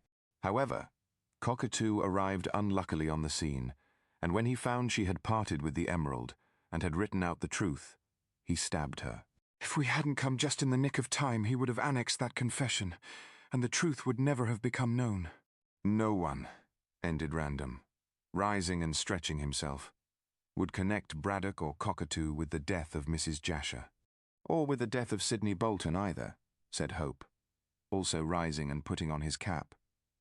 Where are you going? Demanded Sir Frank, yawning. To the pyramids. I want to see how Lucy is. Will you tell her about that confession? Not until later. I shall give this to Inspector Date when he arrives. The Professor has made his bed, so he must lie on it. When I marry Lucy, I'll take her away from this damned place. Marry her at once, then, advised Random, while the Professor is doing time, and while Cockatoo is being hanged. Meanwhile, I think you had better put on your overcoat, unless you want to walk through the village in crumpled evening dress, like a dissipated undergraduate. Archie laughed in spite of his weariness and assumed his greatcoat at the same moment as Random slipped into his. The two young men walked out into the village and up to the pyramids, for Random wished to see Braddock before returning to the fort. They found the door of the great house open, and the servants in the hall. What is all this? Demanded Hope, entering. Why are you here, and not at work? Where is your master? He's run away, said the cook in a shrill voice. Lord knows why, sir. Archie! Archie! Lucy came running out of the museum, pale-faced and white. My father has gone away with Cockatoo and the green mummy. What does it mean? And just when poor Mrs. Jasher is murdered too. Hush, darling. Come in and I'll explain, said Hope gently. Poor Lucy Kendall was terribly grieved and shocked when the full account of her stepfather's iniquity was revealed to her. Archie tried to break the news as delicately as possible, but no words could soften the sordid story. Lucy, at first, could not believe it possible that a man whom she had known for so long, and to whom she was related, would behave in such a base way. To convince her, Hope was forced to let her read the account in Mrs. Jasher's handwriting. When acquainted with the contents, the poor girl's first desire was to have the matter hushed up, and she implored her lover with tears to suppress the damning document. That is impossible, said Hope firmly, and if you think again, my dear, you will not repeat such a request. It is absolutely necessary that this should be placed in the hands of the police, and that the truth should become as widely known as possible. Unless the matter is settled once and for all, someone else may be accused of this murder. But the disgrace, wept Lucy, hiding her face on her lover's shoulder. He slipped his arm round her waist. My darling, the disgrace exists whether it be public or private. After all, the Professor is no relation. No, but everyone knows that I am his stepdaughter. Everyone, echoed Archie, with an assumed lightness. My dear, everyone in this instance only means the handful of people who live in this out-of-the-way village. Your name will not appear in the papers, and even if by chance it does, you will soon be changing it for mine. I think the best thing that can be done is for you to come with me to London next week and marry me. Then we can go to the south of France for the rest of the winter, until you recover. When we return and set up house in London, say in a year, the whole affair will be forgotten. But how can you bear to marry me, when you know that I come of such a bad stock? Wept Lucy, a trifle more comforted. My dear, must I remind you again that you are no relation to Professor Braddock? You have not a drop of his wicked blood in your veins. And even if you had, I should still marry you. It is you I love, and you I marry, so there is no more to be said. Come, darling, say that you will become my wife next week. But the Professor... Archie smiled grimly. He found it difficult to forgive Braddock for the disgrace he had brought on the girl. I don't think we'll ever be troubled again with the Professor, he said, after a pause. He is bolted into the unknown with that infernal Kanaka. But why did he fly, Archie? Because he knew that the game was up. Mrs. Jasher wrote out this confession and told Cockatoo, when he entered the room to get the emerald, that she had written it. To save his master, the Kanaka stabbed the wretched woman, and, had Random and I not arrived, he would have secured the confession. I really believe he came back again out of the mist in the small hours of the morning to steal it. But when he found that all was vain, he returned here and told the professor that the story of the murder had been written out. Therefore, there was nothing left to Braddock but to fly. Although, added Hope, with an afterthought, I can't imagine why those two fugitives should drag that confounded mummy with them. Why should the professor fly? Asked Lucy again. According to what Mrs. Jasher writes, he did not strangle poor Sidney. No, and I will do him the justice to say that he had no idea of having his assistant murdered. It was Cockatoo's savage blood which came out in the deed, and maybe it can be explained by the Kanaka's devotion to the professor. It was the same way in the murder of Mrs. Jasher. By killing Bolton, the Kanaka hoped to save the emeralds for Braddock. In stabbing Mrs. Jasher, he hoped to save the professor's life. Oh, Archie, will they hang my father? Hope winced. Call him your stepfather, he said quickly. No, dear, I do not think he will be hanged, but as an accessory after the fact, he will certainly be condemned to a long term of imprisonment. Cockatoo, however, assuredly will be hanged. And a good job, too. He is only a savage, and as such is dangerous in a civilized community.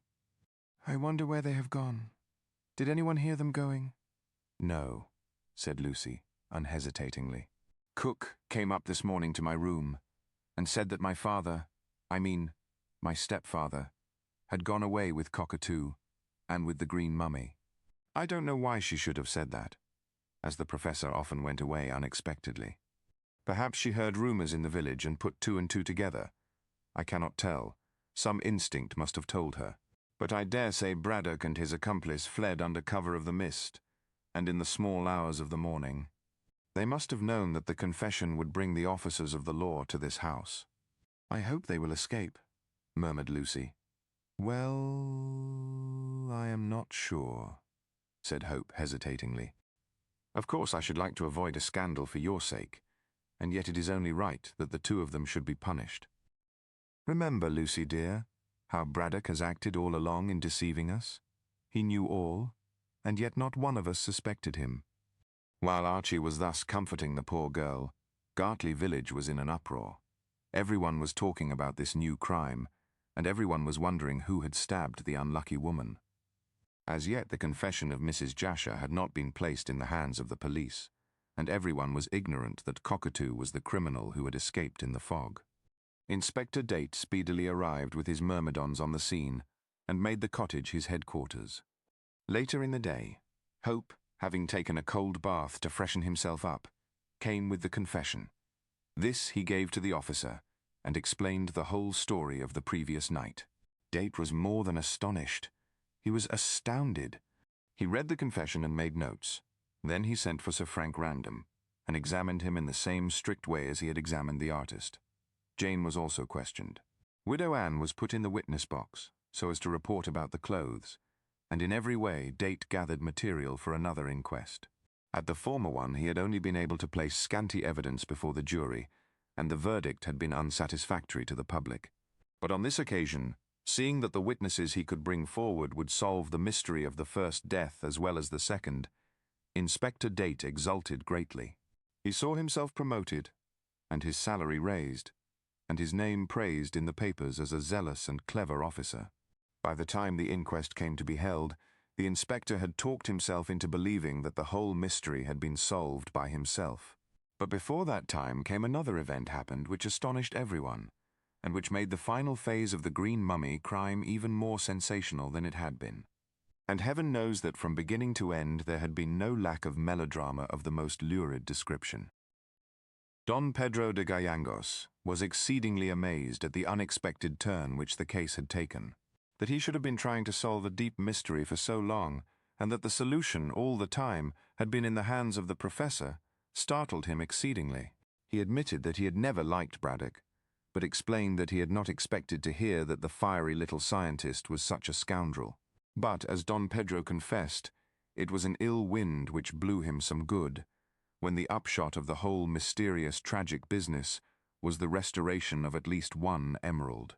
Sir Frank brought the gem to him on the afternoon of the day succeeding Mrs. Jasher's death, and while the whole village was buzzing with excitement. It was Random who gave all details to Donna Inez and her father, leading from one revelation to another, until he capped the whole extraordinary story by producing the splendid gem. Mine, said Don Pedro, his dark eyes glittering. Thanks be to the Virgin and the saints. And he bowed his head to make the sign of the cross devoutly on his breast. Donna Inez clapped her hands and her eyes flashed, for, like every woman, she had a profound love for jewels. Oh, how lovely, Frank! It must be worth no end of money. Professor Braddock sold the other to some Indian Rajah in Amsterdam, through an agent, I presume for £3,000. I shall get more than that, said Don Pedro quickly. The professor sold his jewel in a hurry and had no time to bargain, but sooner or later I shall get £5,000 for this. He held the gem in the sunlight, where it glowed like an emerald sun. Why, it is worthy of a king's crown. I fear you will never get the other gem, said Random regretfully. I believe that it is on its way to India, if Mrs. Jasher can be trusted. Never mind. I shall be content with this one, senor. I have simple tastes, and this will do much to restore the fortunes of my family. When I go back with this and the green mummy, all those Indians who know of my descent from the ancient Incas will be delighted and will pay me fresh reverence. But you forget, said Random, frowning. The green mummy has been taken away by Professor Braddock. They cannot have gone far with it, said Donna Inez, shrugging. I don't know so much about that, dearest, said Sir Frank. Apparently, since they handled it at the time of the murder, it is easier carried about than one would think. And then they fled last night, or rather in the small hours of this morning, under cover of a dense fog. It is clear enough now, said de Gallegos, peering through the window, where a pale winter sun shone in a clear, steel-hued sky. They are bound to be caught in the long run. Do you wish them to be caught? Asked Random abruptly. For Miss Lucy's sake, I hope he will escape, but I trust that the savage who killed these two unfortunate people will be brought to the gallows. Well, Don Pedro, it seems to me that your task in Gartley is ended. All you have to do is to wait for the inquest and see Mrs. Jasher buried, poor soul. Then you can go to London and remain there until after Christmas. But why should I remain in London? Asked the Peruvian, surprised. Random glanced at Donna Inez, who blushed. You forget that you have given your consent to my marriage with... Ah, yes. Don Pedro smiled gravely. I return with the jewel to Lima, but I leave my other jewel behind. Never mind, said the girl, kissing her father. When Frank and I are married, we will come to Callao in his yacht. Our yacht, said Random, smiling. Our yacht, repeated Donna Inez. And then you will see, father, that I have become a real English lady. But don't entirely forget that you are a Peruvian, said Don Pedro playfully. And a descendant of Inca Caxus, added Donna Inez. Then she flirted her fan, which she was rarely without, and laughed in her English lover's face. Don't forget, senor, that you marry a princess. I marry the most charming girl in the world, he replied, catching her in his arms, rather to the scandal of de Gallegos, who had stiff Spanish notions regarding the etiquette of engaged couples.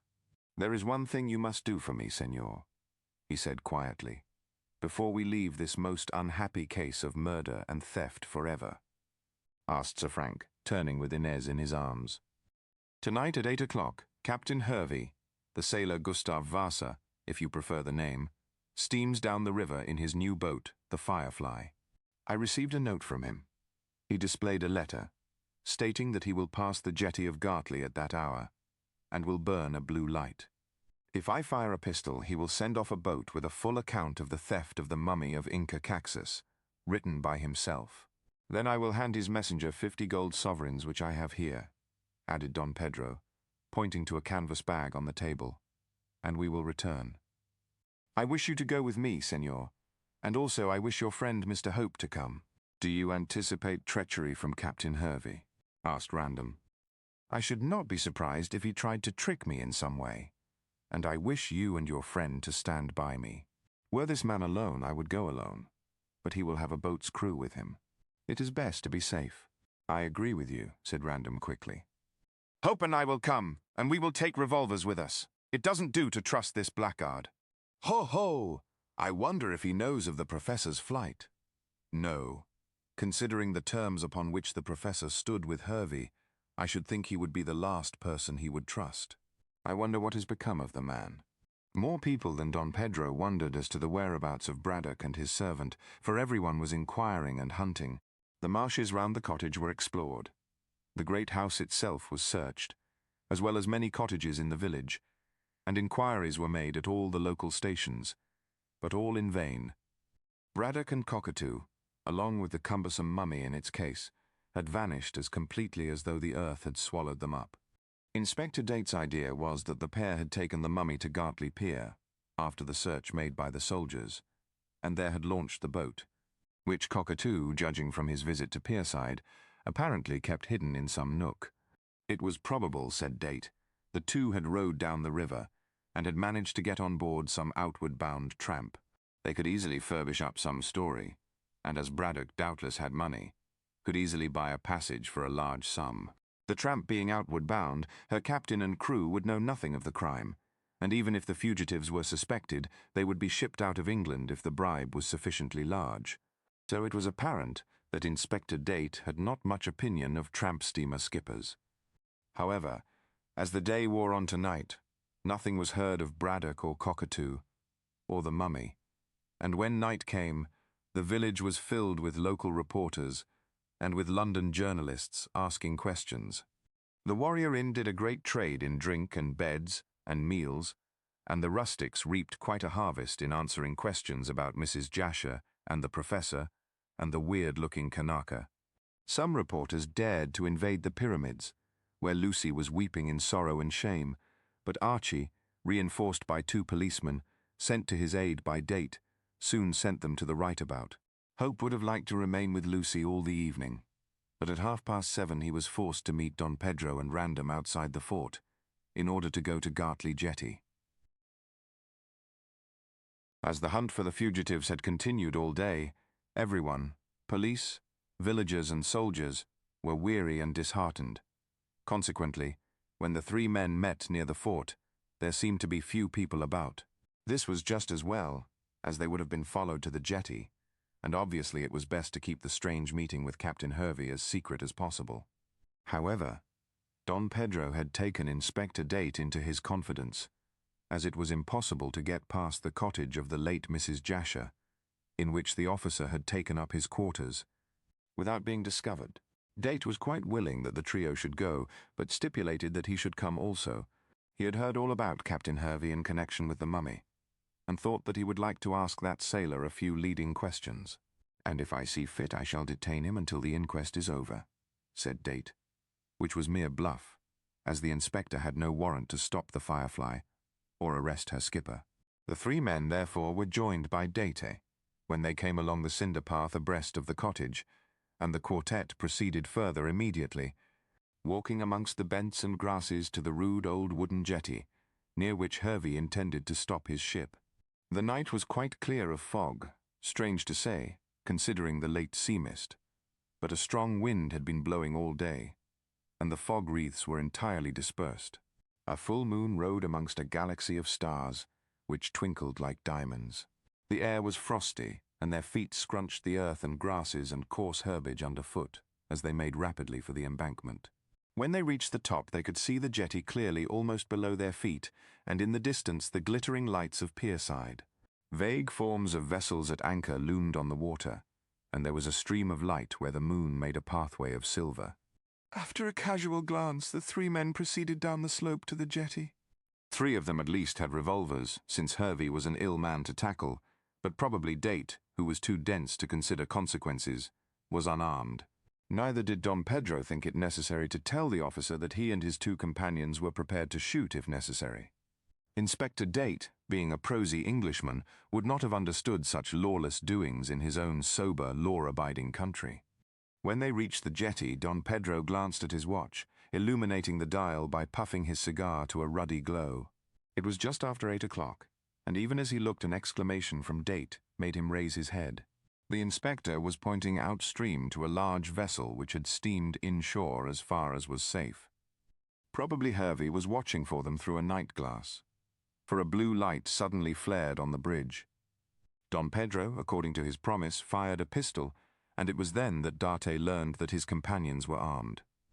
"What the devil did you do that for?" He inquired angrily. "It will bring my constables down on us." "I do not mind, since you can control them," said de Gallegos coolly. "I had to give the signal." "And we all have revolvers," said Random quickly. "Hervey is not a very safe man to tackle, Inspector." "Do you expect a fight?" said Date, while they all watched a boat being lowered. "If so, you might have told me, and I should have brought a revolver also. Not that I think it is needed. The sight of my uniform will be enough to show this man that I have the law behind me." "I don't think that will matter to Hervey," said Archie dryly. "So much as I have seen of him suggests to me that he is a singularly lawless man." Date laughed good-humouredly. "It seems to me, gentlemen, that you have brought me on a filibustering expedition," he said, and seemed to enjoy the novel situation.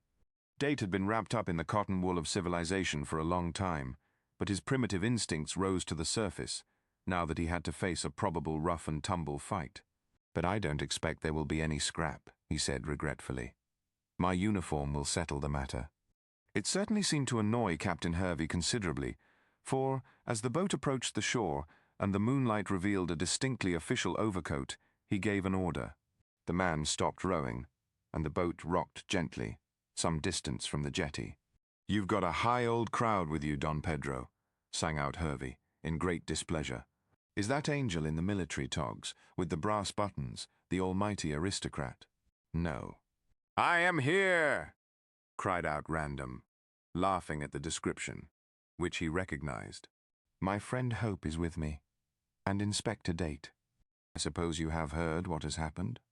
"Yes, I've taken it all in," said Hervey sourly. "I guess the news is all over Pierside. Well, it's none of my picnic, I reckon. So chuck that gold over here, Don Pedro, and I'll send along the writing." "No," said Don Pedro, prompted by Date. "You must come ashore." "I guess not," said Hervey vigorously. "You want to run me in." "For that theft of 30 years ago," laughed de Gallegos. "Nonsense. Come along. You are quite safe." "Shan't take your damned word for it," growled Hervey. "But if those two gents can swear that there's no trickery, I'll come. I can depend on the word of an English aristocrat, anyhow."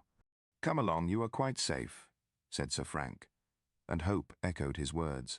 Thus being made certain, Hervey gave an order, and the boat was rowed right up to the beach, immediately below the jetty. The four men were about to descend, but Hervey seemed anxious to avoid giving them trouble. "Hold on, gents," said he, leaping ashore. "I'll come up longside." Date, ever suspicious, thought it queer that the skipper should behave so politely, as he had gathered that Hervey was not usually a considerate man. Also, he saw that when the captain was climbing the bank, the boat, in charge of a mate, as the inspector judged from his brass-bound uniform, backed water to the end of the jetty, where it swung against one of the shell-encrusted piles. Hervey finally reached the jetty level, but refused to come onto the same. He beckoned to Don Pedro and his companions to walk forward to the ground upon which he was standing. Also, he seemed exceedingly anxious to take time over the transaction, as even after he had handed the scroll of writing to the Peruvian, and had received the gold in exchange, he engaged in quarrelsome conversation. Pretending that he doubted if de Gallegos had brought the exact sum, he opened the canvas bag and insisted on counting the money. Don Pedro naturally lost his temper at this insult, and swore in Spanish, upon which Hervey responded with such volubility that anyone could see he was a past master in Castilian swearing. The row was considerable, especially as Random and Hope were laughing at the quarrel. They thought that Hervey was the worse for drink, but Date, clever for once in his life, did not think so. It appeared to him that the boat had gone to the end of the jetty for some reason connected with the same reason which induced the skipper to spin out the time of the meeting, by indulging in an unnecessary quarrel. The skipper also kept his eyes about him, and insisted that the four men should keep together at the head of the pier. "I dare say you're trying to play low down on me," he said with a scowl, after satisfying himself that the money was correct. "But I've got my shooter." "So have I!" cried Don Pedro indignantly, and slipped his hand round to his hip pocket. "And if you talk any further so insulting, I shall—" "Oh, you bet!" "Two can play at that game!" cried Hervey, and ripped out his own weapon before the Spaniard could produce his derringer. Hands up or I shoot. But he had reckoned without his host. While covering de Gallegos, he overlooked the fact that Random and Hope were close at hand. The next moment, and while Don Pedro flung up his hands, the ruffian was covered by two revolvers in the hands of two very capable men. "Great Scott!" cried Hervey, lowering his weapon. "Only my fun, gents. Here, you get back." This was to Inspector Date, who had been keeping his ears and eyes open, and who was now racing for the end of the jetty. Peering over, he uttered a loud cry. I thought so. Here's the nigger and the mummy." Hervey uttered a curse, and, plunging past the trio, careless of the levelled weapons, ran down to the end of the jetty, and, throwing his arms round Date, leaped with him into the sea. They fell just beside the boat, as Random saw when he reached the spot. A confused volley of curses arose, as the boat pushed out from the encrusted pile, the mate thrusting with a boat-hook.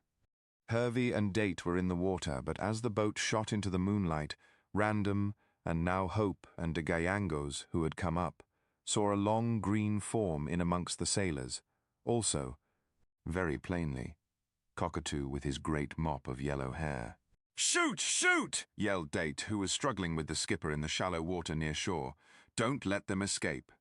Hope ran up the jetty and fired 3 shots in the air, certain that the firing would attract the attention of the 4 or 5 constables on guard at the cottage, which was no very great distance away.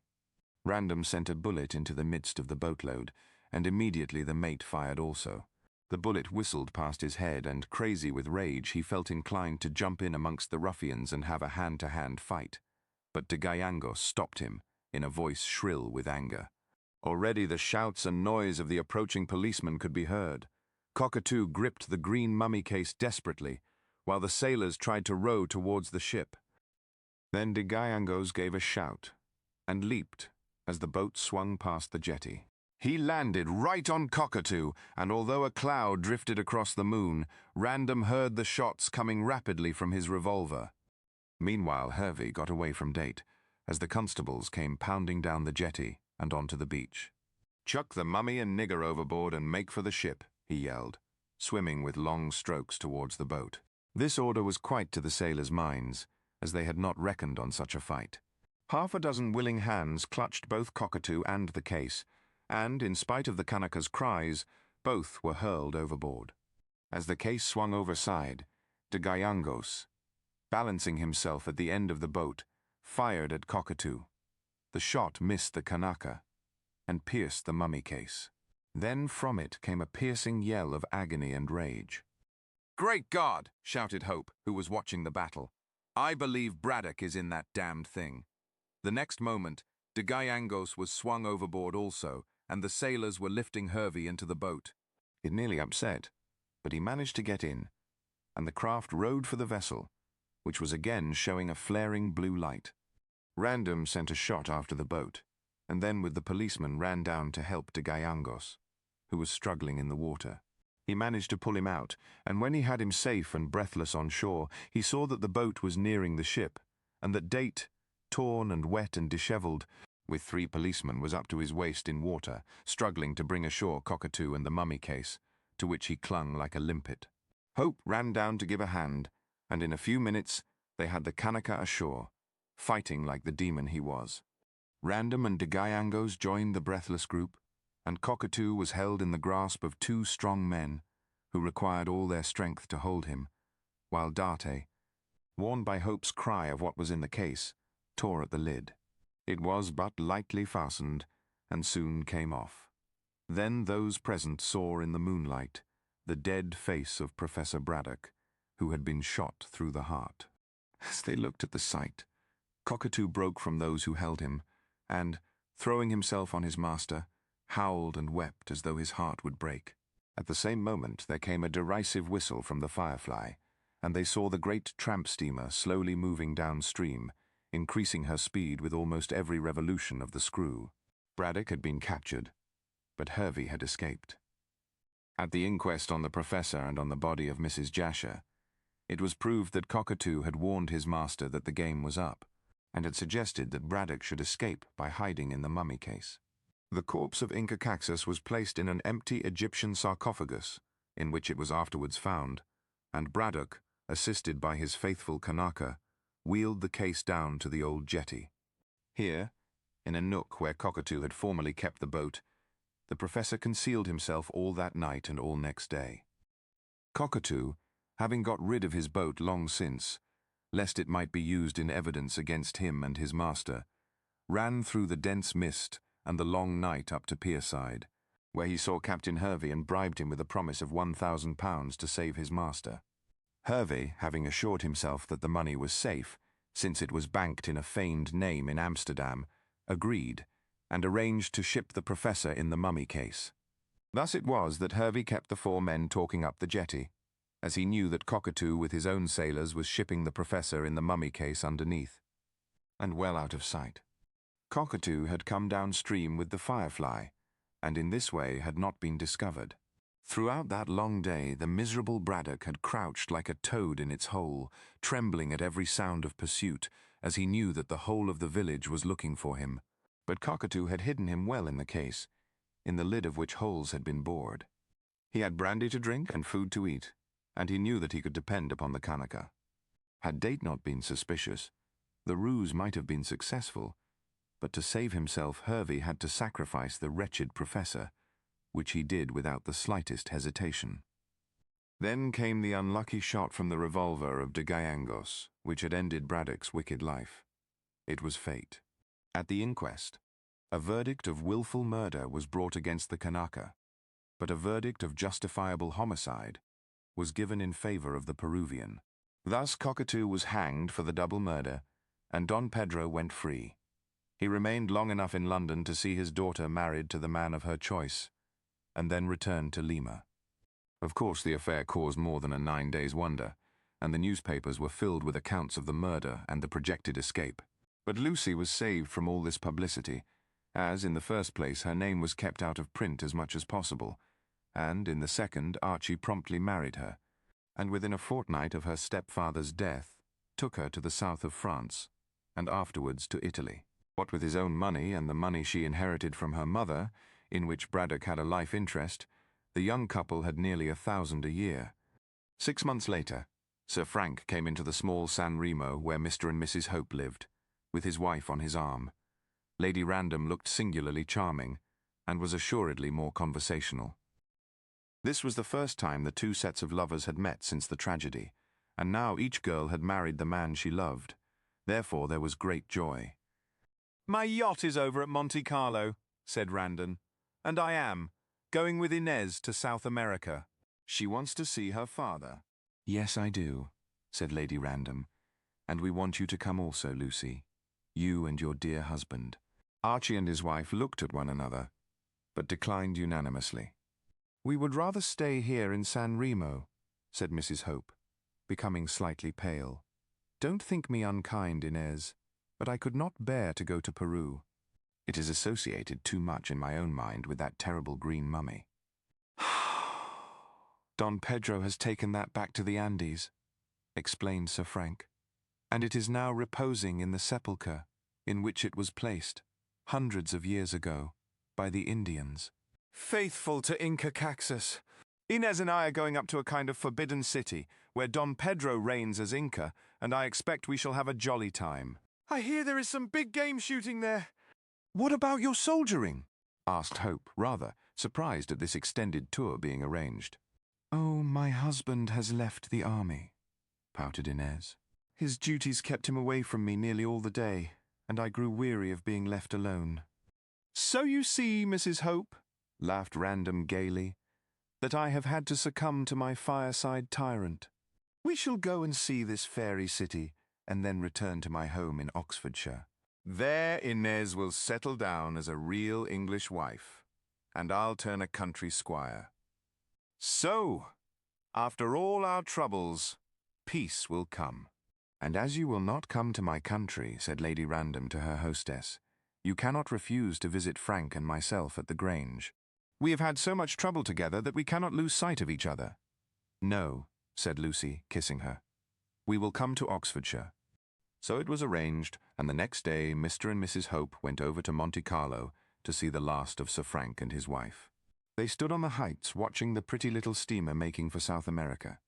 Archie noticed that his wife's face was somewhat sad. Are you sorry we did not go, sweetheart?